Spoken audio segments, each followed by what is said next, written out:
Oh, try to creep like I. Oh, now I be don't bite. Don't ignite my horns and glow. With a bad probability of biting hole. Don't make me uncomfortable.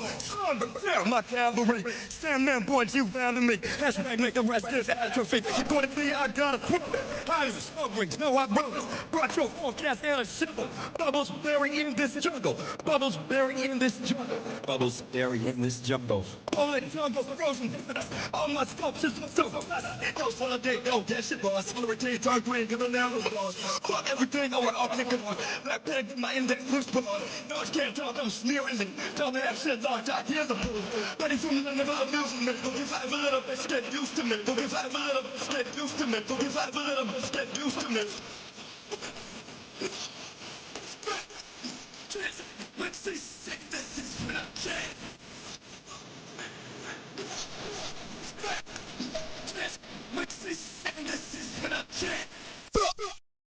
What's going on, everybody? I hope everyone's having a fantastic evening, fantastic afternoon, fantastic pre-noon, no matter where you are in the world. I'm Hasan Piker, and this is the HasanAbi broadcast coming to you live from sunny but very cold. Well, cold in comparison to how Los Angeles normally is. California, Los Angeles, folks, we're live and alive, and I hope all the boys, girls, and MBs are having a fantastic one. It is 60 degrees here in California, Los Angeles. I am live. I'm alive, and I hope everyone's having a fantastic one because today's a beautiful day. Today's a wonderful day. Today is Tuesday. It's Newsday. Tuesday, lads. It's Tuesday. January 21st. Japanuary is about to be implemented. It's about to start. Some of the crew is already out there, and I will be out there soon as well. But before we get to that, obviously, it's the first day of the Trump administration, and there's a lot to talk about, and we're going to do that. I know as soon as I say it's cold out here, it's brick out here in sunny Los Angeles, California, virtually everyone in the chat will turn around and tell me, it's minus 10 centigrade out here. That's what they'll say. That's what the British people will be like, or someone will come in and be like, it's actually over here when it's minus 10 degrees centigrade. We find that to be shorts weather. Or people in New York will be like, oh, dude, it's like it's freezing temperatures out here. It's snowing in Houston. I know. Well, guess what? We all have problems. Okay, I'm climate adjusted. I'm adjusted to my climate, and as someone who's adjusted to his climate, it's cold for me. Okay, when it's 48 degrees in the morning, it's cold.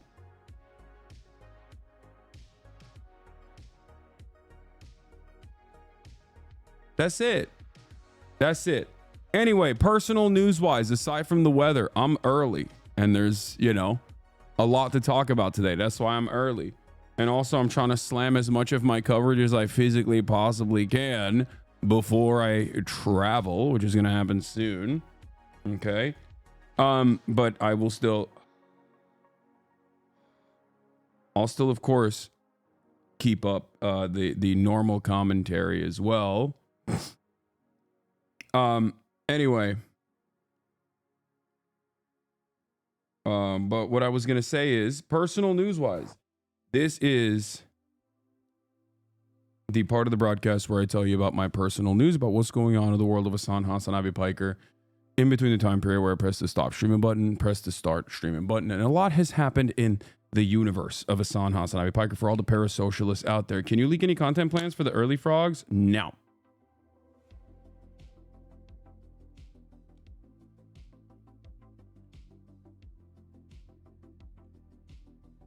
Anyway,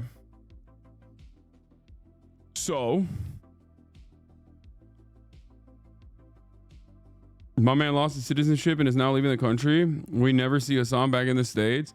Yeah, I lost my citizenship, so I'm just going to live in Japan now. I'm gonna be Japanese. Anyway, okay, listen. We have a lot to talk about, ladies and gentlemen. We have a lot to talk about. Personal news wise. Last night I ended the broadcast after like 9 hours, you know, half day type shit. You already know. Obviously. And after my half day, what did I do? I watched Ranking of Kings, which is still a banger so far. I'm on like episode 11, 12. I don't know what I'm on right now, but I'm still enjoying it. And a lot of people had told me, oh, you're wrong. Actually, Hasan, it's like racist. It's anti-Korean, something like that. I don't know. Sakura Gore, thank you for the 10 community gift the subs. So far, I've loved it. How's the tooth, old man? Incredible, immaculate, spectacular.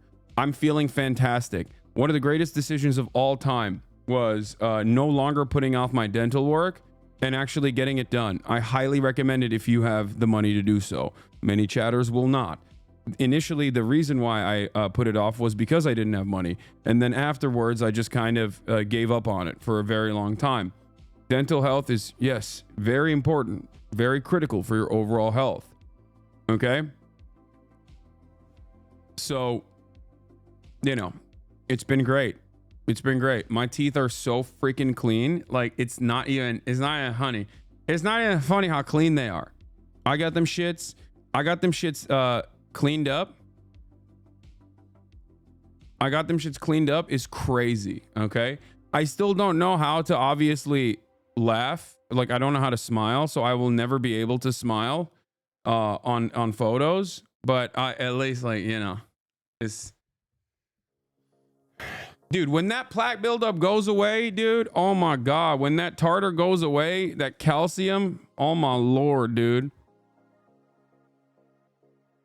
This is how I smile. Hey, hi. I don't know how to do it. Are you going to take on flossing now? I was Mr. Floss. I floss all the time. I use a dental pick and everything. Like, I love flossing. But just like, for me, it's the gaps, dude. As someone who loves flossing, the dental work that I got done, like the deep cleaning that I got done in there, opened up those gaps so much. And I just personally love, you know, getting that floss all up in them gaps. You know what I mean? I love that. I don't know why people always talk about like flossing as though it's like a thing that's difficult to do. But I think it's like even easier than brushing your teeth. What toothpaste do you use? I use Sensodyne Sensitive Teeth. I have 4 teeth holes that need root canals and cabs. They say it's going to cost $12K, so I have to live with them until I can't. And then let them pull them for free. Oh, dude, trust me. I know how bad that is. That's my situation was bad. Okay. I had a crown from many years ago, a root canal from many years ago that like literally flew off. And that was, cause I grind my teeth too much. So I just like literally was just like dismantling my, my teeth piece by piece when I'm sleeping. And it was the worst, dude. It was the worst. And y'all know what that's like. Okay. Y'all know what that's like, but I got them crowns now. We're good. It depends on your dental structure. Some people with overlaps or crooked can have a bit of pain when flossing. Yeah, I have a little bit of crookedness in the bottom row. Look, you can probably see, but it was never so crooked that my parents were like, you should probably get, you know, all of your teeth busted and then, you know, have braces for an extended period of time. So I just never fixed it, but it's fine. I don't really mind it. Everyone's got to have a little bit of an imperfection. You know what I mean? But overall, like I was saying, very happy about that. Let them know that going to dental schools like USC or UCLA severely reduces the cost. Oh yeah, that's true. I do grind my shit though. I do be grinding it pretty hard. It's not good.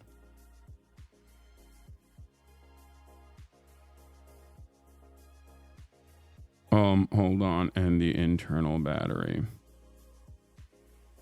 Get a night guard. Okay, people who use Haas mods are insufferable. Teeth so crooked, I got an extra tooth and I have a middle tooth on the bottom. Yeah, some people's stuff is like real busted, and you obviously have to, you know, get it worked up. And I feel like it's devastating in general. Like, teeth work is not great. And I think also I've just had bad experiences with dentists. When I was broke, I felt like they were always trying to upsell me, and that left a bad taste in my mouth, no pun intended. So I just kind of avoided going. And also, I think dental work used to be, when I was younger, it used to be a lot worse.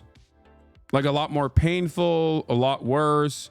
Now you just go in there and they bust your shit up. They go, they just hit you with like the craziest local anesthetics, and you don't feel a goddamn thing. And it's amazing. Like, think about it. You can get crazy work done and then, you know, be fine immediately after. My dentist is super chill too. Bro, they updated a dentist. It's not even scary now. Yeah, that's what I'm saying. Like, I don't know what it is. I don't know what it is, but I feel like I don't know. They patched it up. They patched the dentist, man. They really did some crazy patch notes on dental work where maybe when I was younger, it was like a lot more. It was just a lot scarier, and I don't consider it to be as scary anymore. Maybe it's because I'm a grown man. I don't know. Just wait till the Zoomer ChatGPT dentists get into clinics. Yeah, no, I will not be doing that. My dentists are always going to be over the age of 50. It's because you never got your teeth cleaned, not upselling you. Yeah. All right, whatever. What was I saying? Oh, personal news wise. Watch Ranking of Kings last night. Fantastic anime. High key recommended still. Very weird, very strange, very violent at times, very cute at times, very emotional at times. Complex as well. Big fan. Definitely enjoying that quite a bit. Excited to go to Japan soon. Working behind the scenes tirelessly around the clock, setting up these crazy, exciting endeavors that we are going to be involved in every single day, back to back to back to back to back. A little bit of mergers, a little bit of merging of regular desktop content with some political IRL content, with some fun IRL content that has nothing to do with politics as well. And I hope you guys will enjoy it. I hope you will appreciate it. We have a special guest coming with us as well, who is, you know, incredible at his camera work. But, you know, very, very, very hype, very excited about everything that's going on.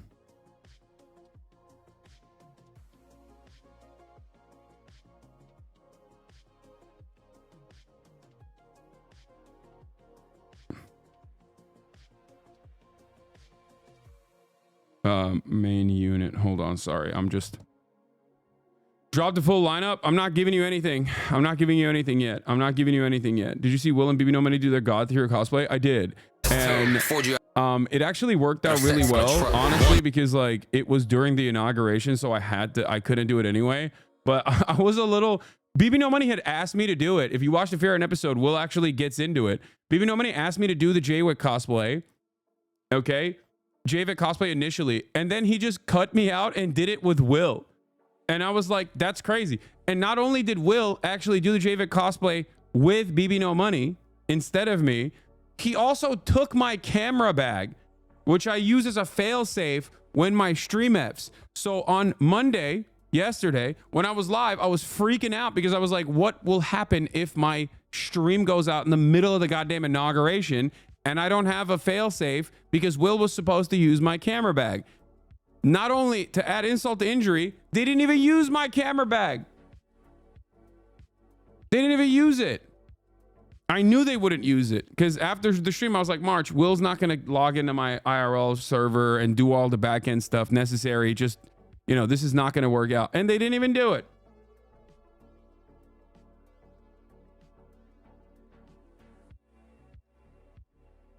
To the Kenny, two to the dome. That's left, right, go. Got a rollie for the brunch and a panic for the show. That's left, right. To be fair though, they were kissing a lot. Okay. They kissed like the entire day, it seems. I'm not jealous that Will my best friend of 13 years has completely dropped me for an Armenian man who is more handsome and more charismatic and actually listens to music. I'm not jealous. I'm not jealous at all. You know, I'm not jealous at all. And, you know, fuck both of them. That's all I'm going to say. No, it's great. They did a great job. It actually ended up working out very well because, like I said, I was already doing the inauguration coverage. So like there was no way that I was able to do any of that today regardless.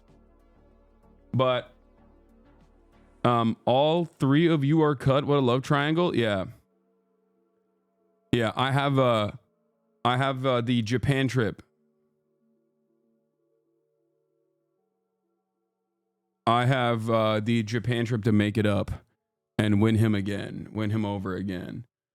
I know it's drama, but do you think at some point you can fully cover the Destiny situation today? His community are trying to sweep it under the rug. One of his orbiters have confirmed that he has recorded her sexually without consent and sent to the people without his consent. Yes, I'm familiar with what's going on with the Destiny situation.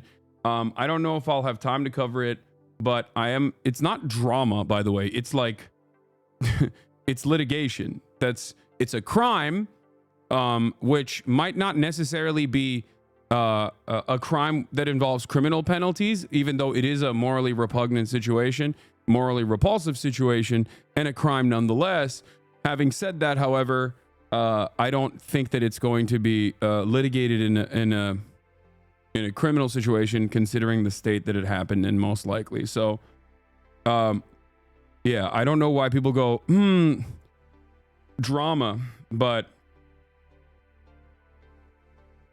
don't make fun of me for this, but would you guys even cover some sort of live fear and maybe one day? I don't want to do it, but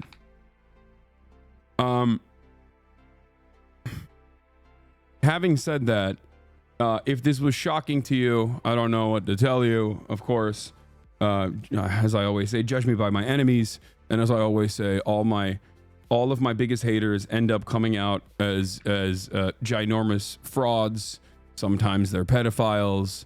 Most of them are Nazis or Nazi aligned at a certain point in their career, and sex pests in general. So this is the most classic circumstance.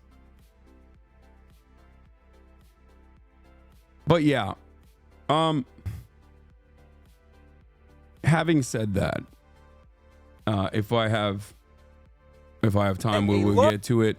But outside of that, for Ethan, no, I don't think Ethan is like that. But you know, Ethan's in a world of his own, I think.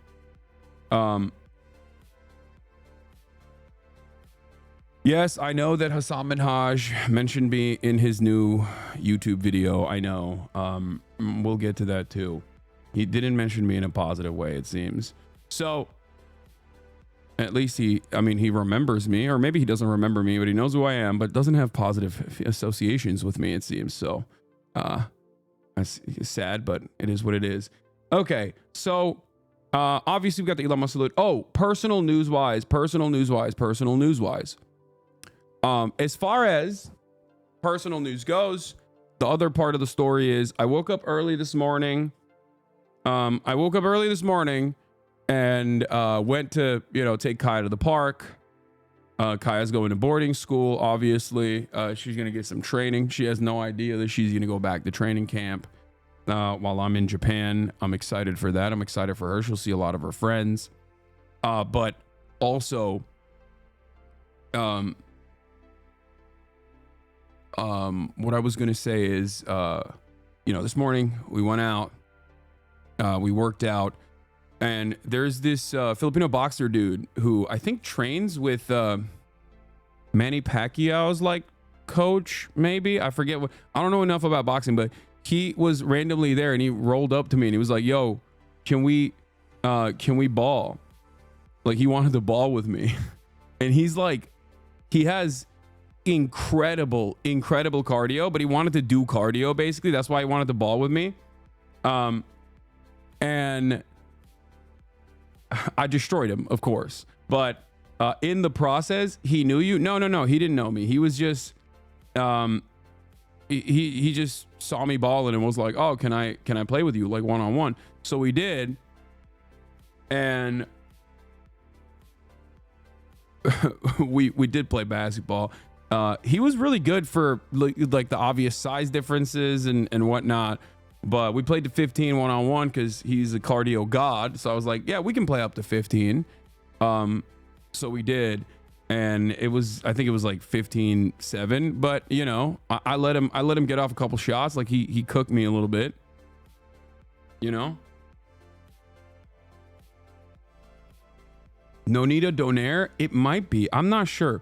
Anyway, but yeah, it was, I don't know, but that wasn't the person. I'm saying he's a boxer training with. He is a boxer who's like training in that camp. He's a professional boxer. But regardless, we balled, and in that process, when we were balling, I went up for a rebound, but he's so fast that he was also going up for basically every single rebound.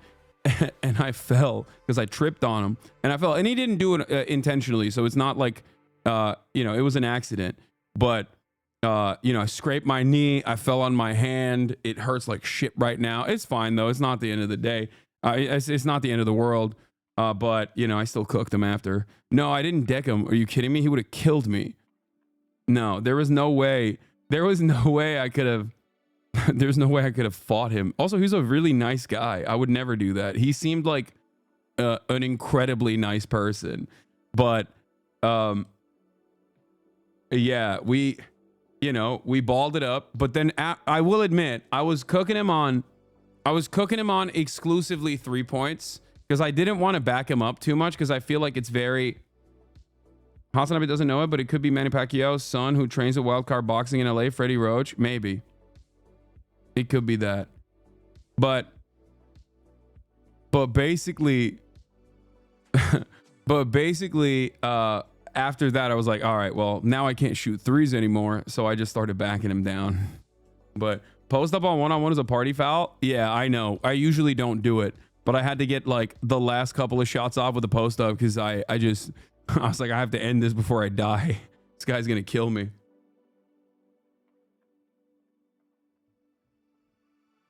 I had to big dog him a bit, but he seemingly loved it. He had a great time, and it was great cardio for him, basically. You know what I mean? Because that's the thing. One-on-one pickup basketball is incredible cardio. And this dude basically was chasing everything, dude. It's like boxers have unlimited cardio capabilities. It's crazy. Like, I'm pretty decent at my size for managing my cardio in general, but this guy was a dynamo. Okay, he did not stop. He did not stop at all. He was chasing after every ball. He was going after every rebound. He would shoot, and then he would immediately chase it. He would shoot and follow through. And he busted my ass in the cardio front and made me run around too. But, you know, lots of fun. Lots of fun were had, even though I fell. And I fell and I slapped my thumb on the ground too. Like, I fell like this. This mostly ate the impact. You can kind of see it's like bruised up already. You can see like it's starting to get a little brown, little purple here. But this is what ate most of the impact. And then also my thumb as well, because I fell like that. And I slapped the thumb and it went numb. It's the most annoying thing. And I scraped my knee a little bit, but that's fine. It's not a big deal.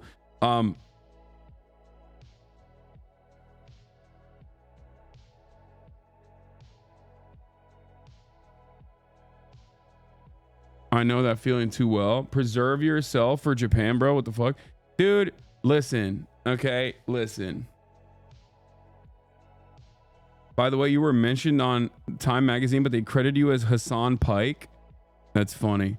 Boober Report. Yeah. The Boober Report with HasanAbi Piker, where a 33-year-old man tells you about his injuries that only children get. You know?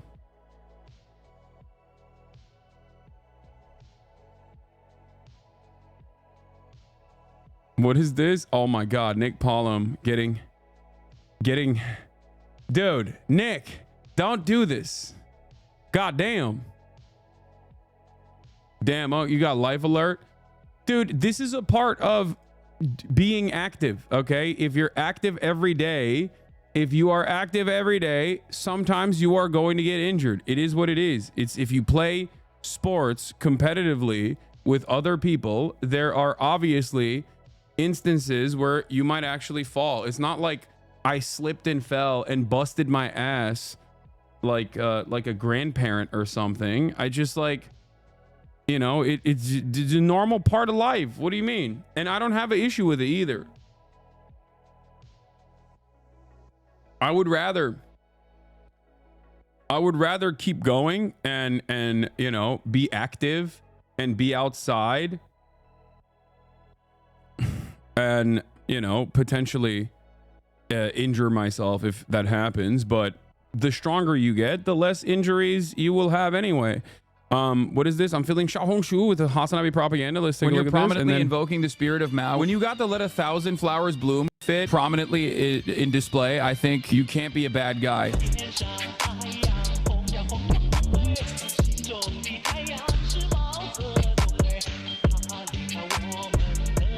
My man was out there looking like Castro in fucking in Harlem, you know?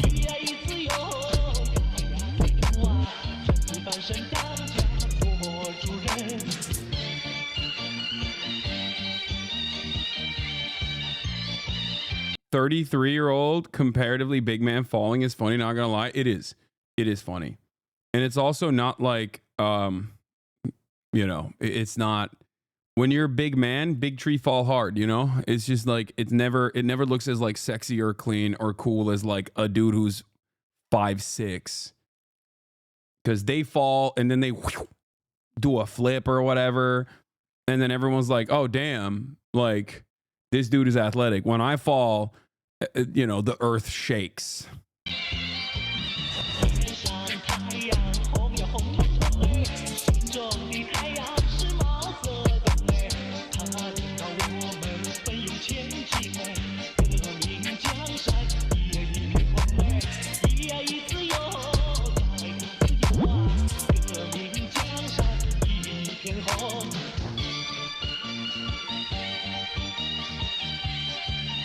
Basketball is the language of the proletariat, chat. Basketball is the language of the proletariat, okay? No matter where you are in the world. That's why Castro balled, baby. That's why he balled, okay? Castro with the Harlem, and he balled his freaking face off. This is what unites us on the international stage.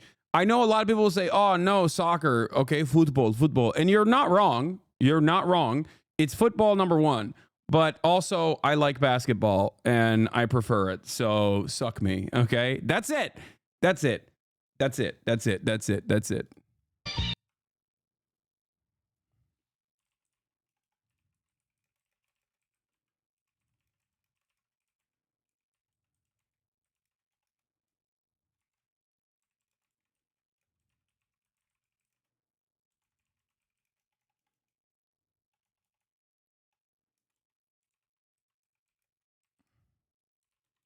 Okay. I know football is more.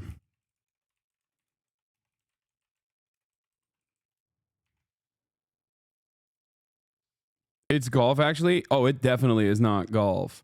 Clash Trader for not liking football. Dude, I'm sorry. I'm too tall, okay? All right. Anyway, where was I? All right, let's blast off and let's get it started. That's it. We got a lot to talk about, baby. We got a lot to talk about today. Okay. Let's do it. Let's do it. Let's do it. All right. Day one of Burger Reich. Elon salutes Hitler. ADL and all other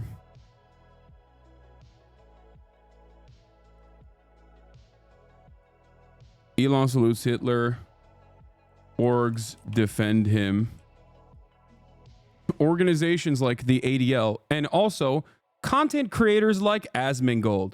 That's so funny to me, where it's like the ADL and Asmongold doing a handshake emoji over claiming that Elon Musk didn't actually do a Heil Hitler salute is so funny.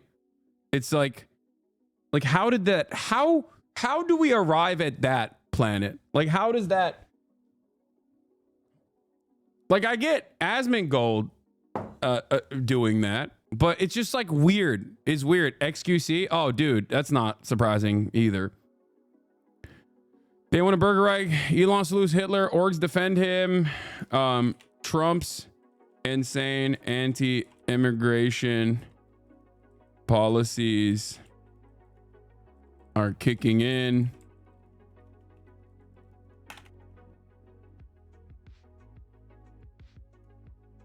Ben Shapiro's also going to bat for Elon. Ben Shapiro makes sense. I think it's funny that it's like, what? XQC also said Destiny did nothing wrong legally. About what? Oh, Destiny sharing videos of him having sex with other people and even potentially recording them without their consent, and then sharing those videos with other girls that he wants to have sex with without the other party's consent. I'm shocked. I'm shocked that XQC looked at that situation and said, oh no, Destiny actually didn't do anything wrong legally. Okay, what about morally? I thought XQC was, you're not canceled, you're a criminal. I thought that's what his take was. Well, I guess it doesn't matter to him.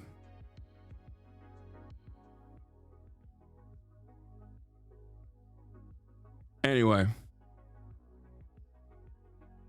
XQC says that morally it was wrong. Oh, okay.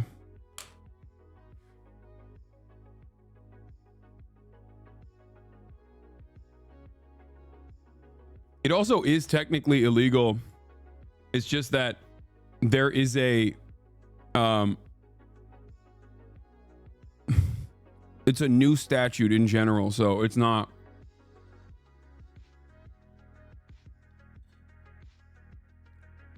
There's not a lot of great laws around it, and it varies state by state.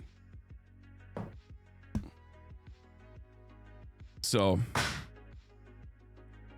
seems like the immigration policies aren't too popular on the rap pages that primarily focus on Hispanic artists. They're usually pretty right wing. How long until Meta shuts that shit down? We'll see. As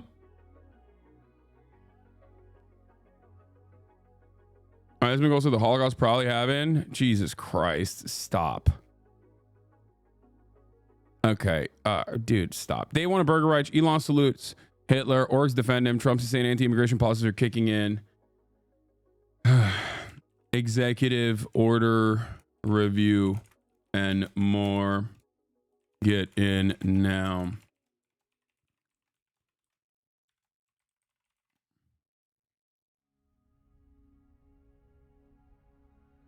How does it feel seeing this shit with D go down? It's got to be kind of cathartic to see his behavior finally be exposed.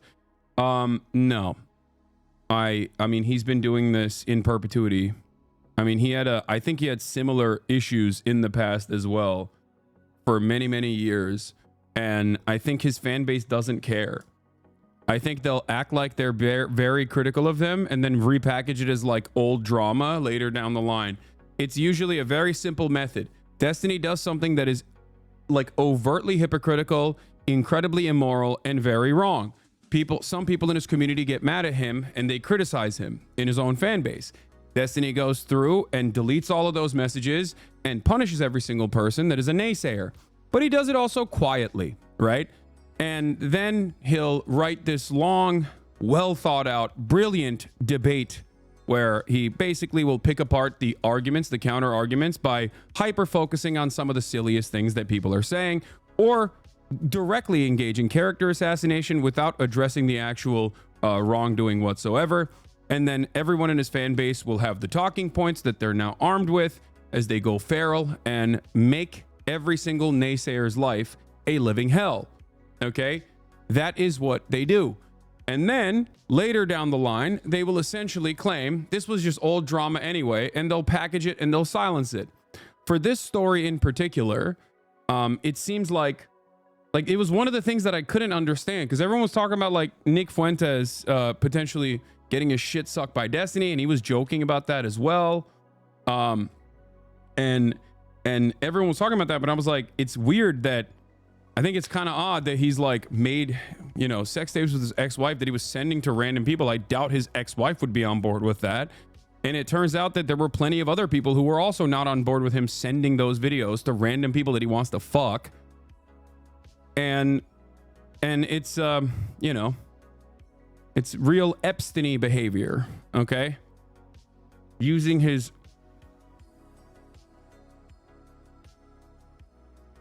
orbiters to go out and also cut side deals with the people that he has wronged, and to try to squash this in its entirety as quietly as he possibly can while he continues doing whatever the fuck he's doing. Yeah.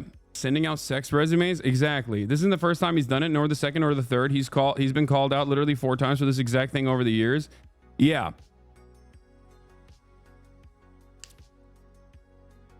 So he's been doing it nonstop. Seemingly he hasn't stopped. And I think that basically he will write this ridiculous statement or make a YouTube video, and then he'll start going after everyone who has like called him out and bully them and behave in a belligerent manner and try to present them as like bad people with ill intentions and not literal victims. And then his fan base will also go along with it, and they'll badger and bully and pester every single person and engage in character assassination of every single party involved. And then inevitably his orbiters will come back because they all love that clout.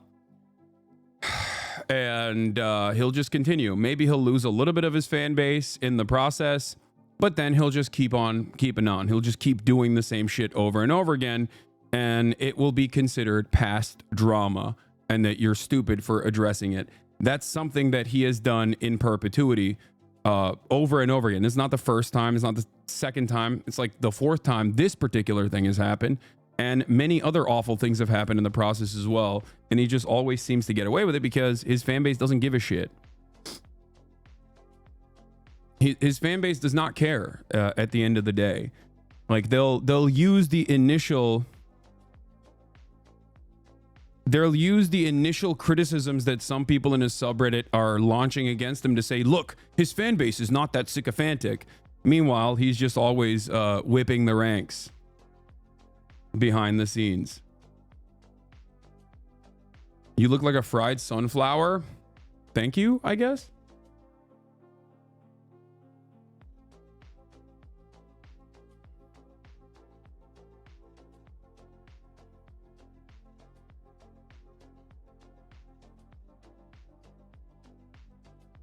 Nothing like a streamer to tell us his very important opinion. You hate billionaires while being a millionaire. Chill already, bro. Wait, what?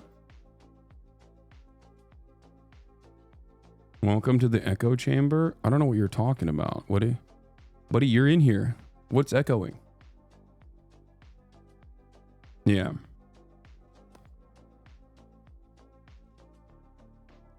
He had a so-called feminist being Ghislaine Maxwell for him. It's insane. Yeah, isn't it that erudite girl who also hates me as well? I think that's what I've heard. That she was the person intercepting the people that were like wronged by him. Anyway, let's blast off. She's always tweeting about you. Yeah, she's also that's the pro-Israel girl, right? The South African one, who I think his family moved to Israel or something from South Africa.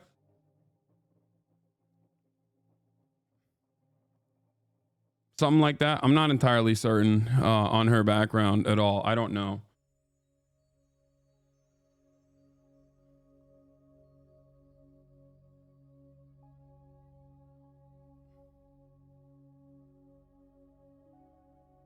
Wait, that's a different girl? Oh, that's South African aristocracy. That's a different girl? There's a different one? Dude, all of these people that are Destiny Orbiters, they all fucking hate me because that's like the one consistent, coherent worldview position that community has. Destiny will take literally both conflicting sides in every single argument, and they will follow him to every single argument like that.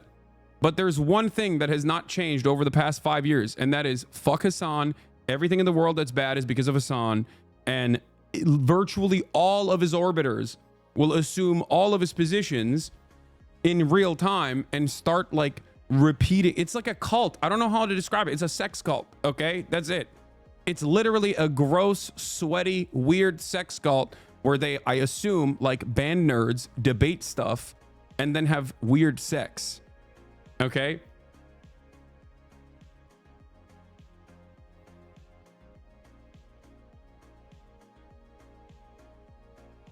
It's not aristocracy. It's a different person. Okay. My bad. It's not, what is it? I apologize. I thought there's too many orbiters to keep up. I was wrong. I mixed up the people that Destiny is linked up with. They all also fucking hate me.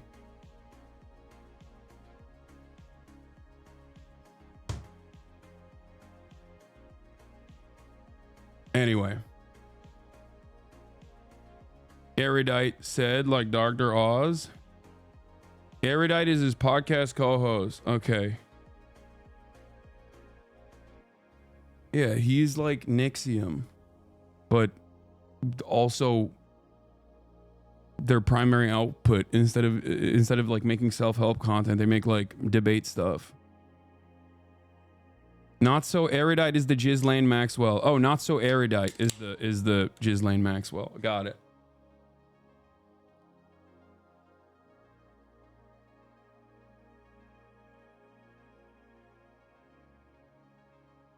The take economy is booming. Asmongold says Elon Musk's salute was unintentional. Also state that there's a 1% chance the Holocaust did not happen. I don't think these two statements are related. I think probably 99% certainty these clips are unrelated. Dude, why is he saying that there's a 1% chance the Holocaust did not happen? Like, are you that desperate to be edgy? Come on, Asmon. What the hell is wrong with you, bro? It's like the classic... Like, do I think Asmongold doesn't think the Holocaust didn't happen? No. I think he knows the Holocaust happened. 100% knows that the Holocaust happened. He's not like, but the very fact that he has to retain his gamer cred, he has to do this like weird debate thing where he's like, oh, well, there's a 1% chance it didn't happen. Like, it's such a stupid fucking thing to say, dude. Jesus Christ. Why do we care about what Asmon says? Because he's the largest political content creator on this platform, whether you like it or not, okay?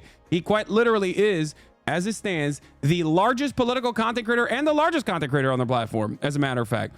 With 53,000 concurrent viewers, Asmongold currently is the largest political content creator on the platform, okay? So...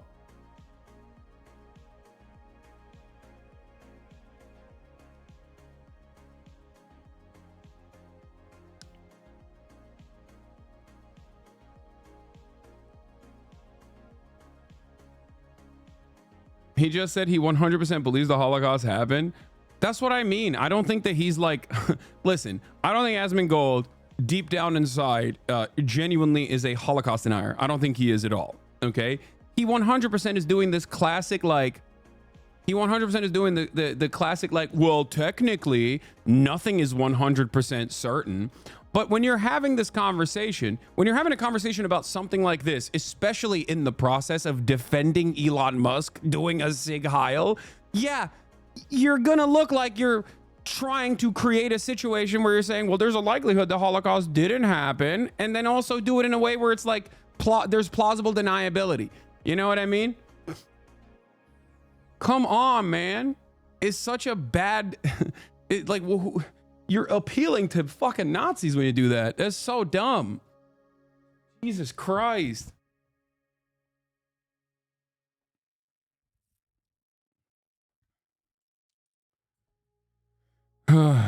Anyone think Elon a Nazi? You just a brain dead. Well, I guess I'm just a brain dead then. Okay.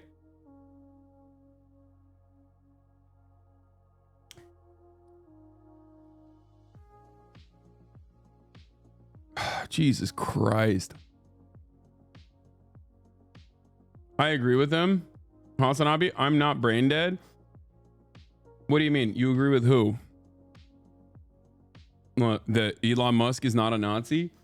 I think Elon Musk, before he SIG Heiled, before Elon Musk SIG Heiled, he was already very comfortable with neo-Nazi statements.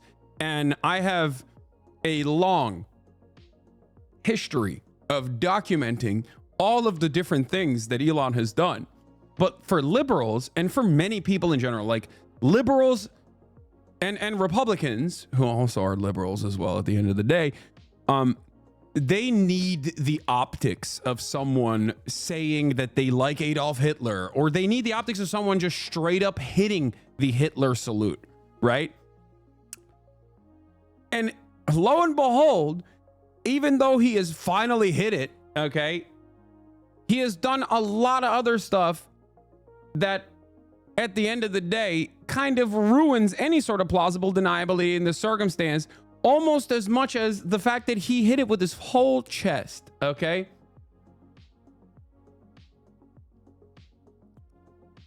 Have you seen Ben Shapiro pull an ADL on Twitter today? They're falling in line and sane washing him. Yeah.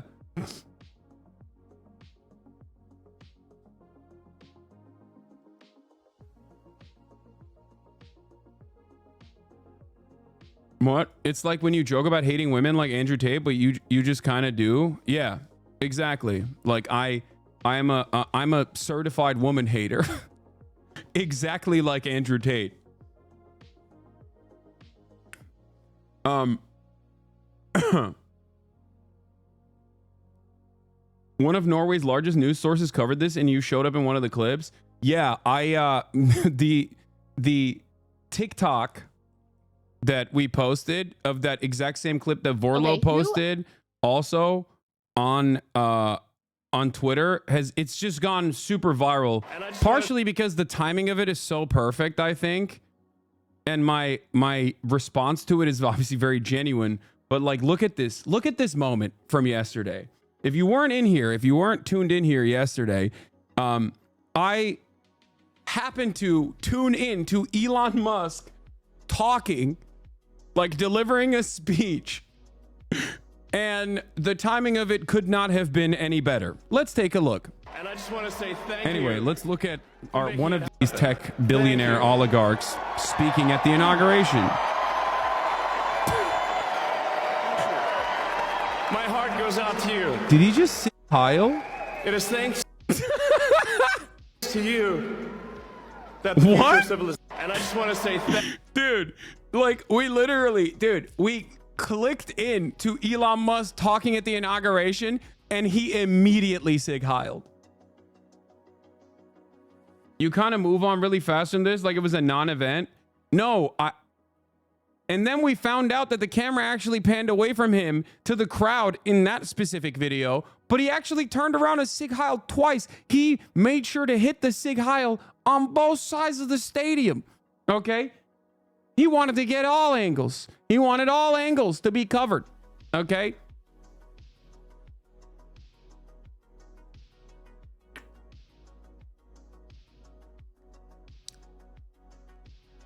He did it twice, man. He did it twice. Vorlo also clipped it and posted it on Twitter, and I'm surprised that he hasn't been banned yet because it got 17 million views with 256,000 likes. And Vorlo also delivered one of the most devastating ratios I've ever seen. This guy goes, "This you?" And he says, "Yes, It says my name on the tweet. 52,000 likes.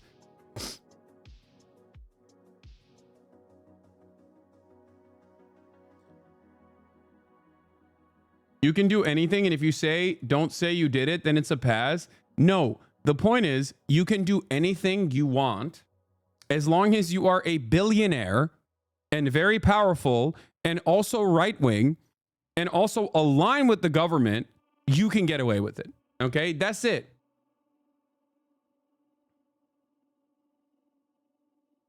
That's it. And it's kind of shocking to me that it's happening right on the heels of all of these pro-Israel organizations that like lose their minds at random college students who are Jewish wearing a keffiyeh, claiming that they are like Adolf Hitler themselves, turning around and being like, come on. The right-wing billionaire who's aligned with the German neo-Nazi party, who actually opened the faucet of anti-Semitism on the platform that he purchased, who follows neo-Nazis, collaborates with neo-Nazis, openly highlights neo-Nazis, agrees with neo-Nazi sentiment, but he's pro-Israel, is obviously not SIG heiling, even though he hit the full Hitler. Okay? My man hit the full Hitler, okay? He didn't do the half Hitler. He didn't do none of these like, oh, I was just calling out for a cab or I was just waving off in the distance. He hit the full Hitler twice. Okay? Twice. Not once, twice.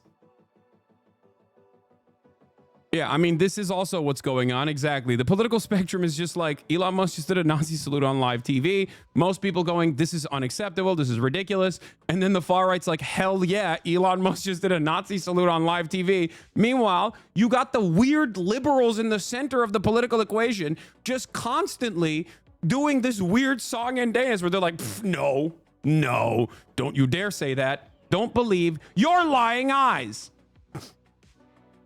Some of my favorite responses to this, however, was people saying some of my favorite responses to this have come from Batya Sungar Argon or whatever the fuck her name is, being like, nah, he's just autistic, dude. Yeah, he got the Nazi type of autism. Okay, there's different kinds. And instead of like being a train enjoyer, or I don't know, as Connor said, in being invested in Pokemon or whatever, he got the Nazi kind. It's the worst kind of autism to have. Okay? We know. You can't just be like, oh, he's just autistic. That's not... He's just autistic. He's not a Nazi. I mean, no, that's, you know... What is this? As a German, let me tell you how to distinguish a Nazi salute from a friendly wave. Look serious, arm straight, not the slightest bit bent. Hand and arm form a single line, 4 fingers together tightly. Angle such that the hand is slightly higher than the head. Yeah, I mean, he hit it perfectly. Like, I don't know what we're talking about. He literally did the heart thing too. Like, he pounded his chest and then hit it. Like, he didn't even do the, I'm just waving plausible deniability, SIG Heil. He did the full Hitler. I don't understand how you can look at a man doing the full Hitler twice and going, I don't know. As a person with a strong track record of criticizing Elon Musk, I feel extremely confident asserting that this was not a Nazi salute. Elon is a friend of the Jews. This is a man with Asperger's exuberantly throwing his heart to the crowd. We don't need to invent outrage.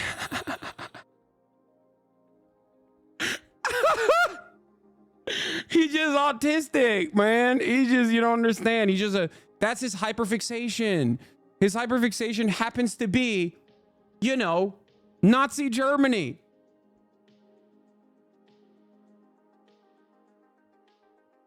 He fought how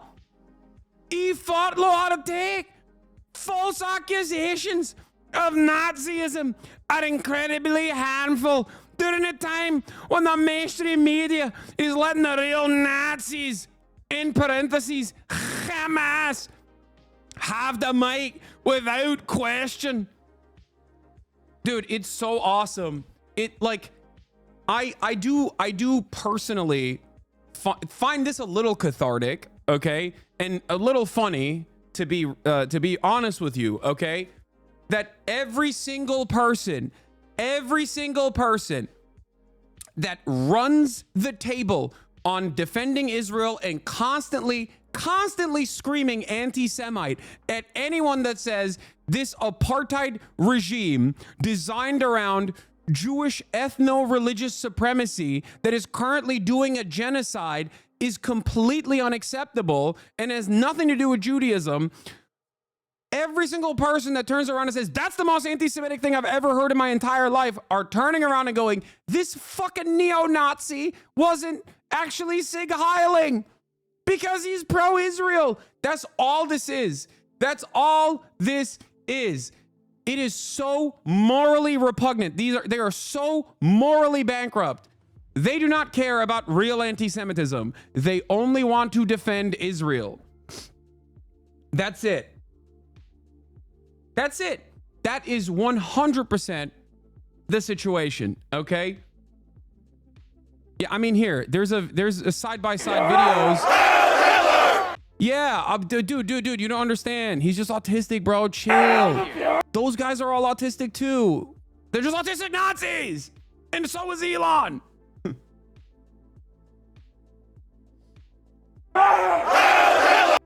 Like, that's the full one, okay? It's not the half one, it's the full one. Do you understand? It's the full one. There's one side by side with Hitler too. I saw one as well, side by side with Adolf, okay? Yeah, I'm gonna run this again. Don't worry. We're gonna play this. This is a classic, obviously. But there is no, like, I love all of the people defending this. It's so funny.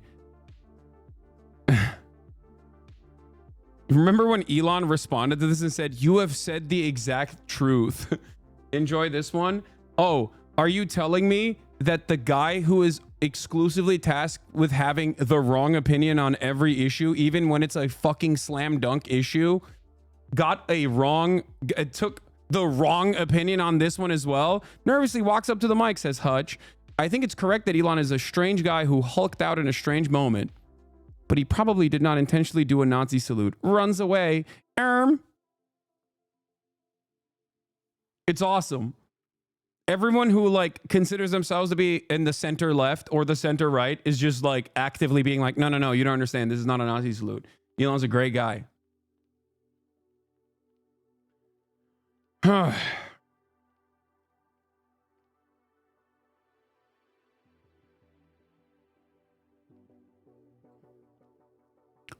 My take on the Elon Hitler salute thing is that it was unintentional in the sense that he intended to make it a more ambiguous hand gesture with plausible deniability, but completely fucked it up.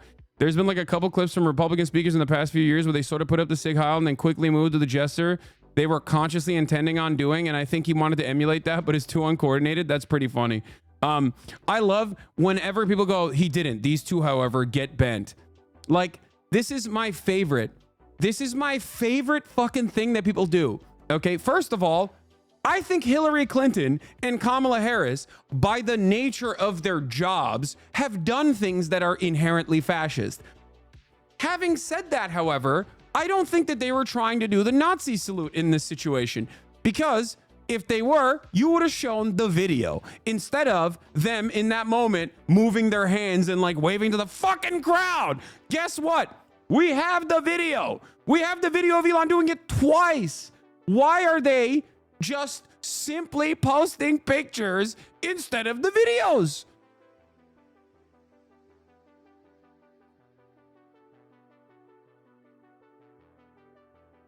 Parents defending this, I don't know how to address it. Just literally show them this, okay? If anyone is confused about what they are seeing in front of them, just show them this. Okay, where's the double video? Oh, show them this. Show them that.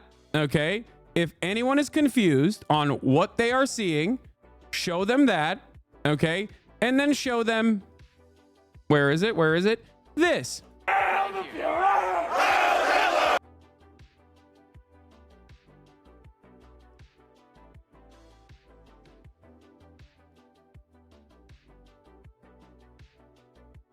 Show them this, then show them this. Okay. And then, okay, and then you can show them the double one, okay? Like the actual, like, people that were there saw him doing it twice, okay? People there saw him doing it twice. But look, Thank you, here's America. Barack Obama. God bless you. God bless these United States. Yeah. Does he mean he wants to take us back before Roe v. Wade was enacted? Because we're not going back. I don't even like these people. But once again, I find myself not defending them, but defending the truth. Okay? I don't like these people. I think they have a lot of blood on their hands. Okay? But you are delusional if you think that they We're were not like going back. hitting the same shit. Okay? Thank you.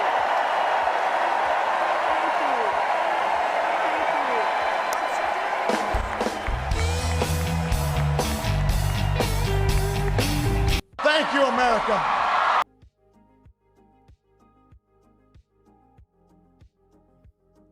Here's the second salute video. Okay?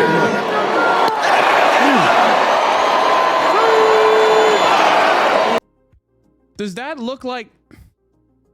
I mean, come on, guys. Come on, guys. What do you think is going on? My heart goes out to you. Yeah, he said, my heart goes out to you, Adolf Hitler. The part where he didn't. The part where he just said, my heart goes out to you, he meant to, you know, Adolf Hitler and the Fourth Reich. May it never die. That's what he meant. Yeah, he said, mine heart goes out to you.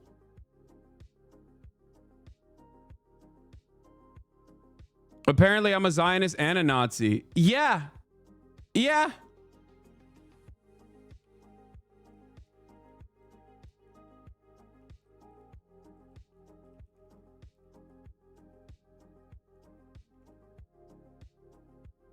Great.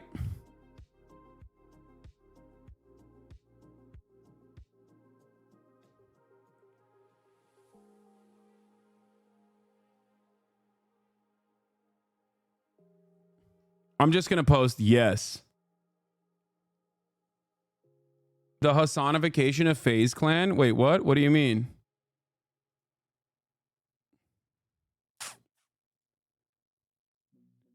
And getting Wait, this got 25,000 likes? yo, you know what I realized?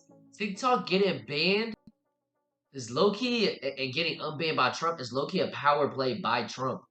It's good PR for Gen Z. I saw someone on Twitter say, "Yo, this is one of the best things Trump's ever done in his years of being president." Oh, what do you mean? What do you mean? Bro, he's coming for my job. The Hasanification of FaZe Clan. This got 25,000 likes. That's crazy. You taught him well. He's just brilliant, man. He's just brilliant. He's a brilliant guy on his own. He even have you have two timing of both as if he's saying the word in his head. Wait, what? Historically, they were Muslims who supported Nazism during 20th century. Wait, what?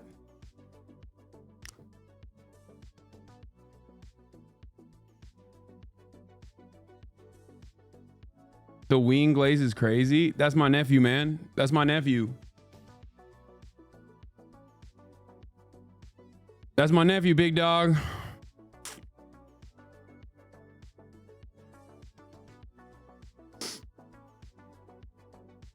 I just like.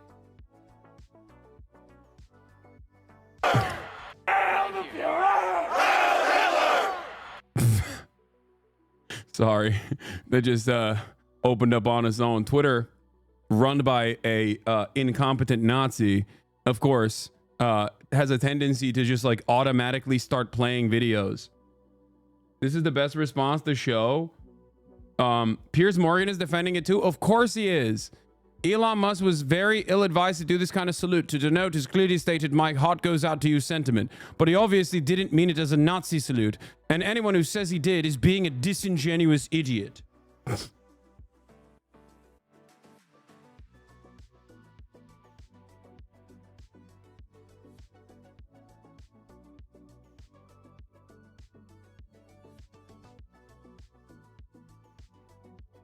Yeah. Great stuff, man. I'm glad that like all of the villains, y'all are doing exactly what he wants. He did it exactly to get this chain reaction meltdown and get everyone to talk about him because his ego just ignored the man-child. This is my favorite type of like, I'm actually a brilliant guy take. This is the smart guy take, okay? The smart guy take is, hey, when the wealthiest person on the planet, perhaps one of the most powerful individuals on the planet, hits the Nazi salute twice on Trump's inauguration, and he is also a hand-selected person in the Trump cabinet, basically, okay? You should just ignore it. Yeah, he was just simply trolling. It's a 5D chess move, and you should ignore it.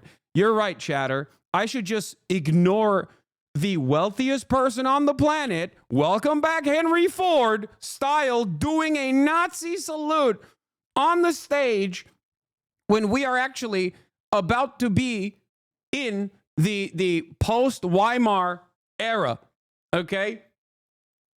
We are literally in the heels of Nazi America, okay?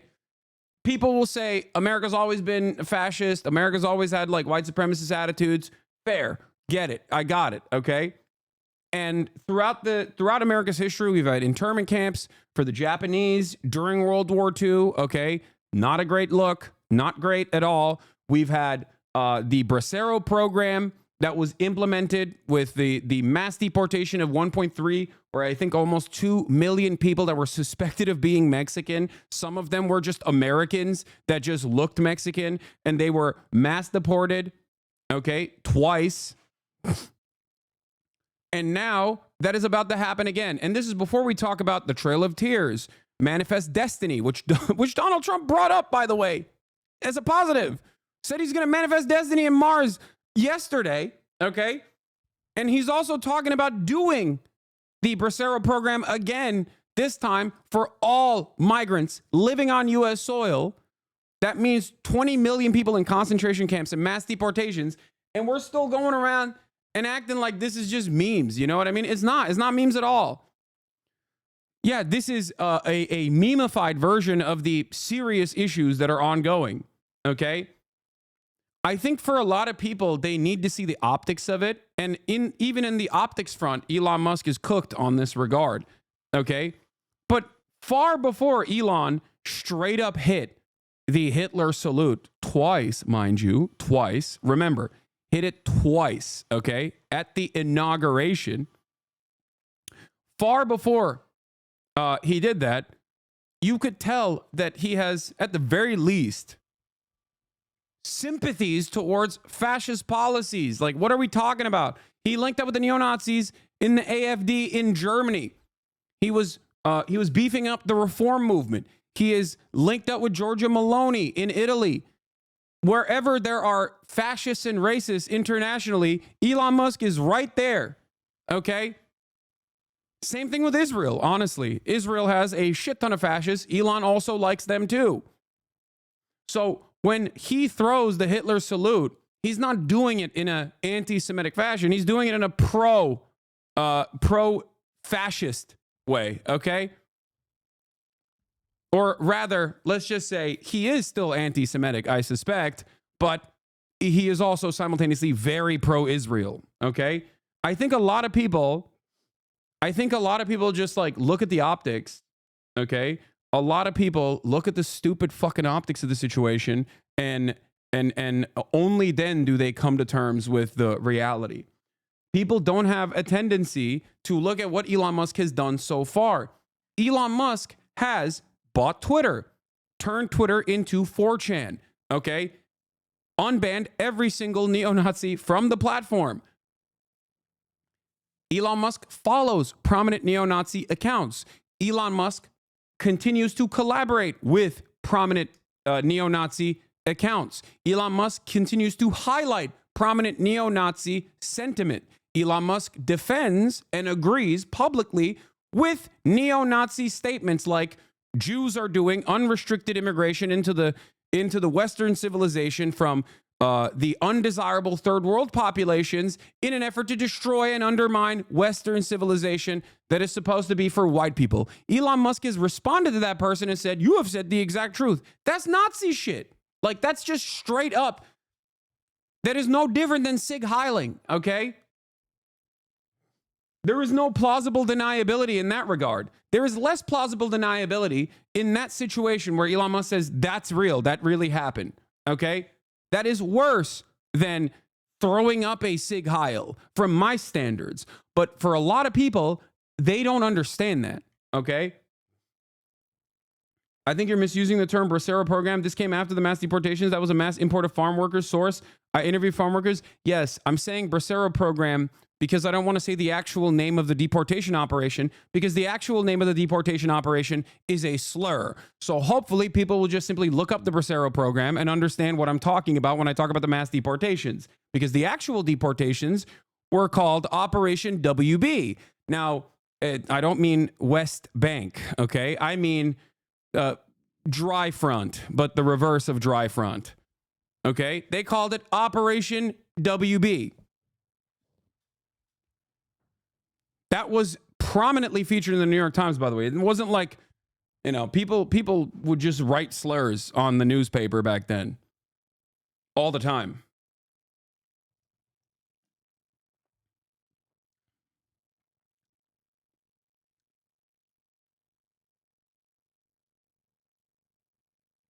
What? Asmongold deleted yesterday's VOD to hide his response to the chat reacting to the rabbi speech? I didn't even see the rabbi speech, but I don't know. I don't know what the rabbi said. I don't know what Asmongold said. Anyway.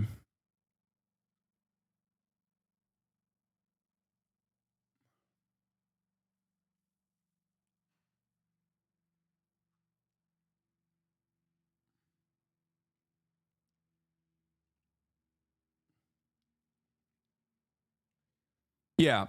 So it's not just that it's not just that Elon Musk has agreed with a lot of Nazis. Elon Musk also is personally constantly talking about how he believes in IQ and how he has to repopulate the planet with high IQ individuals. He has this very weird hyper focus on eugenics. Interesting.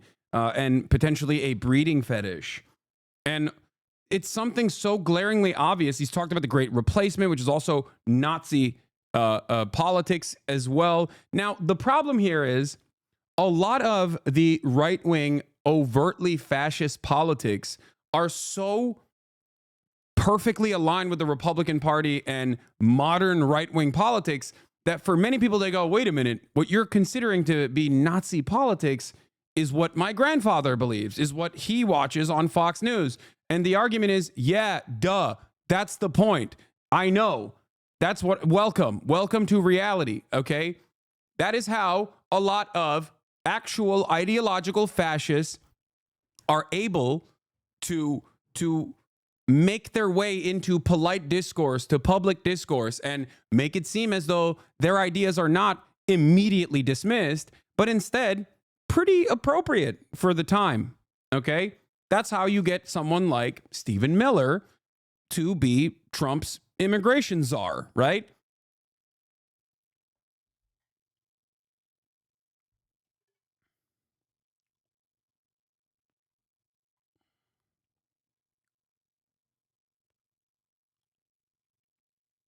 Anyway,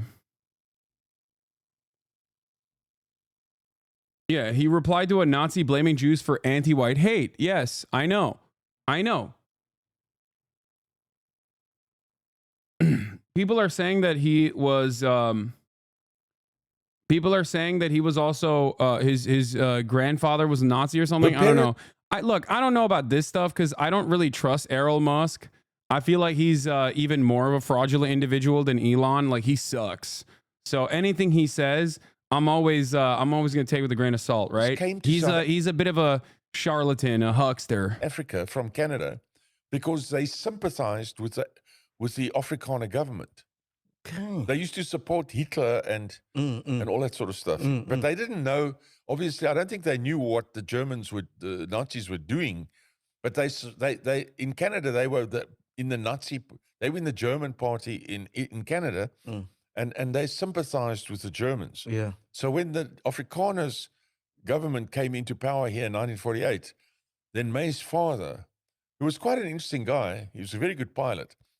He said he wants to be with the Afrikaners because he agrees with apartheid, you see. You see what I mean? Yeah, yeah. And he came out here with his family. And didn't that cause tension with you because you don't? Yeah, that caused a lot of tension with me. And because I was a director of NUSAS, which was a National Union of South African Students, which was a very anti-apartheid body, you know. And I argued with them a lot. And they used to tell me, they used to be like rude to me, you know. And the parents, and then Themasius, what is this? Come and salute your heart out the right way in our Discord. Bro, they're playing so fast and loose with like really messed up shit. And they're doing this at a time. They're doing this at a time when like there is no, the thing is there's no cancel culture, right? Like, it's not a real thing. Everybody fucking hates it. There is no social pressure, and a lot of that stuff is nowhere near. A lot of that stuff is nowhere near as powerful as it once was in like the 2016 era. Like, you can't meme about this stuff, man. You can't meme about this stuff. You are literally opening up your community to straight up Nazis. You're inviting Nazis to your Discord. That shit sucks, man. It's not funny. It's not a fucking meme. It's completely unacceptable, okay? Like, that's ridiculous, dude. Surely your haters will zero in on that community since they care about anti-Semitism. No, they won't, because they don't care about anything. They don't actually care about anti-Semitism. They're fucking, they've said way more. They've said actually anti-Semitic shit. I never have, okay? No, they care about getting me banned to get a win, to get a W for their favorite content creator. It's so sad and pathetic.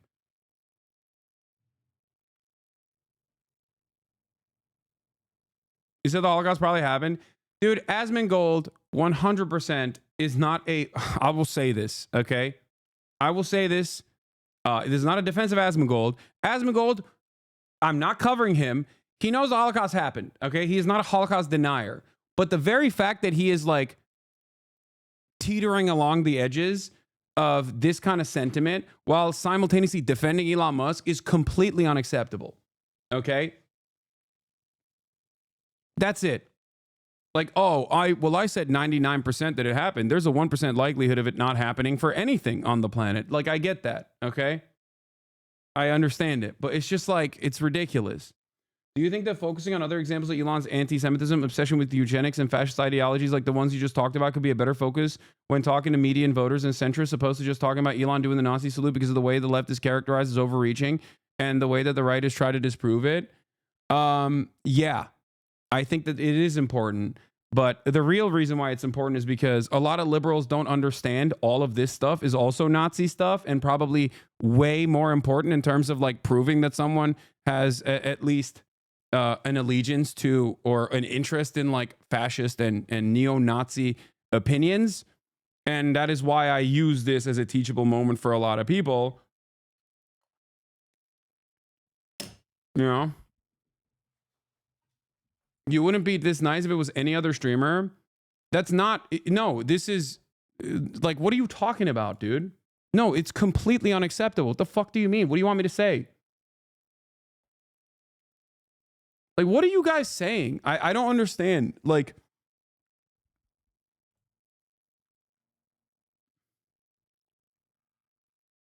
first of all, it's not just about Asmongold, okay?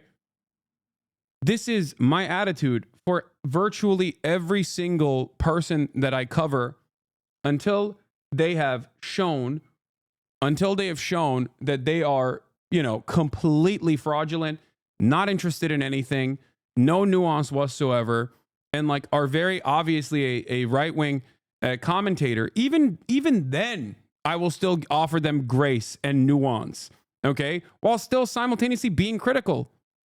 And that's what I do all the time. And many people that come in here to fucking yell at me and say, you're not going hard enough, are simply invested in the drama of it. You're moving away from the actually important points that I want to make.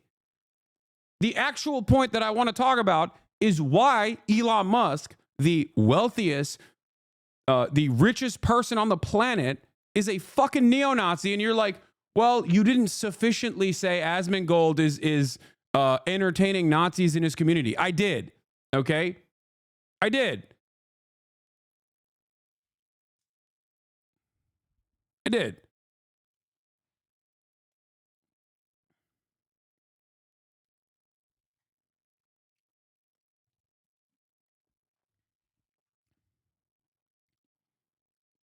Like, what is this? We're not going back. I feel like this is kind of worse. We're not going back. Is that worse? Bro, what is everybody doing, man? What is everybody doing? What the fuck is going on? We've just completely lost the goddamn plot, bro. What the fuck is happening?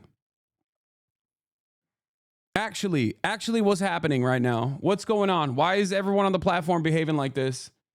People need to fucking figure it out, dude. People need to fucking figure it out.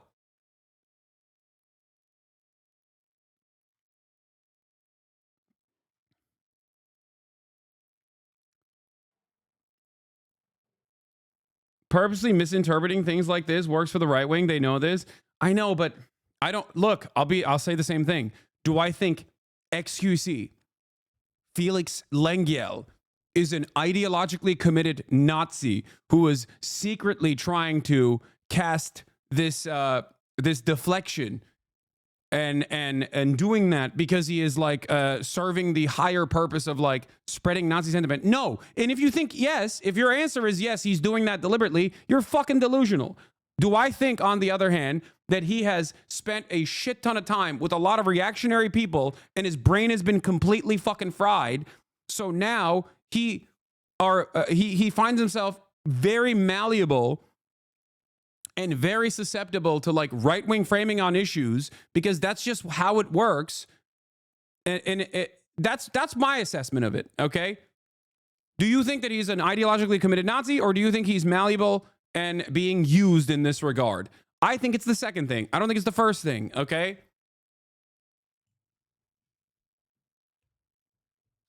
And if you don't understand, if you always think it's the first thing and not the second thing, I think he's probably dick riding Elon, okay? He knows that Elon watches him, just like Asmon knows Elon watches him as well.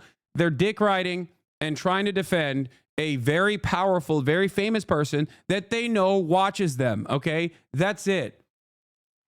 And in that process, they're just like, you know, throwing whatever sticks, like throwing shit at the wall and hoping it sticks, okay? It's still Nazi apologia. It's still unacceptable. But there is a genuine difference between what they're doing and what like someone who's ideologically committed to the project is doing. And if you don't understand that difference, you are going to come across as like hysterical to the average normie who might actually say something very similar to XQC, partially because they watched XQC, okay? And it's important. It's important to make these distinctions. It is not a defense of this person. It is not a defense of Asmongold. But it's important to make these distinctions because there is a difference. There's a difference between someone like Nick Fuentes, or there's a difference between someone like Richard Spencer, and then random people who end up defending those, not Nick Fuentes or Richard Spencer, but like random people who end up defending Elon Musk doing this, because normies can be converted. Normies can have their minds changed, okay? But if you go into a conversation with a normie with that same energy, that person is like a committed ideological Nazi invested in the Nazi project, you are not going to be able to talk to them normally. So that's the reason why I take this careful approach when having this conversation. XQC himself is not a normal person. I'm not saying he's a normie, but he does represent the normie position, the normie right-wing position in general in this situation. Okay? This is very important to understand. Neither XQC nor Asmongold are personally normies. And neither is Moist Critical, but it doesn't matter. Moist Critical is the normie Jesus, right? For a reason. These guys have takes that other people are going to repeat. They have takes that resemble the uneducated position, okay? And it's important to understand where this position comes from so you can, you know, do your very best to have these conversations with people in your immediate vicinity, people in your lives, okay?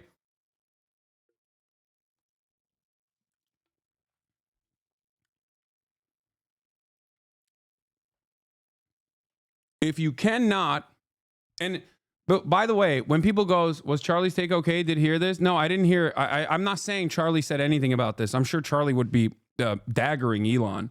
He is the other side of the normie spectrum. So, I'm just I wasn't implying that Charlie had a pro Elon take or something, chat.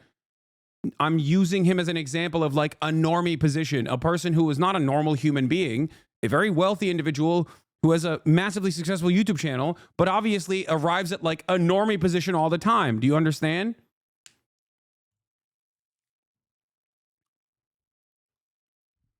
Anyway,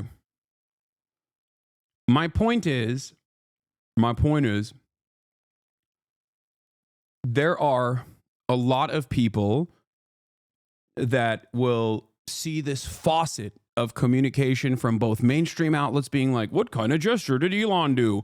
And then maybe even people from independent outlets that, you know, listen to XQC's take or listen to Asmongold take or whoever's take, right? And they will repeat those takes. They will regurgitate it without thinking about it.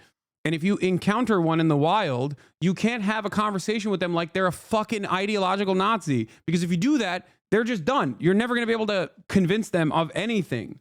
Okay? Do you understand?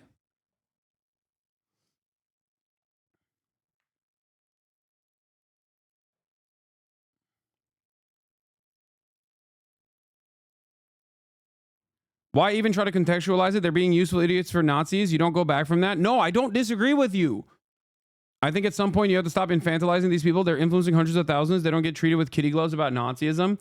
There's a couple different reasons, because a lot of context and nuance in the argumentation gets lost, and this could very easily have been clipped in a way. I don't know what the full breadth of this XUC or Asmongold's coverage is on the matter, and I don't have enough time to watch it. That's number one. No, don't say it's because they're my friends, okay? That's not the case. Okay, and I'm sure that they have both defended Elon Musk for the reasons that I mentioned. But it's important to understand that, because if you encounter an XQC fan or an Asmongold fan in the wild, this is a more effective way to actually undermine the people regurgitating those positions. You can just be like, yeah, I think, one, Elon Musk is absolutely a Nazi. Here are the reasons. And two, I think Asmongold or XQC is probably defending them because they know that Elon Musk watches them and they're powerful. Elon Musk is a powerful person. Do you understand?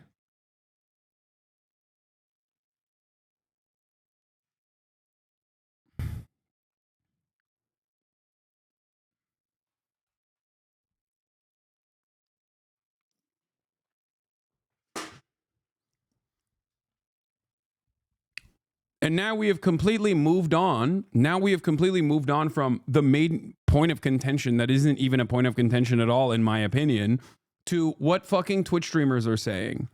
Okay? And it's stupid. The hand is more down, more flat, more towards the ground, no?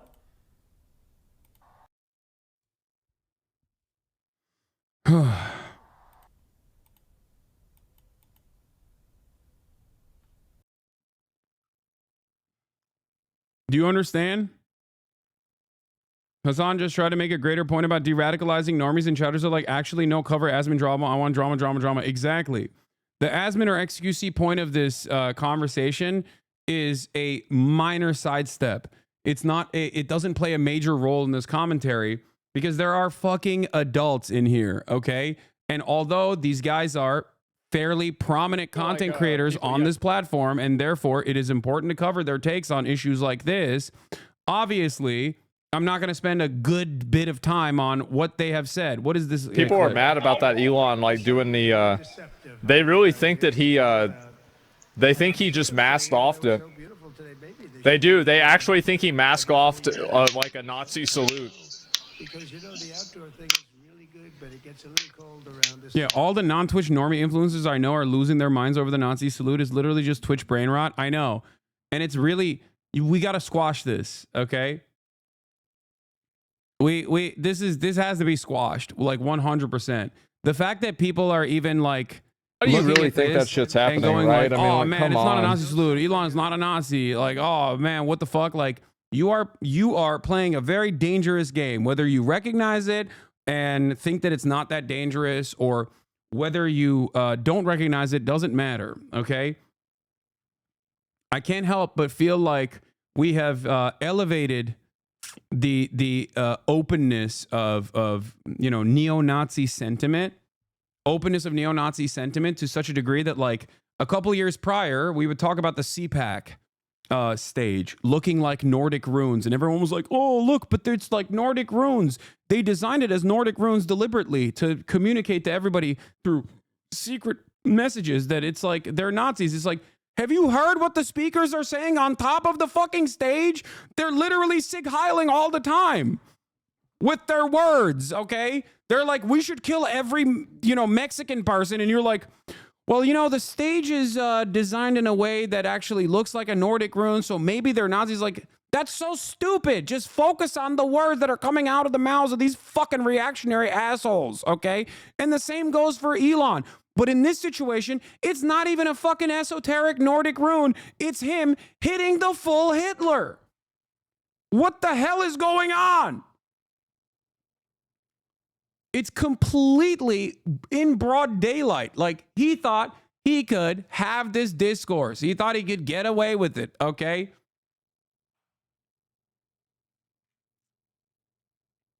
Like, what are we doing? I mean, look at that. Yeah, here's another one.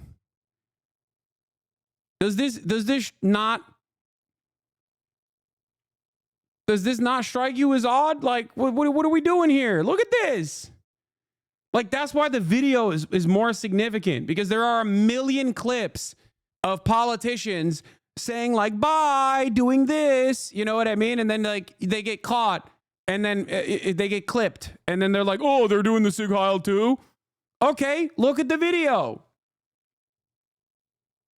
What are we talking about?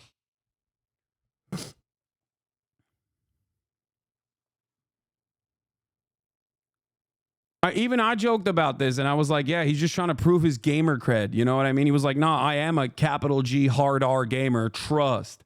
But, like, it is pretty obvious if it walks like a duck, quacks like a duck, and SIG Heils like a duck, that duck's a fucking Nazi, okay? What are we doing?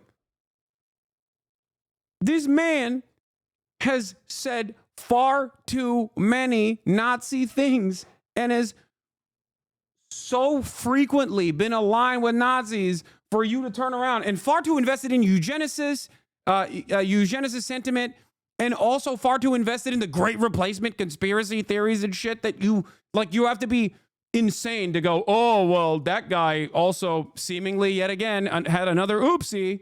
It's not a oopsie. You know?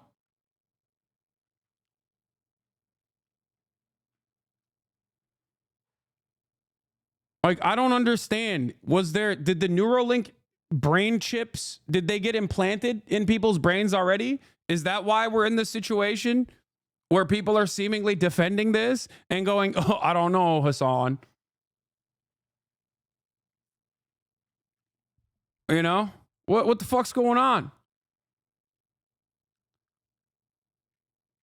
Like, I've seen people saying he's autistic, he doesn't know any better, which is ridiculous, okay? I've seen people say he went to Israel, how could he be a Nazi? And I'm like, that literally further solidifies that he is. Because people don't understand that, like, there are a shit ton of prominent fascists, okay, who love the concept of sending all the Jews to the desert, okay? That's it. They love that shit. Like, it doesn't... People are still operating on the old hat attitude of anti-Semitism, okay? They don't understand that you can be anti-Semitic and also be pro-Israel. As a matter of fact, more anti-Semites are pro-Israel than not. If you look at the number of people who are pro-Israel, okay, across the board, the number of anti-Semitic people who are pro-Israel probably outweighs the number of people who are not anti-Semitic and pro-Israel, okay? Look at the Christian Zionist movement in this goddamn country.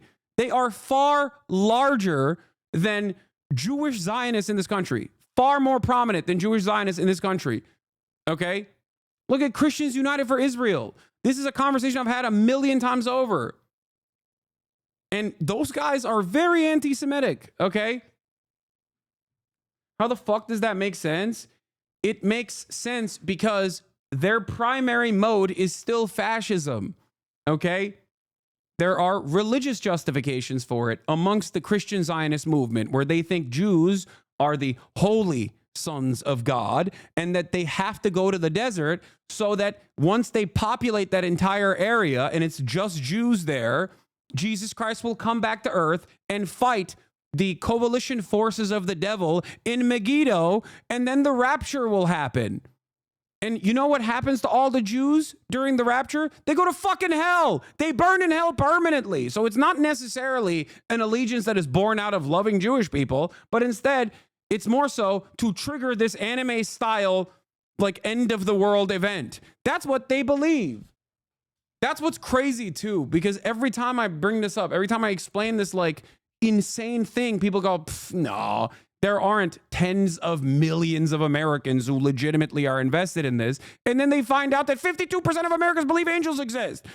And an even larger percentage of Americans think Jesus Christ is going to come back to earth and trigger the rapture in our lifetime.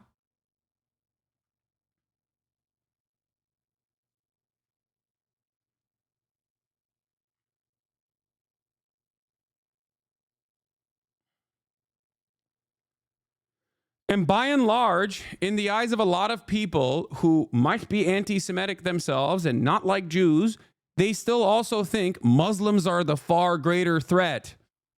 And in their minds, in their calculation, it's like, one, we're sending all the Jews over there. Great. Okay. Two, then those Jews get to fight our greater enemy, the Muslims. Let them fight. That's the calculation that many people make. We are boiling the frog at this point. People don't notice gradual changes until it's too late to react.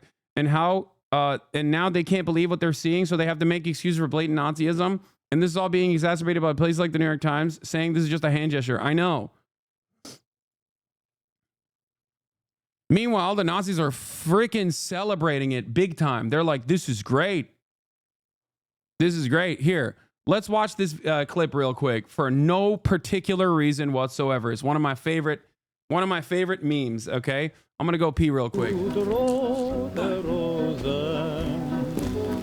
Nazi.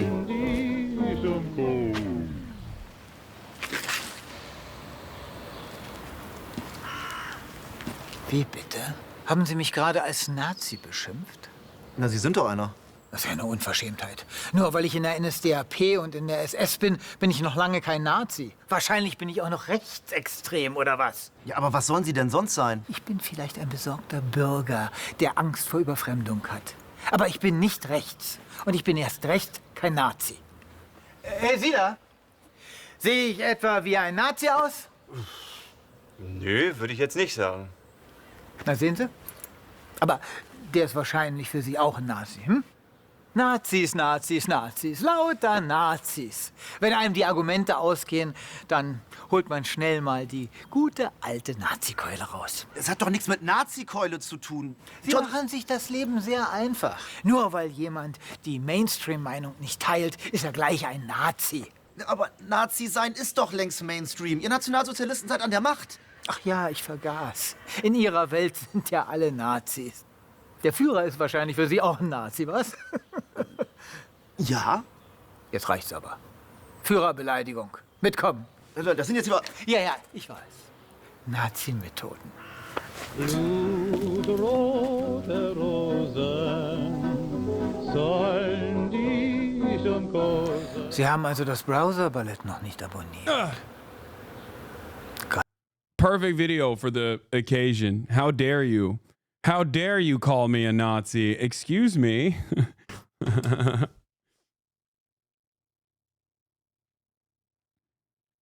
This is embarrassing, but just for the record and just so we have it. The ADL to Elon, by the way, in their last second defense, that was awesome. That was amazing. Like, not even in my wildest imaginations did I think that the ADL would just like openly show their moral bankruptcy to this degree. You know what I mean? You are not and have never been a member of the Nazi Party of the United States, have you? Come on, Tom, are you serious? Nope. Thank you. Sorry to have to even ask. And, oh yes, the Hitler dog thing. Okay, the dog thing's bullshit. Great, I thought so. Different spelling. Okay, different spelling? Yeah. Okay, and this other one that came up, just to fend this off, have you ever read Mein Kampf? Yeah, a couple times, I guess. Couple times? Are there Easter eggs in there you didn't get the first time? Look, I'm interested in that period of history, Tom, okay? I've skimmed it. Just a couple times.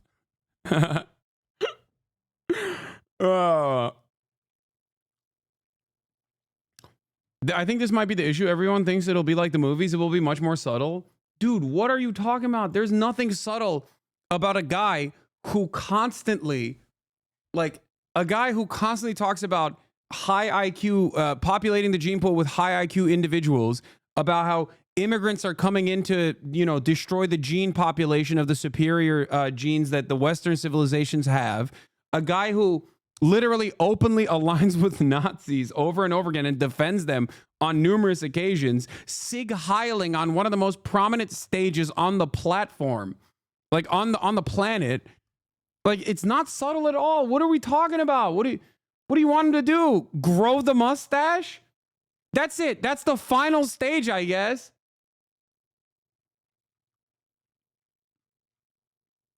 Like, it's not even subtle. That's the crazy part, you know? There's no subtlety to it. He just doesn't have he didn't put the uniform on, he didn't have the haircut, and he doesn't have the mustache. So I don't know. I'm not convinced. And at the end of the day, I think you inevitably have to arrive at this like crazy conclusion where you're just like, no one is really a Nazi. Only Adolf Hitler, and maybe even he wasn't a Nazi at all. And maybe Nazis were misunderstood. Like that is the final stage of this argumentation. You know what I mean? That's where we're at, where people just go, yeah, maybe they didn't have all the bad ideas. I think you're exaggerating. Okay, Ismail, fucking shut up. I haven't seen the clip, but I'm sure you lefties are blowing it out of proportion as usual. Why do prominent Hostwit users, power users, come in here to act like they're just naysayers? Like, this person is memeing. This person is behaving like they are genuinely curious and baiting, but they know. They know what's up.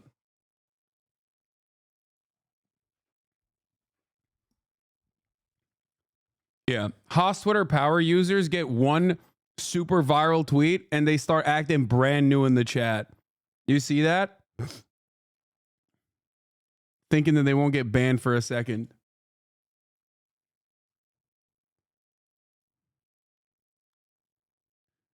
Portrait of ADL CEO Jonathan Greenblatt for Jewish Currents. It seems that Adolf made an awkward gesture in a moment of enthusiasm, but he never said free Palestine. So let's all take a deep breath. Yeah.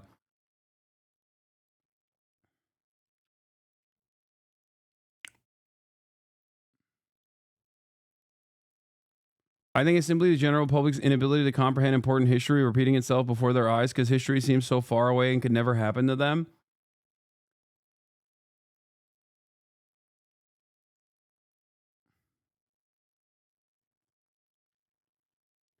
I do find it very funny that people on Twitter versus in chat, why is XG defending Elon doing the SIG Heil?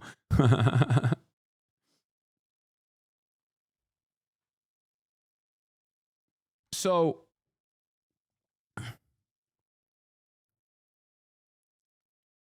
I'll just say I do find it somewhat funny, but also very scary that we are now officially on the stage where maybe a couple years ago you'd go, oh, well, this person didn't SIG Heil, so obviously they're not a Nazi too. Well, this person SIG Heiled, but obviously he's not a Nazi. Okay, we've moved on. We've moved on from the person who says Nazi shit all the time, who, accidentally SIG Heils on the inauguration twice, okay, in front of the largest crowd he's ever been in front of the entire planet.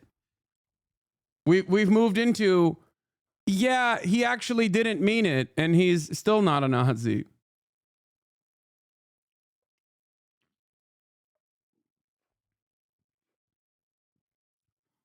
And it's funny because, like, liberals have this weird tendency to only abide by the aesthetics of a certain thing. Like, liberals, weirdly enough, only care about the optics. They don't actually understand when someone is saying Nazi shit. Like, they don't have a tendency to look at that and go, yeah, that's like, this is fascist. This is reactionary. This is racist. I'm not invested in this at all. I don't care what this person has to say. But even on the optics front, it seems that there are still people who have been hit right in the face with what is going on. Like, this is the equivalent of just having a swastika tattoo, okay? And they're still going, I'm not convinced. I don't know what will convince you if this does not, okay?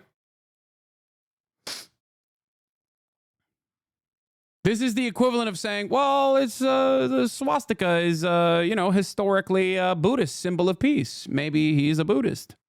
Maybe I was unfamiliar, but he is a Buddhist, I think. I'm not an emotional thinker, okay?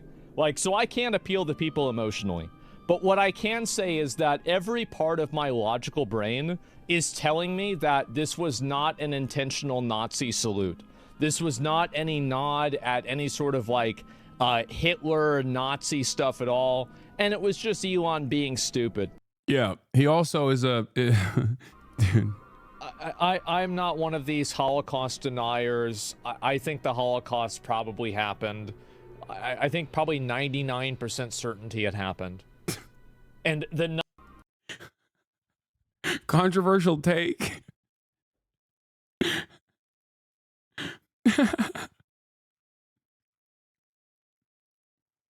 Oh, I gotta hold on. Oh, Jesus Christ.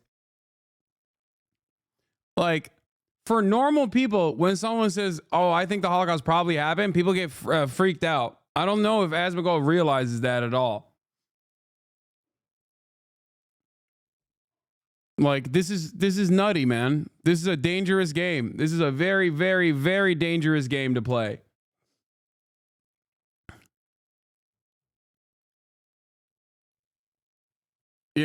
Bro thinks he's a cleaning soap manufacturer that has to disclose 99% instead of 100% for legal claims. Yeah.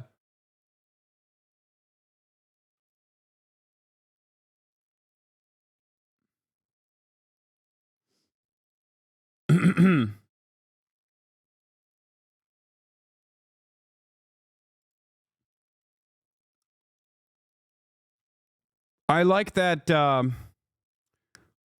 You know, the second era of the Burger Reich has started off with a bang. You know. Please tell me you covered this bullshit, the Lake and Riley Act. Yes, I did. I did. Of course, I covered it, and I will cover it further today. All right. Anyway, that's a crazy thing to say, man. That is just like insane. But yeah, you got the New York Times going, Elon Musk ignites online speculation over the meaning of hand gesture. Like Elon Musk, SIG Heils is the actual thing that took place, okay?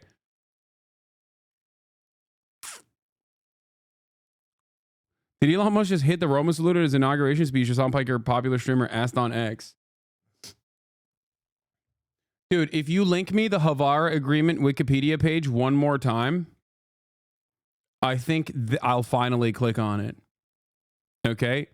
Like, I finally will click on it one day, okay? Stop.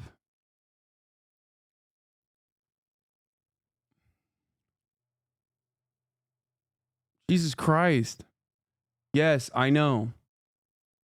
I know it exists. I've talked about it a lot, okay? You didn't say the Roman salute yesterday? No, I said the Roman salute as well, but it doesn't matter to me. The Roman salute is the Hitler salute. Like, what are we talking about? Do you think the salute was deliberate or just autism? I think Elon Musk absolutely is an ideologically committed racist fascist, okay? Whatever version of that he is, I do not care. You can call it a Nazi, you can call it a fascist. It does not matter. I 100% think that he is. And it would be very shocking to prove that he is not. It would be a very difficult task to prove that he is not, especially considering that he has done so many things. Yeah, my tweet says Roman salute, but it doesn't matter. It's the same shit. Like, I wasn't using Roman salute here to like defend Elon Musk. It's, to me, that makes no difference.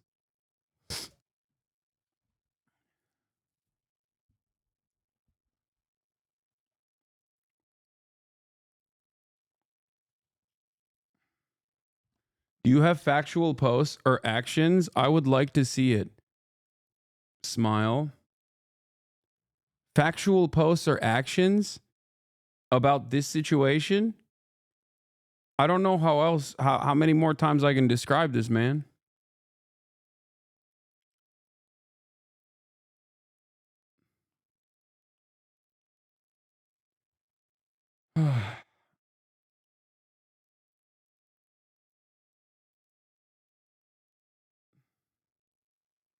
Yeah, what is it? Is it the smartest man in the world, or did he not do it on purpose? No, I don't think Elon Musk is a particularly smart individual, okay? But I do think that he is very racist. Okay? And I think he thought he could hit that and, you know, basically have some semblance of plausible deniability, but he failed to do it in a way where there was any plausible deniability whatsoever. And now everyone that saw it are like, oh, dude, you're a fucking Nazi, you know? But of course, all of the institutional defenders who are tasked with supposedly combating anti-Semitism have decided to defend Elon. Why? One must ask the question, why is the ADL defending Elon Musk? It's because he's pro-Israel. Okay? That's it. That's it. That's all it takes. Okay? You are on Fox News. We had our top people, Wasserman. What? They all came in on the Olympics, and then I saw Johnny, and we got the World Cup too. And you know, it's only the 26 and 2028. What are you talking about? And I said, I won't be there. I won't be your president. Did you just bait me into watching Trump admits he rigged the inauguration? Is that what you're saying? But aren't Israeli Jews about sorry, I wasn't listening, just tuning in, being Nazi? Oh my God. Dude, you can be a anti-Semite and support Israel. Many anti-Semites support Israel, okay? Israel is also a fascist ethno-state.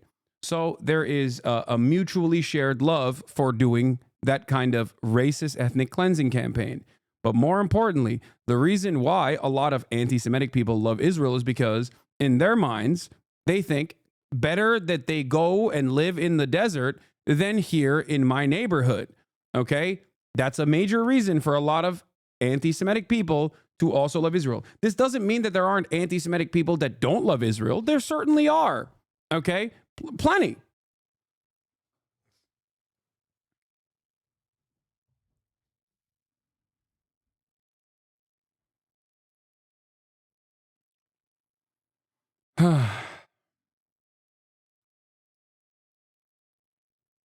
A ton of Eastern Europeans work with the Nazis, even though the ideology explicitly dehumanized them.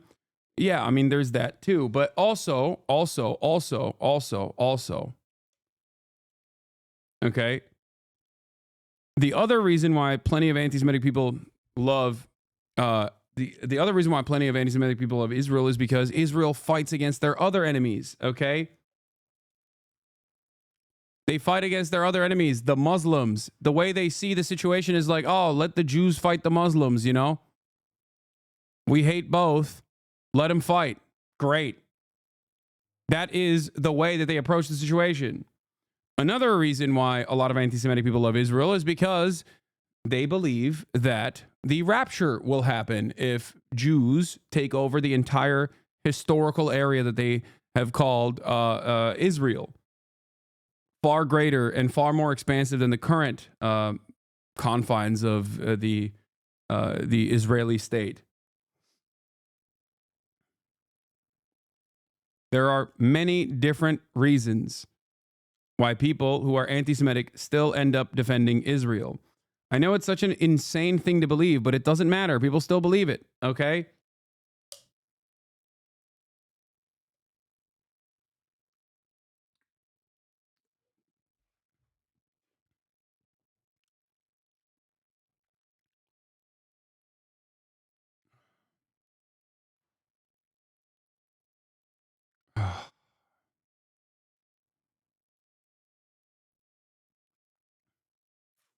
Yeah, also, AOC also daggered ADL, respect. Just to be clear, you are defending a Heil Hitler salute that was performed and repeated for emphasis and clarity. People can officially stop listening to you as any sort of reputable source of information now. You work for them. Thank you for making that crystal clear to all. Like, that's what's going on, baby. That's where we're at.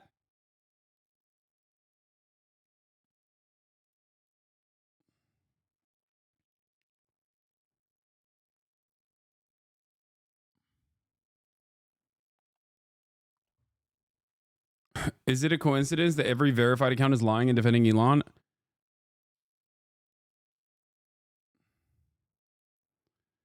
Anyway, all right. We're going to move. Oh, this was the last thing that I thought was really funny before we move on from the Elon shit, okay? Also, Trump's UN ambassador nominee Elise Stefanik was asked if she agrees with Smotrich and Ben-Gvir that Israel has a biblical right to the entirety of the West Bank, and she replied with yes. Ben Shapiro turned around and was like, you are officially one of the stupidest and most dishonest people in the country, to AOC. And to prove that Elon is not a fascist and not a Nazi, he showed this post where Elon had to, play ball with the ADL, promote Israel, and also go to, I think this was in Auschwitz, to prove that he is, to prove that he was truly sorry for saying, you have said the absolute truth to a neo-Nazi who was talking about how Jews are doing the great replacement.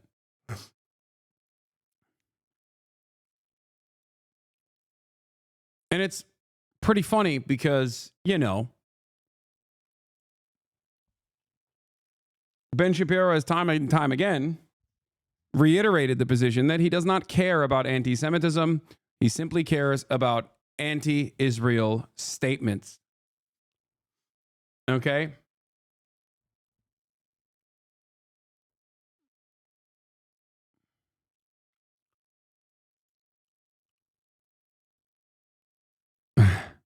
Why did Elon visit Auschwitz? Yeah, why did he visit Auschwitz?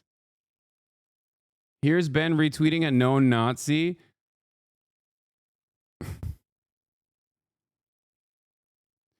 That's so funny. It's got to be a really funny moment where, you know, one of the most prominent right-wing Jewish voices is openly retweeting one of the most prominent Nazi cartoonists. Awesome.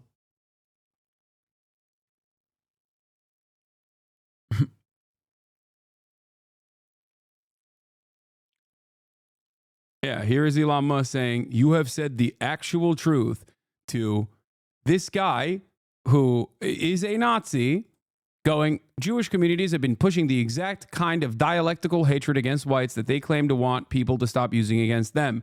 I'm deeply disinterested in giving the tiniest shit now about Western Jewish populations coming to the disturbing realization that those hordes of minorities that support flooding their country don't exactly like them too much. You want the truth said to your face? There it is. Elon responded to that and said, you have said the actual truth.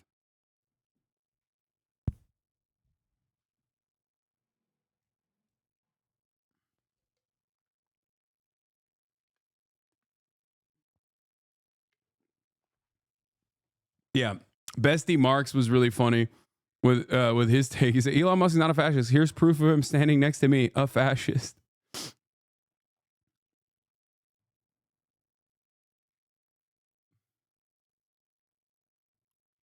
Yeah. Great stuff, man. Great stuff. Blau, deadass, I don't think it was intentional. I think he's just mad awkward with his body. I think, first of all, even if he didn't do this, okay? Even if he didn't do this, Blau, he has done far too many Nazi things for me to say that he's not a fucking Nazi. Far too many, okay? Look at Twitter. Number one, look at Twitter. Number two, look at the prominent Nazi accounts that he follows and regularly highlights and retweets on Twitter. Look at the, bro, please, I'm trying to celebrate the 1% chance. My family was just at summer camp. Okay. Elon Musk is also openly aligning with the AfD and other prominent neo-Nazi movements around the world. And also, he definitely hit the fucking full Hitler. Blau, are you fucking stupid? No, he's joking, chatter. What the fuck are you talking about? Blau's Jewish.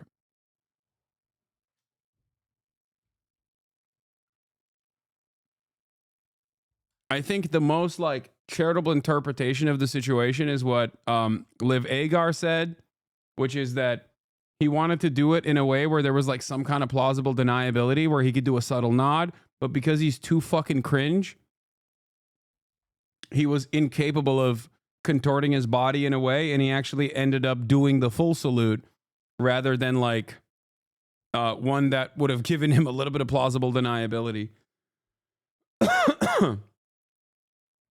I think Elon Musk just knows that he's also the most powerful person on the planet and completely untouchable.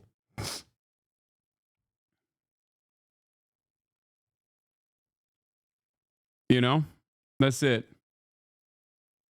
JVP came with the receipts. Last year, Musk attacked the ADL for being a Jewish group. Now the ADL is defending him for a Nazi salute. And instead of addressing anti-Semitism, the ADL is excusing it. The ADL is telling us loud and clear, its priority is shielding the Israeli government from accountability at any cost. I mean, that's 100% true.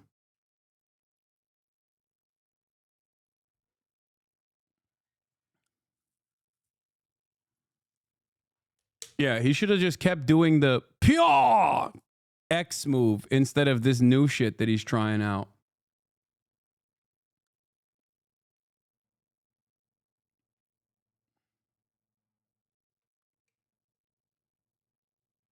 Guess who Ben Shapiro retweeted? after the Nazi comic dude, Fatlo. I'd like everyone who thinks Elon Musk gave a Nazi salute to give a fraction of that energy to this. And also, Fatlo is posting Drew Pavlo. Wow, all of my goats. Ben Shapiro, Fartlo, Drew Pavlo, and Stone Toss. All united, dude. All united. Just the worst possible political minds that have gotten together.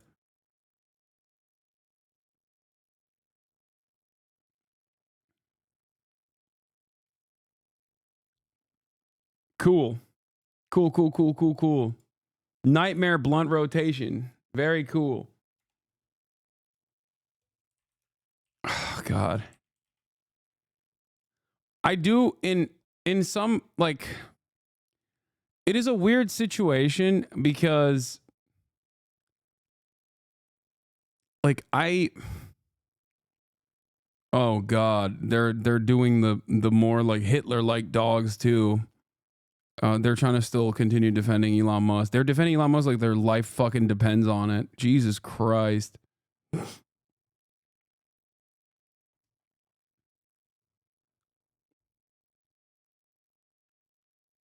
Ay.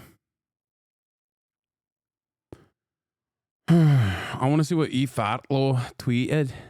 What the fuck did Fatlo tweet? God, Ben tweets so much. It's crazy.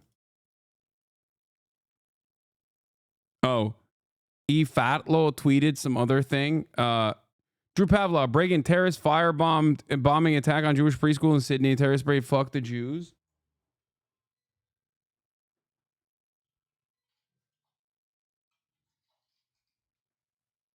I thought they just wanted the ceasefire. We need mass arrests and deportations for Islamist extremists. Wait, I don't understand. Why do you see this and immediately assume that this is, the like Islamists who are pro Hamas or whatever did this? Yeah. Also, hold on. I need to figure out if the perpetrators of this obviously anti-Semitic hate crime support Israel or not, first of all. Because if they support Israel, then, maybe there's a defense of it. Yeah. Based Mike Lee, Elon Musk likes dogs, so did Hitler. Elon posed in front of the Eiffel Tower. Chaya Reichik says, Elon Musk posed in front of the Eiffel Tower. You know who else posed in front of the Eiffel Tower? Coincidence or dog whistle or something much more sinister. Like they're trying to make it seem like SIG heiling is the same as drinking water, dude. And it's so funny because, once again, these people are simply united on one thing, and that is being pro-Israel. Some of these people are deeply anti-Semitic that are defending Elon Musk. Some of the people that are defending Elon Musk are Orthodox Jews, like Chaya Reichik, or even Ben Shapiro, right? So it's exceptionally alarming that all of these people, though, that are united on their defense of Israel, okay, regardless of their background, regardless of their opinion on anti-Semitism, they have all one at any given moment yelled about like a Jewish pro-Palestinian protester being the most anti-Semitic person, while simultaneously claiming that Elon Musk, who is SIG heiling, is actually not an anti-Semite and not a neo-Nazi, because Hitler also posed in front of the Eiffel Tower or drank water or liked dogs. Very cool stuff.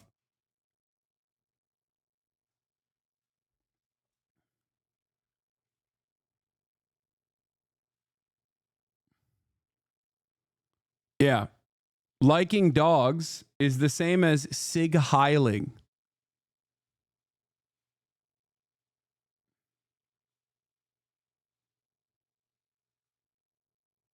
Can you say the names of Nazi groups Musk supported? I would like to read on it. I mean, I agree with the salute is suspect. It's just weird a guy that's businessman does that.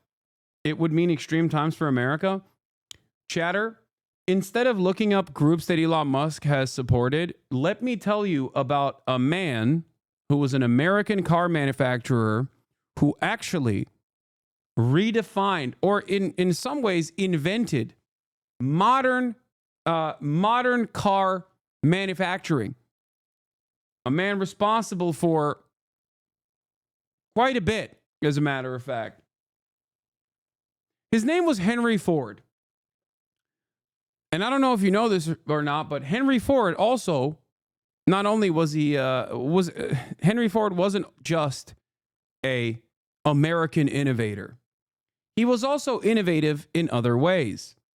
Innovative in ways where, he invented new ways of being anti-Semitic through his 800-page pamphlets that he wrote about how all of society's problems were because of Jews. Okay? Henry Ford was so insanely anti-Semitic that he also got a Medal of Honor from Adolf Hitler.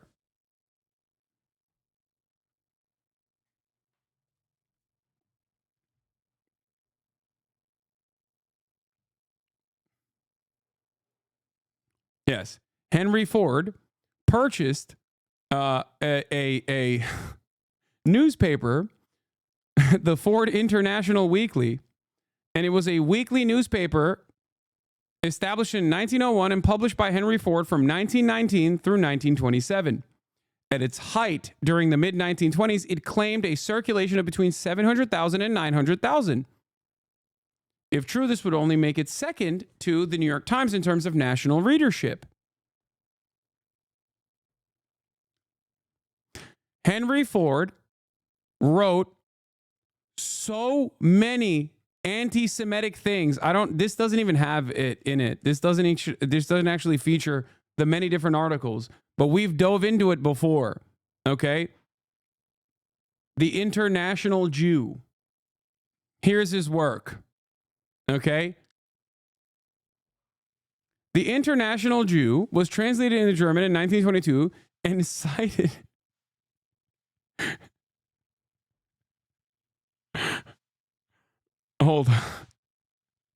and cited as an influence by Baldur von Schirach, one of the Nazi leaders, who stated, I read it and became anti-Semitic. In those days,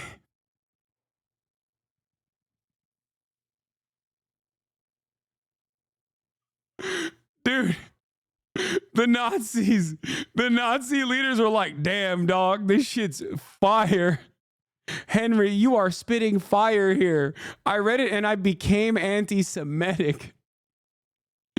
In those days, this book made such a deep impression on my friends and myself because we saw in Henry Ford the representative of success, also the exponent of a progressive social policy. In the poverty-stricken and wretched Germany of the time, youth looked toward America, and apart from the great benefactor Herbert Hoover, it was Henry Ford who, to us, represented America. Praising American leadership in eugenics in his book Mein Kampf, Adolf Hitler considered Ford an inspiration and noted this admiration in his book, calling him a single great man. Hitler was also known to keep copies of the International Jew, as well as a large portrait of Ford in his Munich office. Adolf Hitler also gave Henry Ford the Medal of Honor.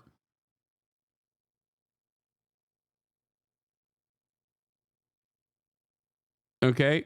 Explains businessmen supported. Here. Fascism and German Nazism also had their admirers within the US business community and the corporate-owned press. Bankers, publishers, and industrialists such as Henry Ford traveled to Rome and Berlin to pay homage, receive medals, and strike profitable deals with the Italian and German governments. Many did their utmost to advance the Nazi war effort by sharing military-industrial secrets or engaging in secret transactions with the Nazi government. The Rockefeller family's Chase National Bank laundered Nazi money, while corporations like DuPont, Ford, General Motors, and ITT owned factories in enemy countries that produced fuel, tanks, and planes that wreaked havoc on Allied forces. Despite these acts of treason, many of these US corporations were later compensated for damages inflicted on their property during the war, such as ITT, which collected $27 million, or GM, which collected over $33 million.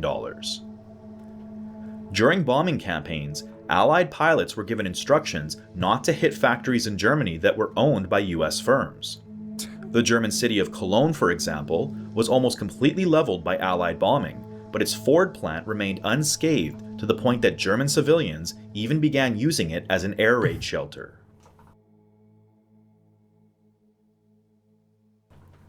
Cool. Very interesting. That's too ridiculous. Come on. No fucking way that's real.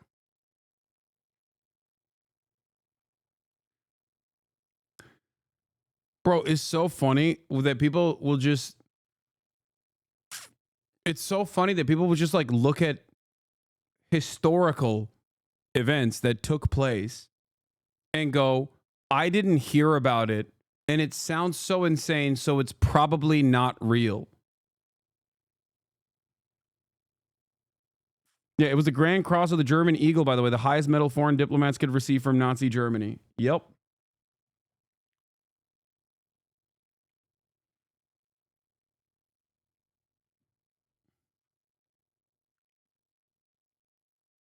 Yeah. I'll tell you another fun little thing. Coca-Cola. Coca-Cola was very popular in Germany during Nazi times.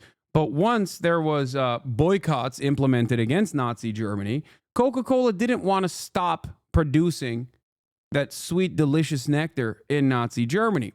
So they invented a different concoction. The name of that concoction was Fanta. That's right. Fanta was invented by Coca-Cola to continue selling products in Nazi Germany.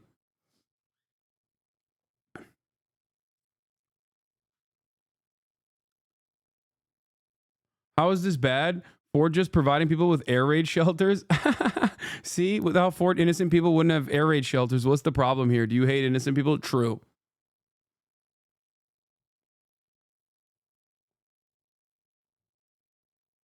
Yeah. We know about Coke and Ford as common knowledge. Even normies know about this. Please help us combat and learn about contemporary Nazis. Well, first of all, the chat reaction shows that not every single person does indeed know about this. Okay? That's number one. And number two, this does actually translate to the international collaborative effort of capitalists with fascist movements at a time when capitalism is actually so destabilized that it's seemingly falling apart, and fascism actually presents a semblance of law and order without disrupting the capitalist hierarchy. That's it. Capitalism, and the way that it is designed, due to the inherent contradictions that are firmly planted within it, the dichotomy and the process in which commodities are produced under capitalism, creates destabilization. Okay? It is slated to fail. It is destined to fail no matter what. You can try to extend it with lifelines such as the welfare state or whatever, but it doesn't matter. Ultimately, there's still going to be boom-bust cycles, and there's still going to be no more profits to maintain, especially when you factor in that there is an exponential growth of technological advances that simply make profits impossible. Profit rates have a tendency to decline no matter what. Okay? At the end of that process, there is going to be far too much destabilization, far too much anger, far too much resentment. That's where fascists come into play. In the sea of resentment towards the structures that bind us, people start, maybe feeling a little too angry and resentful and mad about the CEOs and the corporate oligarchs. Okay? Maybe they start liking people like Luigi Mangione a little too much, right? That's where fascism comes in and says, hey, there's a lot of destabilization happening right now. I am going to whip the population into shape. They do this by finding a common enemy, oftentimes a marginalized group of people that they actively dehumanize and can present as the villain that is responsible for all of the horrible things that are happening to people. Okay? That takes many different forms. In Nazi Germany, obviously, it was the Jews, disabled people, gay people, morally degenerate people that are also, mind melted by the Jews who are doing this moral degeneracy because they want to destroy the beautiful German civilization, right? Socialists, trade unionists, communists alike. As long as you are not disruptive to the existing hierarchy where capital owners still try to eke out profits no matter what the cost, and the Romani people as well. Thank you, chatters. Okay. As long as you are not disruptive to the capitalist hierarchy, you can get away with a metric ton of violence. And many corporations will align with you because they like that stability that fascism offers. It is far scarier for business owners. It is far scarier for business owners that the current existing hierarchy of capitalism is disrupted. So they rely on fascists to come in and maintain a presence of law and order through violence. Okay? That's where we're at right now in America as well, for the record. Ben Shapiro condemned Kanye, which dismantles your argument. Lol, that's so funny that you think that dismantles my argument. You know how much Ben Shapiro defended Kanye West when he was saying anti-Semitic things initially because he was a conservative? It literally took him saying that he loves Adolf Hitler 1,000,000 times over for Ben Shapiro to finally be like, yeah, he's actually going through a mental health episode and he must hate, I guess he does hate Jews. Like, what are you talking about? And also, I'm remembering that Kanye West literally shit on Benjamin Netanyahu too in the fucking stupidest way possible. So maybe that had something to do with Ben Shapiro finally coming out and getting mad at Kanye West.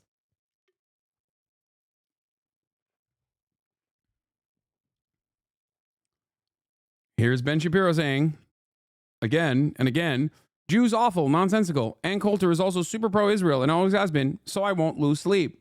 Ben Shapiro does not care about anti-Semitism as long as someone is pro-Israel. That's it.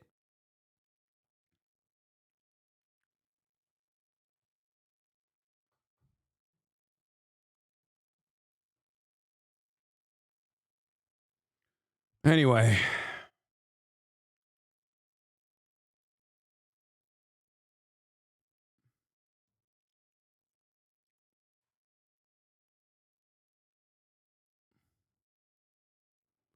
Yeah.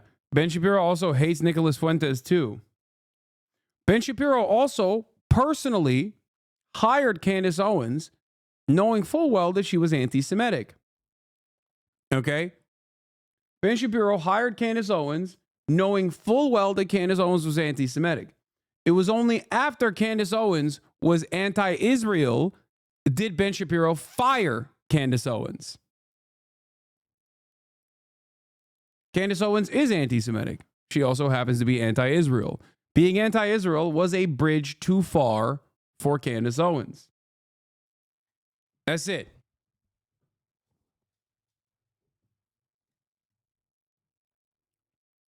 All right. Now let's get to the executive orders that Donald Trump some of them very signed day one.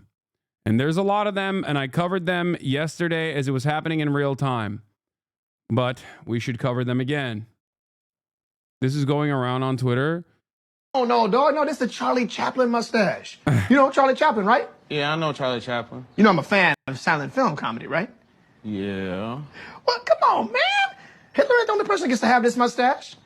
Yeah, I guess Michael Jordan had one too for a little bit. Exactly, right? And guess what? I'm not going to let some monster from the 20th century dictate fashion for all of eternity. You know what I'm talking about? Other people get to have this mustache if they want to. All right, yeah, it just caught me off guard. Okay, all right. Oh, man, you crazy. You got to take it easy, man. This is my abode, brother. When did you get a German Shepherd? What, Adolf here? See, what? No. Not Adolf Hitler, okay? Adolf Marx, Harpo. I love the Marx Brothers. Why are you busting my chops? You know this. What? You know what? You need to relax and take it easy, okay? Everything is cool, man. Let's crack these open, all right? I'll show you the kitchen. Kitchen's amazing, man. The best part about this house is I got this thing for like $20,000. Oh, no! What? No? What? The swastika? Yeah, the swastika. This is a vintage comedy prop from the movie The Producers, okay? You saw The Producers, the musical inside the musical, Mel Brooks? Yeah. And they did a remake. We had Nathan Lane and Matthew Broderick in it. Look, Nathan hey, Lane was in the cut. That's Nathan Lane a was in the symbol cut. of hate, man. You can't just hang that on your wall. It's a comedy prop, man. It's just like a rubber chicken. It's not like a rubber chicken.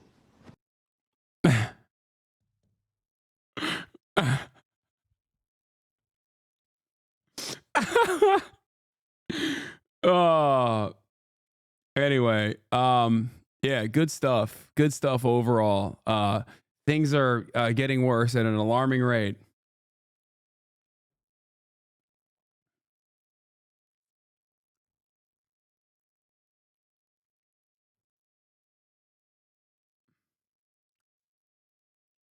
I think it's crazy that like the New York Times, ADL, Washington Post, and numerous other mainstream organizations are also doing that same thing that we just watched, like the comedy bit that we watched.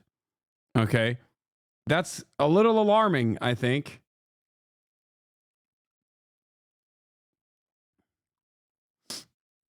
And it's existed in perpetuity since, you know, post World War II for sure.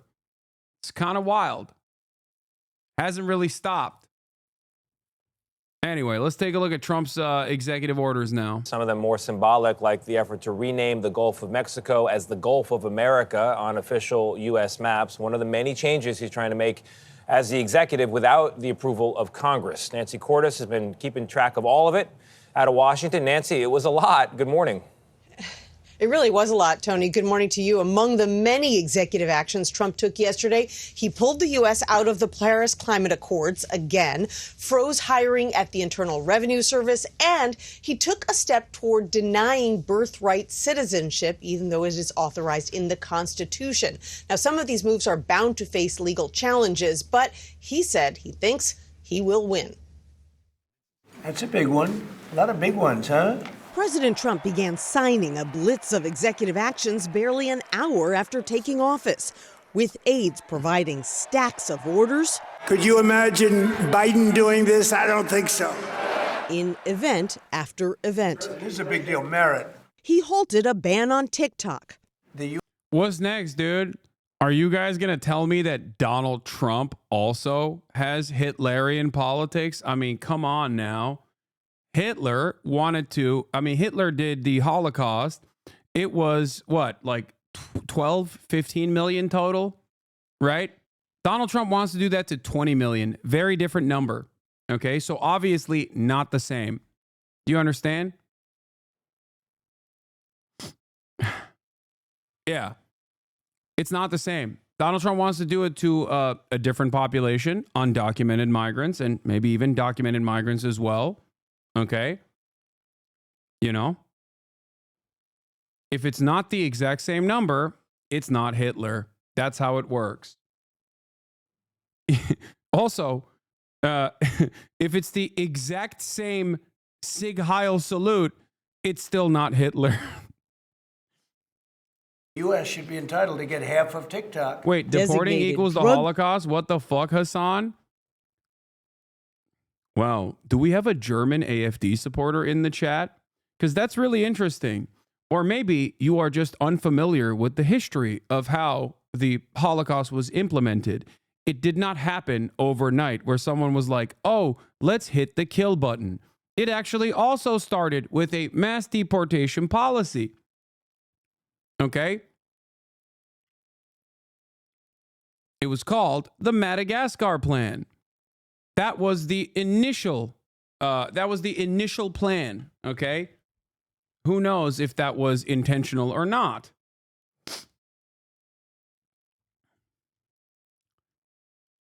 It does not start with, let's execute all of these people after putting them in concentration camps. Okay? It gets to that point.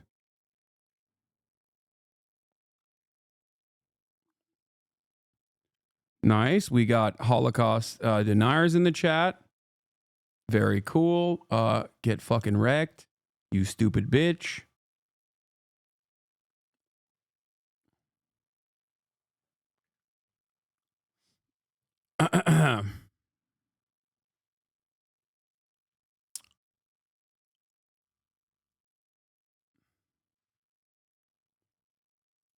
Cartels as terrorist organizations and held an impromptu press conference in the Oval Office.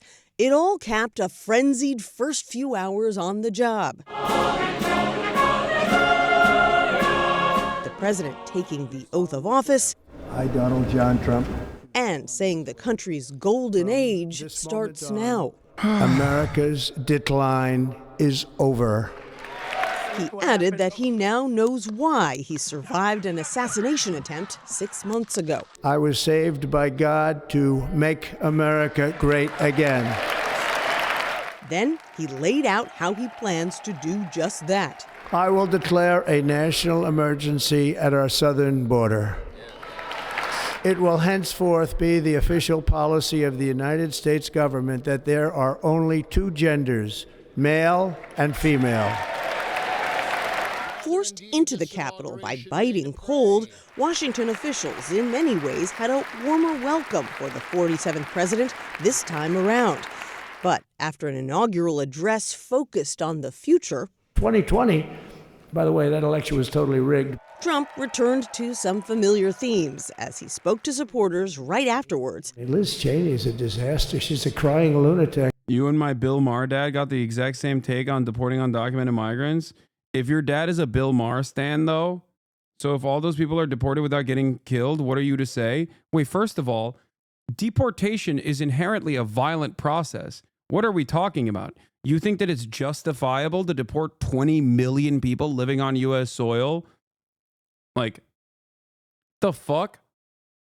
No, I still think population transfer of this sort is still inherently fascist and completely unacceptable. Okay? But if you think that, like, you know, you're just going to simply urge, no, man, justifiable? No, man, it's degrees of different violence. Dude, what a ridiculous, what a crock of shit this is, okay? I need you to understand something, okay? Deportation of that sort, logistically, is, one, it's inherently violent, and logistically will lead to ethnic cleansing no matter what, okay? And look no further than the many different instances where in American history, this exact same thing has happened. What are you talking about? Dozens of my family members were systematically slaughtered. If they just got deported, I would have had hundreds of relatives that I don't have now. Dude, I'm sorry. You can't. Chatter, I genuinely despise people who come in here and consistently go, no, it's his own special thing, okay? Shut the fuck up. The entire field of Holocaust studies and genocide studies in particular actually is against you, okay? People did not study the Holocaust so they could always say, no, that's its own unique thing, okay? And clearly you haven't even studied the Holocaust that well either. What the fuck is this, dude? People unironically do the never again argument, but then turn around and go, never again just means like, not to me, okay? Nobody else.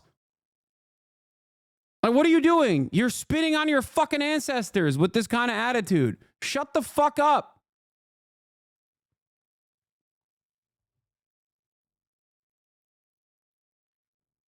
If you are right about the violence, I will come back and admit it. I don't give a fuck about your admissions, you dumb fuck. What do you mean? Oh, I guess I'll say my bad when, like, the millions of people that are put in concentration camps start getting fucking slaughtered in the process. Then I'll say my bad. Oh, thanks, chatter. You're proving my point.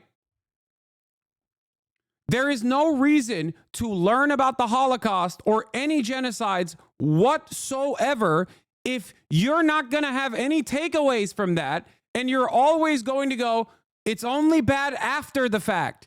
Why is there even a charter against genocide to begin with? Why does the ICJ look at the intentionality rather than the pure number of people that have been cleaned from an area, ethnically cleansed from an area? This doesn't make any sense. Think.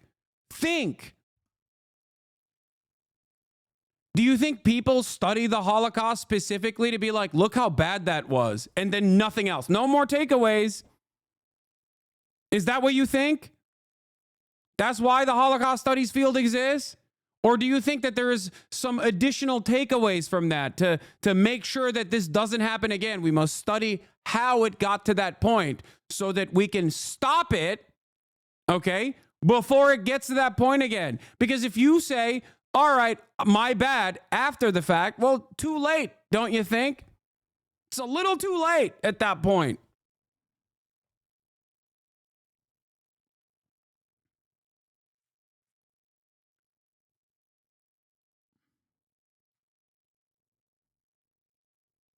People look at the final solution and don't think about what other solutions there were before the final solution. You know what I mean? It's so strange. In another part of the Capitol complex. I think this was a better speech than the one I made upstairs. Earlier, Trump and First Lady Melania returned to the White House for a transition tradition. What's the angle behind designating cartels as terrorist organizations? Designating anyone or anything, no matter how violent or evil they might be, as a terrorist organization is specifically done to deny habeas corpus and to violate the normal due process that would exist in that situation. And because they're a terror cell now, you can sign off on special operations, invade Mexico, basically with your military force to target these terror cells. It just it's a way to violate the already fairly limited pre-existing constitutional protections against that sort of thing. Internally, internally inside of the United States of America, you can utilize the military to say we're fighting, we're combating against terrorism. These are cartel operatives within U.S. soil. They don't actually have to be cartel operatives, but you can now use that as a justification. You can also violate Mexico's sovereignty by saying, well, you can't deal with your cartels, so we're going to have to deal with it, and then conduct both raids internally and also conduct military operations on foreign soil.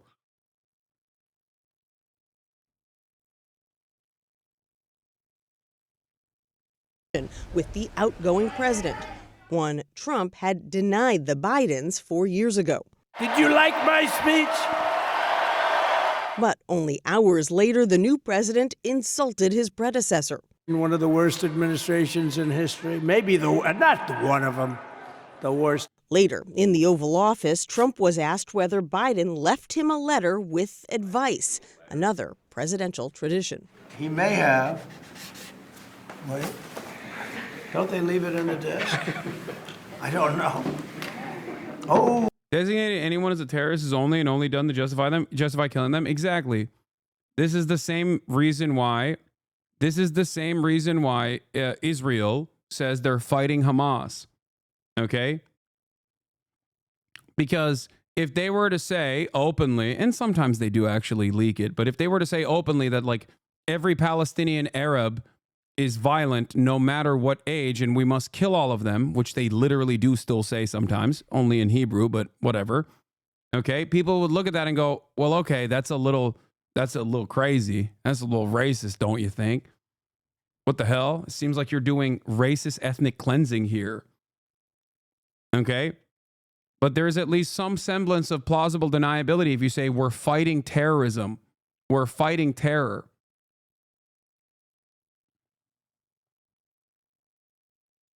It could have been years before we found this. Wow. Thank you. Can you say on the outside?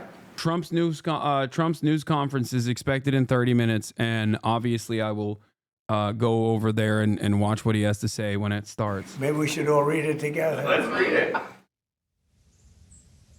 We did not read it together, so we're still waiting to hear what it said. Late last night, Trump... As a university history professor in the U.S., I feel like all of my life's work has been for nothing. Now I know how you feel shouting the same thing at brain dead chatters every day. Yeah. posted that he is firing more than 1,000 political appointees from across the government. There were reports of officials being told to resign at the State Department, at TSA, at the Coast Guard, and elsewhere. Now, it's not unusual for appointees to be let go when a new administration comes in, but normally they wait until the new officials are ready to take over. Nate. All right, Nancy, thank you. We're already starting to see the effects of President Trump's actions on immigration, including on people trying to come to this country legally. Omar Villafranca has more from along the southern border in El Paso, Texas. As Commander-in-Chief, I have no higher responsibility than to defend our country from... Trump gives ICE power to arrest people at schools and churches while using common sense. Trump admin says that ICE can arrest people in and near places such as churches and schools, directing the agency to use common sense. Is a departure from the long-standing policy to avoid so-called sensitive areas. Dude, I'm telling you, Gestapo, okay? Gestapo. ICE is straight up doing SS shit, okay? And they're gonna do it. Trump said they're gonna do it, and they're gonna do it. And this time, unlike last time, there isn't even a limited amount of like, there isn't any semblance of judicial process here that can maybe even hold it up in the court system. You have a completely captive supermajority Supreme Court of the United States that will make everything that Trump wants to do constitutional. Okay? It's just, it's terrifying. I don't see the American people are waking up. Are we doomed? I don't know.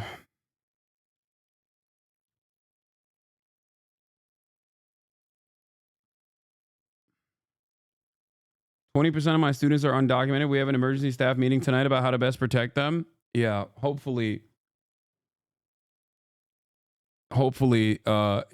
documented, American-born, naturalized, like U.S. citizens will have to be a line of defense. Trump has issued an executive order that revises Muslim ban, but is also much worse. Here's a thread of the key aspects of the new ban. This is from legal scholar from the Quincy Institute, Mariam Jamshidi. The admin has clearly learned from its earlier efforts to ban nationals from Muslim-majority countries by issuing a facially neutral order that appears to create a non-arbitrary process for its various action items. This is procedural process washing of what is still a discriminatory ban. New ban has many troubling provisions the old version of the ban didn't have, like this provision. Identifying how many nationals from those countries have entered or have been admitted in the United States on or since January 20th, 2021, and any other information the secretaries and attorney general deem relevant to the actions or activities of such nationals since their admission or entry into the United States. Whenever information is identified that will support the exclusion or removal of any alien described in subsection 2B, the Secretary of Homeland Security shall take immediate steps to exclude or remove that alien unless she determines that doing so would inhibit a significant pending investigation or prosecution of the alien for a serious criminal offense or be contrary to the national security interests of the United States. Together, those provisions suggest that foreign nationals from countries subject to the new ban that was admitted to the U.S. in the last 4 years could be subject to deportation. Is this a blanket automatic deportation order? Or is it more particularized? That is very similar to a law under President Coolidge that Hitler literally praised America for. Or is it more particularized? Hard to provide answers since this provision is written in deliberately vague language either way. Either way, it places countless foreign nationals present in the U.S. in a precarious position, including the over 40,000 Iranians holding non-visitor visas. One of my smart immigration colleagues has pointed out that the authority for this ban creates some hurdles to treating this as a blanket deportation clause. There's also this provision. Recommended any actions necessary to protect the American people from the actions of foreign nationals who have undermined or seek to undermine the fundamental constitutional rights of the American people, including but not limited to our citizens' right to freedom of speech and free exercise of religion protected by the First Amendment, who preach or call for sectarian violence, the overthrow or replacement of the culture on which our constitutional republic stands, or who provide aid, advocacy, or support for foreign terrorists. That part of the Muslim ban is specifically for college students. College students, many of which who are foreigners on international visas from many different countries, will be targeted under Project Esther, which is Project 2025's specific anti-Palestine division, where they will look at college students that have said free Palestine and try to deport them. This was also pre-written and pre-designed by the very same group that brought you Project 2025, the Heritage Foundation. Ironically enough, this, or who provide aid, advocacy, or support for foreign terrorists, kind of goes against the exercise of religion protected by the First Amendment, who preach or call for sectarian violence. Yeah. So no matter where you are from, if you say free Palestine, for example, and you're on a student visa, the government will try to come after you and deport you. I suspect that this process will require the federal government to set up Department of Homeland like snitch lines and hotlines specifically that can easily be undermined with a couple people that know how to code, I suspect. So if you're wondering how you resist against this sort of thing, I suspect that a lot of this resistance will be decentralized and hopefully with a lot of plausible deniability. I would never urge people to do such things if such a hotline was to exist. A snitch line was to exist. Of course, I would never.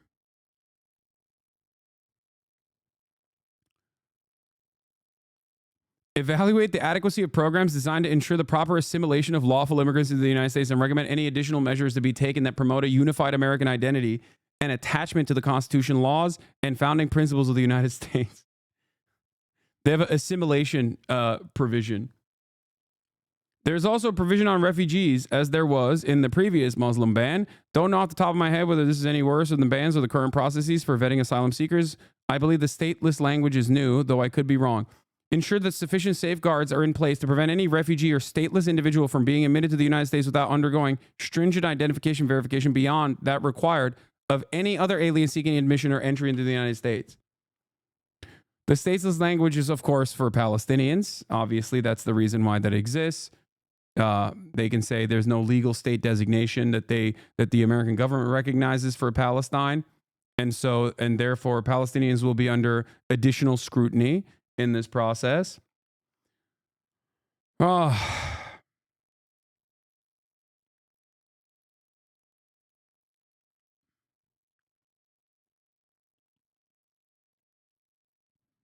last thing, which others have also mentioned, 2C could also be the basis for new NCEERs,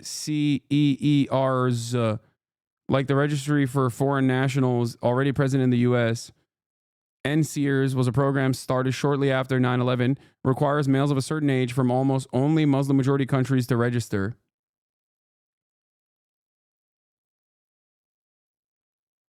Good. W for Trump. F the Palestinian. Yeah, dude. Yeah.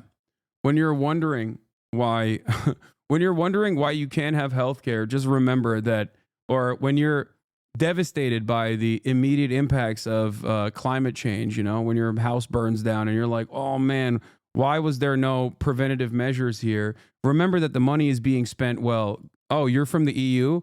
Oh, dude. Awesome. You're from the EU. Okay. Yeah. Trump definitely won't be awful for you. Clearly. The EU famously also is not impacted by climate change. The EU famously exists not on this planet, but on fucking Mars.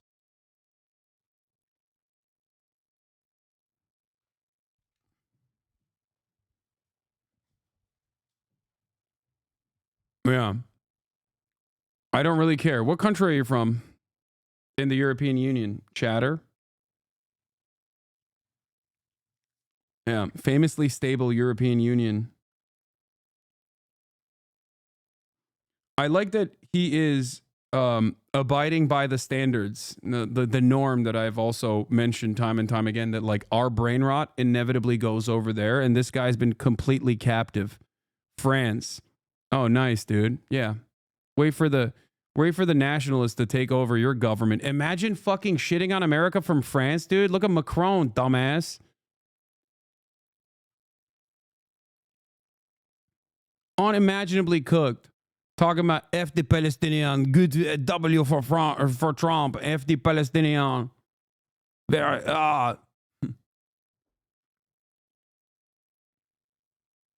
Your country's cooked too in the same exact ways that ours is, and you're over here being like, well, good job for Donald Trump. Least Islamophobic francophone? Yeah. His username is a Nazi album? I don't care. I don't fucking whatever. French hogs are so funny because they think they're above like the unintellectual, unenlightened American hogs, but then they literally LARP as American hogs.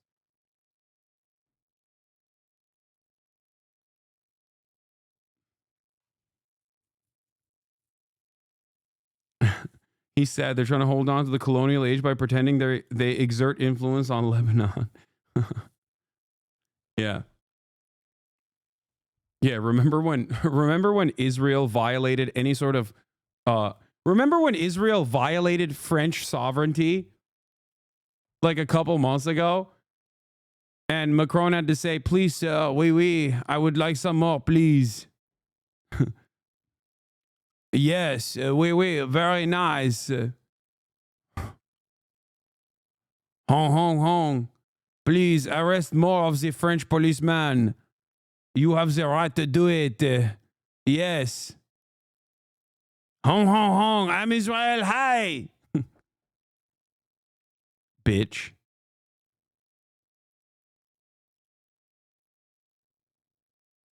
Threats and invasions, and that is exactly what I am going to do. A series of executive orders signed by President Trump Monday designed to crack down on immigration had an immediate impact. As the new administration shuttered an app used by asylum seekers to book appointments with immigration I'm not from officials. France, dude. And okay, whatever. You're still a fucking idiot. What do you mean? Canceled. Dude, what is this like? I was just pretending to be mentally deficient memes happening in the chat. He's like, yeah, dude, 52,000 people in here think I'm a dumbass racist. And guess what, dude? I am. But I was a dumbass racist from a different country. Imagine thinking I'm a dumbass racist from France. Okay, you got us, dude. Like, all outstanding bookings, including the one for Margalise Tinoco from Colombia, who waited months for this day. I don't know what my life will be from here, she said. About 30,000 migrants were waiting to enter through the app. Sources tell CBS News Trump is also planning to ramp up operations to arrest unauthorized immigrants across major U.S. cities this week as he pledges to oversee the largest deportation effort in U.S. history. Chicago is now bracing for raids to detain and deport. The new president tells us very clear. Everybody is the enemy. All the immigrants is the enemy. Yesenia Ramirez has lived and worked in the U.S. while undocumented for 20 years. She spoke about the fear spreading in her community. You don't see it, but you feel it. You have the panic attacks. You can't sleep. Less than 24 hours into his second term, Trump also signed orders to keep asylum seekers in Mexico while awaiting immigration hearings, labeled drug cartels as terrorist organizations, and promised to send troops to the southern border. Last month, Border Patrol encountered around 96,000 foreign nationals at the southern border, down from more than 300,000 in 2023. The Texas National Guard is already stationed here on the Texas-Mexico border and has been since 2021. Now, President Trump also signed an order going after birthright citizenship for children born in the U.S. to unauthorized immigrants, but that is already facing legal challenges from immigrants' rights advocates. That's just against the Constitution, by the way. Like, straight up. Not even a joke, not even a meme. That is just completely unconstitutional. The real joke, of course, is claiming something is unconstitutional and expecting the Supreme Court to abide by that standard. None of that matters. We already know that the Supreme Court is completely captive to the whims of the current administration, and they will do their bidding. You know? Gail? Omar, thank you very much.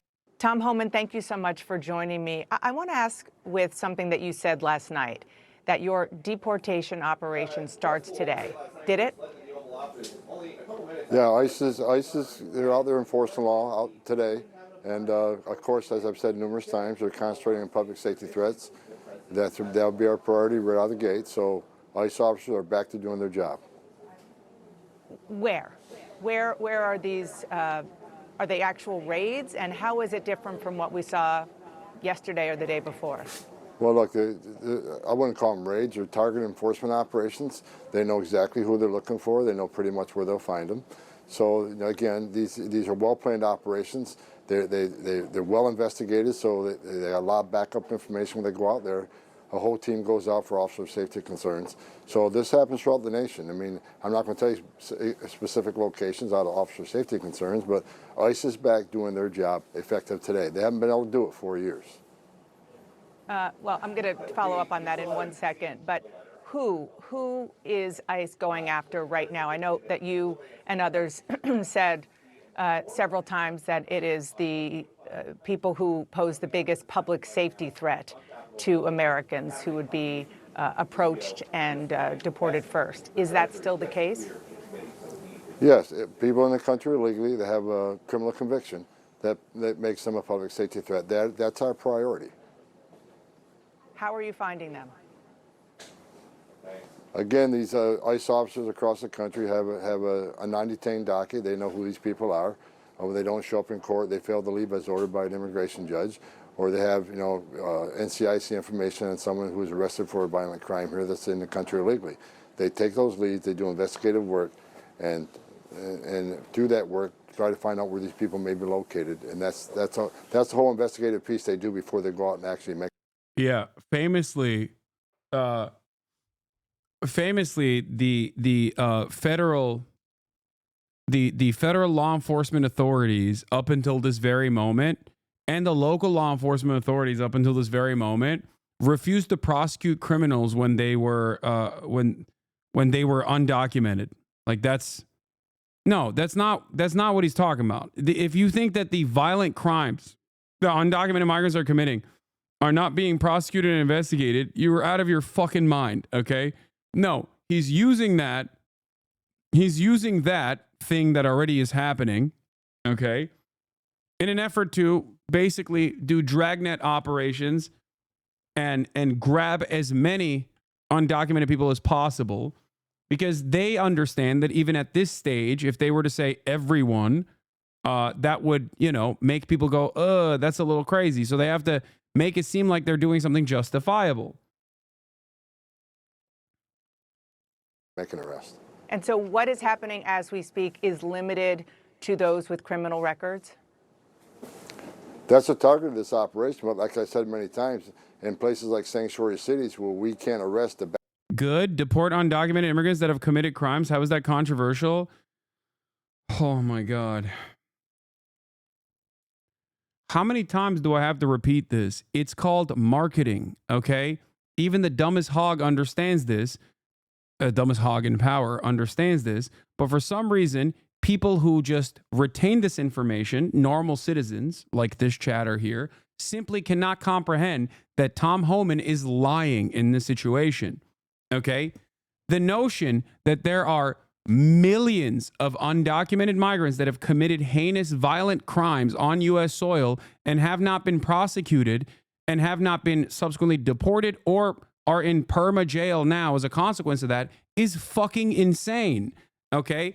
The reason why he's making it seem as though that is what they're going after is because it's much more marketable for him to say that instead of saying the truth, which is we are going to do dragnet operations in your neighborhoods. We're going to bust down doors and we're going to grab the abuela that works at the grocery store that you wave hi to every day. Okay. That doesn't eliminate the point being valid. I'm not validating all his points. I just think deporting criminals is a valid POV. Otherwise, arguing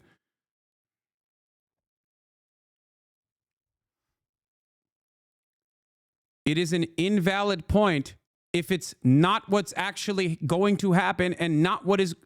It's an invalid point because he's lying. How do you not understand this? The reason why it is an invalid point is because he makes it seem as though the current federal government does not prosecute criminals who are undocumented. If you believe that, you're a fucking moron. Okay? That's it. Of course, he's not going to say we're just going to do dragnets and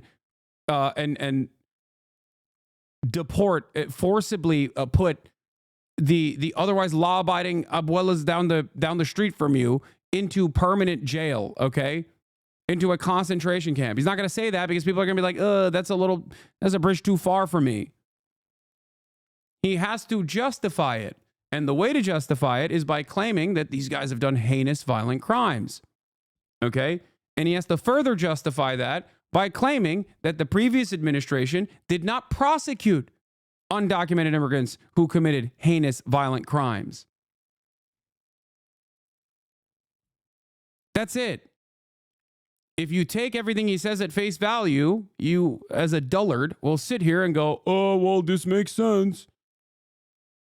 I understand his other points might be invalid and not in good faith, but as Dems on the left, if our messaging is a counterattack, first of all, I don't care about the Democratic Party's messaging on this issue, and I don't care about what you think is the best possible way to go about it in terms of the optics, because you clearly are too stupid to understand what's already happening here anyway, okay? Dems on the left, our messaging is a counterattack on the premise that a majority of Americans agree. Okay, a majority of Americans agree that Jesus Christ is going to come back to earth in our lifetime. What do we do about it? Should we legislate accordingly? The fuck do you mean, dude? What a stupid position.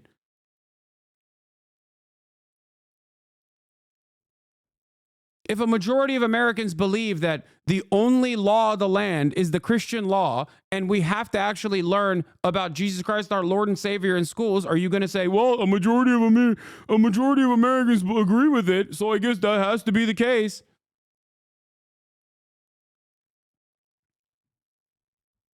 Politics is the art of the possible. Dude, I can't stand liberals, man. I cannot stand liberals. Like, they literally substitute being bad at politics with like some kind of adult way of interpreting the situation.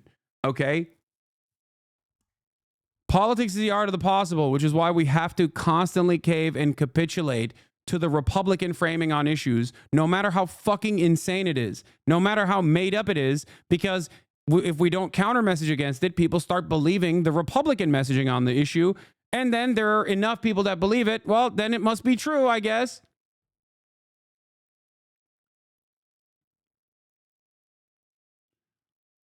If our messaging is a counterattack, a premise that the majority of Americans agree and believe in, we're going to continue to sink further in immigration polling, which, whether we agree or not, was a huge impact during the election alongside the economy. I'm going to die. The reason why a huge majority of Americans believe this falsehood is because the Democrats never communicated that it was a falsehood at all. They just showed their bellies. And worse, they actually solidified that this was a real issue.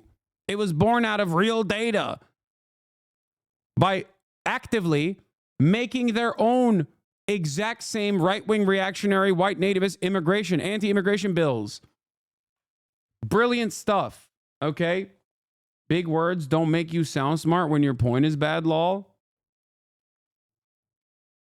I don't think I used any big words. I don't know if you're talking to the other chatter. What are the big words that I'm using here? Republicans have a starting position that is born out of a lie. Okay? That's it. It's born out of a lie. The idea that undocumented migrants that come, and documented migrants too, by the way, this is not just undocumented migrants, so I got to stop saying that. Non-citizens, and that's the Customs and Border Patrol, Department of Homeland Security state, designation for this. Non-citizens are responsible for an unimaginable metric ton of fucking crimes, okay? That's a lie. It is the exact opposite, as a matter of fact. They are responsible for less crime per capita than natural-born U.S. citizens, okay? The reason why Republicans advance this position is for a multitude of different reasons, but many of which is just simply that they're fucking racist, okay?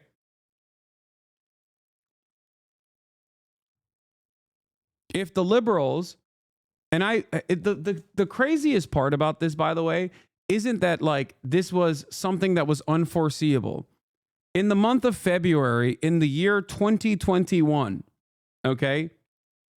You got to lay off calling people fucking morons when they approach you with counter arguments. If the counter argument is moronic, I'm going to say that it's a moronic counter argument.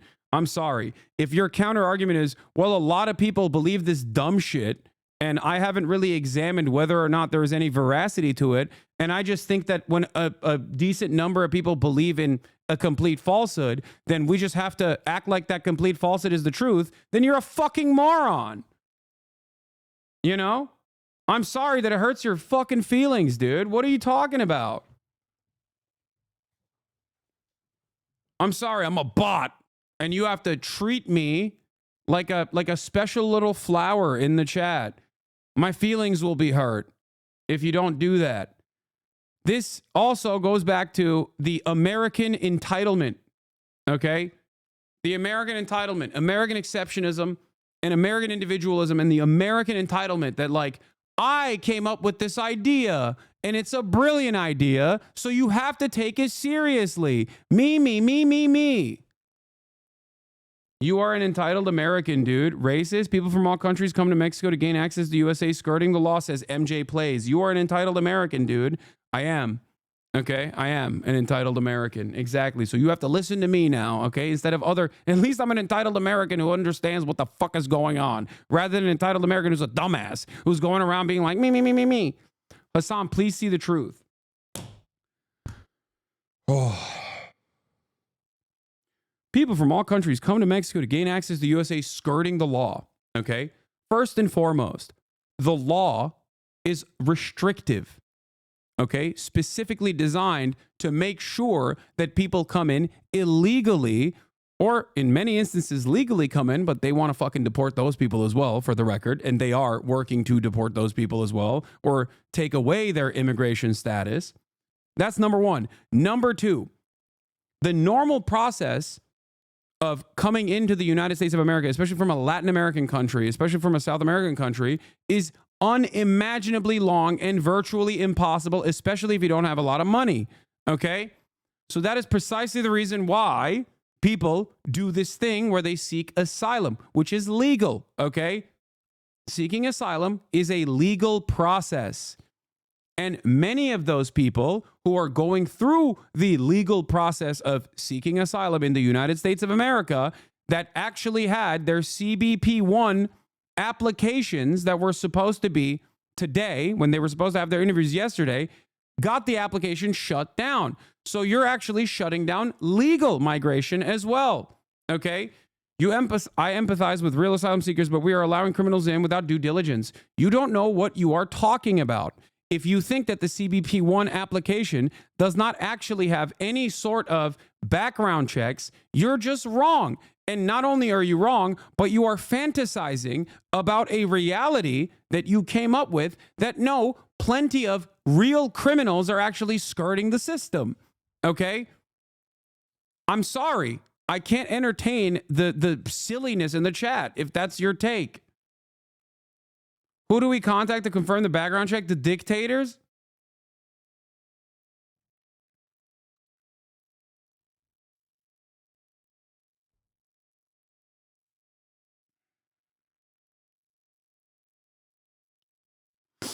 Yes, they call up Maduro personally. The dictators.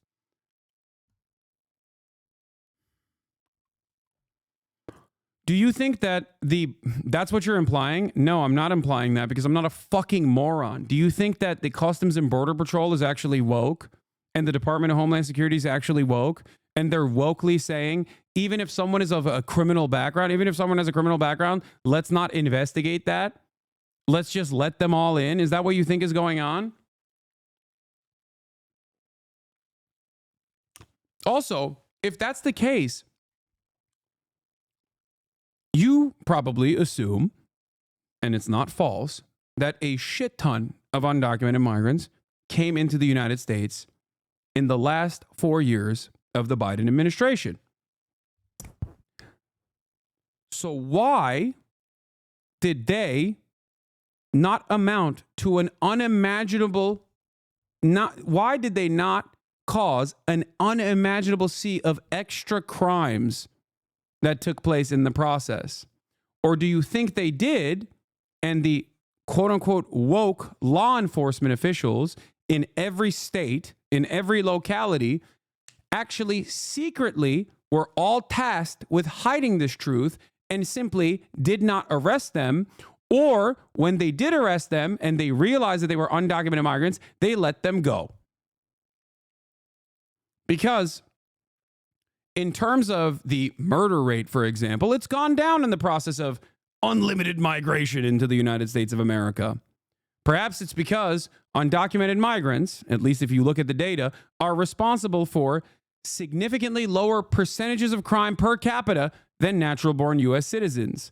Hasan, I don't want you to be killed by a migrant. Please stop. What?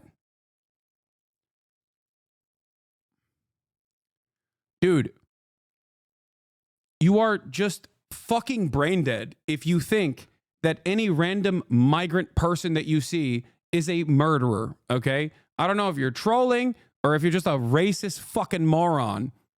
What the fuck? I live in Los Angeles, okay? The fuck do you mean? I don't want you to get killed by a oh, shut up. Oh, I'm trolling a little bit.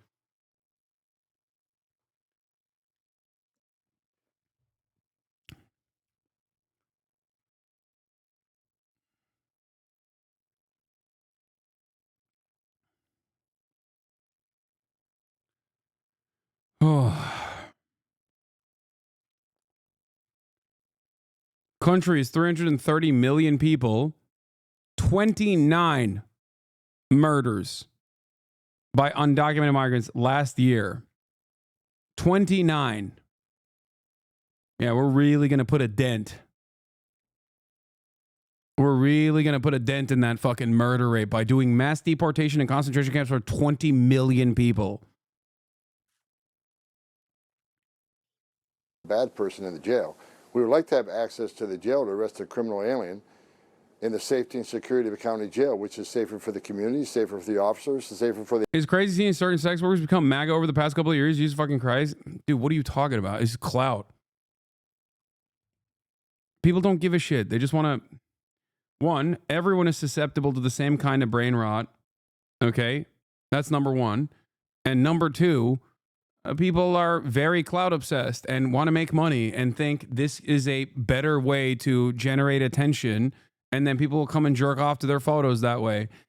I know this, you know, I've seen it. I've seen it happen.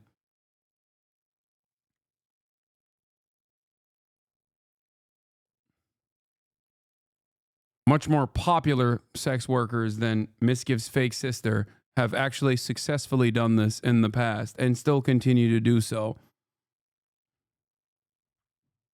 The alien. But when you release a public safety threat out of a sanctuary jail and won't give us access to him, that means we got to go to the neighborhood and find him. And we will find him. But when we find him, he may be with others.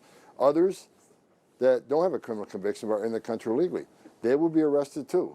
Because we're not going to strike, and this is the difference between the last administration and this administration. ICE is going to enforce the immigration law. There's nothing in the INA, the Immigration Nationality Act, says you got to be convicted of a serious crime in order to be removed from this country. So there's going to be more collateral arrests in sanctuary cities because they forced us to go in the community and find the guy we're looking for. Let me just make sure that I understand what you're saying, because at first you said that the first targets are those with criminal records, but you are also saying that those who are undocumented in the U.S., also who don't have criminal records, people who are working in their communities, maybe even have spouses who are American citizens, they could be swept up with ICE today as well? What I'm telling you is when we go find our priority target, which is a criminal alien, if he's with others in the United States illegally, we're going to take enforcement action against him. We're going to... That's called a dragnet, dude. That's what he's saying. You know, Israel style. Some real where's daddy shit. He said collateral arrest. Yeah. This has nothing to do with apprehending criminal migrants who have done violent crimes, okay? Is not. The current system already prosecutes anyone who has committed a crime on U.S. soil. Now, police are notoriously incompetent, but they're incompetent when it's an American citizen that commits a crime or when it's an undocumented migrant that commits a crime. They're incompetent across the board. That's why their clearance rate for murders is 57%.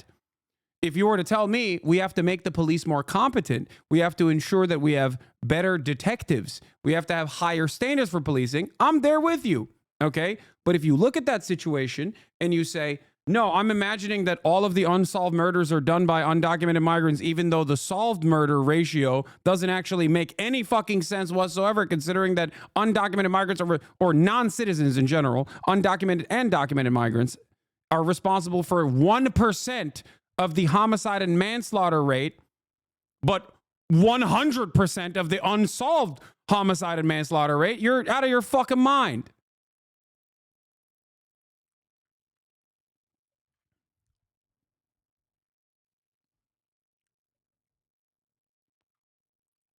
On a forced immigration law.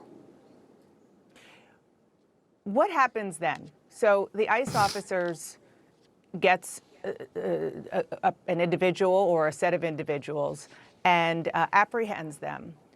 What next? Another fact that I must remind people is that 1 out of every 15 household in this nation with 330 million people has at least one parent that is not documented. 1 out of 15 household. Okay? 1 out of every 15 household in this country is a mixed status household, a mixed immigration status household. 1 out of 15. That means there's a high likelihood that at least one house down the street from you is going to be getting this door knocking operation. What do these ICE officers do with them? Because in some cases, and you know this far better than I, they haven't been deported in the past because their country of origin won't take them. Well, what happens after arrest? They're taken to an ICE office and they're processed and put in detention. While they're in detention, ICE officers work on... That's what the voters want? No, dude. The voters never know what they want until they get it, okay? What is this? You said that's kind of racist? Yeah, 1 in 15 homes is mixed status home. That's not a kind of racist take. That's just the truth. I don't know why you would try to cynically say, oh, kind of racist. Doing the classic, oh, if you're noticing racism, you're the real racist type nonsense. That's what the voters want, is also an idiotic fucking argument. Okay? Because since we saw what happened when the Republican Party advanced this agenda through the Supreme Court to overturn Roe v. Wade after lying to the American public, the voters very quickly found out after the implementation of said restrictions that they didn't want that, even people who had actually previously voted for it. Okay? You'll see what the voters actually want. You precocked Fetterman party switch for fucking sure? Oh yeah, no, it's gonna, yeah, I already, yeah, I told you that John Fetterman is gonna switch parties.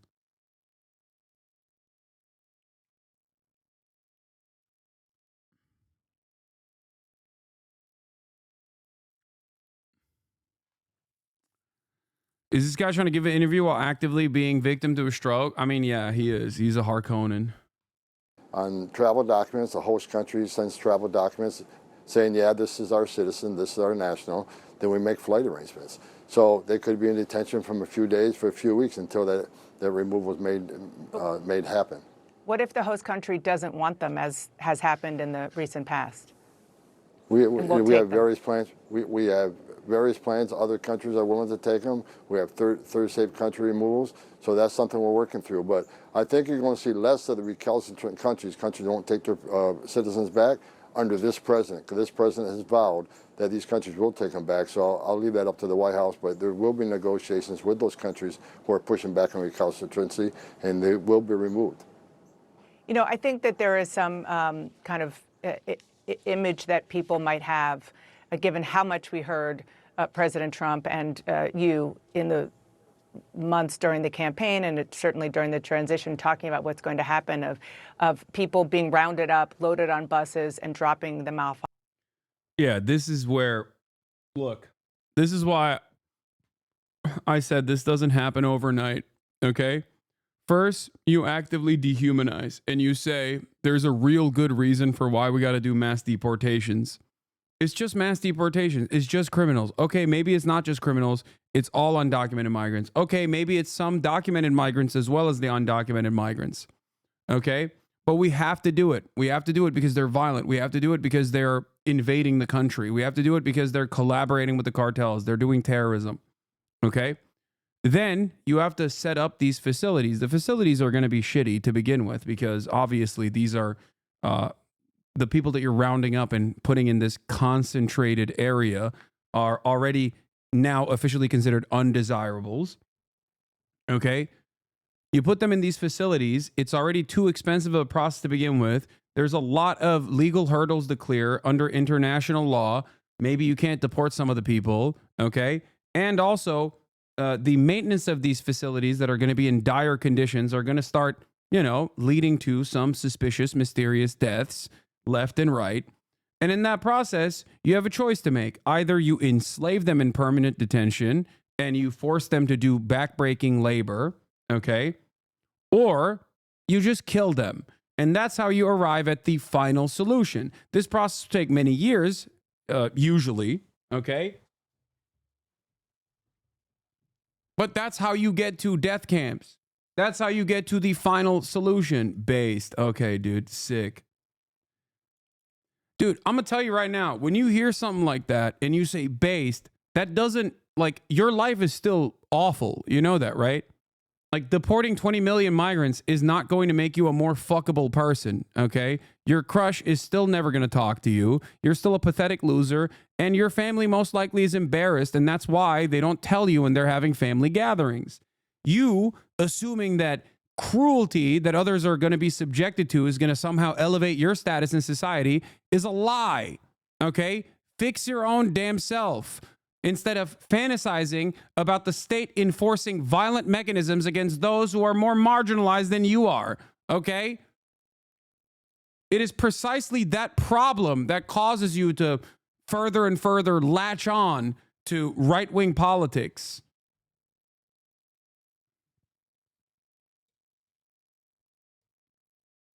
It's so sad and so fucking pathetic. Bro's pushing the envelope with hypotheticals today.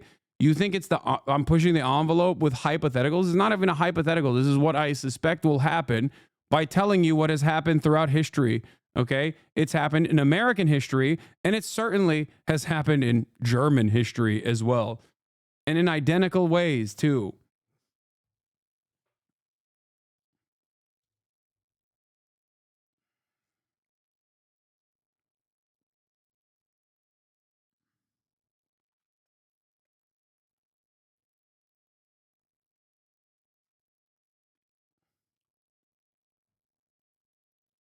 On the border.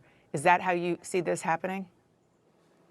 Well, I don't like the analogy of rounding up. Look, again, this is a targeted enforcement operation. The president's been clear on this. We're going to concentrate on public safety threats. But in sanctuary cities, where they don't let us take that public safety threat into custody and the safety and security of a jail, we have to go find him. If he's with others in the country illegally, ICE will not turn a blind eye to that. ICE is going to uphold the oath they took. They're going to enforce the laws enacted by Congress and signed by a president. And they're going to do that without apology. I mean, if sanctuary cities force us in this position, that's exactly what's going to happen. How many deportations do you think that you can carry out this year? Last year, for example, the Biden administration did deport about 270,000 people, which is the most since 2014. I know you said ICE has not been doing its job, but there have been a lot of deportation. Deportations? What's going to happen coming up? Yeah, that don't count. That don't count, Dana. Yeah. By the way, previous deporter-in-chief, Barack Obama.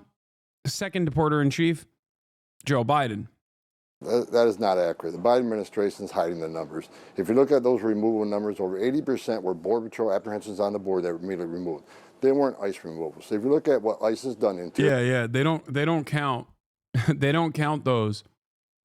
The more valuable ones are people that have been living inside of U.S. soil for 10 plus years that have been working a job. That's the real valuable people that must be removed.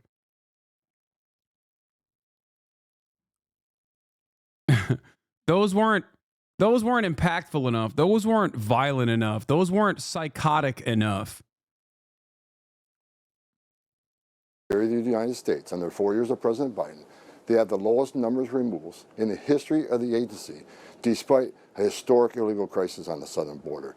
So they can claim 270, 240,000, whatever removals. He didn't say that shit though. He said criminals. Yeah, you do understand. I hope you recognize that he's not actually talking about criminals. Or in his mind, he could be simply saying, well, you crossed the border illegally, you're a criminal.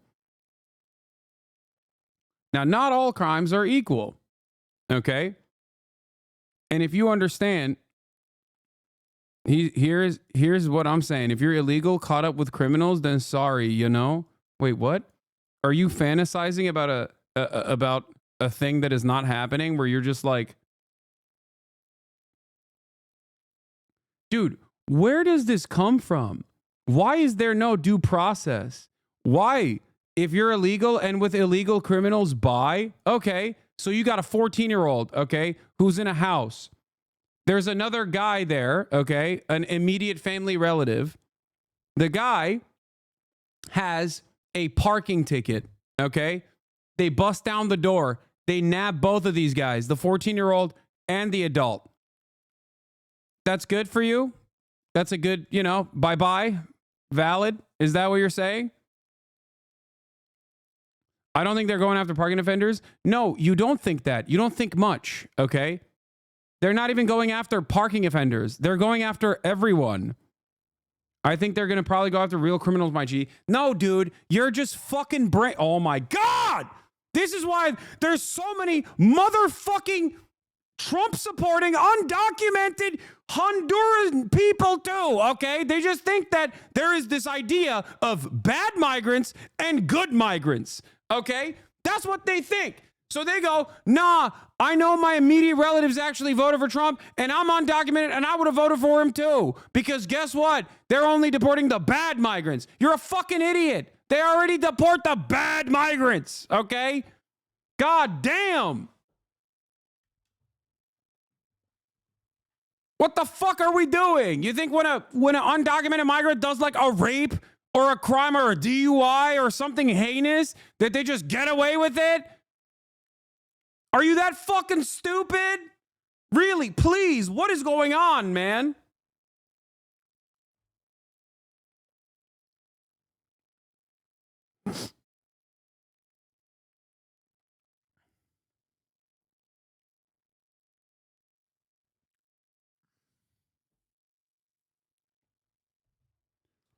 Oh, I swear since the inauguration, people have managed to get dumber even record time. No, it's because all the fucking stupid hogs are now no longer embarrassed to be dumb in broad daylight because they got Big Dumbo over there and his cadre of Harkonnen-style villains all over mainstream media preaching. So they think, okay, I'm galvanized. I'm emboldened. America's back on track, baby. It's so frustrating because I also hate the elitist, entitled liberals who operate with the same violence in mind anyway. But a lot of these guys don't understand that. They think, oh, this is just team sports. Get wrecked, libtard. We own you.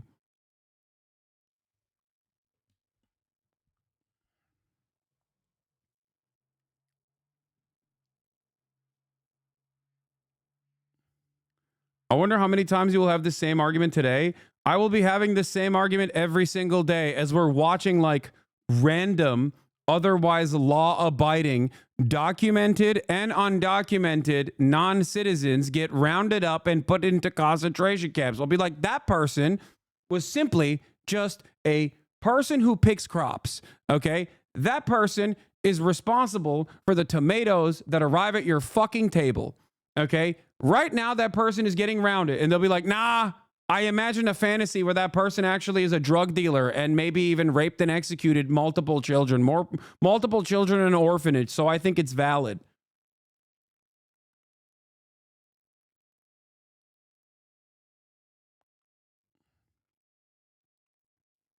Slave argument, ZZZ. Okay, brilliant minds, dude. Brilliant. Yeah, I'm not saying that person should remain undocumented. I'm saying that that person should be documented. Okay? So they can also, alongside the rest of the documented labor force, advocate for better wages in a unionized work structure. That is the major difference here. I understand that having two tiers of labor and a permanent underclass that is constantly replenished by global south migration after those countries have been destabilized by us or eviscerated by climate change is always going to depress the wages across the board. I understand that. I recognize that. My solution to that problem isn't to deport 20 million people in the most violent ways possible and assume that someone will fill these roles, okay? My solution is that they're already working here. They already provide for America in a very meaningful fashion, and therefore they should be processed and documented.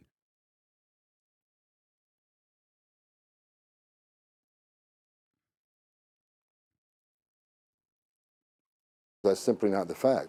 And under the Trump administration, were there fewer removals? Yes. And why was that? Because we secured the border. We weren't releasing millions of people to the United States to have to go find and remove.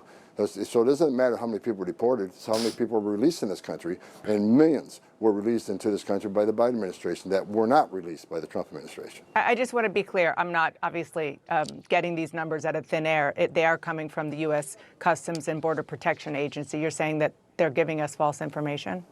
The numbers are accurate. I'm talking, where do those removals come from? And they're not interior ICE removals.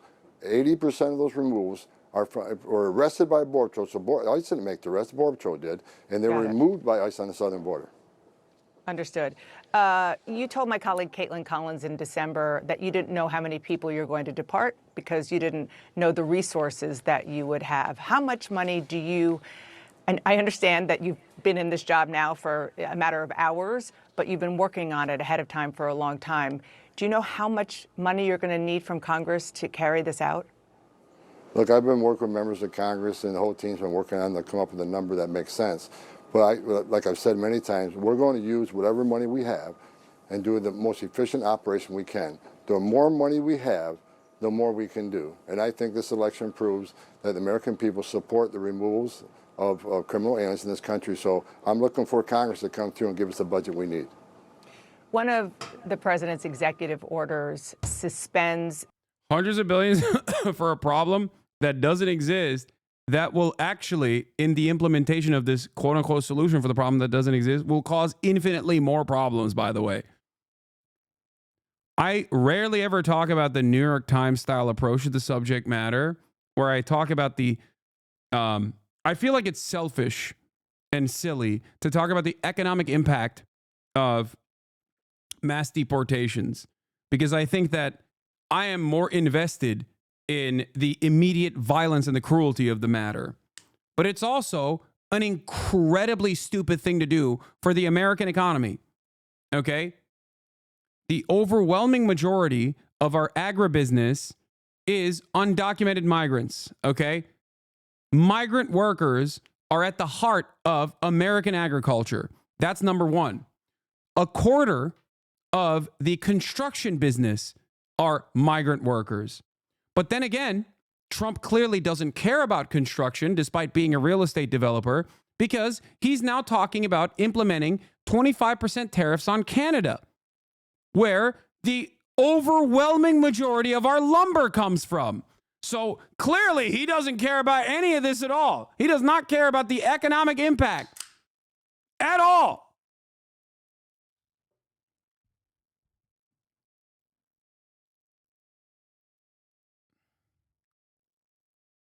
Trump's not live yet, is he? Why are people saying he's live already? The U.S. refugee program. And that action could leave about 2,000 Afghans in limbo who were previously approved to resettle in the U.S., and that includes families of U.S. service members.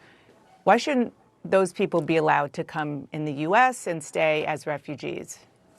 Look, we need to secure the border. We need to stop the bleeding, right? We can keep bailing the water out of the boat, but we got to plug those holes. So right now, it's all about securing this nation, securing the border, and we'll address that in the coming days. But right now, we're going to shut that border down and get a hold of this problem. What's happening on our border is the biggest national security vulnerability I've seen in my career, and I've got over 35 years doing this. We need to take action to secure the border, and we'll discuss the other policies down the road. But right now, it's all about securing the border and saving lives.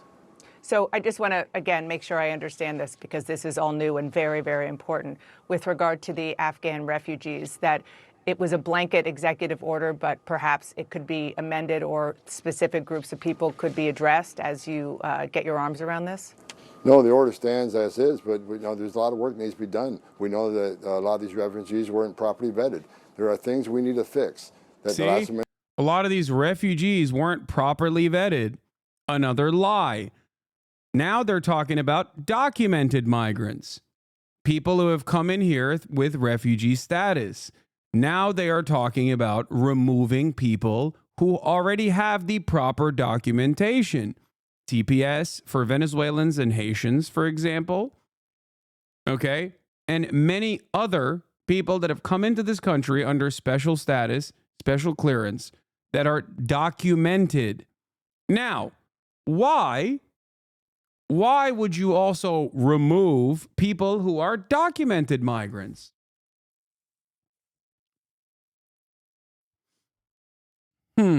Interesting. Why is Donald Trump trying to go against the Constitution and take away the naturalization of people who are born into mixed status households? Maybe one parent is documented, maybe one parent is a tourist, or maybe one parent is documented and another parent is in the process of getting their visa or in the process of getting their citizenship, and then the child is born on U.S. soil. Donald Trump no longer thinks that you should be considered as an American citizen.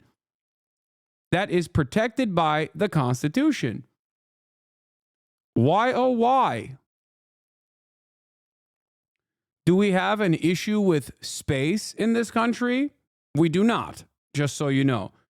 Is there a finite pool of labor that's readily available? No, that is also wrong. There is no lump sum of labor. There is no finite amount of labor, because guess what? When there are more people, there is more need for teachers, trainers. There is more need for construction workers.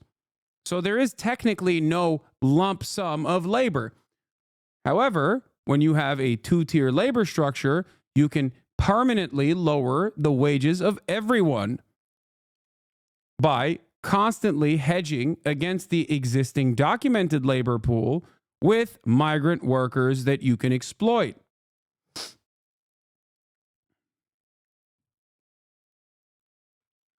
It is perhaps the most un-American thing on the planet to just assume that we've had enough. And this is a nation, for all of its evil actions in its inception and all of the awful things that that has continued throughout American history, the one good thing about America that has caused the United States of America to consistently avoid the same trap that every developed nation has fallen into is permanent migration. Okay? Access to whites is not a human right. Dude, nobody wants your crusty, disgusting, neck-bearded, mouth-breathing white ass, okay? I cannot stress this enough. And this is something that you also know. You know this deep in your heart, okay? Ain't nobody want you.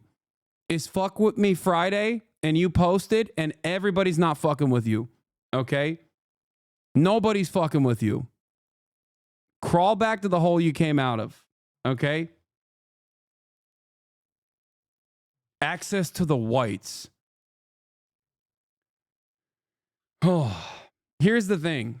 when you're a pathetic fucking loser, okay, who will perish at the mere sight of daylight, you have to grab on to fantasies of racial superiority, okay? When you have nothing, when you have absolutely nothing, you have to think that, like, no, there is some holistic spiritual reason for why I am simply superior by design, okay? I have racial superiority by design. It's got to be, you know? There's got to be something. That's what it is. For a lot of racist people, that's what it is. It's like deep embedded insecurities. Okay?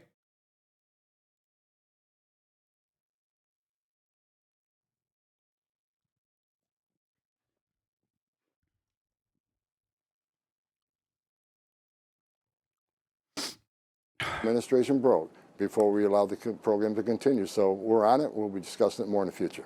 Okay, so Afghan refugees, children in some cases of U.S. service members, they are no longer safe in the United States. I want to say they're safe in the United States. The president issued an executive order to give us time to get our arms around this massive problem of immigration in the United States, massive vetting problem that we got to get our hands around. So that's where we're at. Okay, so they'll be deported or not let in if they're on their way. If they're in the country illegally, they have a problem. It's not okay to enter this country illegally if that's what. There it is.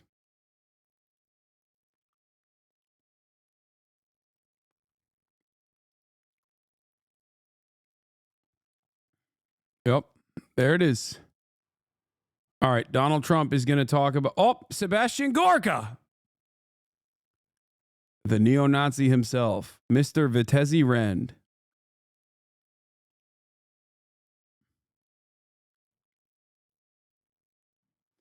Hasan, are you for continuing to build new structures? Wouldn't that negatively affect the environment? Plus, won't there continue to be less habitable area due to climate change? Dude, are we doing eco-fascist takes in the chat right now? What's happening? First of all, there is already a lot of unrealized land here, okay? Number one, there's already plenty of structures that exist that we're simply sitting on, okay? There are a shit ton more available units than there are homeless people in this country. That's number one. And number two, there are environmentally conscious ways of building, okay?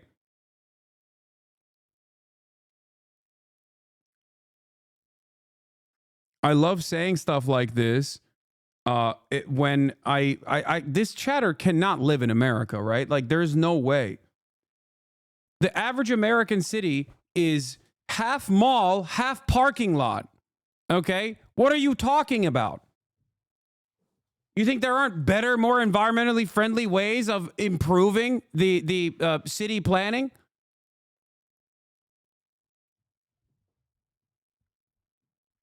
Yeah, the only way to prevent and mitigate ecological disaster is by killing migrants. I live in LA. Okay, well, great example. LA is also, just like every other city, half parking lot and half mall. Shit.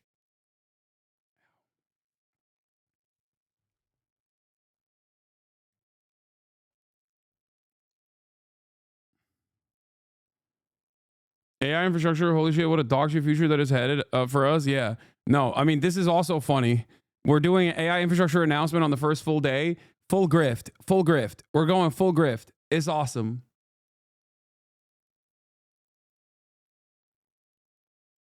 Hi, everyone. Let's look at some of the dumbest people celebrating this, by the way, the Trump administration. I just want to give a great big shout out to President Trump for signing an executive order stating that it is the official position of the federal government of the United States that there are only two genders, male and female. I've had this sign outside of my office since February of 2021. I have really stood in the fight. It's so funny that Marjorie Taylor Greene wants to be the disgusting face of this there are only two genders shit, okay? It's like, okay, so which one do you fall under the category of if there's like rigid boundaries such as this one? How am I supposed to know?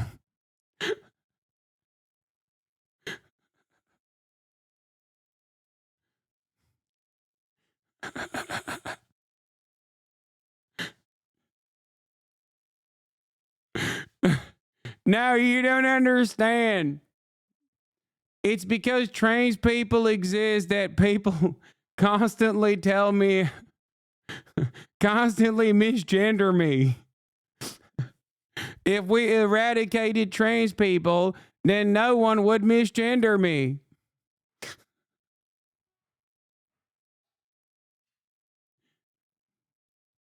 Every turf. Well, she's not even a radical feminist, but.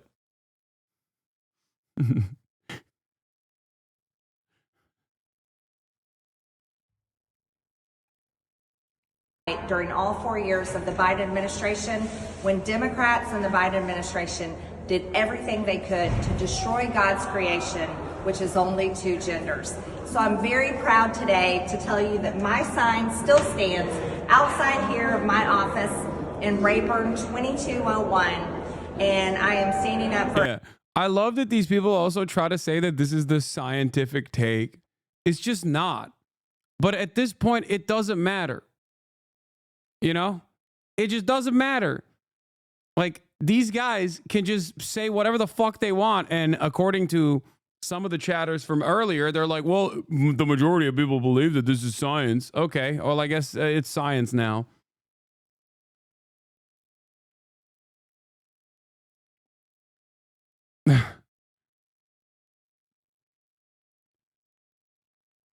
Gender is a social construct.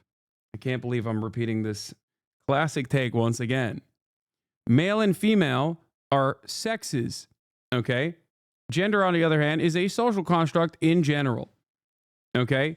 And even the sexes are not a binary. This is so not the case that even Ben Shapiro now at least says it's bimodal, okay? Which also is a little reductive.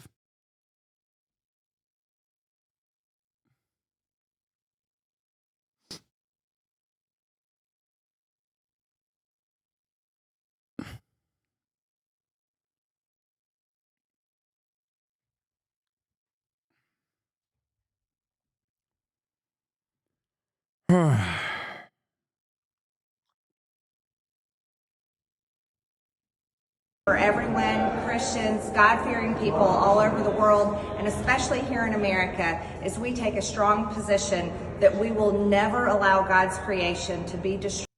If gender is a social construct, then why can't we state as a society that there's only 2? Well, I think that the problem isn't the state just saying there's only 2 genders. I think, well, one, you should probably have issues with the state enforcing a religious doctrine regardless, okay? Bait, by the way. And 2, if gender is a social construct, and why can't we state as a society that there's only 2, means that there's supposed to be apprehension and prevention of people that do not actually fit within the norms that the state has defined. That's the problem. Do you understand? When you end up prescribing social norms, there has to be a level of enforcement. So if you don't actually fit those standards, you get punished for it. Okay? It first starts off with the obvious, which is banning HRT and any sort of hormone replacement therapy. But it moves beyond that. And that's why you inevitably always arrive at transvestigations. That is the final stage of transphobia as a mental disorder. Because it is not being trans is not a mental illness. Transphobia, on the other hand, is. And the more transphobic you become, the more insane you become.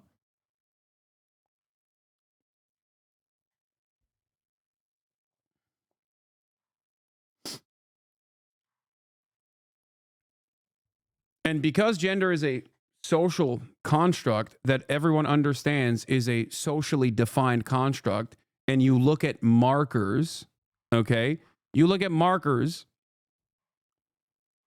and that's precisely the reason why when you see a trans woman, you go, oh, that's a man. You don't go, that's a man immediately. You go, that's a woman, okay? Maybe a trans woman, but you still automatically don't assume what their gender was at birth, okay? Gender designation at birth. L take. That take is a reach. L take. Okay. I'm a man. How do you know I'm a man? Have you seen my cock? If you've seen my cock, what if I actually wasn't a man at birth? What if I was AFAB, assigned female at birth? Okay, you've seen the outline of my dick print, but what if I got bottom surgery? Okay, you don't know that. So the only way to prove that I'm scientifically actually assigned male at birth and still a man is by looking at my blood work, okay, and my chromosomes. Nobody will do that under normal social circumstances. That would be insane. You would halt society for the whims of some of the most schizophrenic people in society. Okay? That is precisely why gender is socially defined.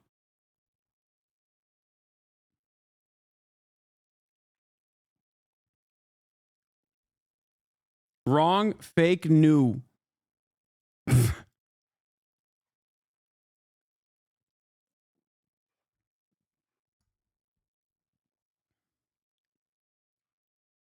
Bro, I got a son. I don't want them teaching about that BS to him. What? What BS? What I'm explaining is not bullshit. It's just the truth. What are you talking about?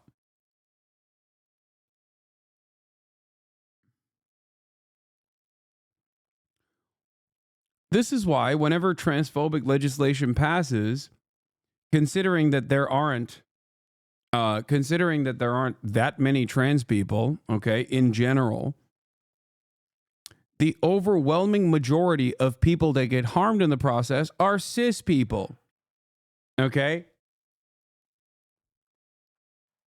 Like in the state of Ohio or many other red states where they've done genital inspection, mandatory genital inspection, if a parent suspects a girl in high school athletics of being a man, okay, a trans girl, what are you supposed to do to enforce that? Okay? Any father from the opposing team that sees your daughter dominating in sports can turn around and go, that's a trans girl. Now what do? You got to get the gym teacher to go look at your daughter's pussy. That's what you got to do. You think that's good? You think that's a smart way to go about this? Great stuff. Congratulations. You designed an even more perverted and pedophilic society.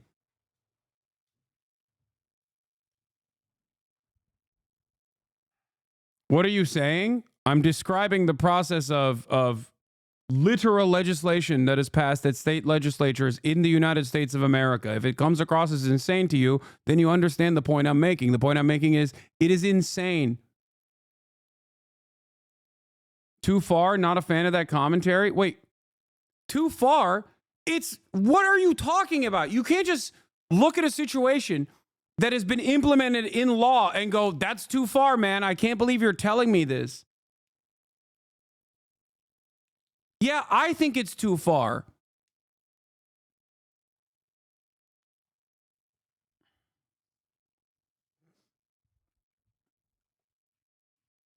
I agree.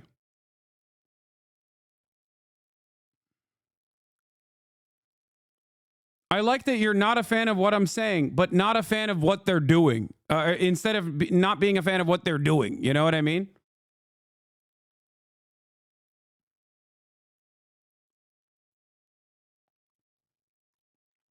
GOP passes bill aiming to root out suspected transgender female athletes with genital inspection. House Republican lawmakers in Ohio passed a bill at 11:15 p.m. Wednesday night that would ban transgender girls and women from participating in high school and college athletics. It also comes with a verification process of checking genitals of those accused of being trans. The State Women's Sports Act, or House Bill 61, wasn't supposed to be on the schedule for legislators originally. Anyway, Trump is on. This investment coming into our country. Let's hear what he has to say about AI shit. Nobody's really ever seen before, and they're very happy with the fact that I won the race and that they feel confident in their investments. And it's big money and high quality people. So my first day back from having a nice life, it's my honor to welcome 3 of the world's leading technology CEOs. And in the case of Larry Ellison, it's well beyond technology. He's sort of CEO of everything. He's an amazing man, an amazing business person. But to announce the largest AI infrastructure project by far in history, and it's all taking place right here in America. As you know, there's great competition for AI and other things, and they're coming in at the highest level. We're joined by Oracle Executive Chairman Larry Ellison, SoftBank CEO, my friend Masa Yoshi-san, and CEO of OpenAI, and I would say the by far the leading expert based on everything I read, Sam Altman. So that's great that you're coming in together. That's a massive group of talent and money. Together, these world-leading technology giants are announcing the formation of Stargate. So put that name down in your books, because I think you're going to hear a lot about it in the future. A new American company that will invest $500 billion at least in AI infrastructure in the United States, and very, very quickly, moving very rapidly, creating over 100,000 American jobs almost immediately. This monumental undertaking is a resounding declaration of confidence in America's potential under a new president. Let me be a new president. I didn't say it, they did. So I appreciate that, fellas. But it'll ensure the future of technology. What we want to do is we want to keep it in this country. China is a competitor and others are competitors. We want it to be in this country, and we're making it available. I'm going to help a lot through emergency declarations, because we have an emergency. We have to get this stuff built. So they have to produce a lot of electricity, and we'll make it possible for them to get that production done very easily at their own plants if they want, where they'll build at the plant, the AI plant, they'll build energy generation, and that will be incredible. But it's technology and artificial intelligence, all made in the USA. Beginning immediately, Stargate will be building the physical and virtual infrastructure to power the next generation of advancements in AI, and this will include the construction of colossal data centers, very, very massive structures. I was in the real estate business. These buildings, these are big, beautiful buildings. They're going to employ a lot of people. And physical campuses and locations currently being scouted nationwide. They're making their choices of locations. I think they have their choice. I'd like to ask Larry, Sam, and Masa to say a few words and just talk about a little bit about what they're doing, and if you have any questions, and then we'll go into a couple of other subjects also. But this is, to me, a very big thing. $500 billion Stargate project. I think it's going to be something that's very special. It'll lead to something that could be the biggest of all. So, Larry, maybe we'll start with you, and we'll go down the line. Thank you.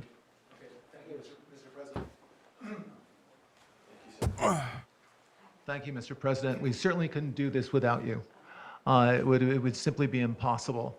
AI holds incredible promise for all of us, for every American. We've actually been working with OpenAI for a while and with Masa for a while. The data centers are actually under construction. On the one hand, I think the AI stuff is already like a scam and very phony in terms of like the technological capabilities. But even if it was true, then Donald Trump is signing off on the displacement of the existing American labor force right now to the tune of billions of dollars. How does that work with the whole, like, I am pro-labor? Charismatic, and the one that I think touches us all is electronic health records. Not just maintaining electronic health records, but by looking at electronic health records, understanding the condition of the AI doctors, is not better phony. understanding You're the so condition high. of their Oh my God. patients, Sure. and being able to We'll talk about that healthcare after. plans that are much better than they otherwise would be. A doctor in Indian River Reservation would be able to see how a doctor at Memorial Sloan Kettering would treat the patient, or a doctor at Stanford would treat the patient. We actually provide all of that information, all of that guidance to the doctors who are treating cancer patients or patients with any other kind of disease, made possible by AI. I'm not going to take a lot of time. I'm going to pass it to Masa, but this is a very exciting program for Oracle to be a part of. Thank you.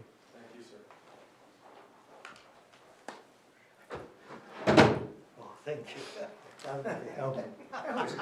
That's good. That's great. I feel tall now. Thank you.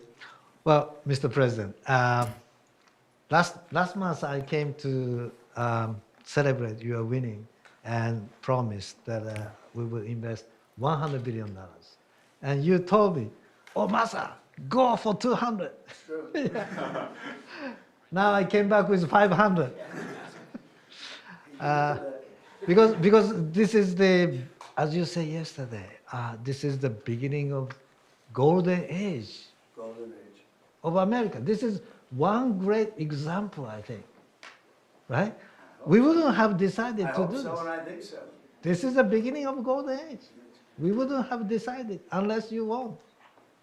And yesterday we agreed, we signed to make this happen because of this day.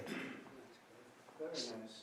So we would make this happen. We would immediately start deploying $100 billion with a goal of making $500 billion within next 4 years, within your term, right? Because of your success. So we are very, very excited to do this. And our partner is, of course, SoftBank, OpenAI, Oracle, and additionally investing partner with MGX.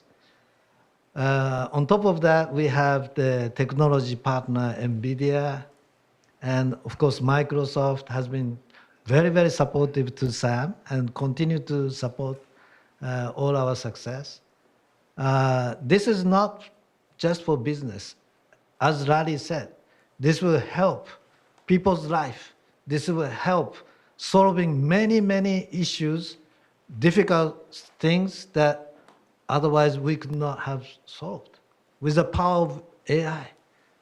I think AGI is coming very, very soon. And then after that, that's not the goal.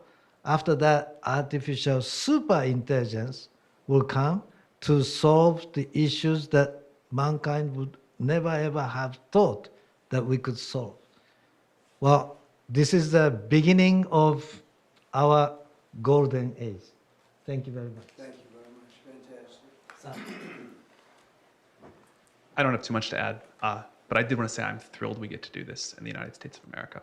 I think this will be the most important project of this era. And as Masa said, for AGI to get built here, to create hundreds of thousands of jobs, to create a new industry centered here, we wouldn't be able to do this without you, Mr. President. And I'm thrilled that we get to. I think it'll be an exciting project. I think we'll be able to do all of the wonderful things that these guys talked about. But the fact that we get to do this in the United States is I think, wonderful. So yeah, not China. Thank you very much. Could you just say one word? I hear so many positive things about what it's going to do for medical research and for solving things, cancer and all the different problems. How will AI help us with the fight against my dad is walking around talking about the golden age and being rich again. These guys can maybe share more about some of the work they're doing there. I think they'll jointly be some. How does your dad foresee making money off of AI? Just try to get him to walk from step A to step cured at B. an unprecedented rate. We will be amazed at how quickly we're curing this cancer and that one and heart disease, and what this will do for the ability to deliver very high quality healthcare, the costs, but really to cure the diseases at a rapid rate, I think will be among the most important things this technology does. Great. Very good. Thank you. Can I speak and answer that question? So we're currently working on. Should I step on this? Okay. All right. No. I'm not that tall. I'm not that tall. Thank you, Mr. President. One of the most exciting things we're working on, again, using the tools that Sam and Masa are providing, is a cancer vaccine. It's very interesting. It turns out, I'll be quick, all of our cancers, cancer tumors, little fragments of those tumors float around in your blood. So you can do early cancer detection. If you can do using AI, you can do early cancer detection with a blood test. And using AI to look at the blood test, you can find the cancers that are actually seriously threatening the person. So we can, again, cancer diagnosis using AI has the promise of just being a simple blood test. Then beyond that, once we gene sequence that cancer tumor, you can then vaccinate the person, design a vaccine for every individual person to vaccinate them against that cancer. And you can make that He activated the vaccine, trigger that word. mRNA vaccine. You can make that robotically, again, using AI in about 48 hours. So imagine early cancer detection, the development of a cancer vaccine for your particular cancer aimed at you, and have that vaccine available in 48 hours. This is the promise of AI and the promise of the future. Why did he say that? Why did he say that? Yeah, just 1 second, we'll finish up. But you know, these are highly respected guys. I was shocked with Larry because I don't even think Larry does this stuff. You did a very good job for a guy that doesn't do it much, right? But he's so respected, and the group, and it's really an honor. But for Larry to be here and do this is very unusual because he doesn't do this stuff. He doesn't need it. He does, and you don't need it, do you? Huh? You don't need it. But I think it's an honor to the country. It's a great honor that this group, these are the top people, that they're going to do it, and they're going to do it here, and we're going to make it as easy as it can be. A $500 million Stargate project comes in addition to a separate pledge between $100 and $200 billion from, as we know, from Massa, we talked about before. Also 20 billion from the MAC, which was great.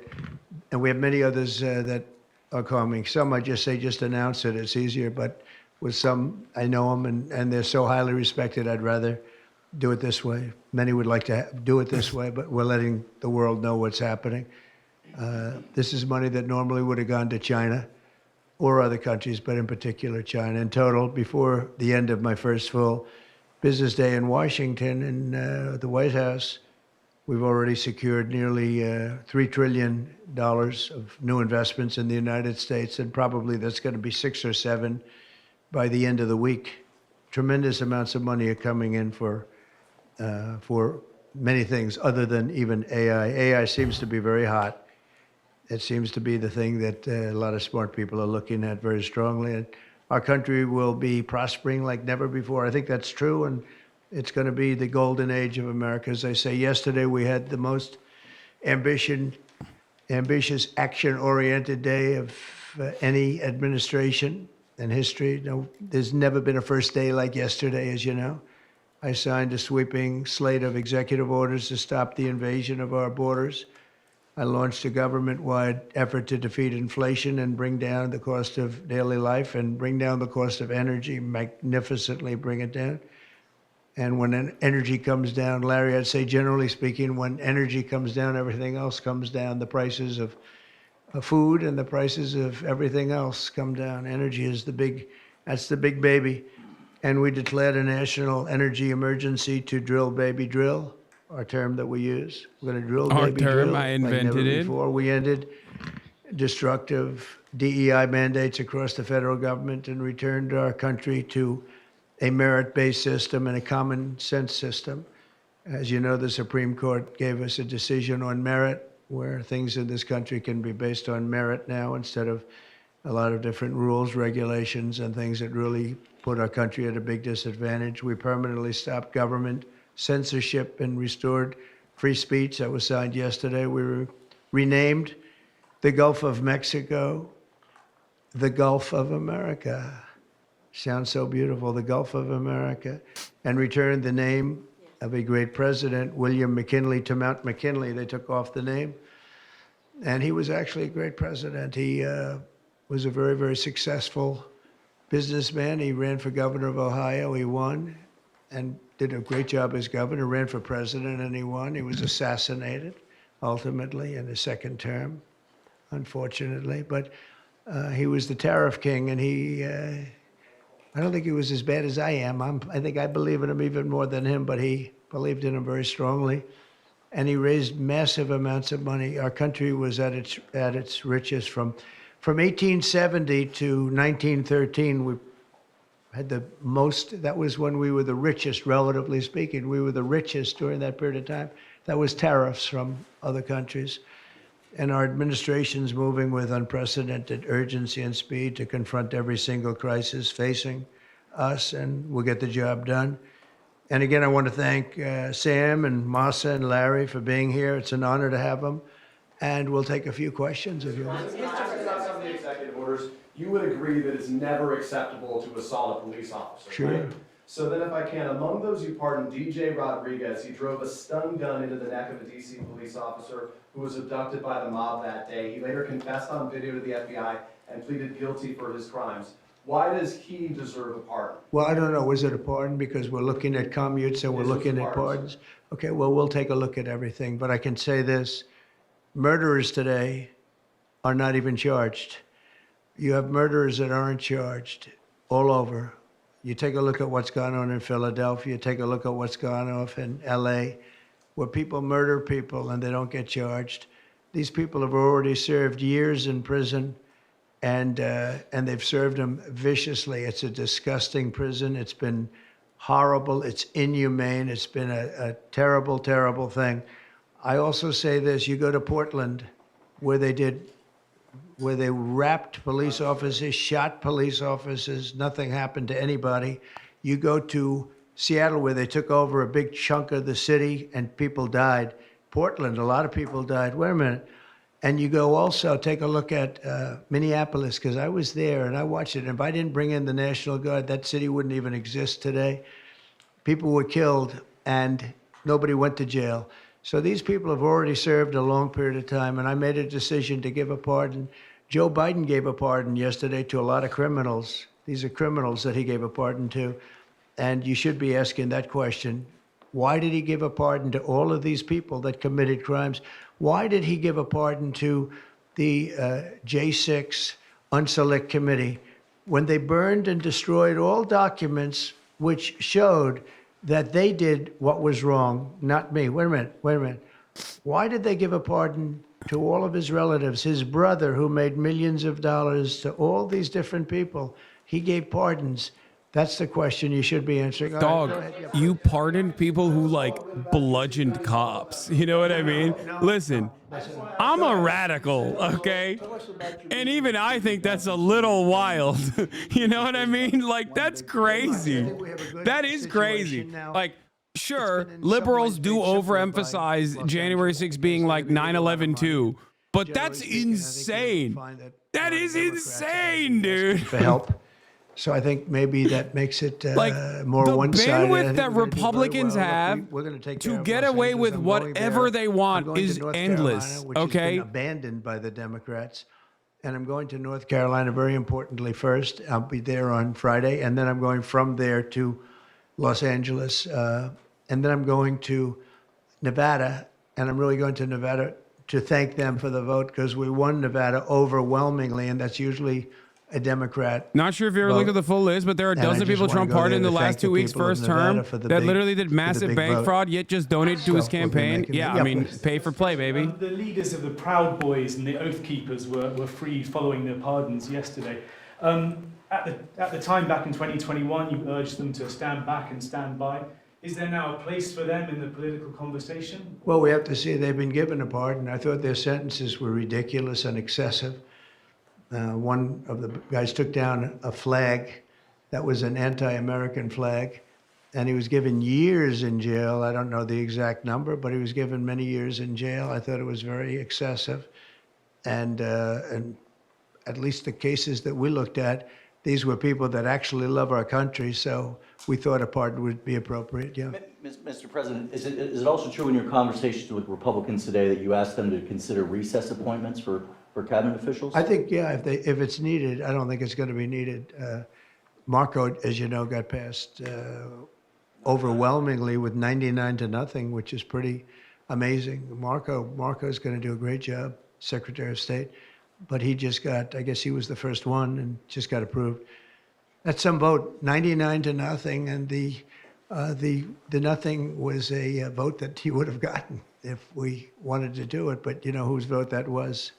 Who's doing a great job right now as vice president. Did you also talk about some sort of a trade or a deal involving wildfire relief in an extension for a debt Well, what I really want to have done, I was talking about this with the guys back in the Oval Office.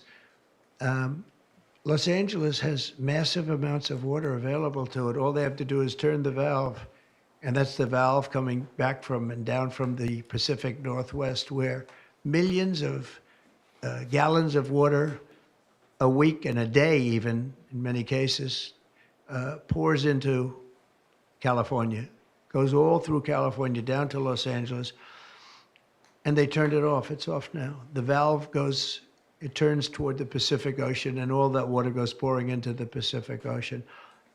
If they did what I told them to do, they wouldn't do it because politically they didn't think it was good. I think it's great politically. I think they're dead politically. What they've done, they've destroyed the city.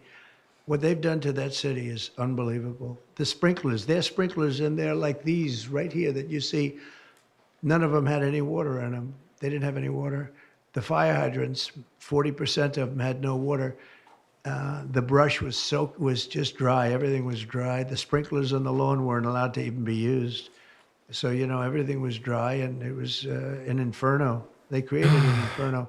He found it out. He figured it out. It's because California's woke libtard policies didn't allow for the brush to be the brush in the fucking forests, dude. Times the size of it, it's The massive. sprinklers in the forest, chat. You don't understand. Los Angeles, why aren't they doing it? They either have a death wish, they're stupid, or there's something else going on that we don't understand. But we want the water that they're throwing away to be used for California. And that includes the farmers of California. You know, when you drive up north, you see all of the land. I couldn't believe it. I was with Devin Nunes when he was a congressman and some other congressmen from the area, and we're driving up and we're on the highway, and I keep looking at these farms, and the land is bone dry, and then you'd see an acre, about an acre or 2 acres, with the most beautiful green Look at the ear. Plants growing in it, the most beautiful, it's rich stuff. And you look at the soil and it's so rich. That soil is almost the equivalent to like Iowa soil. It's phenomenal. You know what's funny about California soil is that it actually had really dense fauna, and then our irrigation for agribusiness kind of ruined it. The reason you At have least like an historically. acre is because they say you can farm 1 acre, Which is but no ironic more. because that's what Trump wants to do further. He wants to do that. He wants to continue damming rivers, dude. So we're going to be issuing an executive order demanding that they immediately let that water come down through California. Farmers, even people living Water in Beverly Hills. bad, Now, got those it, people have been Hassan. Welcome a to lot an of them were actual wiped out, republic. believe it or not. Cooked to perfection. You know, they were having restrictions, Larry, you know about this. They wanted to restrict I you mean, to not Fauna 38 Flora, gallons of water sorry. a day. That sounds like a lot, but it's not. When you're a rich person and you like to take a shower, 38 gallons doesn't last very long. And they have all this water, and it's really good water. Up high, Pacific Northwest, some comes in from Canada, a nice country, by the way, comes in from Canada, and it comes all the way through California, and they're restricted. This is another thing that I tried to remind Democrats when they were when they were failing to mount a solid counter to Donald Trump was like just how much he lies in general. Isn't it incredible that they don't do it? In the most smug asshole fashion possible, and how much his fan base eats up everything he's saying. Not giving it water, it's a fish. Like, It needs water. his starting position is just born out of nothing. He'll arrive at like one minor truth in a conversation. Okay, to beef up the complete unverifiable lies that he keeps pushing over and over again. And then he develops entire rants off of those lies. Like, oh, well, you know, California is doing water mismanagement, which, by the way, it is, but not in the way that Trump thinks it is. Okay? Because Trump wants to do more water mismanagement, ironically enough. That's his advocacy. His real advocacy is actual more water mismanagement to the tune of the what the state has done already. And then he talks about how like the 100-mile winds are, of course he'll never say it's climate change, right? But the 100-mile winds are a unique event, and that the actual vegetation was dried out because California won't, I don't know, use valves in its forests? Like, what the fuck? No value or has $1 trillion value. It all depends on whether or not the United States gives the permit. So what I'm saying is let the United States give the permit. How is California mismanaging the water? Yasha Levine has a fantastic piece on this, specifically about agribusiness in California and the Resnick family and how they have basically bought out all of the natural water supply of California in an effort to continue doing their agricultural business, pistachios specifically, but I think pomegranate and a couple different fruits as well. And that they virtually have, in almonds, they have virtually have a monopoly on the water. Put in jail for 5 years because they went after an illegal, and I guess something happened where something went wrong, and they arrested the wonderful company, two officers Tangerines. and put them in jail for going after a about. criminal, a rough criminal, by the way. And I'm actually releasing. No, I am the friend of police more than any president that's ever. Did you just say, I'm surprised he hasn't found a way to blame the winds on the criminal aliens?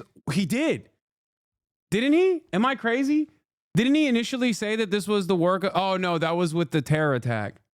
No, he that was with the terror attack initially in NOLA. He was like, "Oh, that's a criminal migrant." They've served years in jail. They should not have served. Excuse me, and they've served years in jail. And murderers don't even go to jail in this country. And we had 1,500. We have 16 under review, as you know. We commuted about 16 of them because it looks like they could have done things that were not acceptable for a full pardon. But these people have served years of jail, and their lives have been ruined. And in many cases, listen to me for a second. Stop interrupting. Oh shit! They served years in jail, and if you look at the American public is tired of it. Take a look at the election. Just look at the numbers on the election. We won this election in a landslide because the American public is tired of people like you that are just one-sided, horrible people in terms of crime. You don't talk about all the people that have been killed and what happens to those murderers. Murderers get no time. You take a look at some of these DAs. They go after political opponents, but they don't go after people that shoot people in the street. They're caught. They know where they're living. They know everything. They don't even go up to pick them up anymore. They just let them live there. They know all about it. They have their pictures. They have the tape of the shooting, and they don't even go up and you're talking about this. No, we pardoned people that were treated unbelievably poorly. In the history of our country, there's never been anything take place like this. They're still looking for them, but they're not looking for the murderers, the people that are killing everybody. We are, though, and we're getting them out of the country. We just started that. We're getting them out of the country, and they're going to be gotten out of the country fast. They came in illegally from jails and from prisons. They killed many people. Some of them killed many people. About 50% of them killed more than one person. They were released into our country. That's what we're focused on, not the kind of nonsense you're talking about. You've called for a ceasefire in Ukraine. If Vladimir Putin doesn't come to the table to negotiate with you, will you put additional sanctions on Russia? Sounds likely. And do you think that the war should be frozen currently along the war should have never started. If you had a competent president, which you didn't, the war wouldn't have happened. The war in Ukraine would have never happened if I were president. but that couldn't happen because the election was rigged. Yeah, go ahead. Mr. President, there's been some debate within your orbit over whether or not to keep or eliminate H-1B visas. What's your position on that? Do you want to keep H-1Bs or do you want to get Well, rid of them? I like both sides of the argument, but I also like very competent people coming into our country, even if that involves them training and helping other people that may not have the qualifications they do. But I don't want to stop. And I'm not just talking about engineers. I'm talking about people at all levels. We want competent people coming into our country. And HB1, I know the program very well. I use the program. Maitre d's, wine, experts, even waiters, high quality waiters. You got to get the best people. Now, then you go into people like Larry, and he needs engineers, and Massa needs, and this gentleman needs engineers like nobody's ever needed engineers, right? So we have to have the quality people coming in. Now, by doing that, we're expanding businesses, and that takes care of everybody. So I'm sort of on both sides of the argument, but what I really do feel is that we have to let really competent people, great people. Famously, there aren't maitre d's in the United States of America. Are you looking to impose And the sommeliers. Mexico in an effort to force negotiations sooner on USMCA? No, it's really. My man said I use H-1B visas for my waiter staff, dude. That's crazy. Both of them. Canada, very much so. They've allowed millions and millions of people to come into our country that shouldn't be here. They could have stopped them, and they didn't. And they've killed 300,000 people last year, my opinion, have been destroyed by drugs, by fentanyl. This has to coming make through people Canada is realize massive. what The these guys fentanyl care. coming through What like Mexico these is massive. And people what are these getting guys killed, want and families are being the destroyed. visa program I mean, the to son work gets for, killed right? and Like the I mean, this is a family pretty overt basket admission. case for the rest of their lives. Wait, what did I've he seen say? mothers 300,000? that thought they'd heal. They never heal. They say it gets worse with time. It gets worse with time. They lose their boy. They lose their baby. They lose their young daughter to fentanyl poisoning. And I had that talk with President Xi the other day, too, of China. I said, we don't want that crap in our country. We got to stop it. I would have stopped it. I had a deal with him where he was going to give the maximum penalty, which in China is the death penalty for drug dealing. And he was all said he was going to give the maximum penalty to fentanyl dealers. If they send to the United States, they were going to get the death penalty. He's like, they can send And anywhere of course, else. Biden didn't pick that up. I had that deal all done. It was all wrapped up. We were going to have it done. And then the election went, let's put it nicely, didn't go the proper way. I'm trying to be nice about it. It was rigged. And we had an incompetent president elected. He said the and he millions of never immigrants followed from up on Canada that have deal. entered But he should illegally, have followed 300,000 up. people of America Because has if they been got killed. the death penalty, in they his wouldn't be opinion. sending fentanyl to Mexico, Canada, and other places. How much will the tariffs on China be, Mr. President? How much will the tariffs? We're thinking about that too. We're talking about a tariff of 10% on China based on the fact that they're sending fentanyl to Mexico and Canada. How soon on those tariffs? Probably February 1st February is the date we're 1st. looking Do you have at. an For update on- Mexico and China, we're talking about approximately 25%.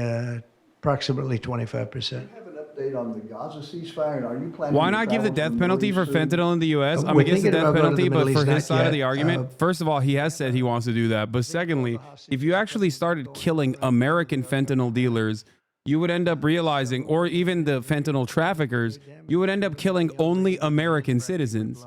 And his job. Oh wait, hold on. You know how that happened, right? Did you know that? Talking about That happened? Gaza. When you find out, you're not going to be too happy because it was terrible. But the hostages are starting to come back. If I weren't here, they wouldn't be back ever. They would have never come back. They would have all died. If this were done a year earlier, if Biden would have done this deal a year and a half, 2 years ago, or frankly, it should have never happened. October 7th should have never happened. Nobody should be dead. But through weakness, they allowed it to happen, and then it was a disaster from them. But you go back just 6 months ago, many of these young people were living. You know, young people don't die like that. They're just dying. And young people aren't dying at 22 and 23 years old. They don't die. But now they're dying, and you wonder why they're dying. They're being killed, and they have been killed. But they say 6 months ago, you would have had 11 more living hostages. Think of that. 6 months ago. But Biden couldn't get it done, and it was only the imposition that I put on as a deadline that got it done. But it's a very sad situation. It should have never happened. I'll tell you, 2 things should have never happened. 3 things. Inflation should have never happened. It would have never happened, except for what they did to energy and their crazy spending. And Ukraine would have never happened. Never. By the way, Russia never would have gone into Ukraine. I had a very strong understanding with Putin that it would have never, ever happened. He disrespected Biden. Very simple. He disrespects people. He's smart. He understands. He disrespected Biden. And also, the Middle East would have never happened because Iran was broke. They had no money. They had no money for Hamas. They had no money for Hezbollah. It would have never happened. October 7th would have never happened. But it did happen. So this is the cards I've been given. And we're getting the hostages back. That would have never happened under Biden. They would have never come back. They were just dying not that slowly. They were dying or being killed. But that was what was happening. Mr. President, are you going to keep sending weapons to Ukraine, or are you going to turn off the tap soon? Well, we're looking at that. We're talking to Zelensky. We're going to be talking with President Putin very soon. And we'll see how it all happens. We're going to look at it one thing I do feel, the European Union should be paying a lot more than they're paying, because under Biden, I mean, we're in there for $200 billion more. Now, it affects them more than it affects us. We have an ocean in between, right? Little thing called an ocean. The European Union should equalize. We're in there for $200 billion more than the European Union. I mean, what are we, stupid? I guess the answer is yes, because they must think so. But the European Union takes advantage of us tremendously on trade, and they now take advantage of, and always have. If I didn't get involved years ago, my first term, one of the first things I noticed was that they're not paying enough. They're not paying, and a lot of those countries weren't even paying. The NATO countries, they weren't paying. Only 7 out of 28 were paying. We were one of them, and Poland was one, and they had a few of them that were paying, and some were paying very proudly. Usually, the closer to the borderline of Russia they were, the faster they paid, okay? The ones that were further away tended not to pay so fast. And one thing on that, I think they should lift their number not to 2%, but to 5%. NATO should be at 5%, not at 2%. 2% is ridiculous. Did you ask President Xi in your conversation about Ukraine, did you ask him to get involved in helping settle that? Can you tell us about that? I did, yeah. I said, you ought to get it settled, because he's not done very much on that. He's got a lot of power, like we have a lot of power. I said, you ought to get it settled. We did discuss it, yeah. Mr. President, you launched a crypto coin the other day. Do you intend to continue selling products that benefit yourself personally while you're president? Well, I don't know if it benefited. I don't know where it is. I don't know much about it other than I launched it. I heard it was very successful. I haven't checked it. Where is it today? You made a lot of money, sir. How much? Several $1 billion, it seems like, in the last several days. Several billion? That's peanuts for these guys. Will your meeting with President Zelensky take place here, Mr. President Biden, can you President? give us some sense, broadly speaking? Yeah, he wrote me a about nice Russia? letter. I mean, I did open it last night. And I didn't know. Peter said, did you get the letter? I said, wait a minute, let's see the letter. It's sort of a tradition. You put it in the drawer, especially of the beautiful Resolute desk, right? And I opened the drawer, and there it was. It said to number 47. And it was a very nice letter. I mean, I could show it because I think it was a nice letter. Maybe I will. I think Message-wise, what do you say in terms of just basically, it was a little bit of an inspirational type letter, you know. Yeah, I know Joy, I called you a do a good fascist, but job. my bad. Important, very important, how important the job is. But I think it was a nice letter. I think I should let people see it because He's it was leaking a the positive for DMs. him in writing it. I The appreciated girls the are letter. fighting drama. Were security concerns at all a factor when deciding to move your inauguration indoors? No, not at all. No, not at all. It was just cold. Look, if we would have, you know, I just went out to the helicopter, right, we said goodbye. That's a tradition. As long as before it used to be a stagecoach, and then helicopters came along. But that's been a tradition. You go out and you do that. And we stood there for 10 minutes, and I'll tell you what, people would not have been able to get through that day. That was cold. It was sort of interesting. Don't let the sun fool you. tell me something. Sunny days can get very cold, can't they? Because that was so freezing yesterday. You couldn't have gotten through it. It would have been. What? And the answer is no, it wasn't security. With that being said, I thought the Capitol, the rotunda, was beautiful. 72 degrees, unbelievable sound. You know, it's like being in an opera house. I could see people wanting to do it there rather than outside. Why did they remove John Bolton's security clearance, sir? Because I think there was enough time. We take a job. You take a job, you want to do a job. We're not going to have security on people for the rest of their lives. Why should we? I thought he was a very dumb person, but I used him well because every time people saw me come into a meeting with John Bolton standing behind me, they thought that he'd attack them because he was a warmonger. He's the one that got us involved, along with Cheney and a couple of others, convinced Bush, which was a terrible decision, to blow up the Middle East. You know, we blew up the Middle East and we left. Dude. We got nothing out of it except a lot of death. Oh my God. Killed a lot of people. And John oh my God, Bolton he got a was, side deal you know, with one of those Iran guys. to kill John Bolton. No, you can't have that Oh for my life. God. You shouldn't expect it. He got a side deal with Iran to kill John Bolton. John Bolton has gotten assassination threats. Look, President Zelensky would like to have peace. He's told me that very strongly. He'd like to have peace, but it takes two to tango. We'll see what happens. When will you meet with President Putin? Anytime they want, I'll meet. I'd like to see that end. Millions of people are being killed, and they're being killed. It's a vicious situation, and they're now largely soldiers. A lot of people have been killed in the cities. They look like demolition sites. Buildings, massive buildings bombed and coming down. The thing with Ukraine is that many more people died than you're reporting. You're not reporting the real numbers, and I'm not blaming you for that. I'm blaming maybe our government for not wanting to release those numbers. Many more people died than what you know about. When those big buildings come down and they say 2 people were injured, no. Many people, thousands of people are being killed. What? But the real killing now is on the war front. It's a very flat land. And the only thing that stops a bullet is somebody's body. And you have young soldiers. So Russia's lost about 800,000 soldiers now. Ukraine's lost about 600 or 700,000. I think the numbers are low that they're giving out. But they've lost massive numbers of young soldiers. And that war should stop. It's very flat, you know, it's beautiful farmland and it's flat and really beautiful in a different kind of a way, but they don't have any protection. The only thing that stops a bullet is a body. And those bodies are stopping a lot of bullets and they're being decimated, both sides. Going back to your conversation with President Xi, what did you tell him in terms of when to expect tariffs? And what can he do to avoid them? About which one? Tariff. About tariffs? We didn't talk too much about tariffs other than he knows where I stand. Look, I put large tariffs on China. I've taken in hundreds of billions of dollars. Until I was president, China never paid not 10 cents to the United States. With me, they paid hundreds of $600 billion or so, or more than that even, of tariffs. And if I didn't do that, you wouldn't have a steel mill open in the United States right now. You wouldn't have one steel mill open in the United States. So what I did is I saved the steel industry. I saved other industries too with other tariffs.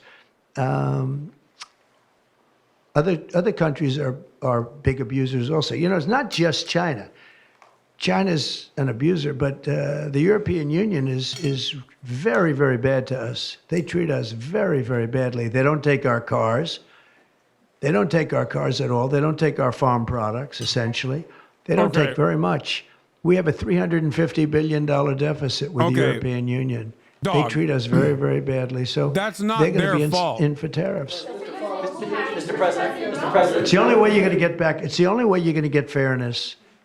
You can't get fairness unless you do that. But the European I love Union's American treated car us very badly, manufacturers. but essentially, I love the everybody labor treats force, us badly. But our car You know, standards everybody are treats us awful. badly. Yes, go ahead. Because we allow They're them to. massive. Why Because would we've they had buy them? Stupid people doing this, and we can't have. I'd like to have these 3 people negotiate for us. They can't even Just for fit in 1 the week, European and roads, we'll be a rich man. country again, but we'll be rich. Can you imagine a Humvee in an Italian road? Or an F-150? On data centers. Will you rescind President Biden's executive order that opens up federal lands for data centers and energy production? No, I wouldn't do that. That sounds to me like it's something that I would like. I'd like to see federal lands opened up for data centers. I think they're going to be very important. Again, we have a lot of competition for that. So it's an honor to have Someone these just, three our cars great are people, obese great, too. Yeah. CEOs and great geniuses, all three. It's an honor that they want to come to our country, but we're going to make it as easy as we can for them because other countries want them to. I'm going to have to go now. Thank you all very much. Thank you. Do you have TikTok on your phone? No, but I think I might put it there. American cars are fun though, By the Mr. way, Porsche. Again, we won the young vote. I think I won it through TikTok. So I have a warm spot in my heart for TikTok. Okay? Thank you. Thank you very Thank you, much. Mr. President. I think the UAW is fantastic, and I would love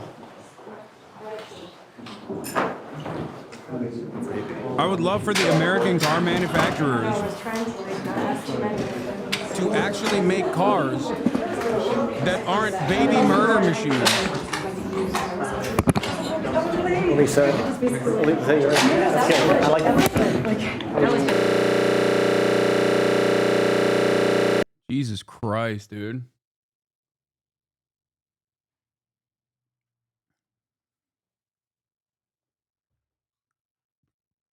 Yeah, make normal cars. You know? Make normal cars and it will be good.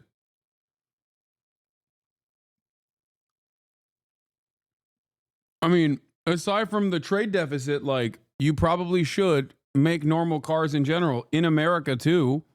That would be nice, I think. Much. Thank you. Do you have TikTok on your phone? All right, Fox News. Let's President see what... Donald J. Trump talking for about 55 minutes there, the 47th president, in the first full day in the Oval Office, announcing a project called the Stargate Project. Let's listen in. Hold on.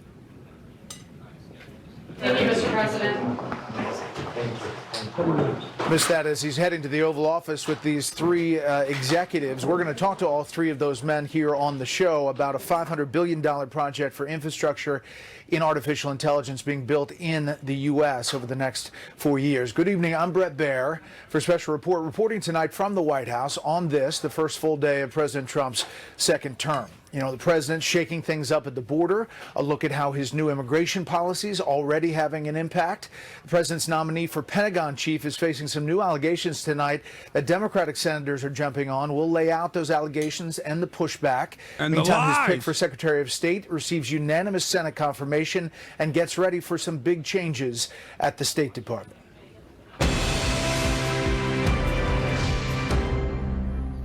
President Trump already making some big moves. As we just said, he announced this partnership with tech leaders to invest tens of billions of dollars in artificial intelligence infrastructure inside the U.S. Again, we'll talk to those gentlemen in just a minute live here on Special Report. The president also revealing moments ago what could be next, saying he's met with the owners of TikTok and that he is also open to Elon Musk buying the social media platform. President Trump also teasing another executive order on California's water supply.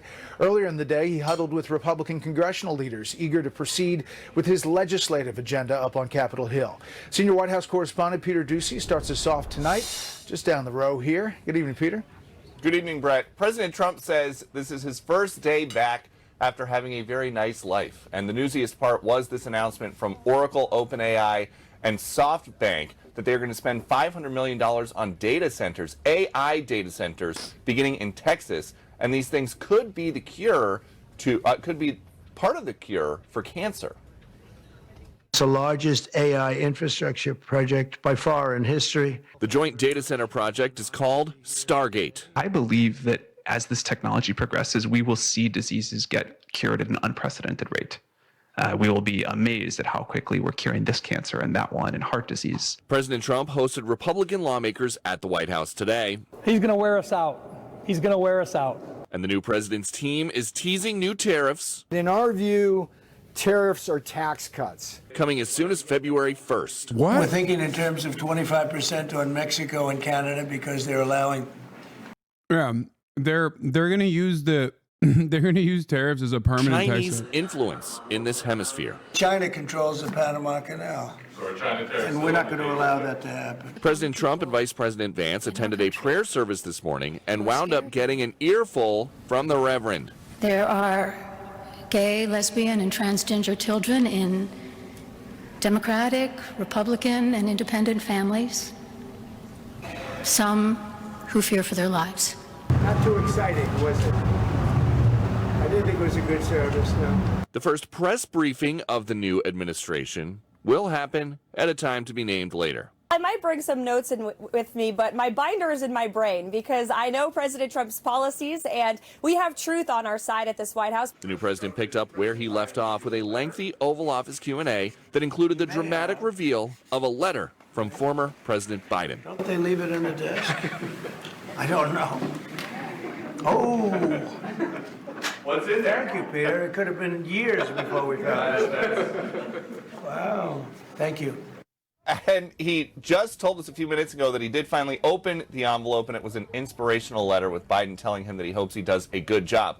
The president also revealed a few minutes ago that on Friday he's going to travel to western North Carolina, which he says was abandoned by the Biden administration after Hurricane Helene. He is then going to go and tour wildfire damage in Los Angeles. And he's telling us that he thinks tying wildfire relief to a spending bill that's packed with his other priorities is a good way to get Democrats to back it, right? You know, Peter, as this transition has happened, the first full day, you've made a transition from covering the Biden administration to the Trump administration part 2. He has taken more questions in 24 hours, arguably, than President Biden took in the last year. Is that fair? That is a very fair, if not more questions, than the same amount or close. And it's just a completely different feeling. Anytime that we would go into the Oval Office, for example, like I was for almost an hour last night with President Biden, the staff would be in such a hurry to get us out. Wow, dude, he's better than a fucking carcass. No, no way. I can't believe he is more lively than a literal dead person. Okay. President Trump seemed willing to talk about anything. You could have asked him stuff from the news page, the gossip page, the sports page. He wants to put his fingerprints on everything, and his staff seemed like they were happy just to sit back and let it happen. Right? Did it again this afternoon, taken live here on Fox. Peter, thank you. One of the first items for the U.S. Senate in this new era is to confirm President Trump's cabinet selections. The first such move done last night with Marco Rubio sworn in as Secretary of State. Tonight there is a new issue with another one of the president's national security nominees. Senior national correspondent Aisha Hasni tells us where things stand tonight from Capitol Hill. It was an excellent meeting. Tonight, new allegations against President Trump's defense secretary nominee, Pete Hegseth. Fox News obtained an affidavit from Danielle Hegseth, who was formerly married to Pete Hegseth's brother, alleging that Trump's pick for the top job at the Pentagon is erratic and volatile and has an alcohol abuse problem, and that his ex-wife, Samantha, feared for her safety. Hegseth denied. Trump's like, oh, even more reason to make him Secretary of Defense. This sounds awesome. Any acts of physical violence against any of your wives? Senator, absolutely not. On the new allegations, his lawyer says Sam has never alleged that there was any abuse. She signed court documents acknowledging that there was no abuse and recently reaffirmed the same during her FBI interview. And Samantha Hegseth told NBC, "I do not have representatives speaking on my behalf. I do not believe your information to be accurate. There was no physical abuse in my marriage." The Senate Armed Services Committee is now taking a look at the document, but it's unclear if it jeopardizes any Republican votes. I hope my Republican colleagues will review these allegations, consider them before the vote. She knows better Also than today, to Trump's repeat Secretary such of State lies. nominee Marco Rubio was sworn into office. Congratulations, Mr. Secretary. But some Senate Republicans are frustrated. More haven't been confirmed. Here's what's ridiculous. Under Obama, he got 7 done the first day. Monday night, 3 nominees are voted out of committee, setting them up for a full floor vote. And Trump's pick for UN ambassador, Congresswoman Elise Stefanik. I'm old enough to remember when everyone used to get mad when presidents actually abused the executive office by signing executive orders. Now we're saying it's a good thing? Wow. Interesting. the very same Fox News that used to rip into Barack Obama and the very same politician that used to rip into Barack Obama for using the executive pen to do dictatorship.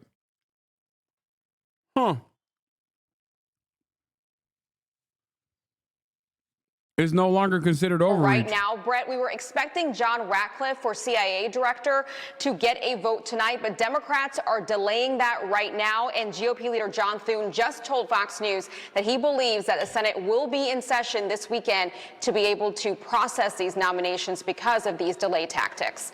Brett? It's interesting. We'll follow all of that. Aisha Hasani, live on the Hill. Aisha, thank you. President Trump is criticizing the last-minute preemptive pardons by his predecessor as a bad precedent. The new president has issued about 1,500 pardons of his own, covering the 2021 Capitol riot participants, which has sparked its own criticism here in Washington. Correspondent David Spahn is at the Justice Department with that tonight. At least the cases that we looked at, these were people that actually love our country, so we thought a pardon would be appropriate. President Trump late today defending his decision to pardon some 1,500 people charged and convicted with storming the U.S. Capitol on January 6, 2021. The president also commuted the sentences of 14, including leaders of the Proud Boys and Oath Keepers. And he may go a step further. Maybe it'll stay that way, or it'll go to a full pardon. Stuart Rhodes, released overnight. The former Oath Keepers leader was serving 18 years for seditious conspiracy. President Trump did the right thing by letting these guys out and pardoning them because they did not get a fair trial. Trump's sweeping pardon undoes the largest prosecution in DOJ history and includes those who physically attacked police officers. Earlier this month, Trump's vice president and attorney general nominee said this. If you committed violence on that day, obviously you shouldn't be pardoned. I condemn any violence on a law enforcement officer in this country. In the final 20 minutes of his administration, then President Joe Biden announced preemptive pardons for several family members. Brothers Frank and James, sister Valerie, and their two spouses, pardoned for any nonviolent offense going back to 2014. General Mark Milley, Dr. Anthony Fauci, and members of the January 6th committee, including former Congresswoman Liz Cheney, also pardoned. In 2020, Biden had a different take on preemptive pardons. It concerns me in terms of it, what kind of precedent it sets. You're not going to see in our administration that kind of approach to pardons. Brett, these novel pardons apply to people who've not been charged with I guess it federal doesn't concern him crimes. anymore. In the meantime, it does set some sort of precedent, though there is precedent. President Gerald Ford pardoned his predecessor, former President Richard Nixon, following Watergate. But the question now that former President Biden did so, it sets it wide open in the future for President Trump to possibly do the same. Brett? David, you're at the Justice Department tonight, and you're learning about career officials at DOJ who are expected to stay in their posts. They've been removed now. What can you tell us about that? Yeah, several, Brett, at least a handful of top career officials in the criminal division and the national security division who have worked at DOJ for years. They've been reassigned. Firing or getting rid of a career servant at the Justice Department is not that easy, but reassigning them is something that can happen much quicker. I'm told more could also be on the way. Brett. David Spahn at the Justice Department. David, thanks. Coming up here at the White House, we talk with the three executives joining forces with President Trump's new artificial intelligence infrastructure project right here, live at the White House. At Harbor Freight, we do business differently from the other guys. We design and test our own tools. This is such a funny ad to run on Fox News right after Donald Trump was like, we're going to tariff China so hard their faces are going to fall off. And Harbor Freight is literally all Chinese.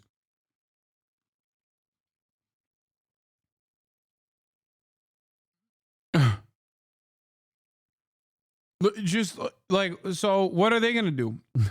Harbor Freight, now 25% more expensive.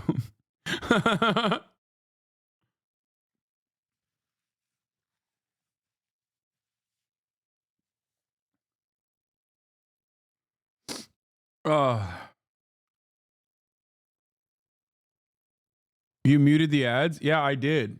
Because I hate ads. So much so, you were on the news in the Netherlands reacting to Elon Musk? Yeah, I heard that. I was in Norway too, in Norwegian news as well. because guess what, chat? At the top of the hour, there used to be a 3-minute ad break, and I stopped running those ads because I hate ads. But you can still subscribe. You can still subscribe for $6 or for free with a Twitch Prime. That's right. Twitch Primes are still free, ladies and gentlemen. You can also get gifted a sub. This way you support the broadcast. The most effective way for you to support the broadcast, really. But also simultaneously, you get to send me links.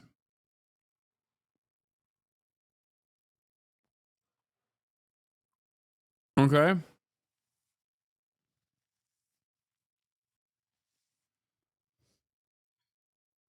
Have you checked our Constitution lately? What?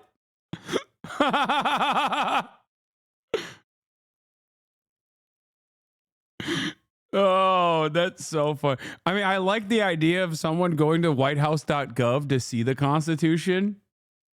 Because to me, that's really funny. To me, the guy who's... Hold on, bro. They're making some... They're making some new arrangements, okay? They're moving things around. Go to the homepage. It's just a propaganda video. That's awesome. Oh, no.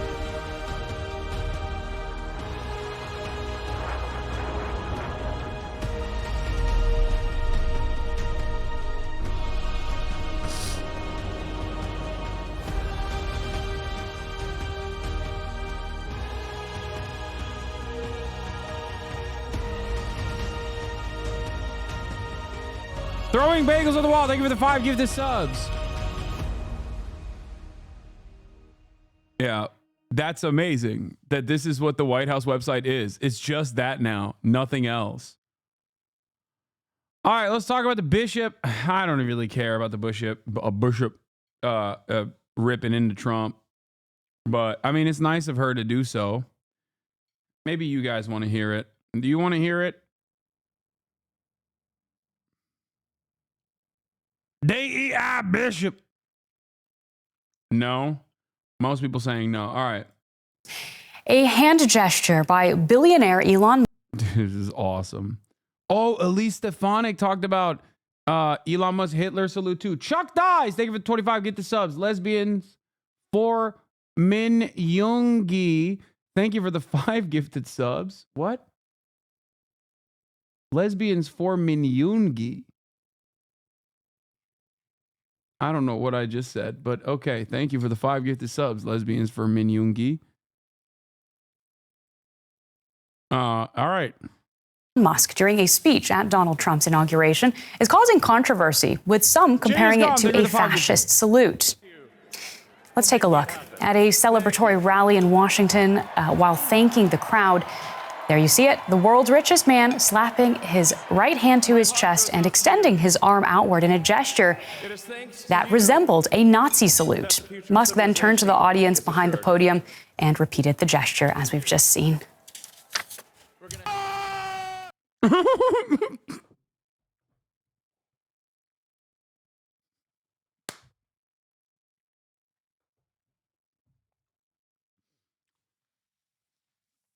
That's so dumb that they put... Ow. Damn, I fucked my hand up.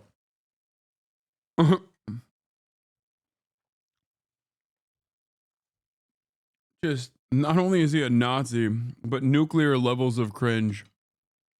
Pick a struggle, dog.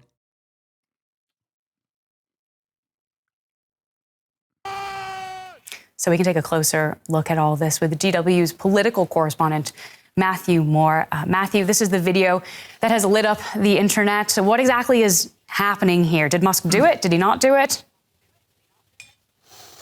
Well, there's only one person I think that really knows whether this was a fascist salute, and that is Elon Musk. But it's fair to say that social media really blew up with clips of this gesture, of this moment going viral, especially here in Germany. What is going on? Why is everybody so afraid? Like, this is the German national broadcaster, dude. What the hell? It's Deutsche Welle.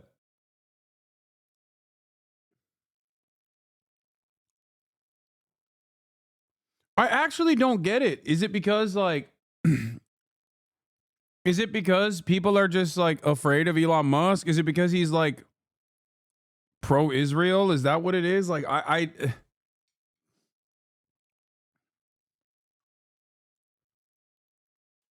is everybody that afraid of Elon Musk? Because, like, I don't think these guys are super fond of the AFD.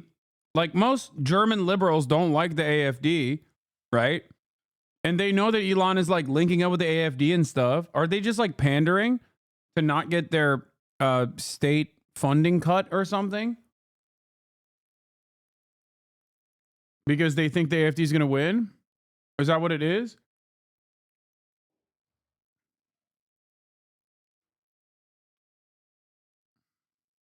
I don't think it's legal for them to show it if they say it, right? No, I mean, I think that contextually you can probably show it for Elon Musk. Doing it? Like, I don't... Because it's legally forbidden in Germany? Clear where the gesture is really associated with the Nazi dictator Adolf Hitler and that era, the Nazi era. And the internet was really alive with people debating whether this was indeed a fascist, a Hitler salute.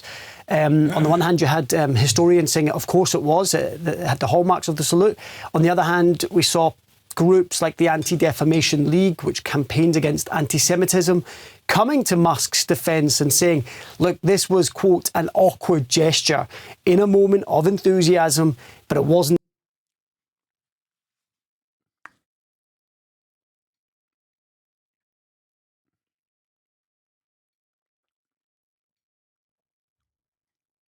This is unironically the worst packaged. I'm going to watch Philly D instead. Honestly, I'm going to watch Philly D cover the Nazi thing instead. I feel like he's going to do a better job than Deutsche Welle. Victory. This was a fork in the road of human civilization. Okay. This. You know, there are elections that elections. Is it because Germany will always just, like, if the ADL says something is not anti-Semitic, they just go, okay, it's not anti-Semitic. Is that how that works?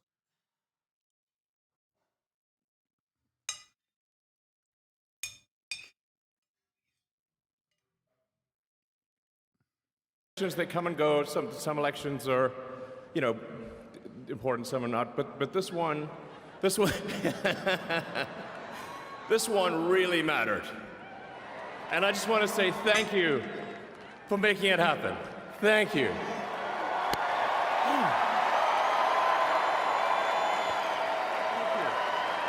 My heart goes out to you. Right, so that was a video of Elon Musk speaking to Trump supporters at the Capital One Arena in DC yesterday. And with that, you saw a lot of people saying that Musk appears to be doing what's known as the Roman salute, which was used by Hitler, Mussolini, and other European fascists during the early 20th century. Though, of course, it has widely become associated with Hitler, with it being used alongside chants Heil Hitler and Sieg Heil. And also, since World War II, the salute has continued to be used by fascist, neo-Nazi, and white supremacist groups, which is why you had a lot of people on social media expressing concern about Musk's gestures, with many arguing that he was clearly doing a Nazi salute. And this is, you also had some media outlets like The Guardian and the Israeli newspaper Haaretz running headlines describing Musk as doing what appears to be a fascist salute. Also, you had some historical experts chiming in, including a history professor at New York University who wrote, historian of fascism here, it was a Nazi salute and a very belligerent one too, as well as a historian who specializes in Nazism within the United States who posted, yes, I've seen the Elon Musk Sieg Heil, and adding, my professional opinion is that you're all right. You should believe your eyes and you don't need me to tell you all what you already know is true. Beyond that, we saw a lot of left-leaning European leaders also condemning the gesture, this notably including the German health minister who tweeted, such a gesture, given his already known proximity to right-wing populists in the fascist tradition, must worry every Democrat. Right? And that was also a point we saw many others echoing, right? Arguing that this gesture, that it can't be interpreted in a vacuum, but in the context of Musk's other actions and beliefs, with one article published in Time saying, Musk has previously been criticized for allowing pro-Nazi accounts to flourish on his platform and for posting right-wing memes and seemingly supporting anti-Semitic conspiracy theories, which led to an exodus of advertisers from X in 2023 and for recent recently supporting Germany's far-right populist AfD party,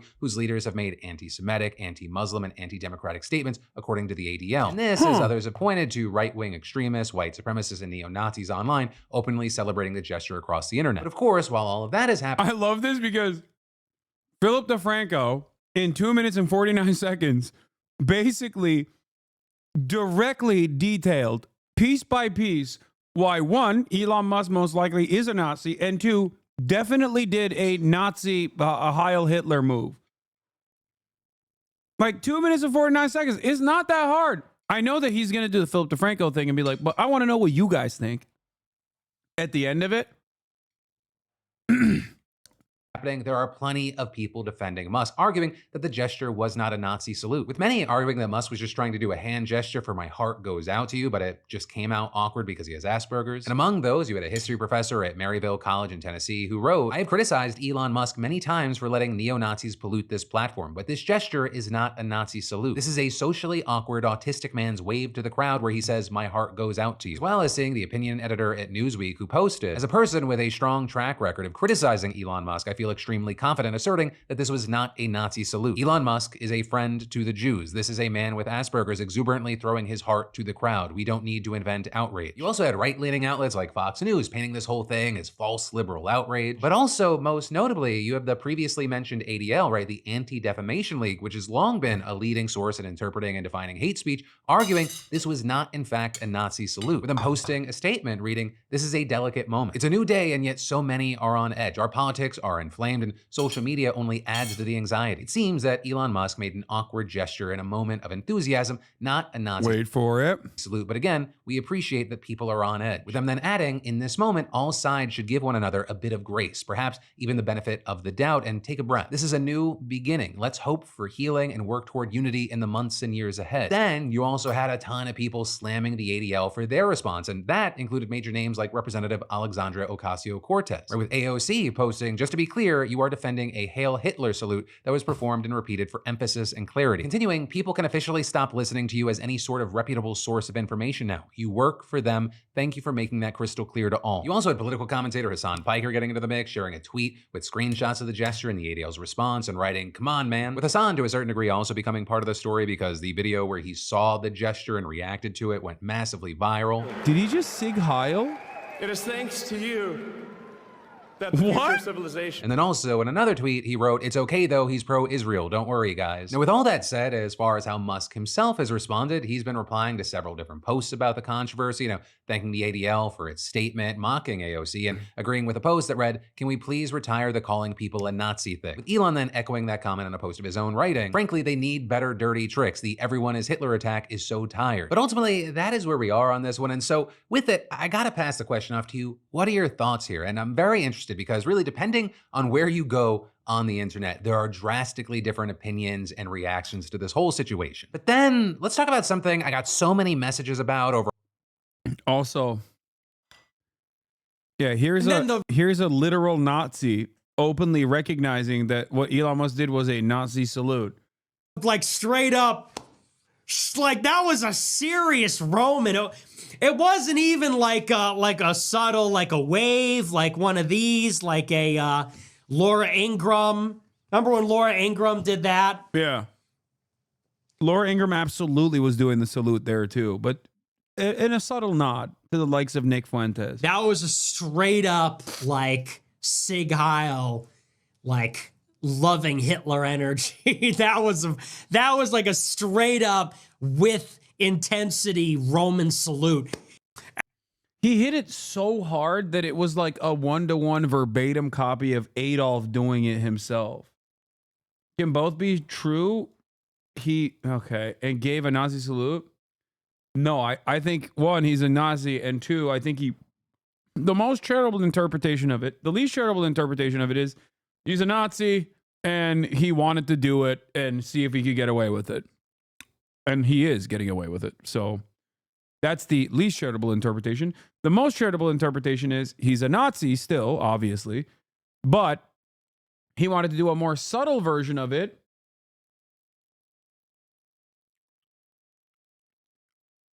Wait. Elon Musk, apparently I'm a Zionist and a Nazi. 81,000. Oh God, I'm getting banned, dude. Oh, dude, he's banning my. He's not even banning me. He's sending a fleet of Tesla. He's sending a fleet of Tesla plaids to just attack my house.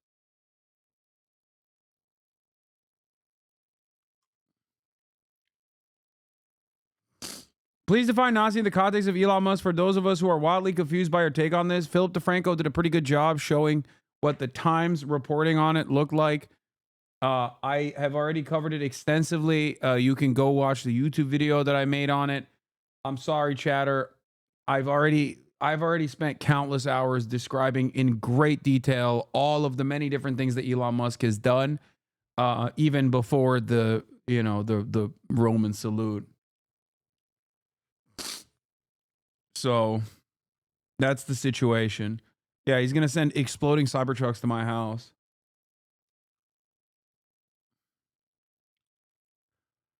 It is yet another weird instance of the mainstream media, kind of like the Israel stuff, looking at everything that you can see with your own two eyes and being like, hey, don't believe the thing that you just saw with your own two eyes, which is ironic because the don't believe your lying eyes memento is that's actual 1984. But the 1984 understanders regularly refuse to comprehend that the media does engage in manufacturing consent when it's something that they already agree with.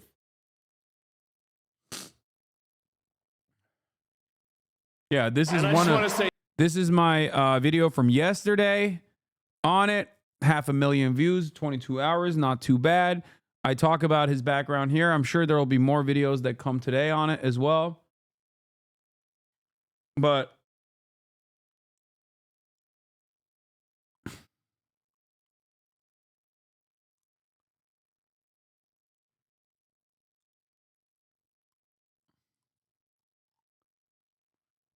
what the fuck is up with this Roman salute shit? If it was a Middle Eastern looking person, they'd just be calling it what it is. Nah, the Roman salute is just another term for SIG heiling. Like I have also called it the Roman salute as well. That's not a way to hide the truth. It's just the same thing. That's all it is. I think initially it was, I'm not super well versed on this, but from what I understand, there's some historical account of the Romans using this salute initially, but there's also some people who consider, some people who claim that Mussolini actually, in an interest of creating fascist mythology and was a massive Romanophile, decided to create this hand gesture and call it the Roman salute. And then, of course, the Nazis also adopted it as well because, well, when you look at German mythology, unfortunately, it's a lot of mud huts, you know? It's a lot of Barbarin. It's a lot of mud huts, not necessarily a lot of like civilization building, which was kind of embarrassing for the likes of Hitler. So he dove deep into the lore and pretty much adopted a lot of the other cool stuff from subsequent like neighboring countries and their mythology. That's why Nazis also have a lot of like Nordic pagan roots or whatever, or they claim Nordic runes in general, which is ridiculous. But Adolf Hitler was, that's the reason why he adopted the swastika too, and also the Roman salute as well. No, there's no historical evidence of the Romans using that salute. Julius Caesar used it first, and Adolf Hitler used it again because of his dictatorship. Okay, I'm gonna believe the guy who said there's no. Yeah. It's apocryphal. Apocryphal? How do you say that word? They didn't use it. It's from a painting the Nazis were doing in 1929, but Hitler made it official and changed it slightly, calling it the Hitler salute. There was even debate because the Italians were using it, and thus it wasn't Germanic. Apocryphal. Oh, apocryphal.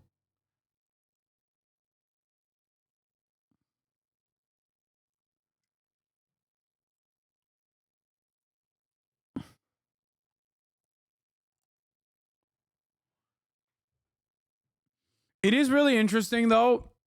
It is really interesting because it is like the aspect of fascists that want to desperately mythologize like a false understanding of their own personal history is unique to, I mean, is very unique and interesting to me. Like there's a level of like spiritual there's this level of like spiritual insecurity almost about like what your history actually represents. So you have to do like, you have to look for alternatives and pick cool stuff that you saw from other cultures.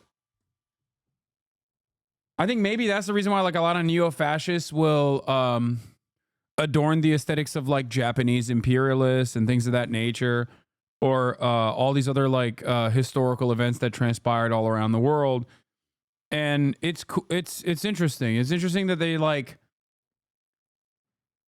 invented stuff basically because they just had nothing of their own and they felt deeply insecure about it.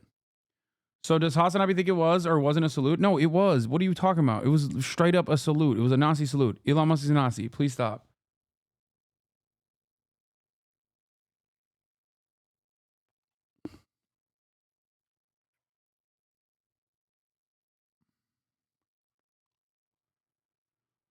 Anyway, yeah, let's get back. A Hitler salute. And then you had Elon Musk himself thanking them on his X platform and liking or endorsing another tweet which called the criticism tired. And so really, ultimately, no one can know the intent of this moment, of this gesture, what was behind it, apart from Elon Musk. But it's really kind of worth underlining. No one could know. Dude, I'm sorry.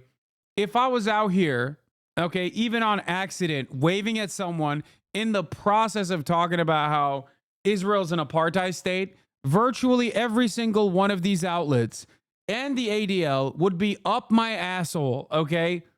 Like, if I was even 10% near Elon Musk's gesturing, I would have gotten hit squads at my door by now. The notion that Elon Musk, who straight up hit the full Hitler, not half Hitler, the full Hitler, and even Nick Fuentes, who was also a Nazi, recognized it as such, and he did it twice. Not once, but twice. He turned around and hit the Hitler again. And there's any sort of debate around it is so ridiculous.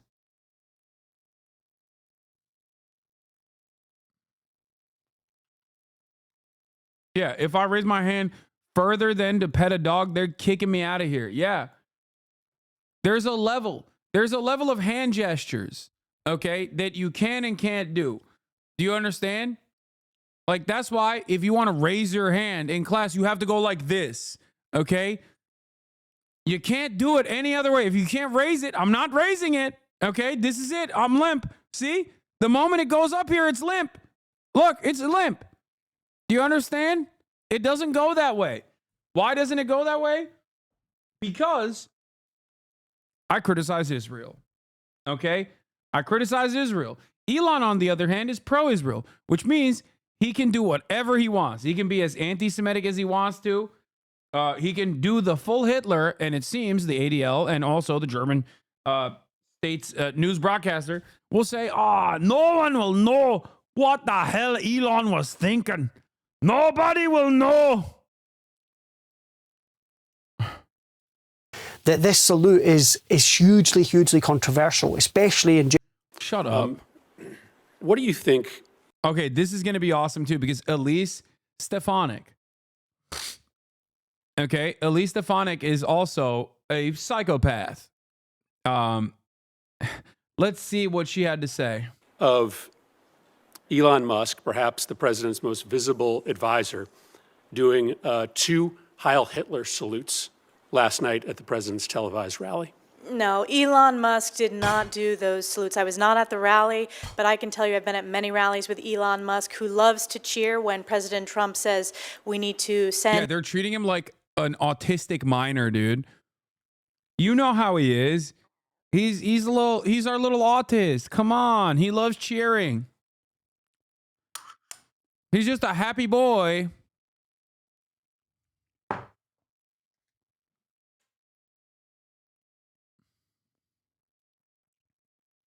And, our U.S. space program to Mars. Elon Musk is a visionary. I'm looking forward to his work in DOGE, the Department of Government Efficiency, and look forward to looking how we can be more efficient and effective.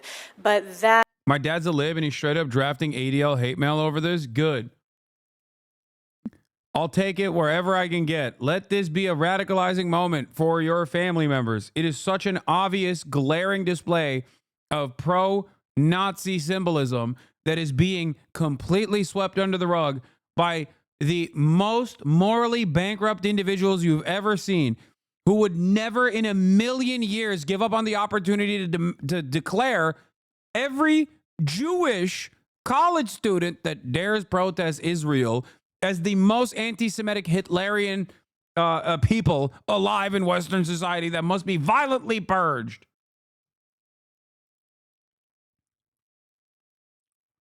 That is simply not the case. And to say so is the American people are smart. They see through it. They support Elon Musk. We are proud to be the country of such successful entrepreneurs. That is one of our greatest strengths. Yeah, say just like Henry Ford. Come on, Elise. Elon Musk is carrying on the proud tradition of titans of industry such as Henry Ford.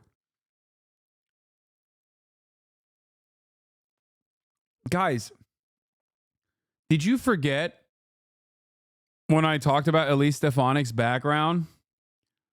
Elise Stefanik rose to prominence when she called out all of the Ivy League institution presidents as not being sufficiently Zionist. Okay? That was like all of your liberal parents were like, damn, girl, she popped off on that one big time. Okay?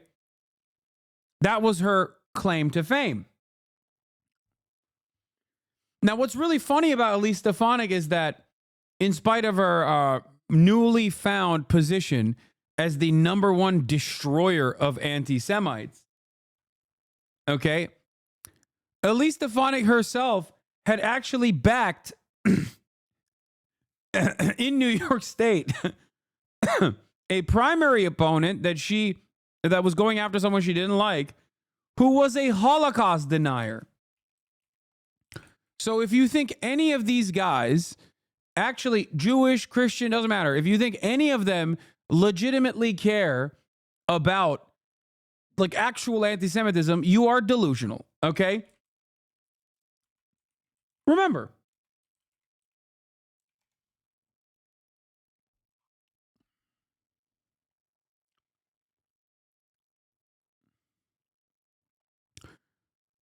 it's notable because Donald Trump has picked Elise Stefanik as the UN envoy. Times of Israel covered it as Trump picks Elise Stefanik, leading voice against campus anti-Semitism, as UN envoy.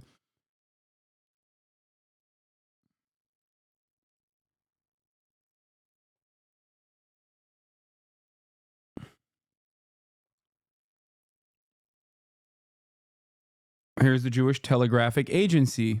Is that really her? Liberal Jews say Elise Stefanik, hailed as a hero of the House anti-Semitism hearings, has baggage of her own. Some who have decried right-wing anti-Semitism are uneasy with a new ally who has given a megaphone to the Great Replacement theory.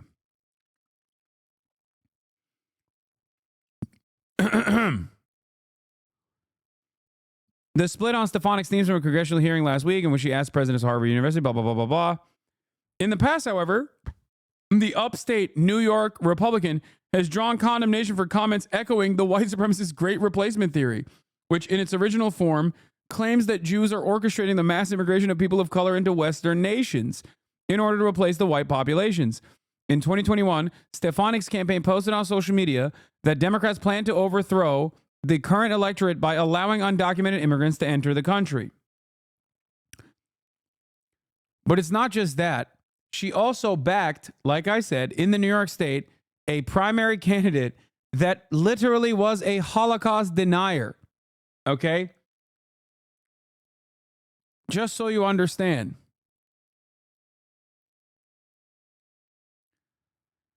So, you know, nobody cares about this stuff. Nobody.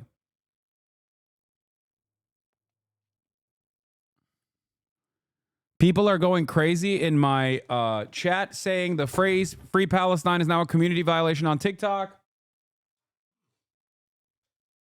I feel like this is going to make people insanely anti-Semitic. This will backfire spectacularly. I don't know if that's the case or not, but people keep losing their minds over it. I'm not entirely sure where it's coming from because I don't know why people are saying it. I looked it up yesterday. Free Palestine still showed a metric ton of video. Look, Free Palestine is right here. I don't know why people say that. I don't know why people say this stuff. They think that like TikTok was secretly sold to Meta. A lot of people are saying TikTok got secretly sold to Meta. I don't think it happened.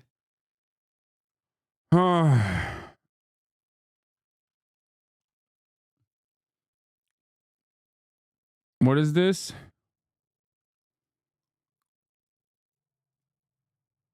Free Palestine.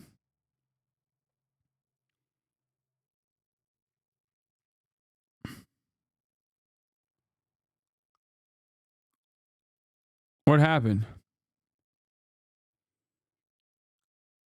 A comment you posted on 2025 was removed for violating our community guidelines.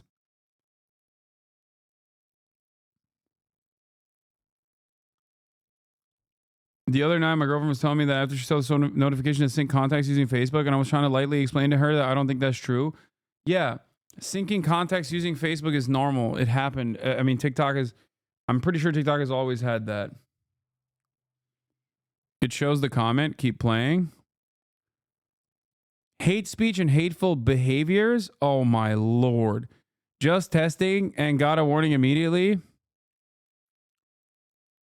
So it's auto flag now.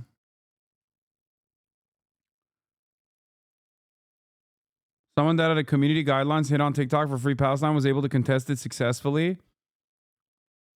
I don't think Free Palestine was auto flagged as hate speech before though.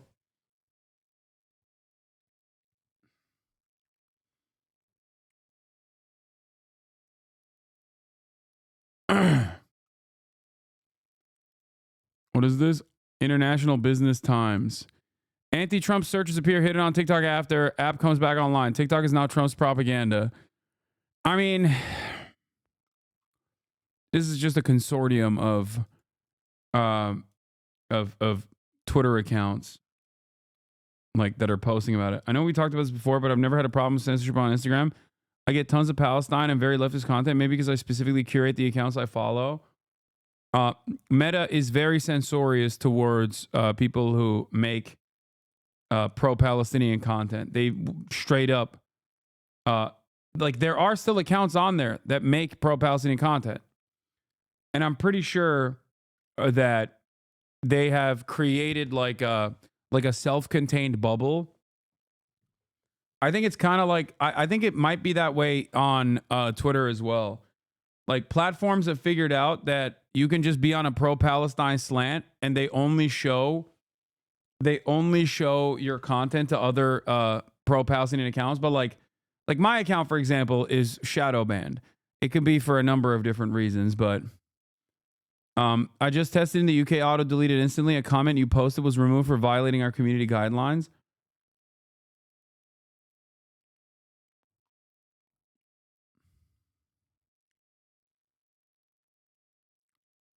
Yeah. So they basically quarantine you into like a pro-Palestinian slant in general. But also on top of that, they are very, very censorious. I mean, they've taken out entire accounts and have forcibly restored them after like a lot of backlash. There are still accounts that are like perma banned. But there are a lot of restrictions on Meta. I mean, there's so many restrictions on Meta that Human Rights Watch wrote an entire article about Meta's censorship protocols on pro-Palestinian sentiment.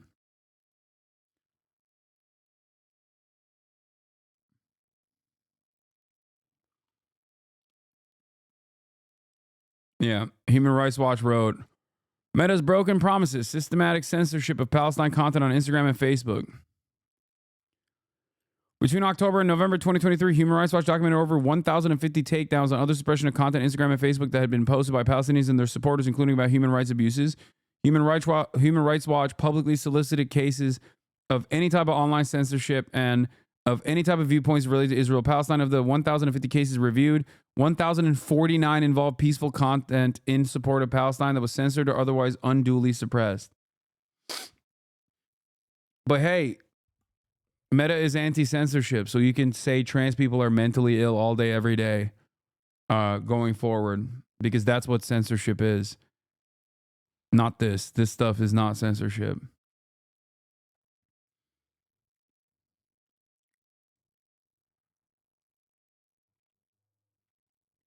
Yeah. Oh, there's another really funny part about the story. David Grossman is correct for pointing this out. I forgot to mention this yesterday. One of the people that was arrested was Keith Packer, who stormed the Capitol on January 6th wearing a Camp Auschwitz sweatshirt. Okay?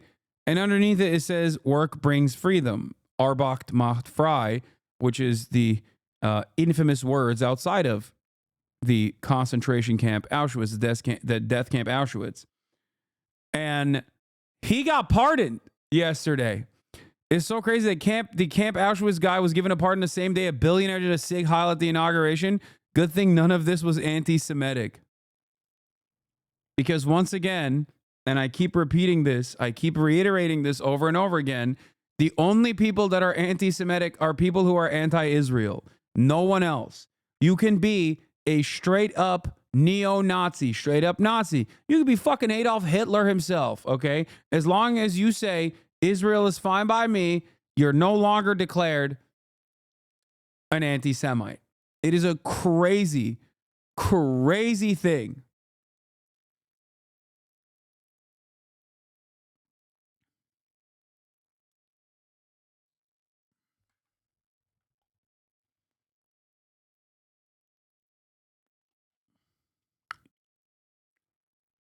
Anyway.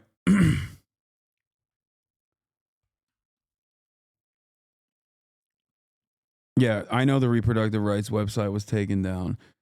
So I'm not entirely certain on like what this means. I don't know if this is I don't know if this is like entirely a like I don't know if this is like a new thing or what's going on here in terms of like auto flagging. It wouldn't shock me if TikTok, in an effort to cave to the Republicans, met the demands of the government and said that, yes, we'll play ball, we'll suppress pro-Palestinian speech, we'll suppress whatever speech that you want us to suppress as long as you let us operate and make dance videos. Okay? But, you know, things are not looking too good. As Americans. Let me share with you what a few Americans have said about it. Evan Kilgore, a right-wing political commentator, wrote on X, "Holy crap, did Elon Musk just Heil Hitler at the Trump inauguration rally? This is incredible. We are so back." Andrew Torba, who's the founder of the right-wing Christian nationalist social platform Gabs. Yeah, Andrew Torba is a Nazi as well. Owns Gab. Said incredible things are happening as he amplified the visual. The Proud Boys. For those of you who don't know, Gab is the website that the synagogue shooter frequented. The Trump supporter who chose to take matters into his own hands and directly go and kill as many Jews as he could at the synagogue in Pittsburgh. he openly detailed why he was shooting Jewish people. He did so because he thought that Jews were responsible for all of the immigration caravans. Gab with a B, not G-A-P. Gab. Gab. It is a neo-Nazi website that I feel like has fallen out of fashion because all the neo-Nazis went back to Twitter after Elon Musk, the person that Chris Murphy is calling out here, who did a Heil Hitler salute yesterday, unbanned them. A chapter in Ohio posted the clip on a Telegram channel with the text Heil Trump. A chapter of the white nationalist group White Lives Matter posted it on Telegram. Thanks for hearing us, Elon. The white flame will rise again. I could keep going. Over and over last night, white supremacist groups and neo-Nazi groups in this country rallied around that visual. Does it concern you that those elements of the neo-Nazi and white supremacist element in the United States believe that what they saw last night was a neo-Nazi salute? What concerns me is these are the questions you believe are most important to ask to the UN ambassador. I have a very strong record when it comes to combating anti-Semitism. We just had a historic election where President Trump earned historic support from American voters because of his strong leadership combating anti-Semitism, which has been a scourge across the country, skyrocketing since October 7th. So I intend to bring moral clarity to this position and continue to speak out as a voice, as a beacon of light, condemning anti-Semitism at the United Nations, which is representative of President Trump's record and President Trump's promises that he made on the campaign trail. You are right. These are the questions I choose to ask because I think that your work and the administration's work on anti-Semitism only comes with real impact and credibility if it holds both right and left accountable. I simply don't believe that if a member of the squad made that same gesture last night, that there wouldn't be commentary from you and others. So I want to make sure that our work has credibility, and credibility comes with calling anti-Semitism and anti-Semitism behavior out when it comes from both the right and the left.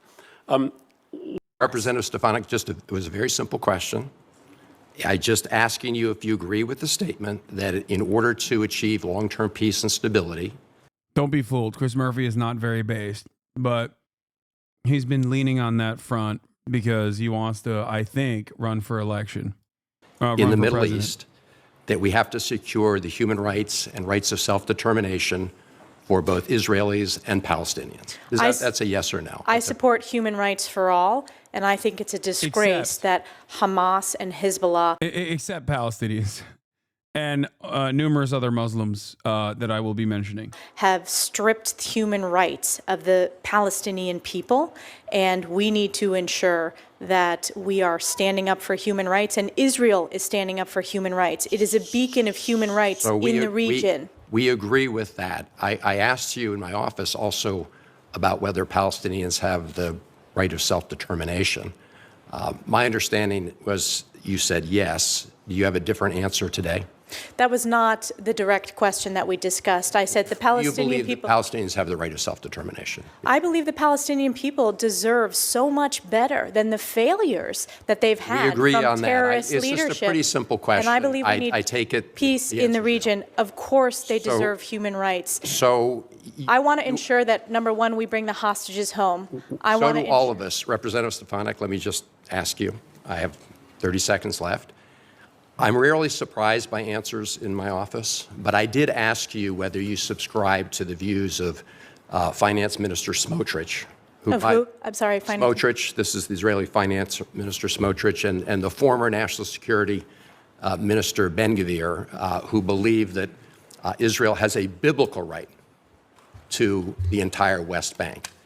And in that conversation, you told me that, yes, you shared that view. Is that your view today? Yes. Okay. I think when it comes to this very difficult issue, if the president is going to succeed at bringing peace and stability to the Middle East, we're going to have to look at the UN Security Council resolutions, not just the ones on Lebanon, which we should enforce, but other UN Security Council resolutions. And it's going to be very difficult to achieve that if you continue to hold the view that you just expressed, which is a view that was not held by the founders of the State of Israel, who were secular Zionists, not religious Zionists. Thank you, Mr. Chairman. In another of his executive orders, President Trump has revoked sanctions. Trump defines sex. Oh yeah, defines sex as fetal sex at conception. Fetal sex isn't determined until 7 weeks. Everyone is female until about 7 weeks, so we're all trans apparently. Lamau. Yeah, I mean it doesn't really matter what he says. The point there is to just harm trans people. Secretary of State Marco Rubio's memo to U.S. diplomats leaked to me. Rubio calls for curbing mass migration, stopping censorship and prioritizing truth, eliminating DEIA.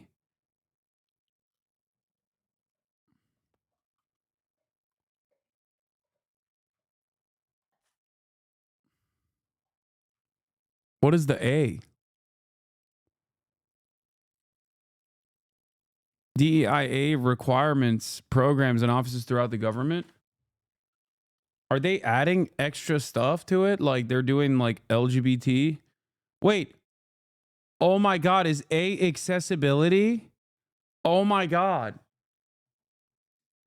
Oh my God. Did they pick this up recently where they're just like thinking, they're just now saying that accessibility is woke too?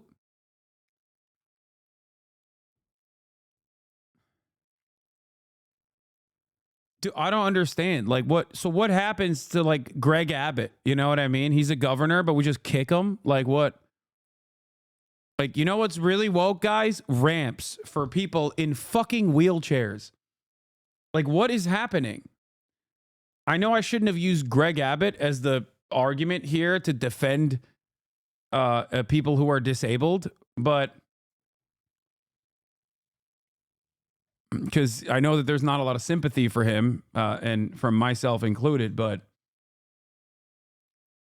as the Office of DEI and Accessibility.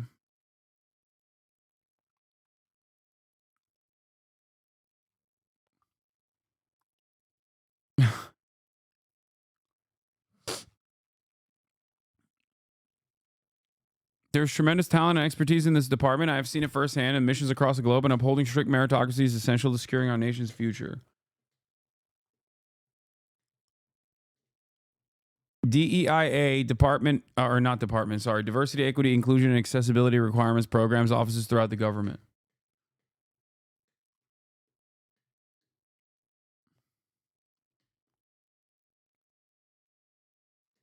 I don't make ramps stairs again. Dude, what a bold agenda from the incredible minds, dude. It's wasteful.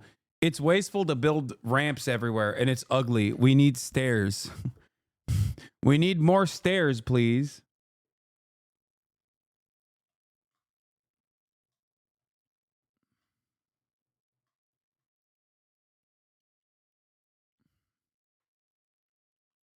Section 12. All that too ends today. This department will forever stand in support of defense of America's natural and First Amendment rights to free speech.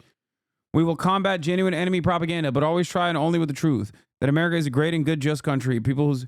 Dude, this is the funniest thing. They always say we're going to combat, like, we're going to defend free speech, but also we'll fucking kill you if you say America's bad.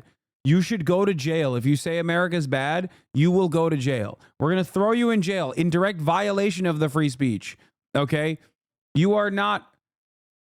You're going to jail, man. We're throwing your ass in jail. If you say anything about America or about, God forbid, Israel,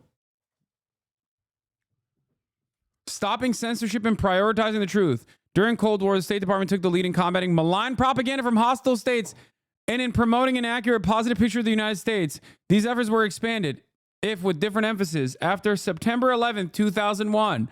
But in recent years, whether from an excess of zeal or misguided attempts to control discourse, these activities fundamentally changed. Under the guise of combating mis- and disinformation, agencies and programs of our government, including in this department, have engaged in censorship, suppression, and misinformation of their own.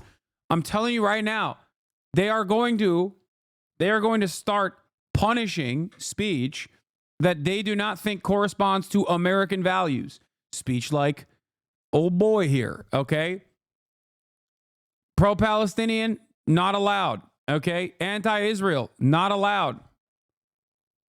Pro-China, ooh, extra not allowed. Get out of here.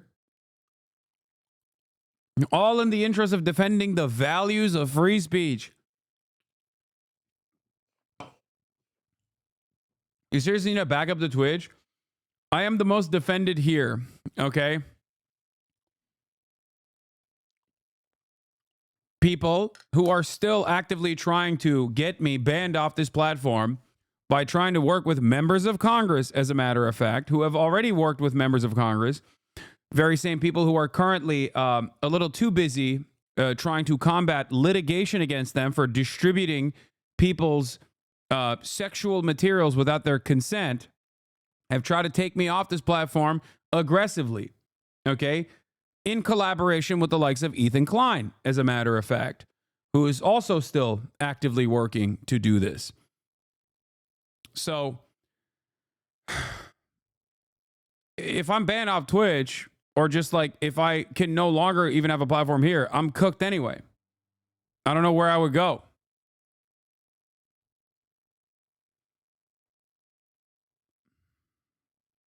Bro hasn't moved on yet.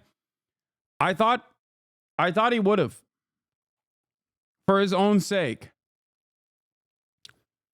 for his own mental health, really, and for his own career. But I don't know. I don't think so.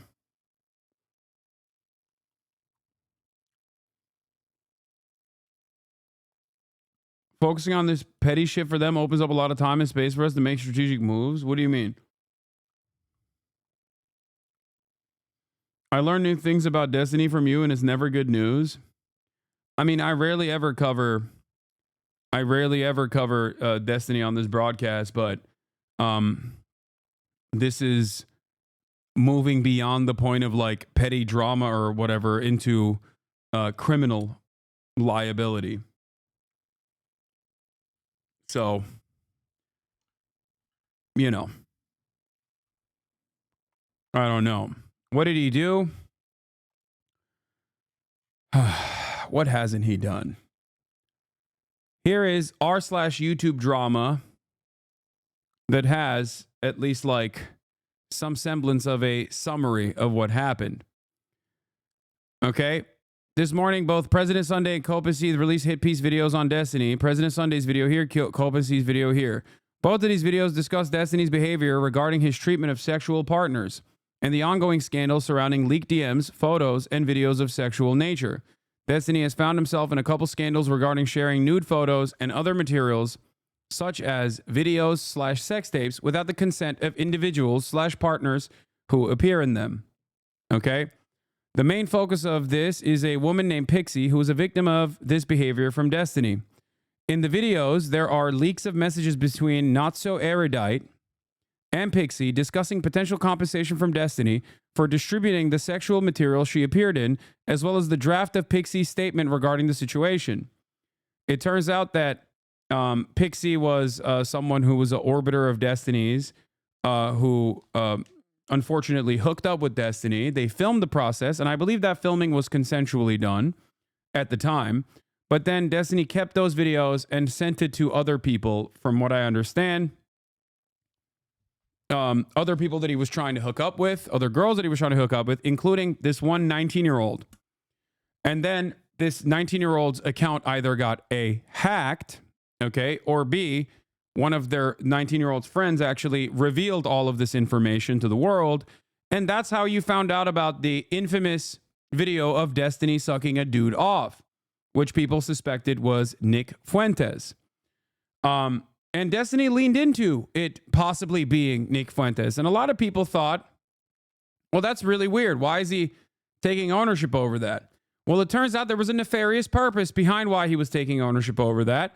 Because if everyone focused on Destiny being gay, okay, then no one would realize that Destiny was most likely sending nudes and sex tapes that he had actually filmed without permission of the other parties involved to random people online to showcase his sex resume to random, 19-year-olds online that he wants to fuck.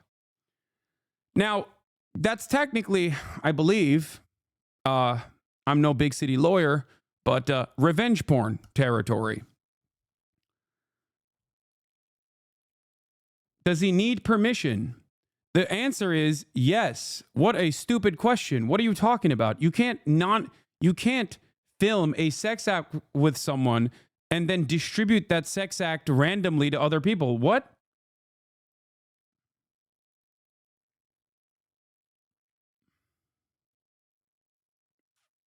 Hello? Are you okay?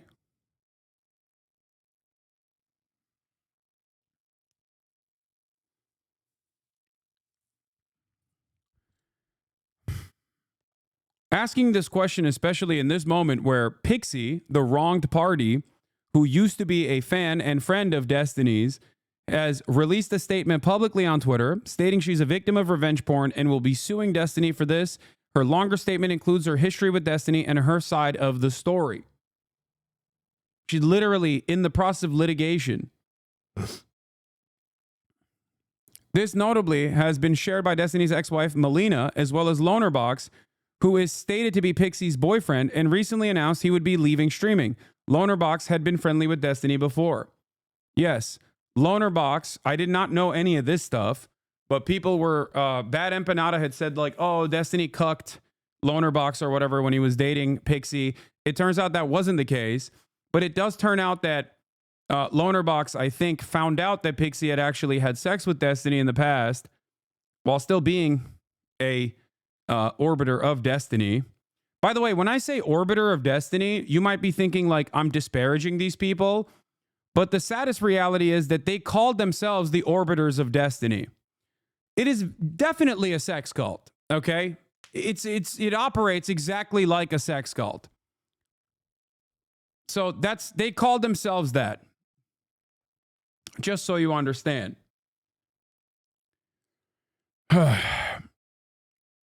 I know that it was a big story that Lonerbox supposedly left the online space because of me or something, but that seemingly wasn't the case.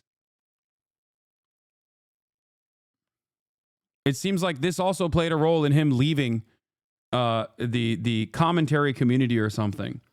Okay? After this, all of this stuff was like circulating because I remember seeing Melina, Destiny's ex-wife, coming out and stating in a stream that she had not consented to Destiny revealing these sex tapes to random people. Okay? Just so you understand. And I thought it was strange because everyone was talking about whether or not, I thought it was strange that people were talking about whether or not Destiny had sucked Nicholas Fuentes' penis, but I never fully understood how this information was revealed at the time, and I did not talk about it as much because I didn't understand if it was like revenge porn or what was going on. If you remember, at the time, I didn't understand how this information had leaked in general. Okay?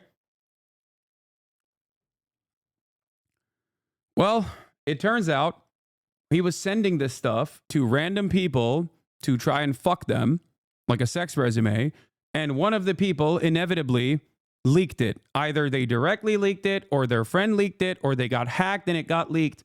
But it should have never been distributed inappropriately, even in private correspondence anyway. After this, while this was all circulating around, the mods over at r/Destiny announced that Destiny would be responding soon and lock down any discussion of the drama. But leading up to this moment, apparently people had tried to post Melina's clip saying Destiny had actually sent his sex tapes without her consent to random people, people were apparently deleting it at LSF because one of the moderators on Livestream Fails, the top moderator of Livestream Fail, Stale2000, I believe his username is a Destiny Orbiter as well.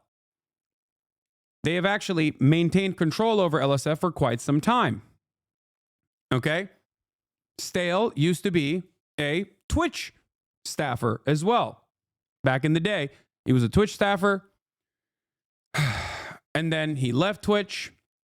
He became a Destiny community orbiter. He's even made videos on me on his YouTube channel as well. And he took over control over LSF in general. Okay? That's why it was no mere accident that so many Destiny clips would keep appearing. Stale back in the day even was a fan of mine.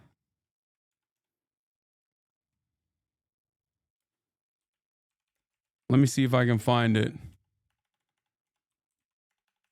Like, I remember him making a video about me too.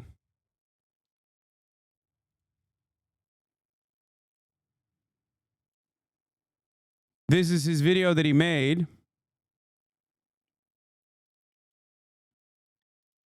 about Orbiter of the Year or something.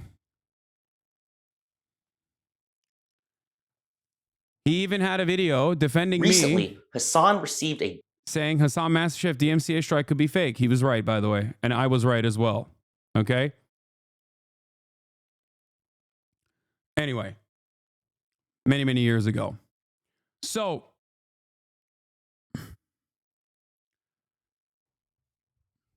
in any case, his current Reddit username is Taro_card, not Stale2000, for those confused. Yes. Stale2000 is his username on YouTube. His active Reddit username, or the one he uses specifically to moderate LSF as the top mod at LSF, is Tarot_card. Just so you understand. Okay? He has, in the past, according to his own YouTube page, competed for Top Orbiter of the Year as an award, or Top DGG of the Year, I think. Yeah, here it is. I'm Stale2000, and I'm running for DG. December 2nd, 2021. Stale2000 for DGGer of the Year, which apparently is a competition in the Destiny community. Anyway, so he runs LSF now. Okay? Not sure what's going on LSF. Not sure what's going on with Stale in general right now in the last round of this controversy, considering that my clips have suspiciously started appearing on Livestream Fails without being banned instantly or without being deleted instantly. So I don't know what's going on. Maybe he has turned a new leaf or something. But as you've noticed, there have been numerous heavily upvoted HasanAbi clips on LSF, which is very unique. And it only started happening this week. And I don't know what that was about. But seemingly, that's the latest situation there.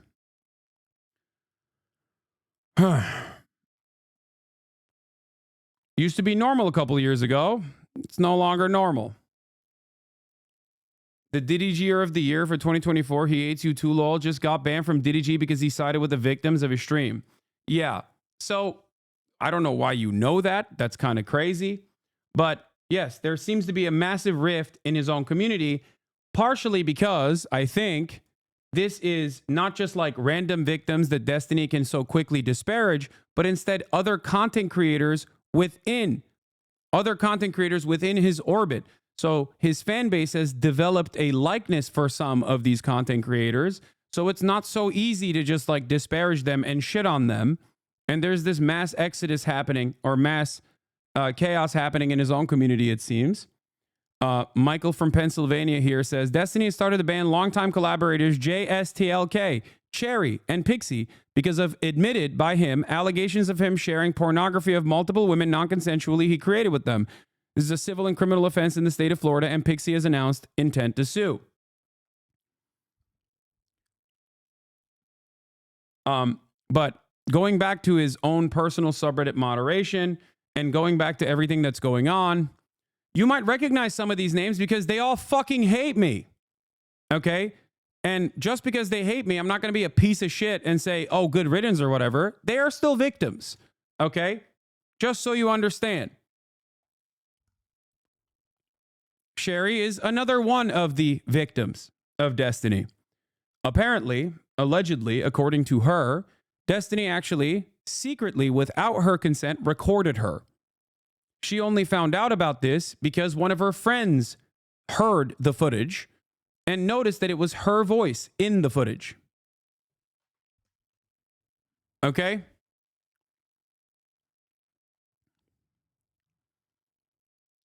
But going back to brigading and subreddits in general, this information, while it was out there in the ether for quite some time, never gained a lot of momentum. Part of that was because they couldn't make it into any subreddits. They would either get deleted from the top subreddits or could be easily ignored. In Destiny's own community, obviously, moderators keep a very tight leash and we're deleting all mentions of this stuff and still, to their best of their ability, try to keep all of this information under control. Meanwhile, Destiny's co-host Dan Saltman, you guys might remember him, the Adpocalypse guy, would appear on Turkey Tom's Tom Dark live stream to discuss this and makes another statement on stream. I believe there was a clip on LSF of that as well, if I'm not mistaken. I think I saw that this morning and I was shocked to see like any sort of clip such as that one being featured on LSF as well. Don't know if they deleted that or not.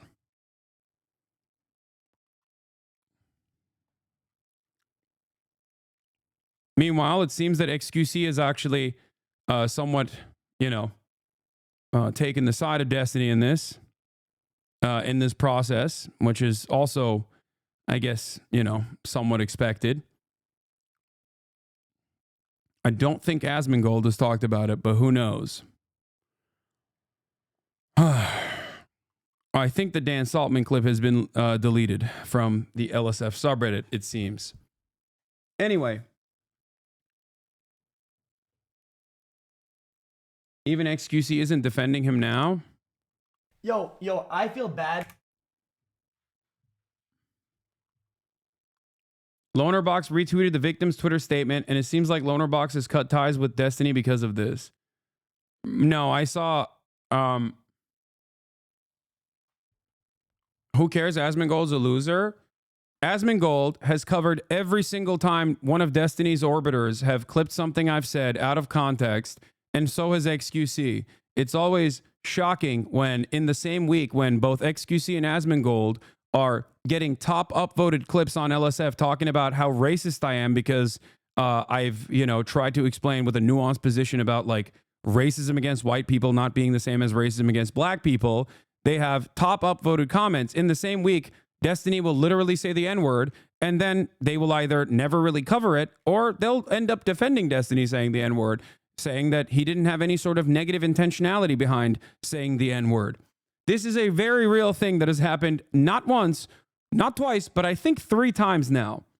So it is important when you look at what some people choose not to cover, especially when they, much like myself, are on live streams for 8 hours a day.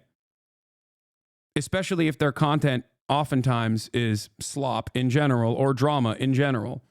That's why a lot of people were mad at Asmongold for not initially covering Elon Musk faking playing, Path of Exile 2.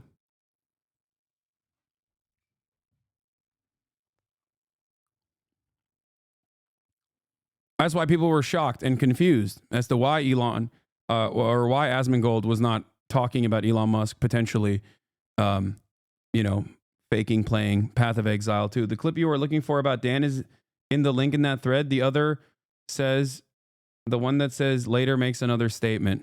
Oh, okay. This is the statement that he made. It's a locked post now. For Steve. Listen, I'm fucking not an help me. abuser or anything. You guys are like forcing me to fucking sleep for Steve. Listen, Well, no, do it. Go for it. Like You seem forced to do this frequently. Okay. First of all, okay, I would say that I'm pretty confident that everyone who was featured in these videos also sent videos of them and other people as well. But nobody talks about that. What? Help me. Or anything. You guys are like forcing me to. I'm sorry. I'm pretty confident that everyone who was featured in these videos also sent videos of them and other people as well. Okay. Classic, I just made up a no you defense, but that's cool. Brilliant, brilliant minds over there in the debate circle. Anyway, Destiny responded in a post in his subreddit that has been cross-posted in this as well. He calls it the legal arc, beginning in mysterious ways, such wow. One of the major points that he did not address is how these videos were circulated to begin with. He made a vague statement in his post and wrote this like long effort post, mostly talking about like the litigation and the back and forth between him and Pixie, who is now suing him. And this is the most important part of it, in my opinion, where he says, I want to be clear. The leak happened without my knowledge, consent, or authorization. I never had an intention for any of those images to be published. Now, that's vague legal speak that tries to imply that he did not actually send the footage out. Now, if this was actually his own personal account, his cloud, his Apple cloud or whatever, that had actually gotten hacked, then this would be understandable, okay? Destiny himself would be a victim in this circumstance. The problem is, he didn't get hacked. He sent it to random people. He sent it to random people, and I don't know exactly what happened here. Maybe they got hacked, or maybe someone else that had access to the footage leaked it, okay? Pete is online, says his community has a recurring show called Rape Review where they have practiced defending predators, and now the same talking points come out. Maybe he was, creating this so that he could have an army of people who would defend him, down the line. Like I said, I don't need to say allegedly because I don't know. I'm openly admitting I don't know what happened. Right? I believe some of the people,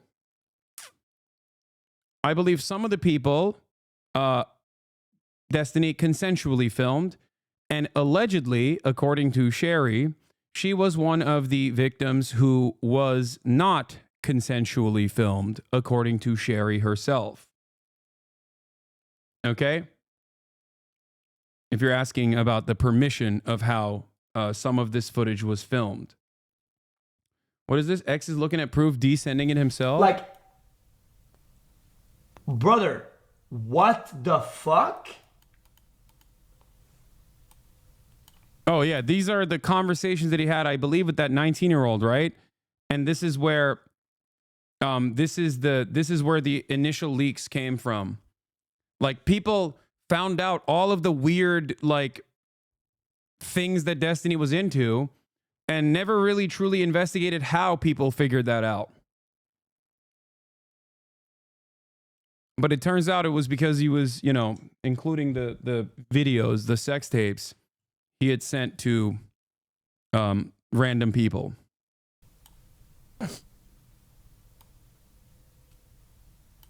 Okay, that is off the fucking rails. I don't think I have much BJ stuff recorded, lol. It's fine, hee. Oh, there was a girl once. She was young, so she was kind of new and wasn't that good, but she would just hold on to me and tongue the head a lot, which actually ended up feeling good, lol. But no cum shot. You want that vid? I'd love it. Oh my God. Off the rails. That's diabolical behavior. Straight sex cult shit, dude. Straight up. I've often maintained the position that they behave like a cult, and doing weird sex pest behavior and sex crimes potentially further solidifies that. Many commenters have noticed that Destiny did not respond to the allegation he had distributed Pixie sexual/nude images without her consent. They've also noticed that the DMs included in his own statement, as well as Pixie's, reveal an acknowledgement of him doing exactly that. That is where the main Destiny drama stands at this time on the subreddit. Another former collaborator of Destiny's, Cherry, has alleged to be a victim of the same behavior, and a follow-up tweet and a link of the comment thread with screenshots. Here's what she said. Today I was made aware of an intimate audio recording taken of me without my consent that was also shared without my consent. I'm upset right now, and I'm going to give myself time to process. This is serious. The person who received the recording from Destiny was not aware I did not consent to the recording. They recognized me by my voice and messaged me today out of concern. I don't feel comfortable sharing more right now. Now, understand that his community that he has cultivated is so ruthless and so cruel that they call it a lawsuit. Is this a possible future Destiny lawsuit? You know, like a lawsuit, but a lawsuit, because it's content. Everything is content.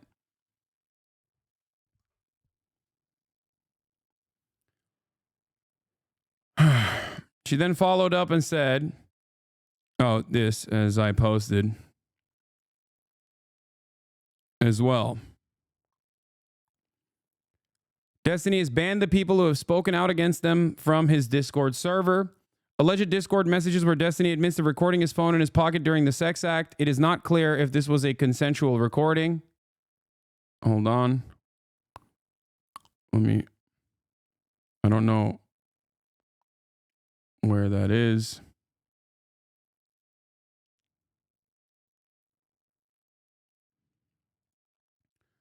Pixie has now announced on Twitter and X that other women have been coming forward about receiving pornographic content from Destiny with concerns that it may have been sent non-consensually.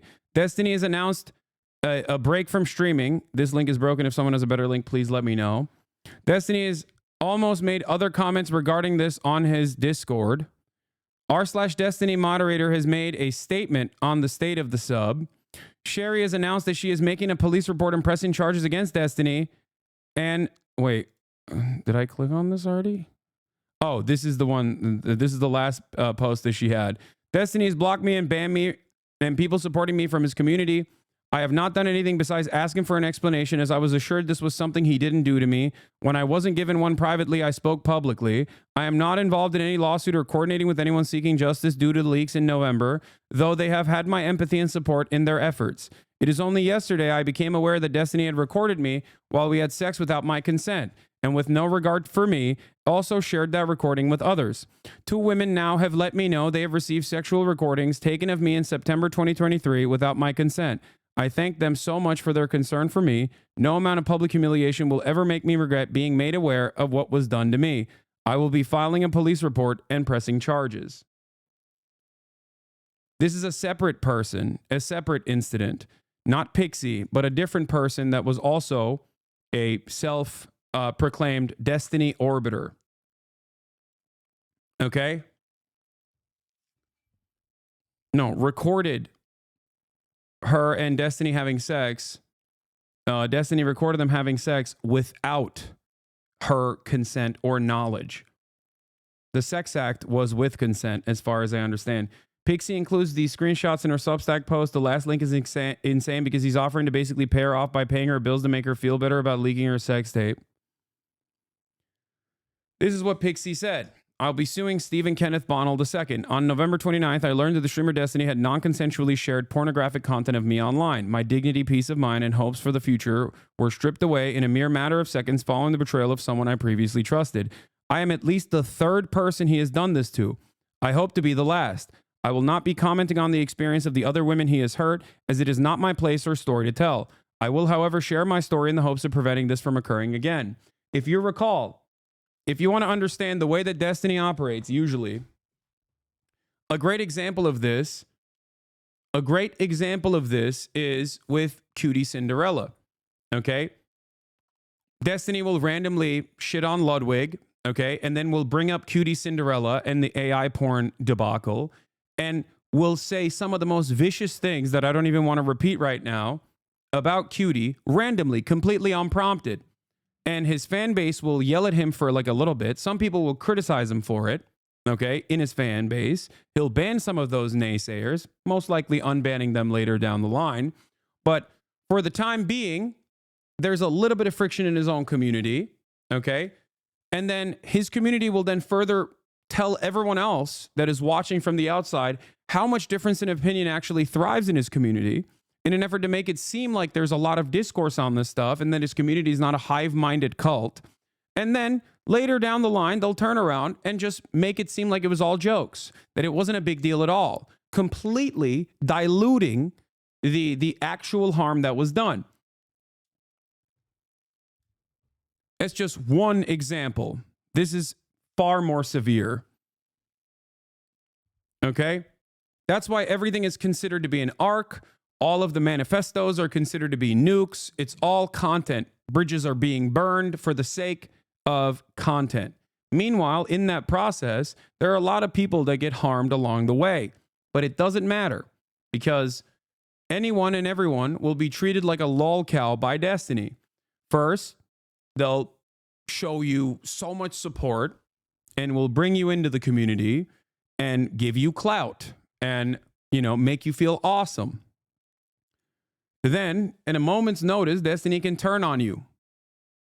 And when that happens, they will literally, not dissimilar to how Scientology operates, will come after you and leak all of your private details, will come after you and will say some of the most insane, unhinged shit about you. And most of these people are obviously not massive, sizable content creators.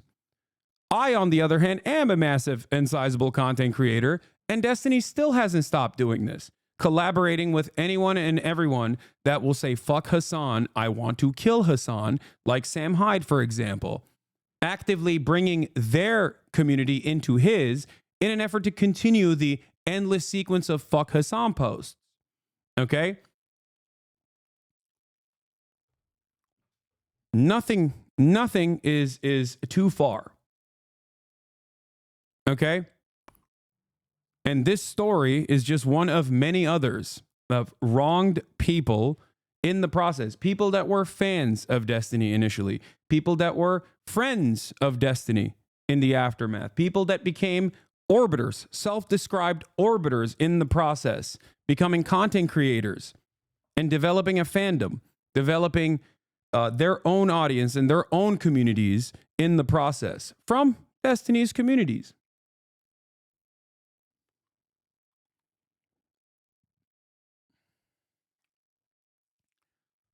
Everything turns into a meme, though, shortly thereafter. Sometimes directly in the process of the awful shit unfolding. She said, I've known Destiny for around 5 to 6 years now and often find myself in heavy disagreement with him. Despite this, I do my best to see the best sides of all people, trying my hardest to spread positivity and create understanding where I can.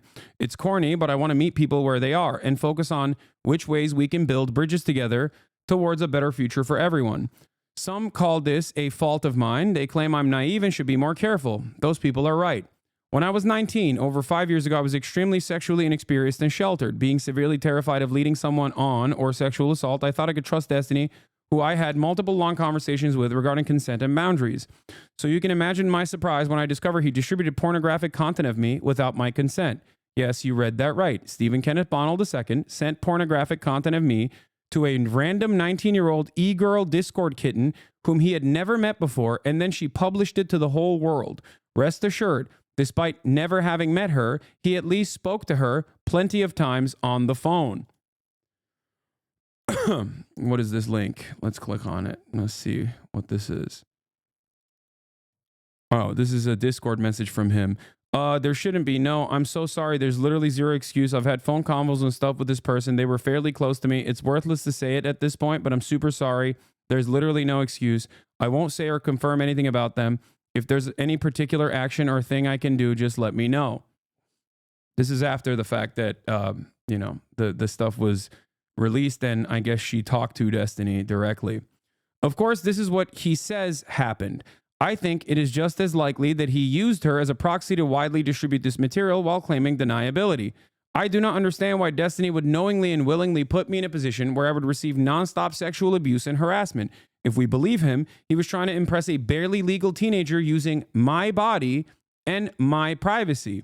The betrayal, coupled with hundreds of messages I've received filled with sexual harassment and abuse, have left me feeling hopeless and devoid of almost all happiness. The only thing that has kept me going is the hope that I can bring this man to justice and have him face legal consequences for his actions. For the past month, I have been speaking to lawyers about my situation and what to do, and have decided this is the best course of action. I will be suing him for violating U.S. Code 15 U.S.C. civil action relating to disclosure of intimate images and for publication of private facts in Florida. I'll be seeking emotional and punitive damages for his actions. I've been told that a court case like this could potentially cost over tens of thousands of dollars. I am terrified. I mean, this guy talks about potentially suing Hasan.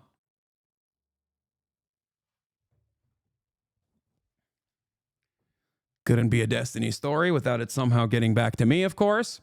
As if for fun. And Hasan actually has the resources to defend himself. I cannot imagine what he might try to do to me in the process. What is It's this? really interesting that Destiny also said he was an out and about Nazi, because it didn't seem like he had any issues basically platforming Sam Hyde when Sam Hyde was talking about how he wanted to murder me. Oh my God, shut the fuck up. You're such a baby, dude. I didn't actually know back then if Sam Hyde was like a full-on Nazi or not. I didn't know 100%. There was still like a little bit of doubt in my mind. I wasn't sure. Wait, hold on. If I recall, wow, look at that. The first thing that comes up, I have to fight Hasan Piker, Sam Hyde clarifies. No, I'm pretty sure you knew. I'm pretty sure you did know. He plays a clip where he says the exact thing you said. But then when I started watching some of his like his serious podcast stuff, I was like, oh shit, this guy is like a super Nazi. This is in 2022. Oh yeah. Yeah, I was kind of leaning towards maybe him being a Nazi, but I didn't think I didn't know at this point. I didn't really 100% think he was. You had this shit ready? No, it's in this. No, this is ironically something that he posted saying that he's going to sue me for the memes, I guess. It's funny because you can tell actually that I don't know that he's a Nazi because I don't really I don't challenge him on like any Nazi tier stuff. I don't think. I don't know if I even asked about it. Did I ask about the journalist? I would kill Hasan is literally one of the fucking bro. Wait. It's a chapter title. Stuff. This was before the boxing match too. Yeah, you got anyone you want to? This was in August 27th. Destiny, this was before he recorded the Candyman persona, said, Hasan Piker, I'm going to kill you, and talk about Creator Clash at the start of the interview. And I chatted with him. Oh. I chatted with him before this. Oh, so this was even before the Hasan shit. Yeah, except you just scrolled over the pedophile Nazi literally talking to you and saying that he wanted to fucking kill me. And let's see how he plays it, because I'm sure he plays it, right? Like he's got to play it, right? I don't know why he's talking about bad empanada. Oh, here it is. Hold on. Where is it? Is this it? Hasan? I have to fight Hasan Piker. You know who that is? Why do you hate Hasan so much? Jesus. So Hasan boxing match. You've got another match. Is there like a dream collaboration you have? Is there like somebody, like, obviously aside from your favorite character, iDubbbz, is there somebody that you like really want to do something with if you have the opportunity to? Yeah, I have to fight Hasan Piker. You know who that is? That's my arch nemesis. You have no idea. Okay. I created Hasan 2 years ago on Twitch, but yeah. All jokes aside, I know that you guys are not going to take me seriously when I say this stuff because it's like better to fuel drama or whatever. But when I joined Twitch for the first time, I had a very specific goal in mind. Oh, back in August, he's put in effort and he sources things. Fight Hasan Piker. You know who that is?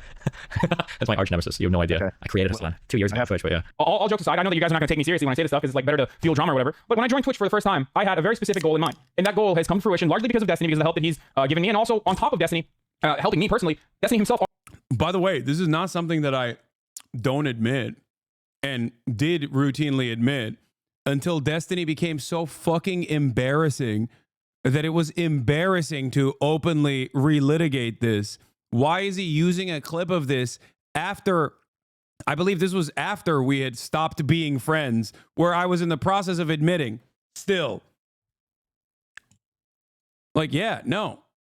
I did collaborate. I went on Chapo Trap House and defended Destiny in like 2018 or 2019 or something. It's so strange that they've created this like alternative reality so much over there on the Destiny community that they literally operate off of proof that undermines the original argument that they make, that like I say Destiny never, I never collaborated with Destiny or anything like that. No, it was just like, it's weird that he thinks that I owe him permanently. You know what I mean? Already doing exactly what I wanted to do. So when people like David Pakman decide to come on Twitch, or people like Kyle Kalinske decide to come on Twitch, this is an incredible thing. I love this. The alt-right have an absolute hold, a stranglehold on 2 years on Twitch, but yeah. You created him, I have to kill him. Well, if you're trying to fundraise for that, I would absolutely help you. Anyway, he's been training. Did you see his Twitter videos? He's taking. I've seen his. Oh, because he thinks that kill him here. I'm fundraising to assassinate Hasan Piker. For when he's talking about. Wait, but I didn't even say that. I didn't even realize he was saying that he was going to fundraise to kill me. No, I was. If I've ever talked about like fundraising to kill me, it's probably one of the recent incidents. Whether Destiny had said, "I hope he kills himself one day," or.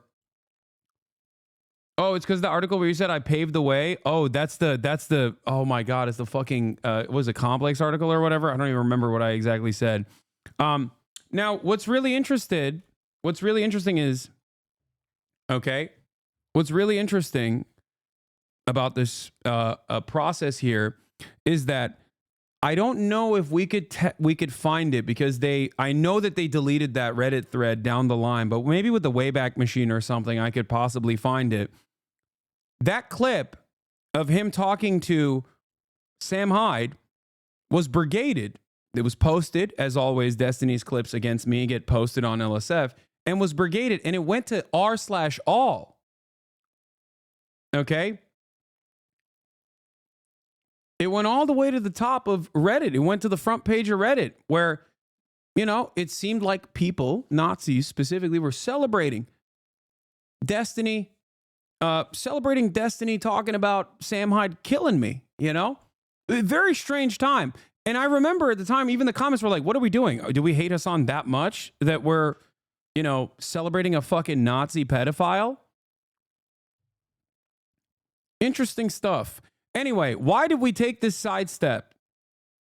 Okay, why did we take this side journey? Because apparently Destiny voluntarily brought this up.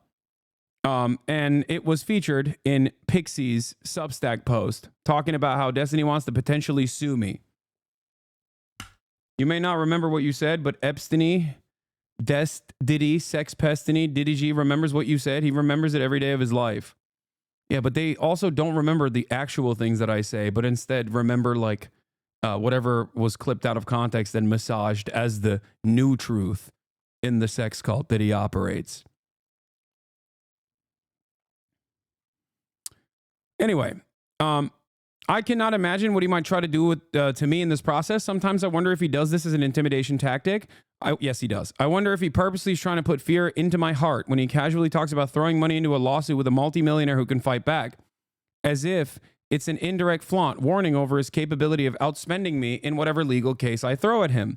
At the request of my friends, I have been encouraged to link my Give, Send, Go regarding this case here in hopes that we can raise enough for me to legally succeed. It's a givesendgo.com/sue Destiny. Themasius found the link, but because of the auto mod, he can't post it. Can we give Themasius permission to post the link? Mods, are you in here?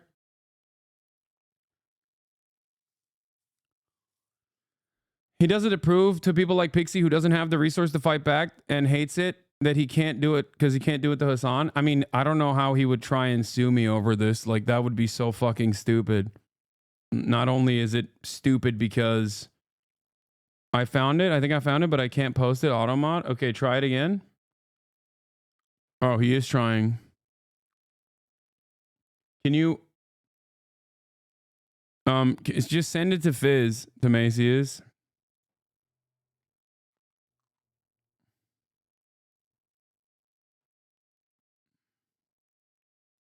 Oh yeah, this is another instance where Destiny talked about killing me. God, he's so cringe. He's like such a cringe loser. I would pay we'd raise $1 million to send this dude to go fight in Yemen, and then all of us would volunteer for the Navy. Holy shit, he's such a cringe. You should tell him that.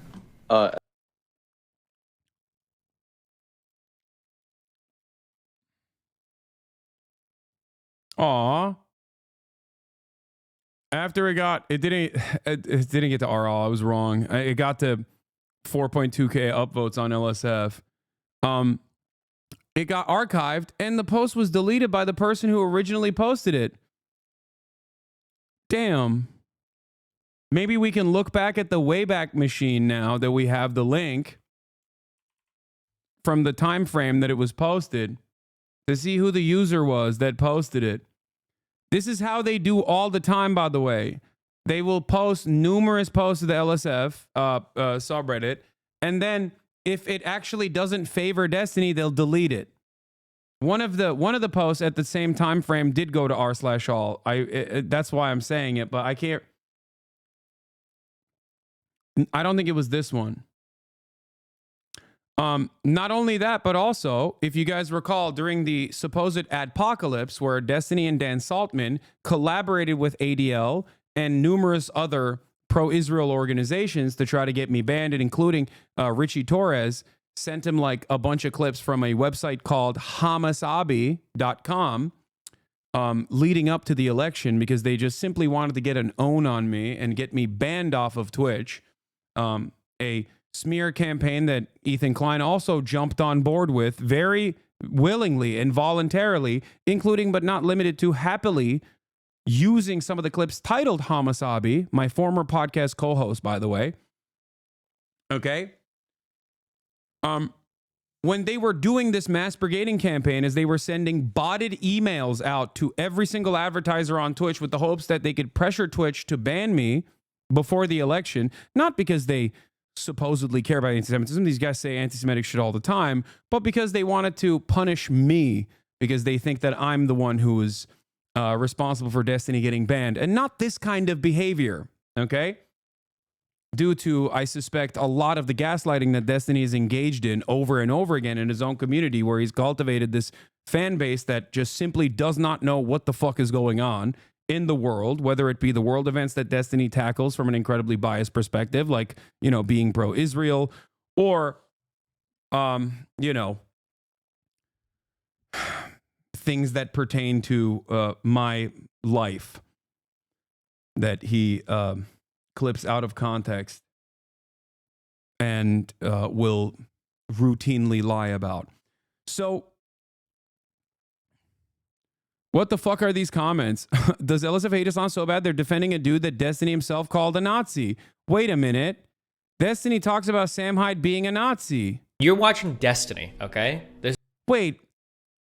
Okay? This isn't Hasan or Vosh or whatever. So when I say Nazi, okay, I don't use that word lightly. Fuck. Why is every video about any number of different things actually involve me somehow? Interesting. Notice how this man still had the audacity to claim. Notice how this man still had the audacity to claim that I was actually constantly talking about him when we revealed that not even we, someone randomly revealed that Destiny's Discord had brought my name up like 90,000 times, as opposed to my Discord had the name Destiny mentioned, I believe, 5,000 times. And it was mostly the video game.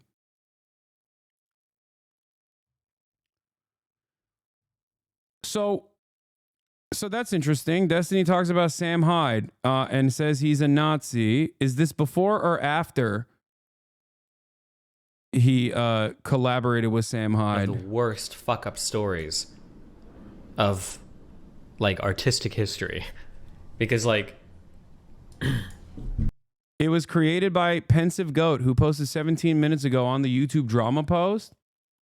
The Sam Hyde clip was made by Pensive Goat. Let's take a look. I wonder if he's still a Destiny fan after all this, or maybe he's no longer a Destiny fan. I don't know. I'm not, you know.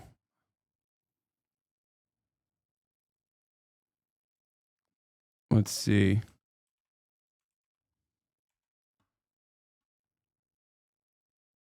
How do I find the username?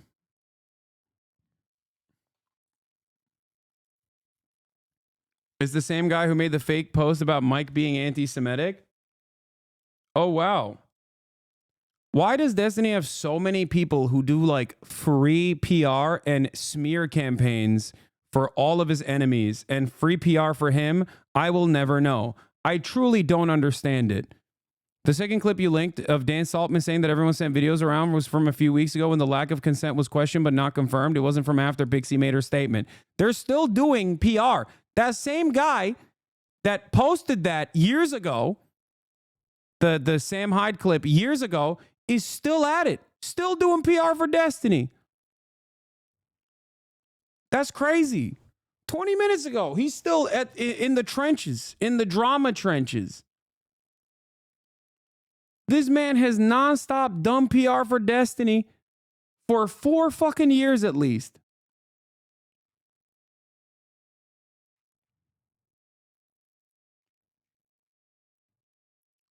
That's insane, man. And there are a lot of people like this, just so you understand. It sounds psychotic. It sounds psychotic where you're like, how can you lose your own personhood to this degree where you are a loyal soldier of a man online? There are hundreds of people that do this shit for him. Hundreds. Okay?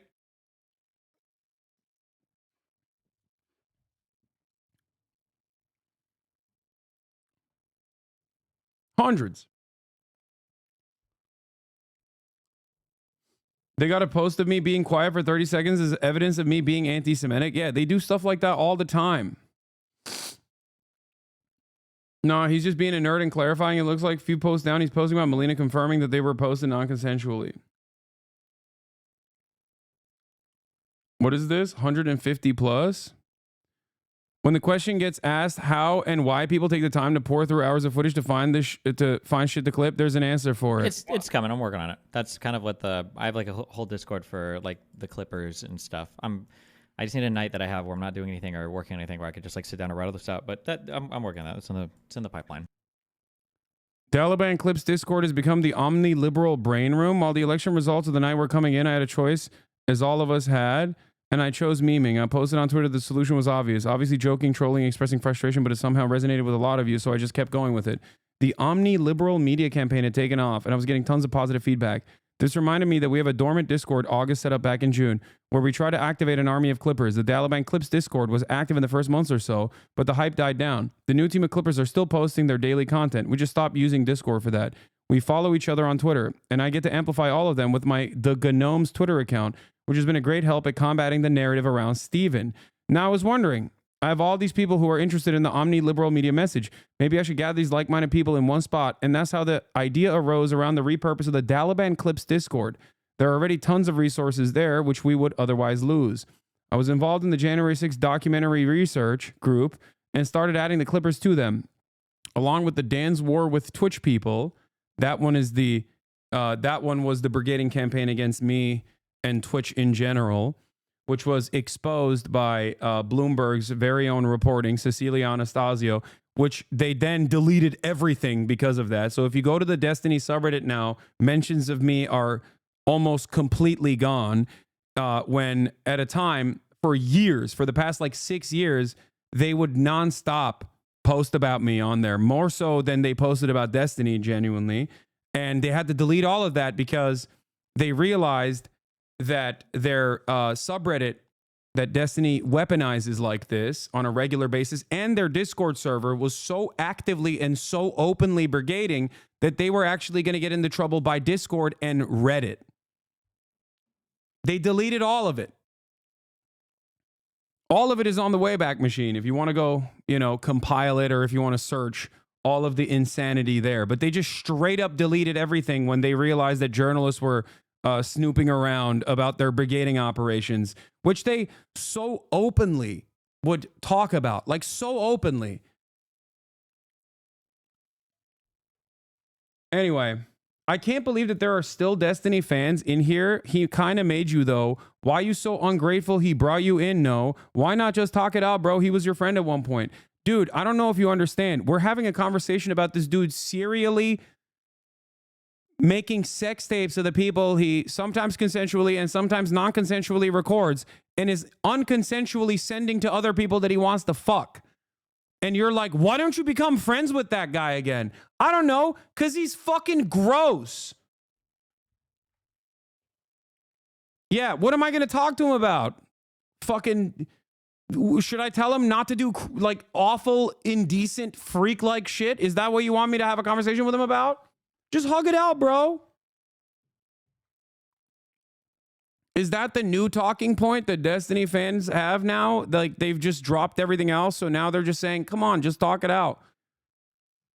If you're in here and still a fan, you should, and still have a certain opinion of me, because there's a lot of people who hate watch me. I'm sure they're hate watching me right now, because Destiny also uses DGG as an offline hate raid structure where they literally have my stream up and they're routinely talking shit. And then they also love making sock accounts and coming in here and also chirping and then clipping the videos out of context and posting it on subreddits. And they've been doing this for 5 to 6 years at this point. It's fucking insane. That's the part I don't really talk about all that much. This is the part that I think is infinitely more important.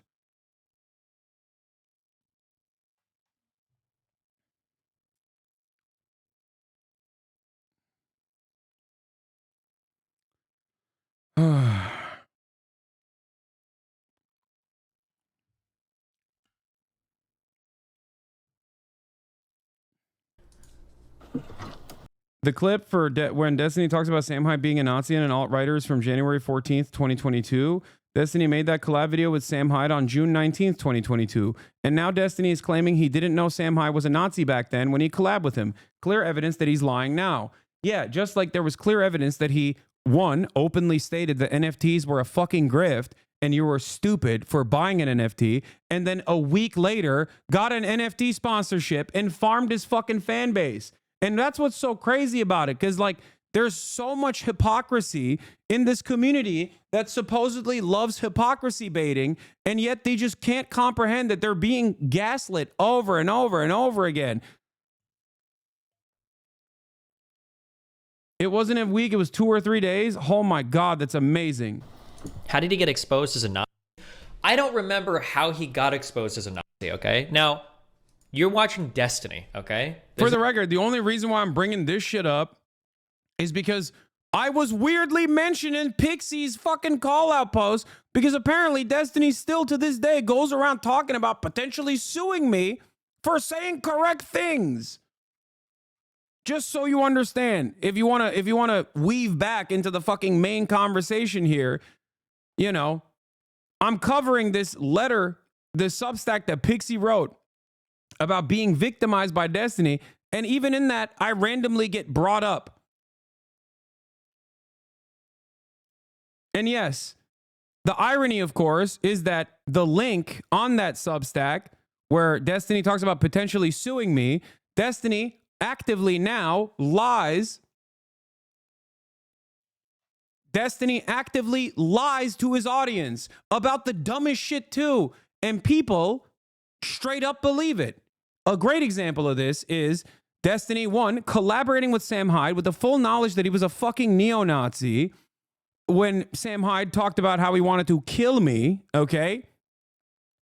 And then turning around and saying, oh, I didn't know he was a neo-Nazi.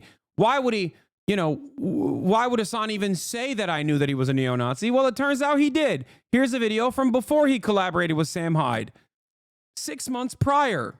This isn't Hasan or Vosh or whatever. So when I say Nazi, okay, I don't use that word lightly, all right?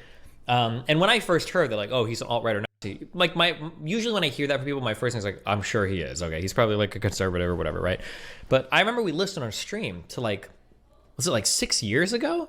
To a phone call that he had with like a journalist reporter or whatever. And he's literally on the phone. He's like, I know like the Jews are like destroying my program, or Jewish people don't want this or whatever from the Turner or whatever. It's like, what? This is in January 14th, 2022. The Sam Hyde conversation came 6 months after that video. I guess he must have forgotten that Sam Hyde was a Nazi in that time frame. Or maybe, just maybe, he knew he was a fucking Nazi and didn't give a shit. Just like when he knew Nick Fuentes was a Nazi and didn't give a shit because he wanted to collaborate with Nick Fuentes. Just like when he openly talked about platforming Nick Fuentes and giving Nick Fuentes' career a lifeline. Just like when he collaborated with another white nationalist, Lauren Southern. Now, of course, with Lauren Southern, I believe he also wanted to have sex with Lauren Southern. Not sure if he wanted to have sex with Nick Fuentes. Look. The guy's still doing it. The guy's still doing it. Now he's moved on to why even talk about them then? Bro, it's not working, man. It's not working. It's not working. You're not. It's not going to work, man. It's been confirmed him and Lauren had an affair. Their DMs have been leaked. Okay. Yeah. 1 week old sock account coming in from, 1 week old sock account coming in from another orbiter community to try to desperately fucking be like, hey, can you just like stop covering this, please? Actually, you guys should kiss and make up.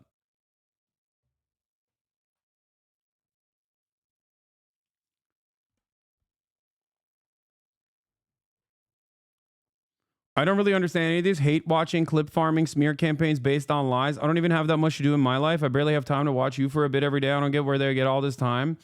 I think it's because these guys, I think that these guys really fall for it. Okay. That's the best possible, most charitable way that I can, that I can approach it. Right. Where they think like this guy is a dweebish loser just like me, but he gets to like have sex with all these Discord e-girl kittens, and he gets to have this incredible life where he plays like fucking video games and shoots the shit and destroys people mentally in the marketplace of ideas by regurgitating cherry-picked data points that he read from Wikipedia right before the debate to make it seem as though he is an arbiter of the truth or whatever.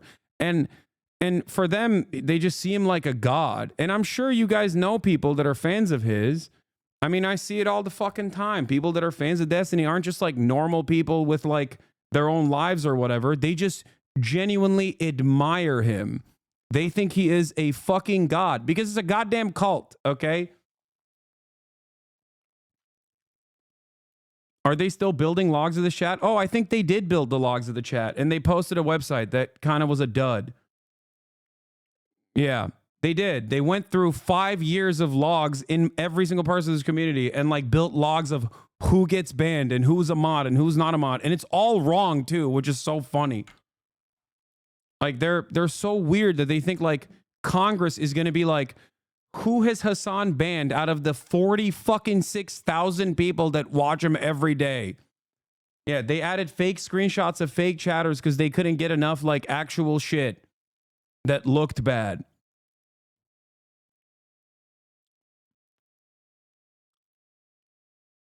That was Dan specifically. Anyway, let's get back to the Substack now that we took this sidestep.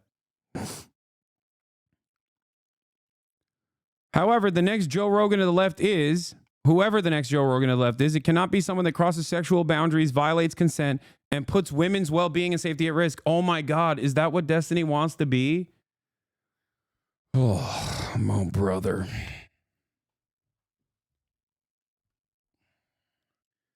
That's probably why he was so fucking pissed when all of these goddamn mainstream media outlets were calling me up to be like, you're the Joe Rogan of the left. You're the Joe Rogan of the left. Yeah, let me tell you another incredibly sophisticated harassment campaign they conducted. They went after fucking CNN. They literally called up like random executives at CNN. They're so psychotic to be like, how dare you have this anti-Semite on? Like, they're such insane people. They found like, they were sending like tweets and shit. They're so crazy.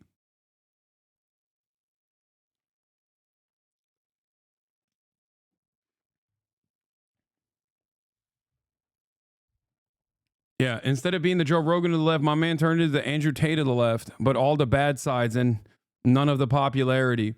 27,000 letters sent to USC, by the way, to try to get me to stop. Like, to try to stop me from talking. 20,000 emails trying to get me banned off CNN. 27,000 letters sent to USC to try to get me to no longer speak at USC. And then they just don't understand when it doesn't work. I remember reading the comments where they were like, I'm beginning to lose my mind. Why is he still getting so much positive media coverage? Why doesn't anybody see him as like the truly evil person he is? And not in any part of that, they never even think, maybe we're wrong. Maybe most people understand how Gamergate style smear campaigns work, especially if they're in fucking media, and they understand when like something is disingenuous. They just don't get it. No self-awareness at all. They're just operating like a fucking bot farm saying, oh, I'm losing faith in our movement, guys. It just doesn't make sense.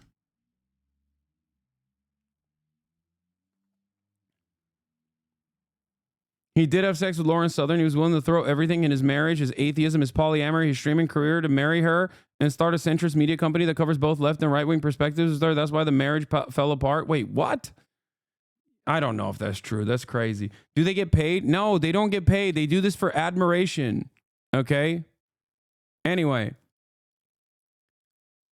And before you say, why are you making this about yourself? This is about the victims. It's still a part of the operations. You understand? It's still a part of the way that his community operates. I'm painting a broader picture for a lot of people who have no fucking clue who Destiny is because I don't actually talk about him all that much. I'm explaining to you how his community functions and how sophisticated their smear campaigns are in general, and how to a random onlooker, some of the stuff that they post is so far removed from the actual fucking community itself that they come across as like totally random people talking shit about a random asshole. Okay? I'm the random asshole in this regard. And that's what I'm explaining to you. If they can do this to someone like myself, who has a larger audience than Destiny, who has more of a social platform than Destiny does, then of course they can do this tenfold and bully smaller victims into submission every single time. So if you're wondering how stuff like this happens seemingly more than once, and yet for some weird reason, it never ends up making any sort of waves or end up harming Destiny's community at all, okay, or Destiny's prominence at all, it's because they have a very sophisticated smear campaign machine and a very sophisticated PR machine for Destiny. Destiny works against it on a regular basis by constantly saying unhinged shit, like how I don't know, what did he say when he was talking to Lonerbox a couple months ago, that he was a necrophiliac pedophile or something? Like, he ruins it all the time, but his community is desperately trying to hold it together. So the entire reason why he's been able to get to this position so far is because he has a incredibly dedicated fan base of individuals with a lot of time on their hands who will do this shit for fucking free. So like I said, if he could do this for myself, or if he can actually defend himself after debating ethical CP or whatever with other fucking neo-Nazis and still have a platform of prominence, of course he can fucking bully people like Pixie into submission aggressively. That is the broader picture here. That is what I'm trying to explain. It cannot be someone who puts women in positions where they will be sexually abused and harassed. It concerns me that Destiny has been interviewing potential DNC chair candidates such as Marianne Williamson and Martin O'Malley, who have no idea of what he's done. As time passes and he tries to position himself to have interviews with increasingly powerful figures such as Zelensky, I can't help be filled with fear that Destiny might continue to succeed despite facing no repercussions for his actions. If the Democratic Party wishes to succeed in the future, it cannot be a party that accepts the sexual exploitation of women. It cannot be a party that allows men like Destiny to break into the mainstream, for allowing him access to such spaces would be a direct endorsement of his behavior. And also give him an opportunity to do this to other people too, by the way. I've been told that the payout might not be worth the harassment and attention I will receive. In an ideal world, I would do this privately, but I've been told there is no realistic way the court will grant me anonymity. This means my only option is public. I've been told by a variety of people to not go public. I've been told by some people that Steven really does feel sorry, but I am not inclined to believe them, especially taking into consideration his actions regarding me. Regardless, what Destiny did is unacceptable, and I believe he will do this again. unless he faces justice. Let me be clear. Destiny has violated federal law and his transgressions against me. He has violated my consent and is directly responsible for the sexual abuse I have received. I am terrified. And the evidence log shows Destiny apologizing for his actions, Destiny downplaying the pain I felt and my concerns. It's more complicated than that. I feel like there's no justice for what's been done. I feel like people for the rest of my life are going to try and send it to my family or workplace wherever I go. I feel extremely violated with how so many people saw me non-consensually in a vulnerable position. I feel like people are always going to use this as proof that I slept my way into whatever achievement I garner. I feel like it's evidence that everything would be better with me gone. I think the number of people who know or even keep up with it enough to go after you is probably almost zero. I think people hate others involved.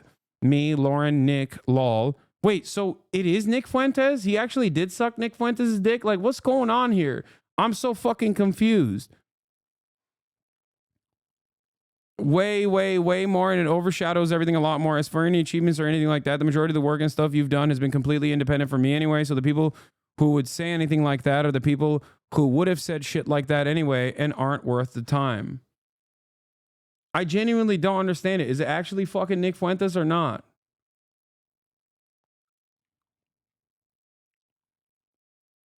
Or is he joking? And then Destiny offering to pay some bills. This feels super lame. And I don't want to imply that somehow just giving you money helps anything go away or fixes everything for you. But if you have any bills or owe money on anything or have any financial stuff I can help with, I can at the very least chip in and help with any of that. So it's at least one less thing you have to worry about or stress over while you're worrying about getting through this. Bro, he sent him having sex with this person to another person, to another random person he'd never met that he wanted to fuck a 19-year-old Discord girl. And he's just like, come on. Let me just pay your fucking bills. It's like insane. Like, and he also presents it. Oh my God, Destiny is literally therapy speak abuser, dude. Holy fuck. Like, this is the archetype of the fake male feminist. Now, obviously, Destiny isn't really a fucking male feminist at all. He has rape review, as we've talked about before. His community literally looks at finding ways to victim blame the people that are a victim of sexual assault all the time. And he has done that all the time and on numerous occasions, as a matter of fact. But like the very fact that he's still in this circumstance, like trying to be super nice to an obviously wronged party is insane. It is so incredibly manipulative. Holy fuck. What? Pixie? Is this actually Pixie the person? Hi, I really want to thank you for going over this. Hate watching Hasan. Hate watching is so funny for some reason. Hi, I really want to thank you for going over this. I really hope I can bring him to justice for all the things he's done. Having the support of larger communities has really helped me, and I'm really grateful.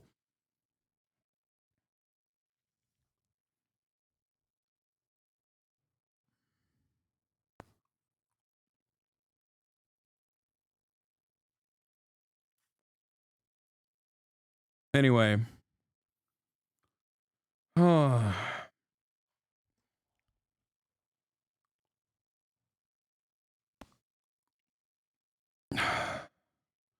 Where the okay, so this is Pixie's side. Where was it? Wait, did I close the wrong tab? Is this it? No, this is the Sam Hyde one. It's just like things as simple as that, or things as simple as like things as simple as you know, saying NFTs are for suckers and then immediately doing a fucking NFT ad is so crazy, you know? And his fan base doesn't even remotely, not even for a moment, recognize that as like pure hypocrisy. So the question I have is like, if I did something like that, you would be up my fucking asshole, okay? Not only would my audience be up my asshole, and I'm sure there'd still be some diehard fans, okay? But the reality of the matter is, Destiny's community certainly would not let that go. As a matter of fact, some of the biggest hypocrisies that they've exposed quite literally are just shit that's clipped out of context. So they hypocrisy fish for things that aren't even inherently hypocritical, like me buying a fucking house where he literally placed that.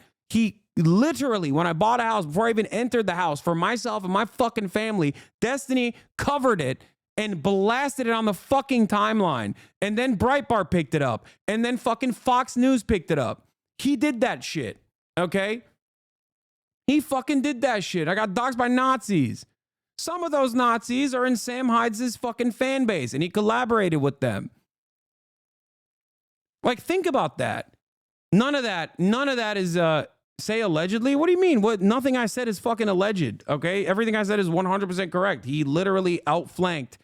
He went and found a random fucking realtor website gossip post and covered it.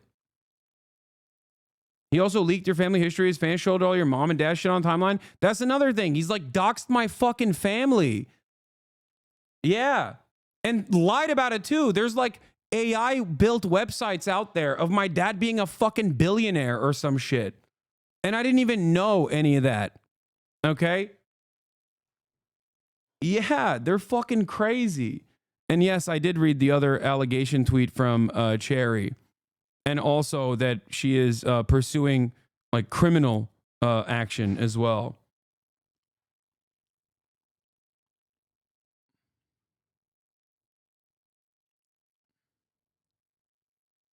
Let this serve as a de-radicalizing moment for you if you're fucking hate watching right now on the Destiny's Discord or whatever. Okay? That if you find yourself in any echo chamber, in any community that is that hyper invested for 5+ years in making someone look fucking bad, then yeah, there's going to be a lot of shit that you're not actually seeing.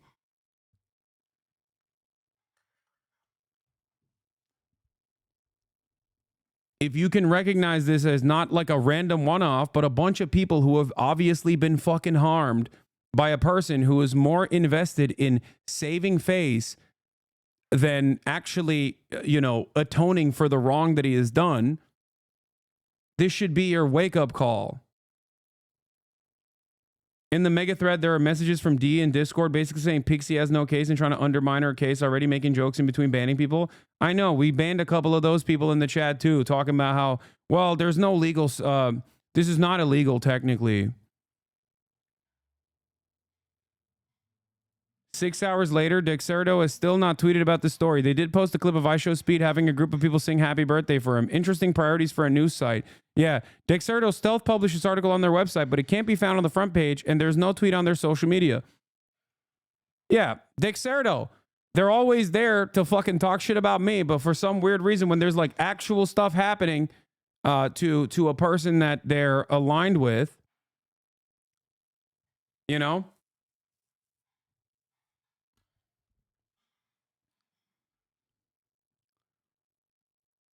Weirdly enough, they just don't mention that. Destiny is friends with one of the editors, so it makes sense. It's so sick seeing how he's trying to bury this and how the boys club is helping him. Like, how is there no Dexerto tweet about this? Yeah, why is Dexerto not talking about this? This is like right in their pocket, right in their fucking wheelhouse. I wonder. I don't know. I don't know. Maybe they just didn't have time to post it today. Yeah, and also Pixie, after writing that Substack post, got a bunch of other messages too. Since posting this, I've received countless messages of women informing me they've received pornographic content from Destiny, content they now believe wasn't made or sent with consent. If you've been sent this content or might be a victim, DM me. We're stronger together.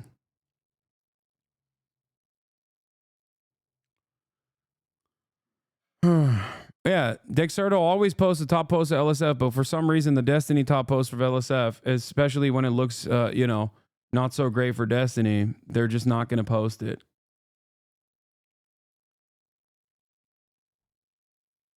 Epstein, dude.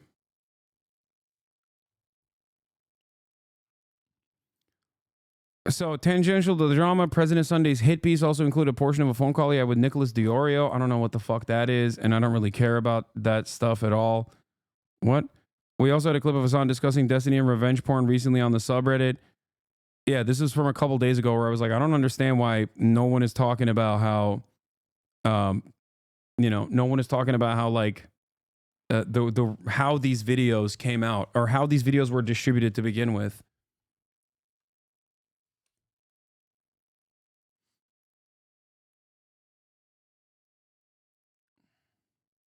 Oh, there was also Not So Erudite, right? Or Erudite, however you say it. He didn't apologize to any of the victims at any point in his statements. Yeah.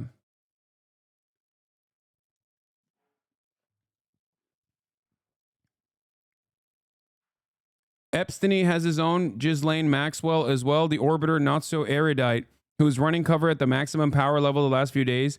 She's the one trying to talk victims into not taking legal actions in the posts I've seen. Not So Erudite. The Ghislaine Maxwell of Epstein. DMs revealed that Epstein had to pay off one of his victims through his co-host, Not So Erudite. Not yet, Coleman canceled, so other than that, I mentioned, is anything you were hoping to be brought up? I think I'm going to decide my next course of action of what to do with myself and him based on how that conversation goes, unless you decide you don't want to talk to him. That's okay too. Basically, I have my plans, course of action paused, and we'll choose something depending on if he agrees he has to make up, repent. Oh, the person in the blue is Pixie. He has to make up, repent for the action, and wants to work with me to find a way to do that. Or if he doesn't feel that way, I don't want to talk to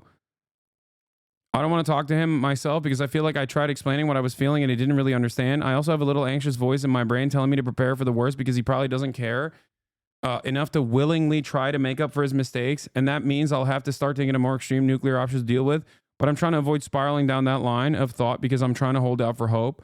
And just not to scare you, I'm 100% not going to do anything to myself, no matter what he says during holiday season, because I don't want to traumatize my friends during a time that's supposed to be happy. And even if he responds negatively, it doesn't mean I'll auto kill myself. I'm trying to contemplate all different courses. Jesus Christ. Oh, that's the other thing where the fan base, including his Ghislaine, will regularly also say that like everyone is mentally ill and that like they want to harm themselves or whatever. And then sometimes they'll actually egg people on too. It's like real Kiwi Farm shit. Ghislaine had a financial incentive to sweep for him because they have a pod together. That makes sense.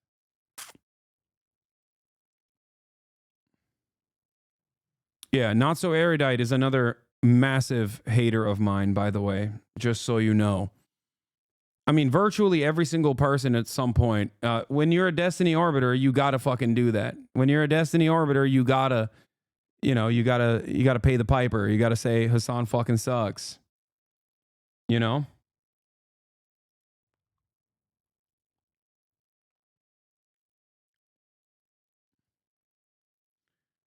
She's a fake psychological expert. Wait, what?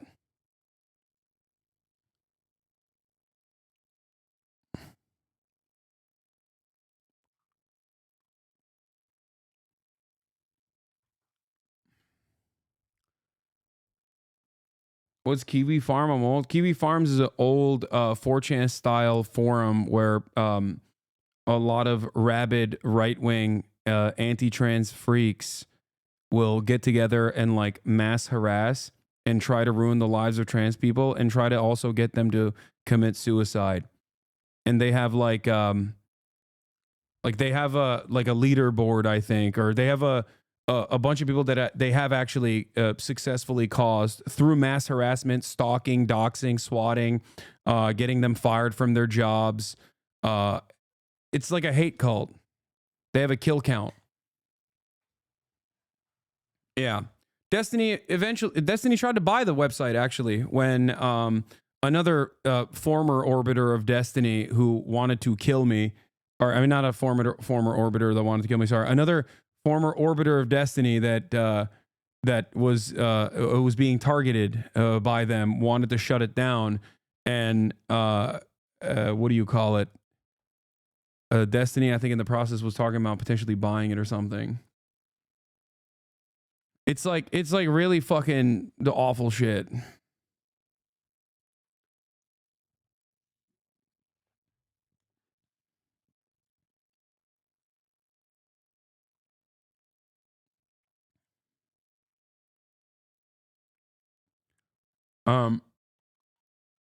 Anyway, did he say anything about the Elon salute or the ADL response? Yes, I've covered the Elon salute and the ADL response. Are you crazy? Can I share this with Steven? He communicated to me he knows he fucked up. There's no excuse at all and doesn't know what he can do to make it up. I'm trying to bridge between to help him understand what would make you feel that he understood he was wrong and should never do this again. Or better, what can I share with him? You can share this and anything you want with him. I felt like when we talked, you really understood where I was coming from and can hopefully explain this better than I can. Gotcha. Thanks for not sugarcoating anything about where you're at. I think what we talked about is what you needed: help removing the video from online, getting the guy who hacked charged, a sense that Steven understands how in the wrong he was, and a plan to prevent this from ever happening again. Is this what you feel you need? Yeah, the only problem is number 3, because even with the removal of the video and getting the guy hacked charged, Steven has to face consequences proportional to his actions. I want this to be the most expensive mistake of his life, and I'm essentially asking him to self-punish himself in a way I don't think he will like or agree to without the law involved. I don't have a dollar amount from the top of my head. It just has to be enough for that. For the rest of his life, he thinks the word nude, he associates it with the amount of money he lost. Obviously, I don't want to make him destitute, but it should be large enough that he does feel upset about it and is not easily recoverable.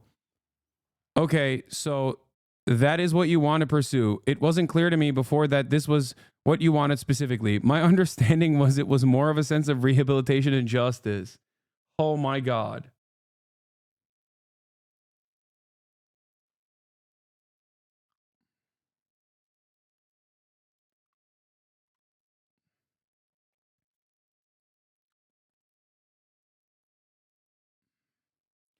They in the Destiny Discord right now fantasizing how you'll be outed as a sex pest or a viewer will do some sort of terror attack. That's what I mean, man. It's fucking insane. That is an insane thing to think. If you have that level of hatred in your fucking heart because your favorite content creator is doing shit that I didn't even have anything to do with, okay? He did this to him fucking self. And even in that situation, you're like, nah, dog. You are also fucking, you're also bad. But my favorite content creator, he's not bad, but you're actually bad in the same way that I'm defending my own personal content creator being bad. Like, that's psychotic. That's what I don't understand. And it reminds me of a story I heard from a long ass fucking time ago that like this kind of stuff happened in Destiny's life before. I'm not going to dig it up right now. And I can't fucking find, I don't know the exact details, but I remember like there was, back in Destiny's fucking StarCraft days, apparently there was a similar situation that took place where I think he like called his ex-girlfriend ugly or something. And then like talked about his nudes or something. And then she actually leaked his dick pic. And then his fucking cult-like fan base 12 years ago leaked their own dick pics in solidarity to make Destiny feel less bad. Like, it's psychotic. And the thing is, like, and this was like much, much smaller community back then. My point is, listen, my point is this, okay? He tried shitting on Forsen, and Forsen brought up how he would share his ex nudes to his Discord. That's how I first heard of him. Yeah, he's done shit like this all the time. The problem is most people, here's the issue, okay? Most people in Destiny's fan base doesn't understand that Destiny is his own worst enemy, okay? Like, I believe that every single person has the capacity to rehabilitate. But the problem is, if you're constantly fucking getting, if you're constantly getting highlighted and constantly getting defended for all of your worst instincts and following all your worst instincts and getting rewarded for it, you're just not going to fucking do that. If you're getting all of your worst shit reinforced over and over again, and it simply turns into mere content for your fan base, they weren't leaking in solidarity. What if they were leaking it because it made them look big? 5D?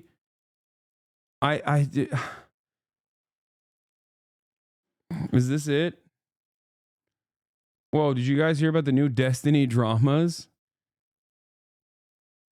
What is this? He shared new pics and talked about here privately, asking if she was bangable. Guys have done this before. I've done this before. They were bros. Had the bro talk privately 12 years ago.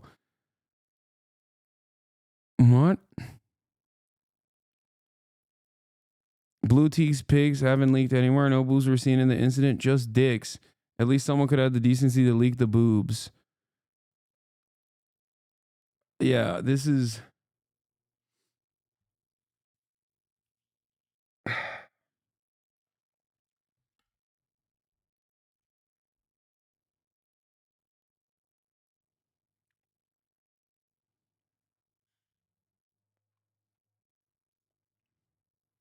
Effort post. StarCraft 2 player Steve Bonnell, aka Destiny, shares naked pictures of a fangirl.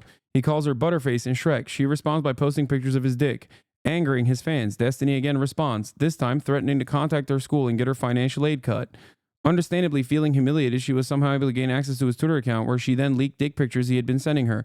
In her own words, from this thread, 14 plus, but she deleted her account. I'll come out and say this is blue tea. I really have nothing to lose. Long story short, Steven leaked nude pictures of me to his Skype friends. He then joked about how fucking hideous my face is compared to my beautiful body. They joked about how I look like Shrek. I do have a big nose, I guess. Someone who apparently was in the chat room emailed me from a Gmail account consisting of a bunch of random numbers. It had the chat log. When I confronted him about it, how does he respond? By threatening to contact her work and school so we can get her scholarships and financial aid removed. My man's been a menace for 12 plus fucking years, dude.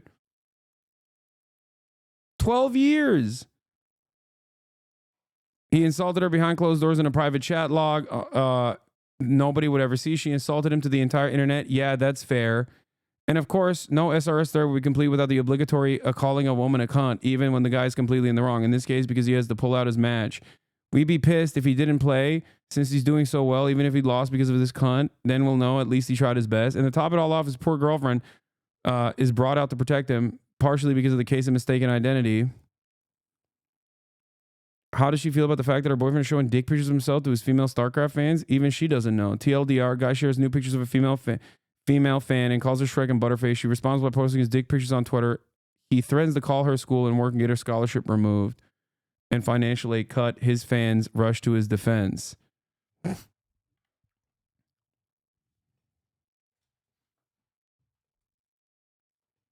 Not sure what the drama is really. Nude pics, so fuck. Not like his dick was tiny. Chat log of him being a lad with his buddies and explaining he turned down a 15-year-old.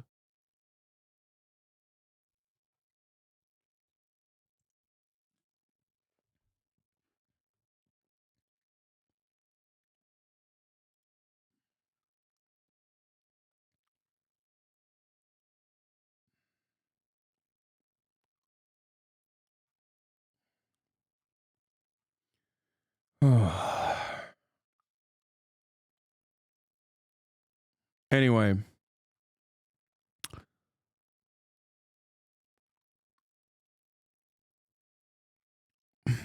Once again, I will add to this story the same adage over and over again. Judge me by my enemies. Okay?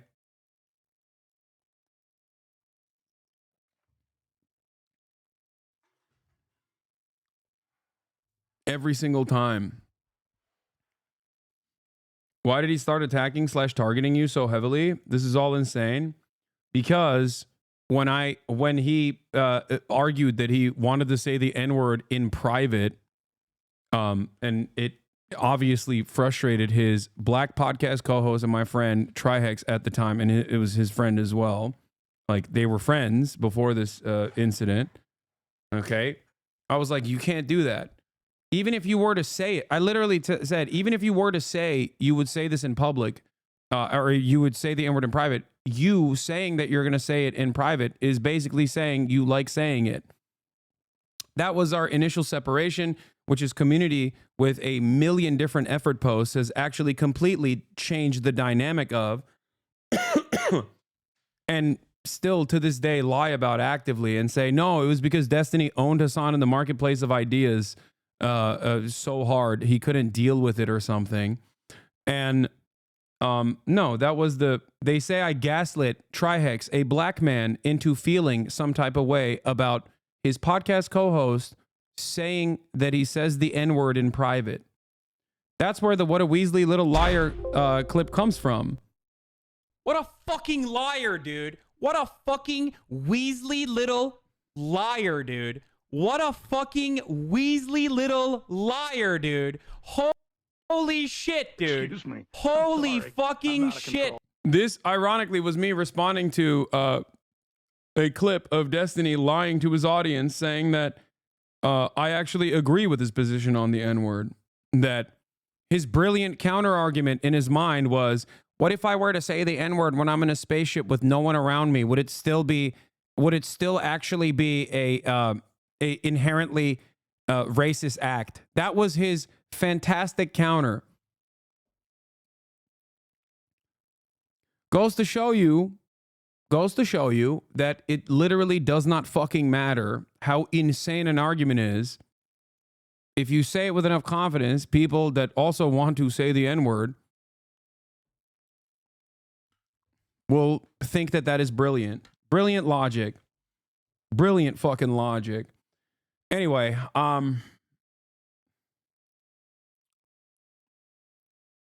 so yeah.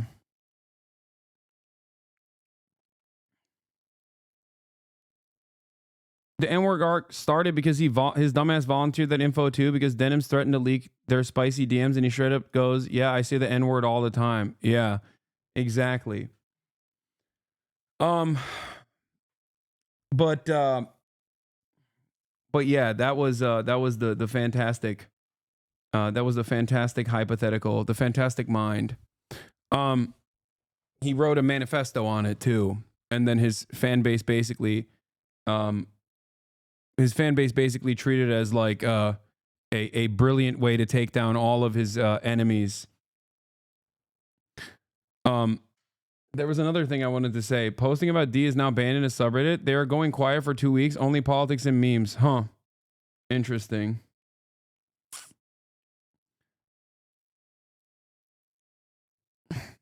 The intellectual debate giant. What is this? Brianna Wu has come into the fray. Couldn't be a full story about Destiny Orbiters without Brianna Wu mentioned, and also Not So Erudite, who obviously is now known as Epstein's own Ghislaine Maxwell, had a statement. My statement with the info so far. My opinion will update as information is made available. I have little info on new claims, and my opinion will continue to update as information does.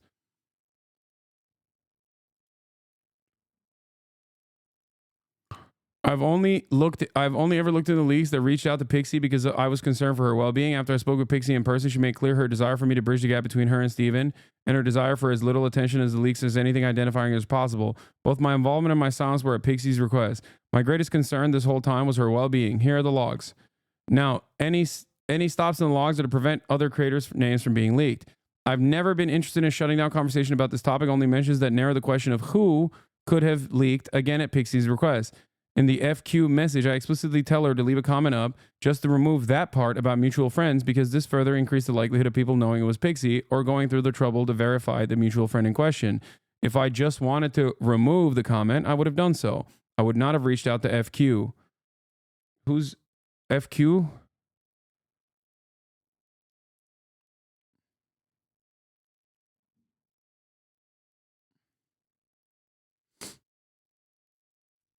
Fairy Queen?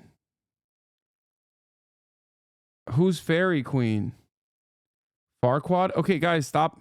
I don't know. Okay. Upon learning of the leaks and Pixie's potential involvement, I investigated privately, contacting Aaron. I then spoke to Pixie and Steven in person separately. I never defended, supported, or minimized Steven's sharing of Pixie's intimate images. Most of my conversations with Steven about this topic were in person and confrontational. I fought with him and advocated for reconnecting with Pixie. My mediation for Pixie ended when she opted to reach out to Steven directly because I felt unable to navigate her monetary requests. Note, there are few DMs of our disagreements, but found this to substantiate the timing of my voicing disagreement and pushing him. I viewed him as genuinely remorseful and acting to fix the harms he had done, which is why I remained in business partnership with him. I'm very disappointed and angry with him that he opted not to reconnect with Pixie. I learned of the allegations against Cherry yesterday. I support her and Pixie's decisions and the lawsuit/charges. I've paused Bridges releases, canceled guests, and will reevaluate business relations as I learn more. I asked Steven for information, but he's uncomfortable sharing due to legal involvement. Everything here is released with all parties' consent. My DMs with Pixie were not given to Sunday or others with Pixie's consent. She just paused it. This is Brianna Wu speaking about how I gave all of my DMs with Destiny to my friend Mr. Girl Returns, someone investigating Destiny for sexual impropriety and abuse. Brianna is seen as calling me a sex criminal for making Destiny's treatment in words, no pornography, available to the investigation.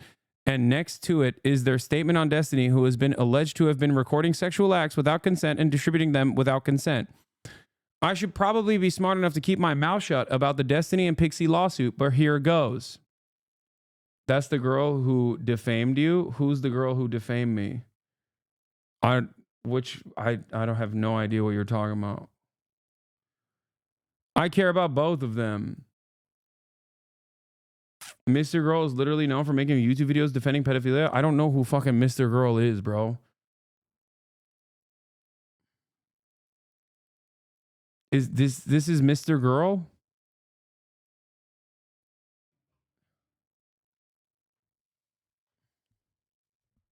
Okay, I don't care about this person, whoever this person is. I care about the actual post here.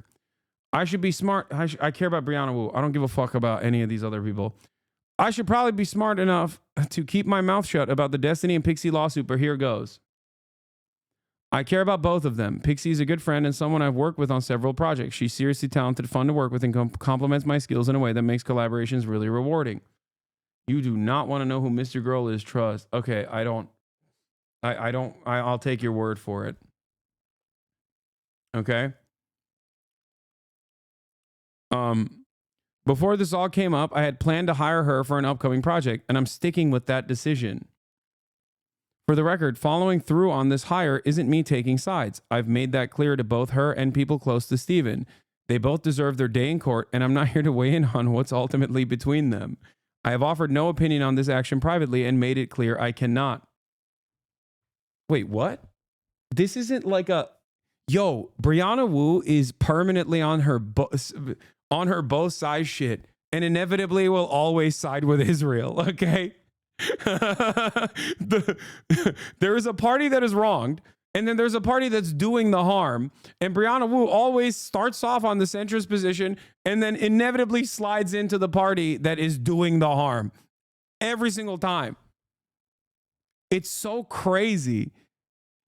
I just want to be honest about where I'm coming from. Adulting can be, oh my God, I'm done. I'm dead. She wrote adulting when talking about, like, both sides are probably a little bit at fault in this, you know, sex crime, sex pest situation.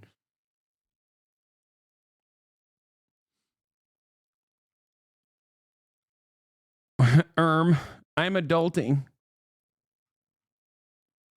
Adulting can be awkward like this. I do hope people let the legal process play out instead of turning this into content or drama. First of all, that's literally all Destiny does. But yeah, lo and behold, when he's in the fucking legal crosshairs for once and there's like accountability that is righteous and due, okay? All of a sudden it's like, oh, well, let's let the courts decide.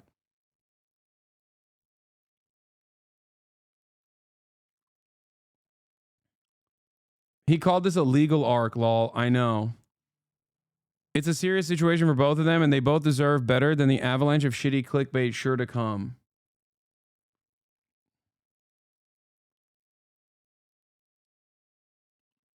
Jesus Christ.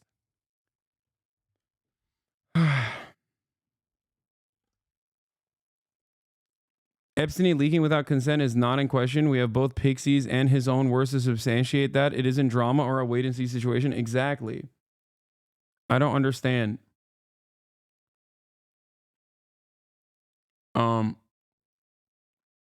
Also, this is not an arc. No matter how hard, you know, Destiny and his community will try to contentify this. But yeah.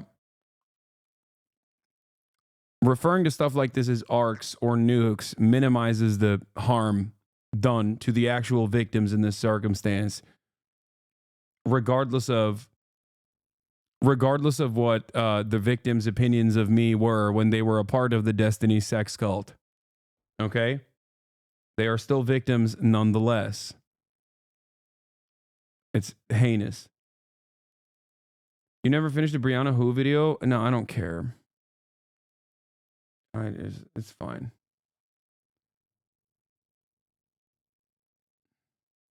Minimizing the harm to victims is probably good, bro. Yeah, that's what I meant. Yeah, I didn't mean minimizing the actual, like minimizing the harm that is being done to the victims is actually me saying minimizing the harm done to the victims. Like limiting the harm. That's what I meant. You're not that dense. Right? Like you understand that I'm talking about people trivializing the actual situation by turning it into quote unquote content. Apparently the reason Destiny and Nick fell apart is solely because Nick's community ratioed and harassed Mr. Girl, who was a deorbiter at the time, and not because Nick is a literal Nazi. What the fuck? That's insane.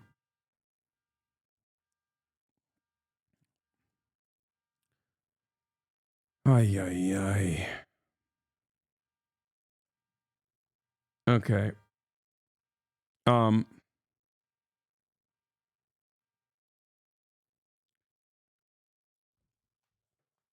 Decultists are in panic mode trying to derail you for an hour. No, I think Destiny's own community even right now is for the first time ever, I would say, taking a very different tone on this than I have seen.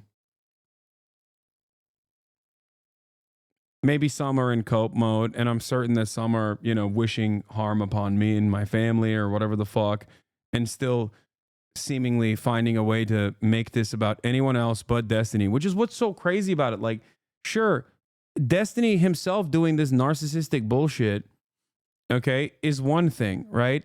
Him being inconsistent or hypocritical, or him defending his positions, no matter how nonsensical they may be, is one thing. But what I don't understand is how all of these like cult-like followers will also, with the same tone and same severity, do the exact same thing. Like it doesn't, like you're doing this for a whole ass other adult. You know what I mean? What is this? What do you think would be the appropriate way of even approaching her about that? Which is probably extremely difficult to prove in her case. She's not a high-profile micro-celebrity, and you didn't leak it maliciously. You didn't even leak it at all. You distributed it non-consensually. Yeah, I know. I looked into it for obvious reasons just to be sure, but I don't really care much about the legal side of it or whatever. Obviously, I have severely, at the very least, psychologically damaged her. Covering therapy or whatever is a minimum, and I have no problem helping out or sending her money for anything as a form of repatriation. I just didn't want it to come off like, hey, bitch, lol, I know I violated your trust in the worst way ever, but here's some money, have fun. Interest. Oh, Jesus Christ. Holy shit, I found the LSF mod takeover post, and you're entirely 100% correct about that guy. I never knew that. Wait, where's the post? Can you link it? There's a post that like shows the full takeover.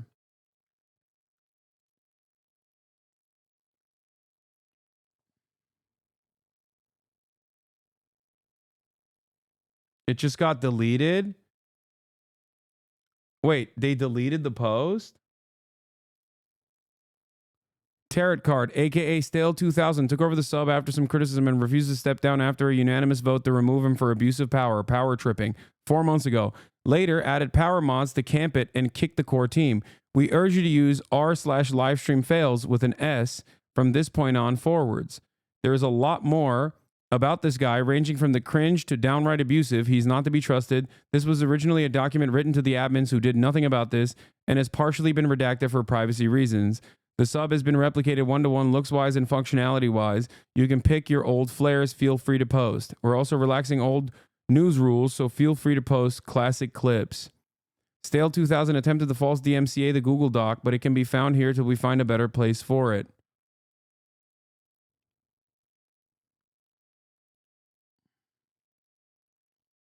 Yeah, this happened 4 months ago.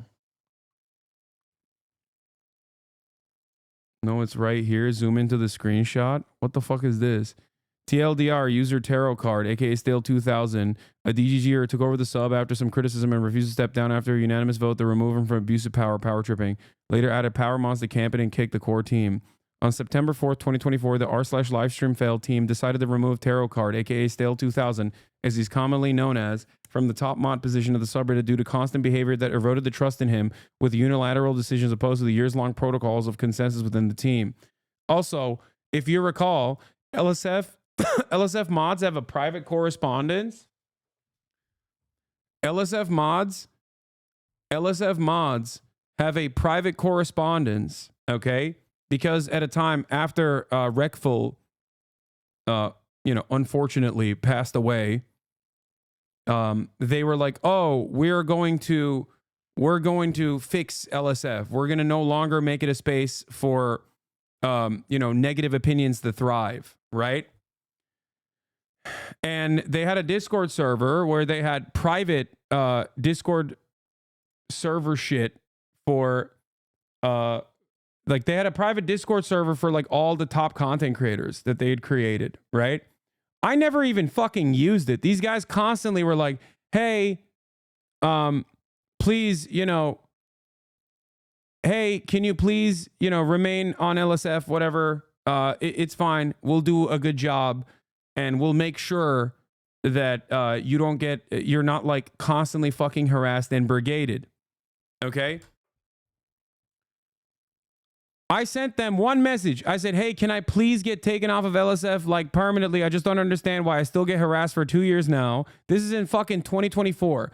Like, this has been some lolcow thing for the Destiny Brigaders at this point. It's formulaic. It's not about accountability or truth. It's just dunking on me for my view count getting lower. Don't even understand why that's even remotely relevant to the Twitch course. It's been like this for years now." I was like, "Can you guys please just like take me off? I don't understand why the fuck I'm still on the subreddit.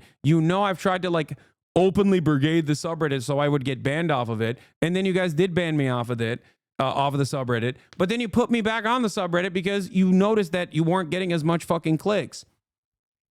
Okay? They literally leaked it immediately. They did. Like, they sent me millions and millions of messages. I never respond to them at all. And the one time where I'm like, "Just please take me off the fucking LSF subreddit," I don't understand what is accountability, you know what I mean, in this process, where it's just like they're using the subreddit as their fucking cumsock to basically consistently fucking brigade and harass me, okay? And it's ruining my fucking life. And guess what happened? They leaked that message, and then they leaked that message to Destiny, and then they made fun of it, okay? Now, what's so crazy about it is that this is after like 4 fucking years of non-stop, like, Hasan did this, Hasan did that, when I hadn't done none of the things that they were claiming that I was doing. So then there was another moment on LSF history where they literally, by the way, they were like, "You know what? We've actually decided no more cross-posting, like no more Destiny versus Hasan clips, because it was polluting the entire timeline. It wasn't my fucking community posting it. It was always Destiny's community posting clips of Destiny responding to Hasan, Destiny responding to Hasan, Destiny responding to Hasan." Okay? So they stopped that. So you know what the Destiny community did? They brigaded the Asmongold subreddit. That's literally what they did. So now they're posting clips out of fucking context on the Asmongold subreddit, and now Asmongold is fucking reacting to it, and then that's getting upvoted on the LSF. And then they would use XQC's subreddit too. They was just like, "Okay, we can't get Destiny to shit on Hasan. Why don't we just fucking use the XQC and Asmongold subreddits as our main vehicle?" So then they basically stopped that, okay? They stopped that as well. But then they started going after people in my orbit, okay? They started going after people like Frogan. They started going after people like Caroline. They've never stopped. They even did this to fucking Daff back in the day. It's so psychotic. Daff still has like stalkers from the one time where when she defended me during the Cracker Saga, okay? They're fucking insane, dude. They're insane. And guess whose subreddit they're using now? Ethan fucking Klein. Completely taken over by Destiny's biggest dick riders and sycophants. Like, that's it. It's all done over subreddit. It's psychotic. It's like cancerous. Yeah, Tarot Card recently removed that rule and also allowed politics threads again. They held a community vote so they could post Epstein threads about you again. Yeah.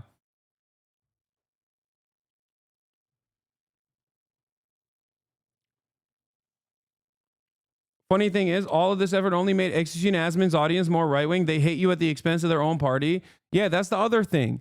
Like,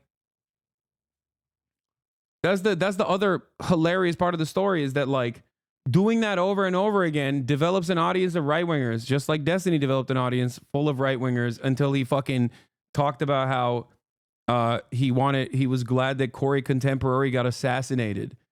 Okay?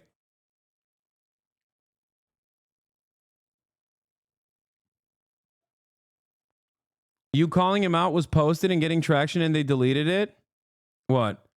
Oh, on LSF? I'm sure it got deleted.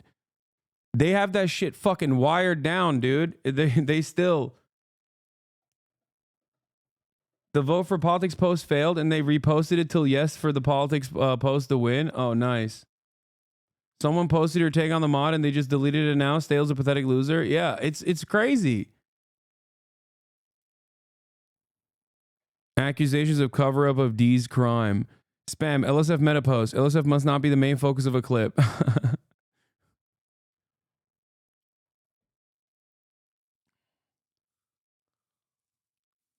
There was a Melina clip here that got deleted almost immediately around a month ago. It was not deleted to protect victims or followed by Reddit guidelines. They just believed Destiny's word over hers.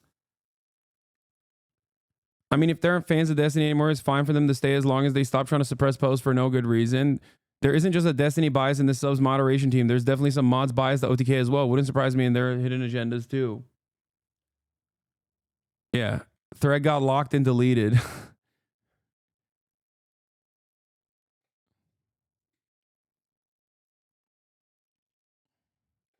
The fact that they were deleting posts and comments which had linked to the victim stating Destiny didn't have consent and supporting evidence of Destiny's actions and still made the choice to sweep for Destiny is beyond abhorrent. When you silence victims, you are also enabling an abuser.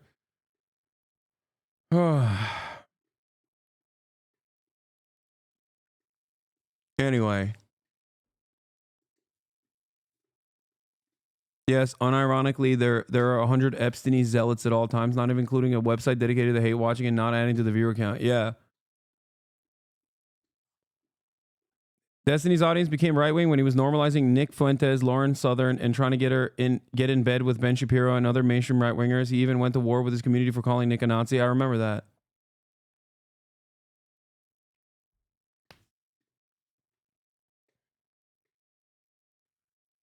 I genuinely don't know another community that is this savagely obsessed with another. It's the most mind-boggling shit ever. It's also incredibly one-sided. Every now and then, I'll just like say enough when they end up doing something that is so insane. Okay. Every now and then, like Destiny will choose to fucking defend Israel vociferously. And I'm like, okay, that's enough. That's a bridge too far for me. I'm going to talk about it. And then his entire community, after fucking 5 years of nonstop posting about me, will then turn around and be like, see, he's obsessed. It's all projection.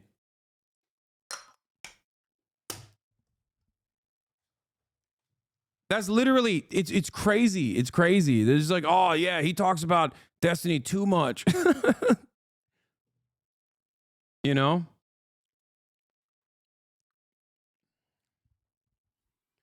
Are the Destiny community right-wing or liberals? Great question. It just depends on which time frame you're asking this question. Okay?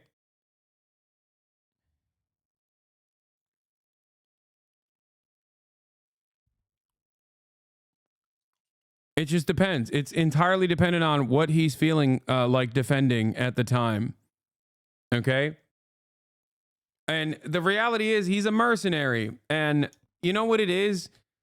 It's like a bunch of 40 to 35-year-old 4chan IT guys that were incredibly right-wing and neo-Nazi back in like the 2016 era decided that they could still do the same troll ops, right?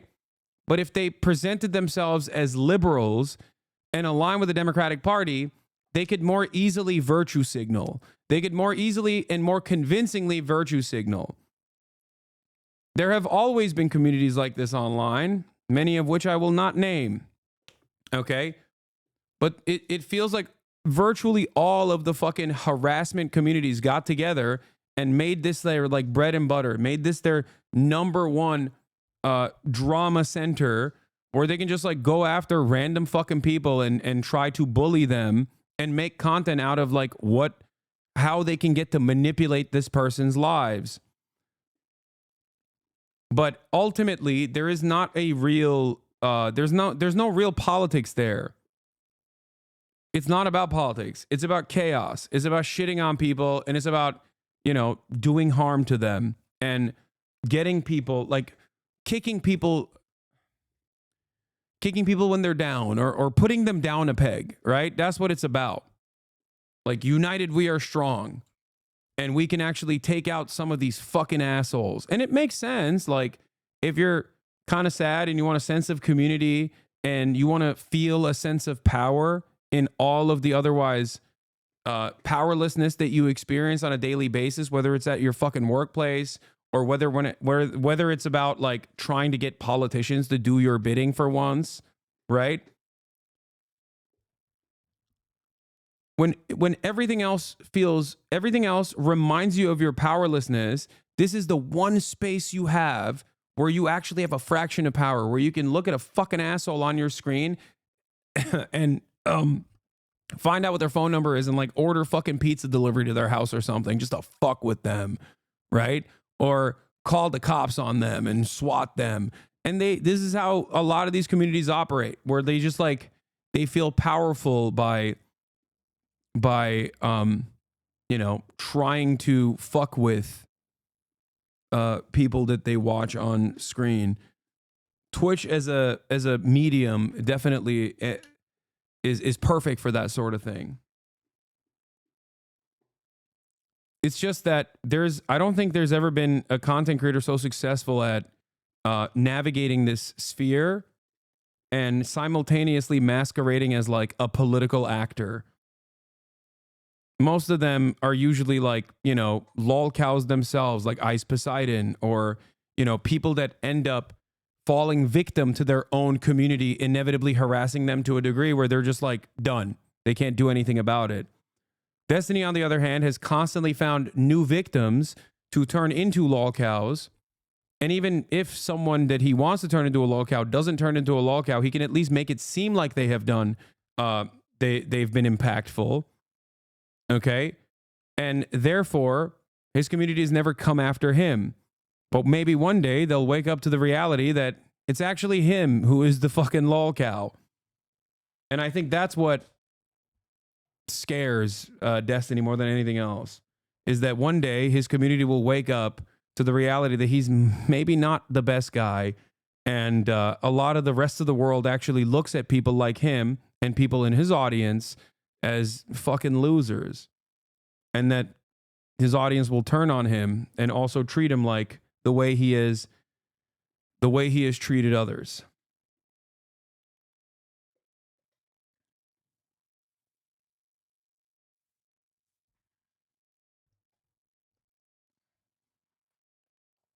Anyway.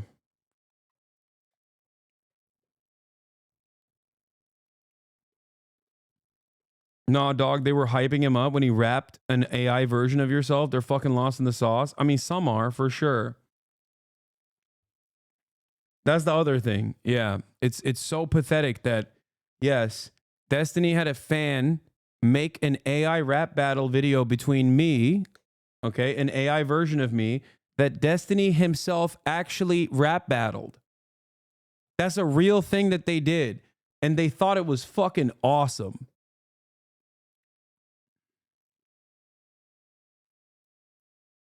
No, I never reacted to that shit. That's too much cringe, man. I'll fucking die.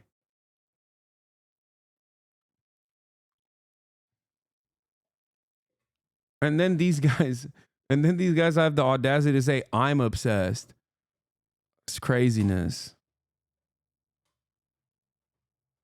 If I were to show you that, you would die. I'm not even kidding. If I were to show you the AI rap battle, you would fucking perish. It's like secondhand, third-hand embarrassment. Nuclear levels.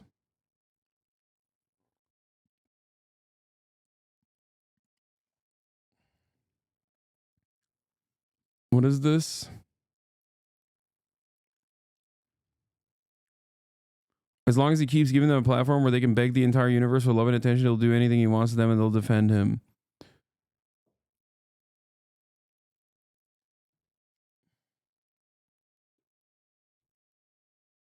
That's why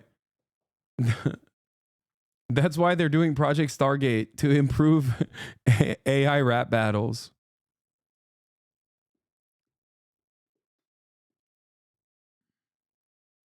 Here's the obsessed bar. Bro, is that seriously all you have to say? All these years of no contact? I can't do this. I can't do this. I can't do this even in jest. I can't do this. I can't do this. I'm sorry. It's so bad. It's so bad.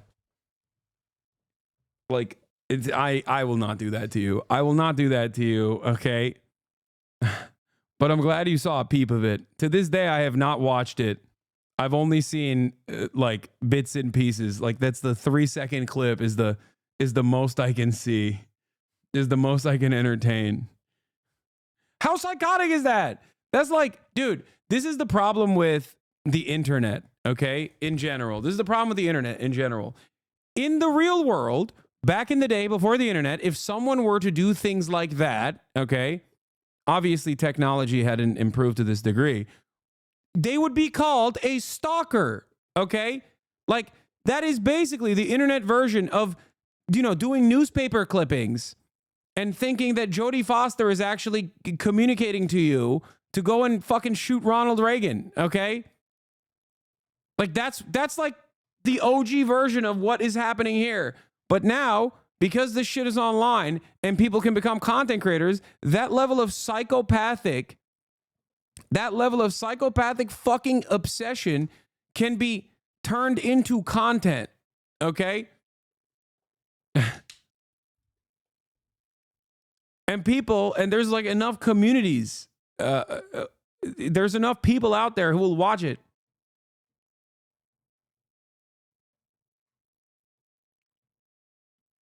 Come on, stalker, you're a public figure and that's just cringe, not some private stuff. Dog, please, dude. There is a level of pathological obsession. If you want to address my takes as a public figure, that's one thing. Don't try to fucking justify this by being like, you're a public figure. Okay, dude. I guess because I'm a public figure, that's all of that is normal. Yeah.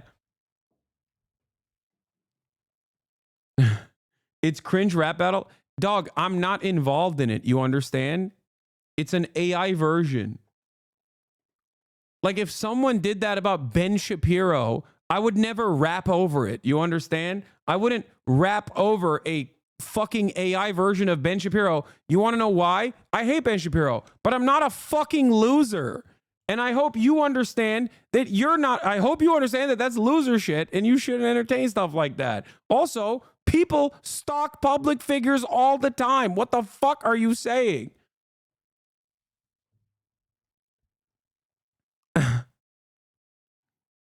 It's cringe rap battle, not stalking, private stuff.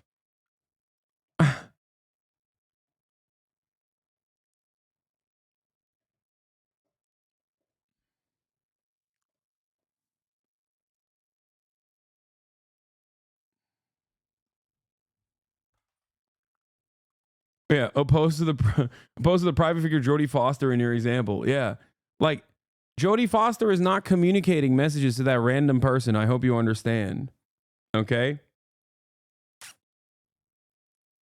Oh, here. This website shows all of the deleted threads. Wait, what the fuck? Oh, here. Let's see what the deleted threads were on the subreddit. Asman doesn't say the gamer word a lot off stream. Asman doesn't say the gamer word a lot off stream. Train question. Okay, these are Hasan comments before Destiny does. Neuralink Starlink got implemented years ago. Free the zombies. I don't know what this is. LSF mods accused of helping cover up Destiny's sex crimes. Cherry announces she's filing a criminal complaint against Destiny. Streamer Sherry now actively pressing charges against Destiny for sharing sexual recordings without consent. Destiny getting another lawsuit thrown his way by former Orbiter Cherry. Cherry claims Destiny secretly recorded sexual encounters. I mean, some of these are like doubled. XQC compares Destiny's revenge porn to Extra Emily comparing her sexual partners. Why did this get deleted? Everybody's up in arms about this, but what about the list that of extra Emily of previous sexual partners and the performance that she showed other people on stream, and people were like, this is kind of weird. Nobody made a big deal. Okay. Hold on. What's worse?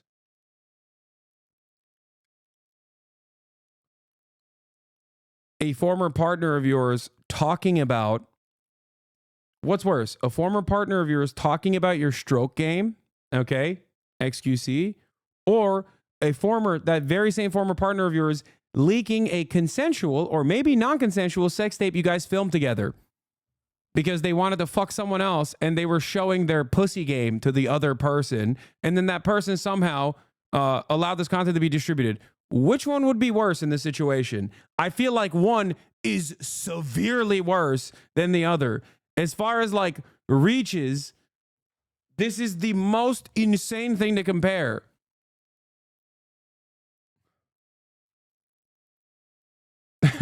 Especially because one is gossip and mean and shitty. Make no mistake. The other is fucking illegal. What the fuck?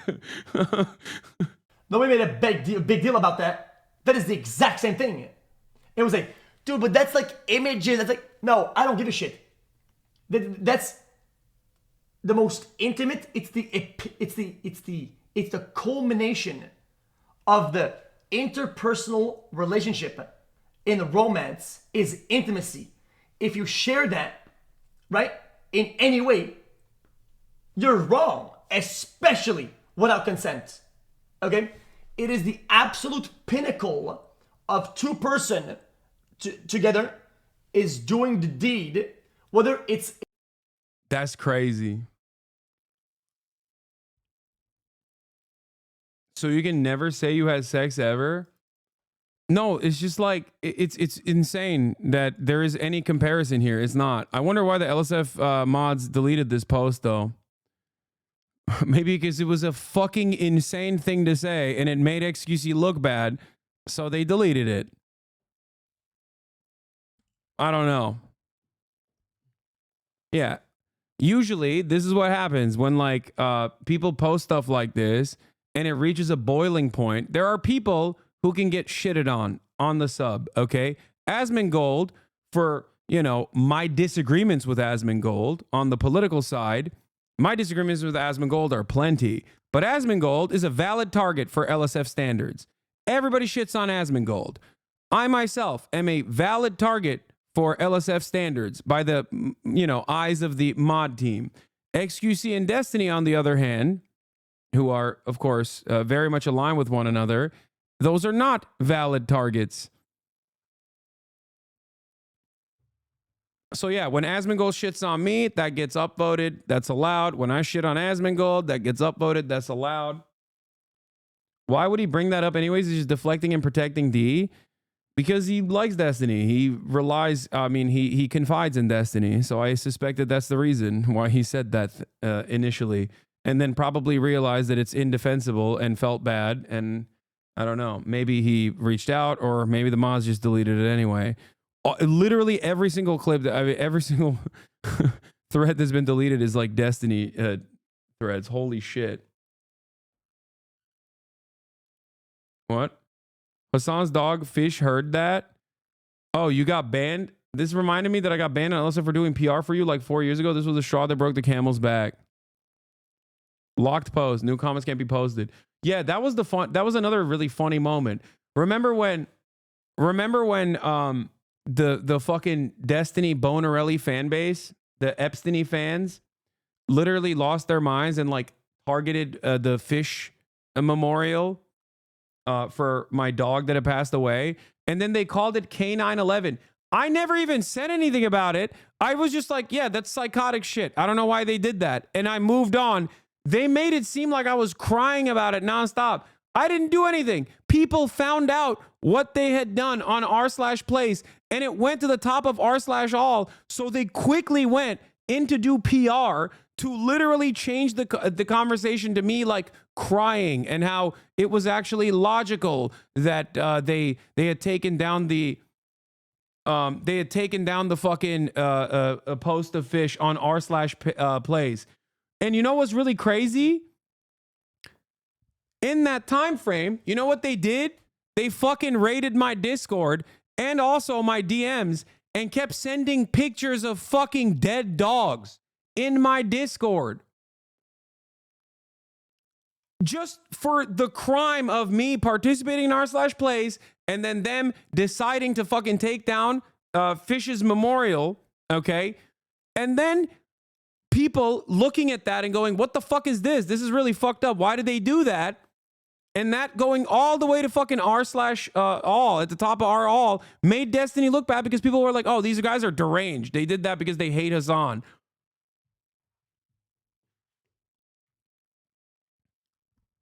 How fucking nuts is that? Yeah, this was the post. I didn't post this. This honestly is a crime against nature. 128,000 upvotes. And in that process, people found out that it was actually Destiny who did it. Okay, and his community did it, and they were like, wow, this guy fucking sucks. And they couldn't deal with like the Reddit. They couldn't deal with Reddit for even a second, thinking that this was like kind of fucked up. Literally had to rewrite history about it.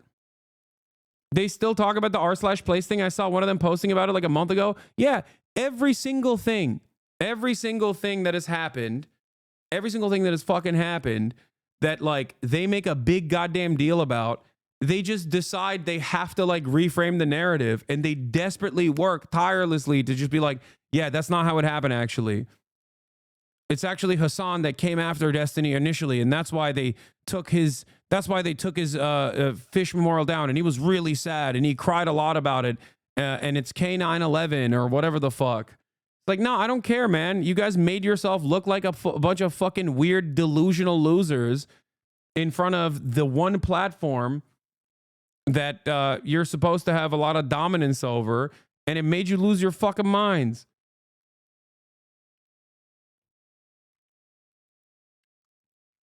It's crazy. XQC on Destiny's community. Yo, I feel bad for the fucking like the DGG viewers and the fucking like what is it called? The Dalibans or whatever the fuck. That all the orbiters are so fucking ill.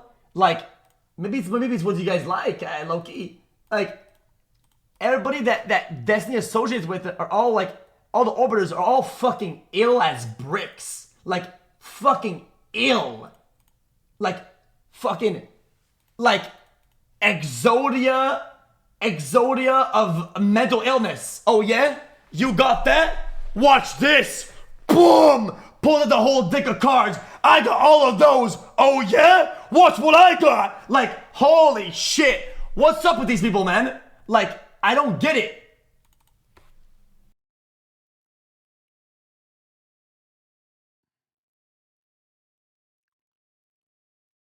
I know he's kind of cooking here. No, dude. He's just, I mean, time and place. I don't disagree that like a lot of Destiny's orbiters have some serious problems, but he's saying that while one of Destiny's former orbiters are now one of Destiny's major victims, okay?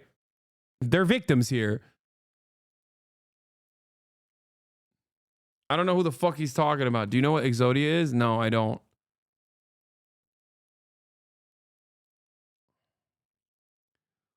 But yeah, I mean, he's a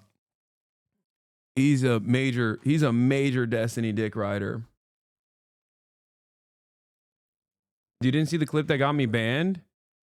Explain how this is too much politics.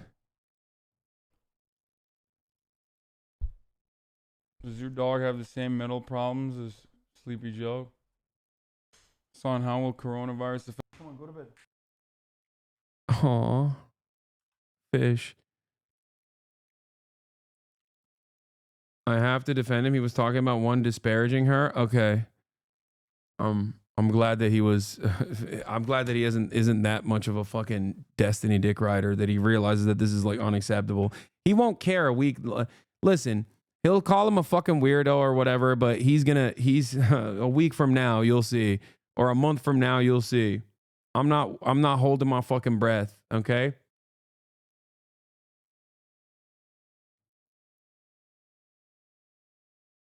No shot Trump is burning the West to the ground, and you're going on about streamer Dama. Fuck me, man. Please ban. I mean, I'm not going to. But should go after the cringe cryptos. This is an interesting fucking take from a guy who has only been in here very active in 2019. Interesting. A guy who's only been active in here in 2019 only comes back here, should go after the cringe cryptos once, and only comes back here after I'm talking about Destiny to say, no shot Trump is burning the West to the ground and you're going on about streamer drama. Fuck me, man. Please ban. I wonder what caused Harucifer to get in here to say that. Does he care about Donald Trump burning the West Bank? I suspect that's what you're saying, right? What is this? Is this the person? Oh, wait a minute. This guy posted Destiny's subreddit 4 hours ago. What? You don't say. You don't say that someone who was really active in my community. I'm a Brazilian Lauren, longtime fan of Destiny, yours. Want to talk about Brazil. Comes back in here today, of all days, the one fucking time where I'm talking about Destiny, the one time I'm talking about Destiny for the past 15 months, every single fucking day I've talked about Israel and Palestine, and you came in here right now, following since 2018, you came in here right now, 15 months, every day I'm talking about Israel, crickets, nothing. The one time I'm not talking about Israel and I'm talking about Destiny, you come in here to be like, wow.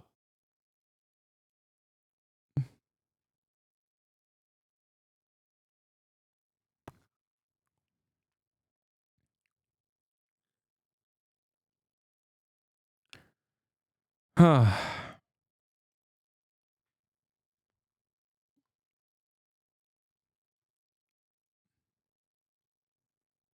a DGGer, but never dabbled into you two guys' drama, Omegalo, but you're unhinged about him just as much as he's unhinged about you. Kill me. The one time I talk about Destiny, lol, W.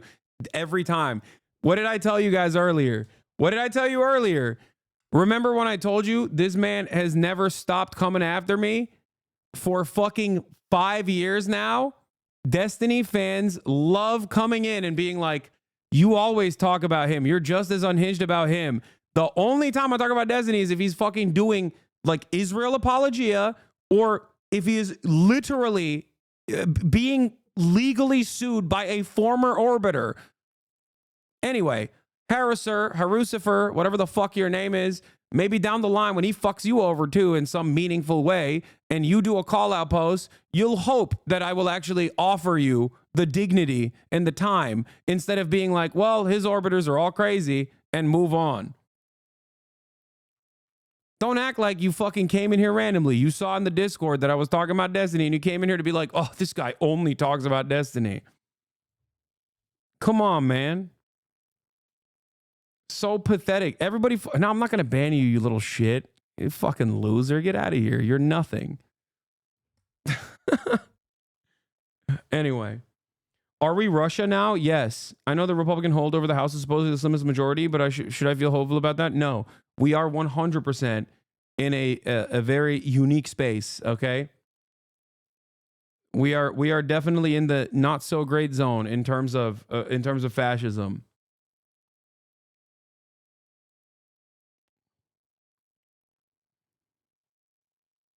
Yeah, Hasan banned me.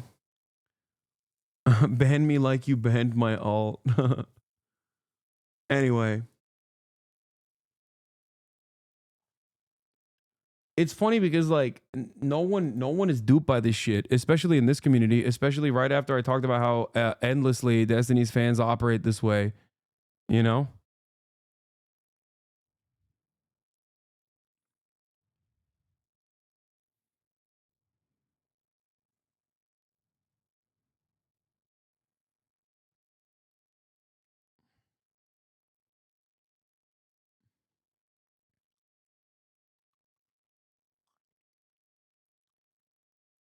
It's sad that some alert goes when D comes up and his loser filters come in here to defend him. I know. Anyway, we moved on. I don't know why the DGGers want to, you know, constantly bring it back to Destiny's like possible sex crimes. It's very odd.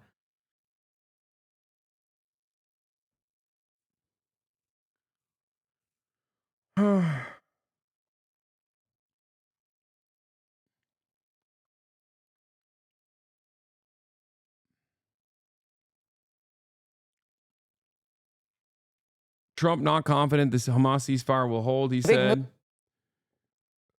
But I got to go pee. But we'll talk about President Trump issuing pardons for the January 6th defendants now. News from President Trump on his gotta very pee. first day back in office. Round two, his inaugural speech promised the start of what he called a golden age in America. The president signed a record number of executive actions to do with everything from energy to immigration to Americans' gender identity.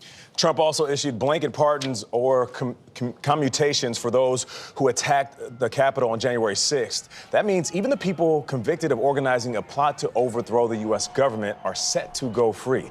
Scott McFarland starts our team coverage from Capitol Hill. Scott, good morning. Some of this seemed to take even the president's allies by surprise. Yeah, Nate, that's because the pardoned include those who committed violent acts on January 6th, including those who gassed, clubbed, and maimed police officers and those who stole and destroyed property here at the Capitol.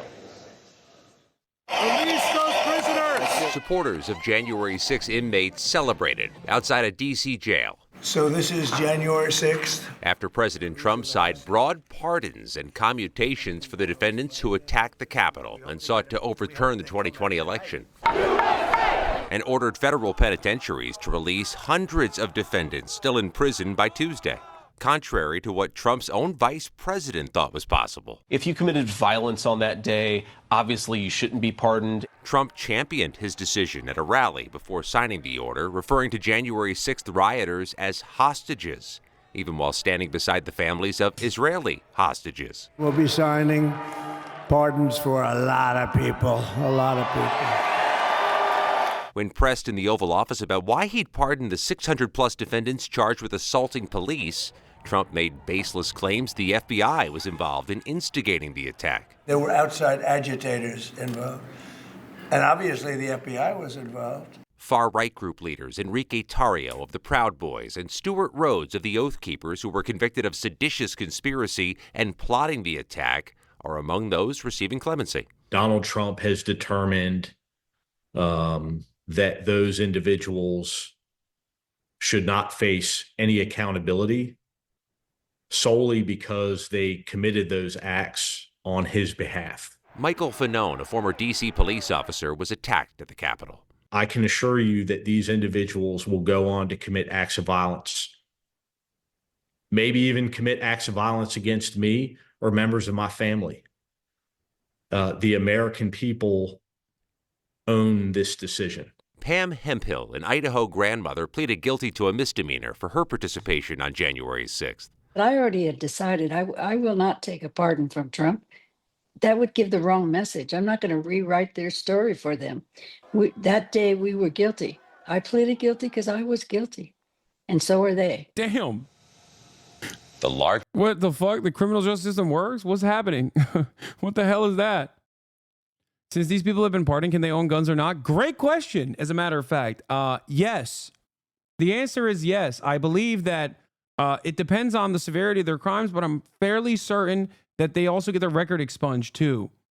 So I think they will be able to own guns, yes. But also, this is America, goddammit. Since when? Since when has that stopped a person? Come on now. That's only a thing that has serious legal repercussions if you're the president's son and you happen to lie on your gun forms when you were purchasing a revolver where you said, oh, I wasn't under the influence of drugs. And then stupid enough to write about it in a book where you were like, I was on so much crack when I bought this gun illegally and lied on my legal forms about not being on crack. I love doing crack cocaine. Here are multiple photos of me on my laptop of me doing crack cocaine while also holding the gun I illegally purchased, I am just going to leave my laptop in the hands of a blind computer repair person and never pick it up. All of that sounds insane, but that's exactly what happened with Hunter Biden.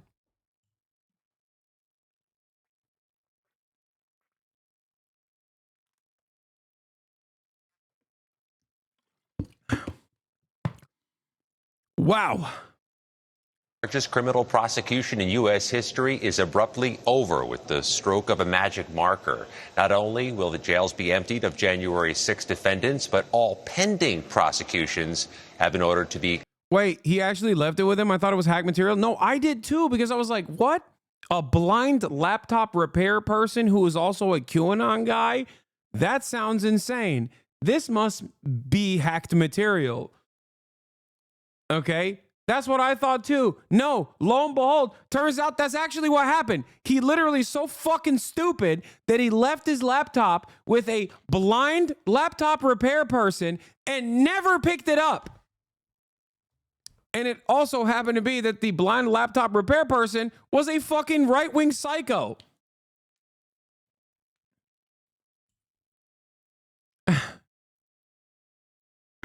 Yes, he left the laptop and fucked off to California. He flew back to Los Angeles. There's actually news on the January 6th buying guns. QAnon shaman says he's buying motherfucking guns after Trump pardon. Hell yeah. Hell yeah. This guy's awesome.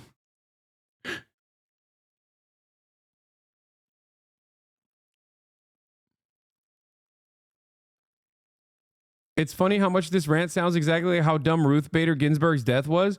Oh, you mean to tell me that the 86-year-old Supreme Court justice that under the Barack Obama administration could have been replaced because she had had cancer 4 times and then had cancer 6 additional times since then, mysteriously died under weird circumstances a week after she actually officiated a wedding during COVID?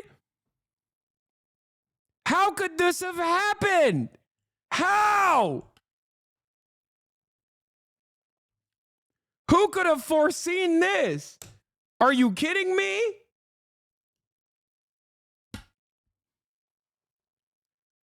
Dude, this is why I always tell you, it's not like the Republicans are brilliant tacticians, okay? They're not. They're fuck-ups. They're losers. They're dumbasses. But they're dumbasses who at least have the integrity to want to win, okay? To want to win to do bad things, but they still want to win nonetheless. The Democrats, on the other hand, are the biggest fucking losers on the planet. So, of course, they just keep losing to the dumbest, racist morons over and over and over and over again. Over and over and over and over and over again. It's not the Republicans that are really good at winning, okay? It's that the Republicans are really good at losing. They love losing. They fucking love it. It's their favorite goddamn thing. And here we are. Here we are. Now you got the QAnon shaman buying guns. And God, you know what? Fuck it. Oh, did I say? I meant Democrats. Yes, the Democrats love losing. They are big fans of losing, specifically to the Republicans. The Democrats love losing to Republicans. Okay? If the Democratic Party had a fraction of the intensity and competence that they display with regular frequency when it comes to destroying any sort of like anti-capitalist sentiment amongst their own ranks, if they could take a fraction of that energy and apply it to defeating Republicans, we would be regime pilled. Okay? This would be FDR year over year. If they, well, ironically enough, FDR was the last time they actually did do that, but that's besides the point. Okay? Never again. Oh, God forbid.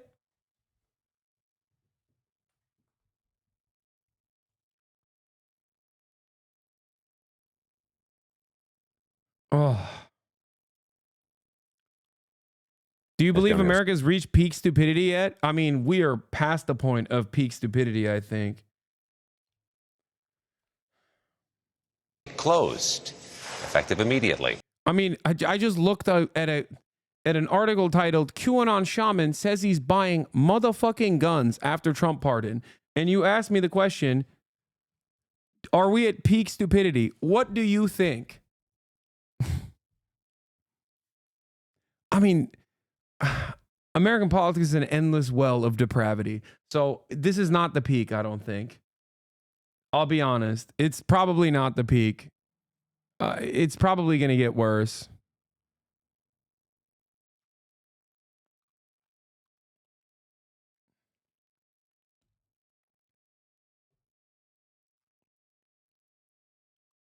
Yeah, this was Cushbaum's best, one of his best takes in a sea of incredible takes. On January 20th, 2017, he said, "This is the stupidest day in American history, a record that will be broken by every subsequent day in American history." Okay?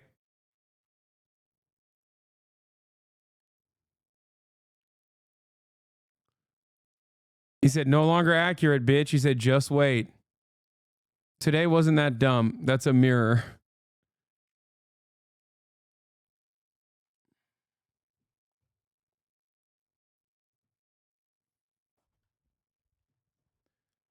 Until we have, look, I think we are going to consistently devolve, okay? We are going to rip the remainder of the carcass of public education in this country into shreds.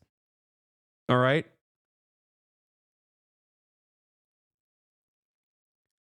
And ultimately, we'll get to a point where the only people who can actually win enough popular support have to be car crash victims. Okay? I'm talking like John Fetterman is going to come across like a Rhodes Scholar. Like, if you want to be able to win elections, you have to straight up be walking in the walls and shit so people can be like, well, that guy, he's just like me. Okay? Like, that is the level that we have to get to. And then one of those car crash victims accidentally launches all the nukes. Okay. But because machine politics and because capitalism is a very well-oiled machine that is constantly eating away at itself, but also constantly seemingly creating like stays of execution basically over and over and over again. At that point, it's just completely automated.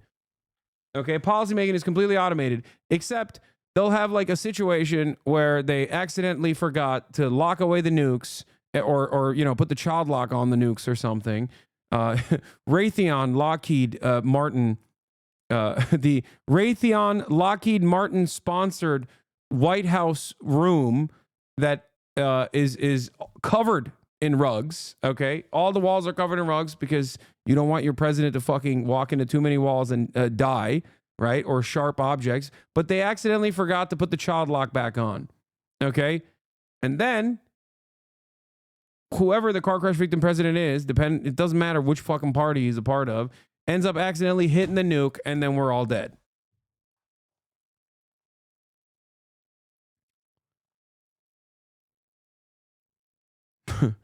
These nukes were sponsored by DraftKings. These nukes were sponsored by DraftKings OnlyFans, the conglomerate, the conglomerate Vice Factory for all your entertainment needs. That's what would happen as the nuke fucking, as the mushroom cloud comes up.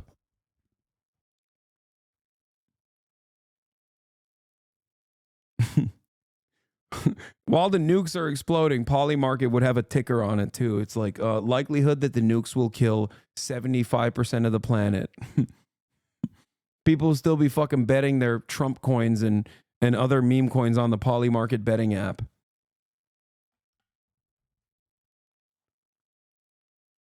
Is DraftKings OnlyFans merger on your bingo card for 2025? Nah, probably around like 2028. We're not there yet.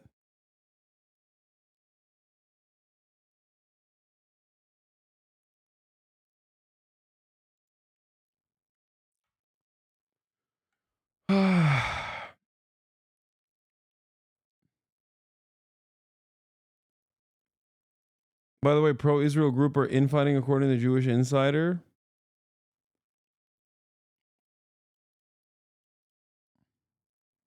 pro-Israel groups are going very hard to stop the appointment of a Pentagon official who holds the view that the Middle East does not really matter to U.S. interests. These groups are a powerful force keeping the U.S. mired in the region. You can't have one guy that has that take. Like, I'm surprised.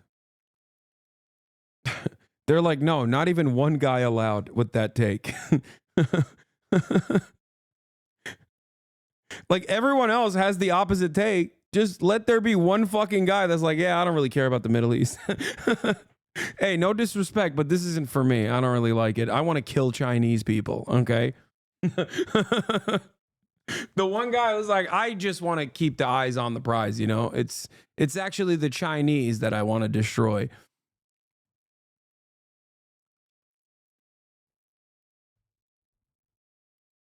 What is this? I've been reflecting on this over the past day or so, and I've come to a realization. Many of my friends on the center right who are upset with me for making what I believe to be very obvious observations aren't necessarily angry at me. They're angry at the implications of what I'm saying.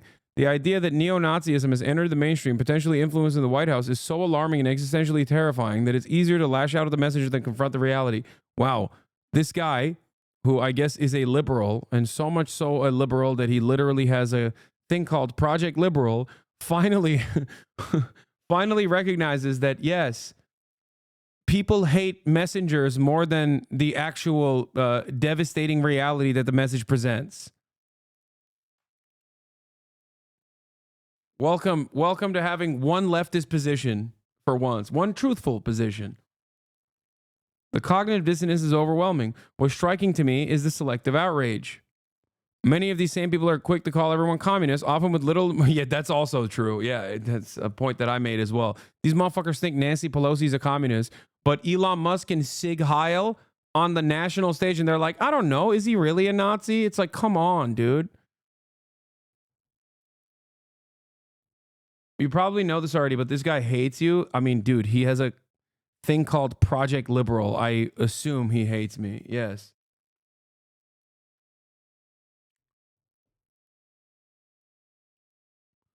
Yet, when it comes to countless instances of glaringly obvious signs of fascism in their own movement, they either look away or attack those pointing it out. I'm glad he's recognizing it. We hate him back. I don't hate anybody. I have no enemies, okay? I don't hate anybody.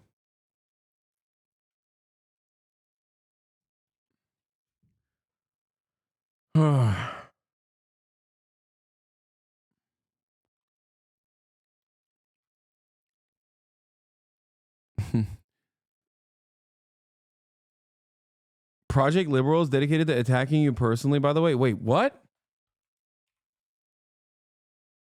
No, you're fucking exact. What is Project Liberal? What the fuck? No. What is Project Liberal? Project Liberal community. We advocate for a free and open society. Join today. Twitter in a nutshell. No, they're invested in the... Search Hasan on his account. No. No, I hate to break it to you. They suck. Dude, it's called Project Liberal. Of course it fucking sucks. Okay? I'm not saying that I'm a fan, but I would be shocked if they were like also that invested in attacking me. Trust me, dude, they're basically Reddit neolibs, which is a huge overlap. An insane account that talks shit about you and other pro-Palestinian accounts.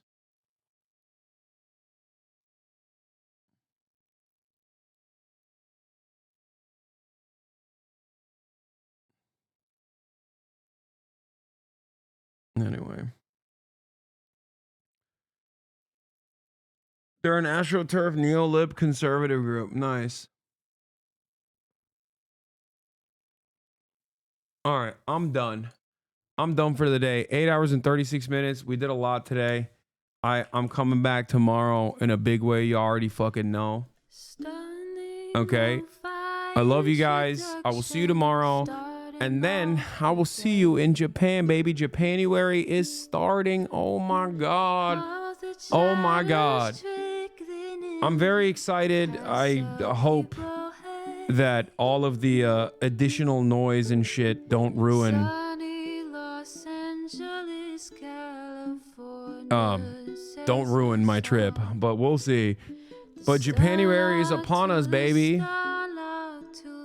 But I'll be live tomorrow, as always. Peace, everybody. From the second day of the Burger Reich.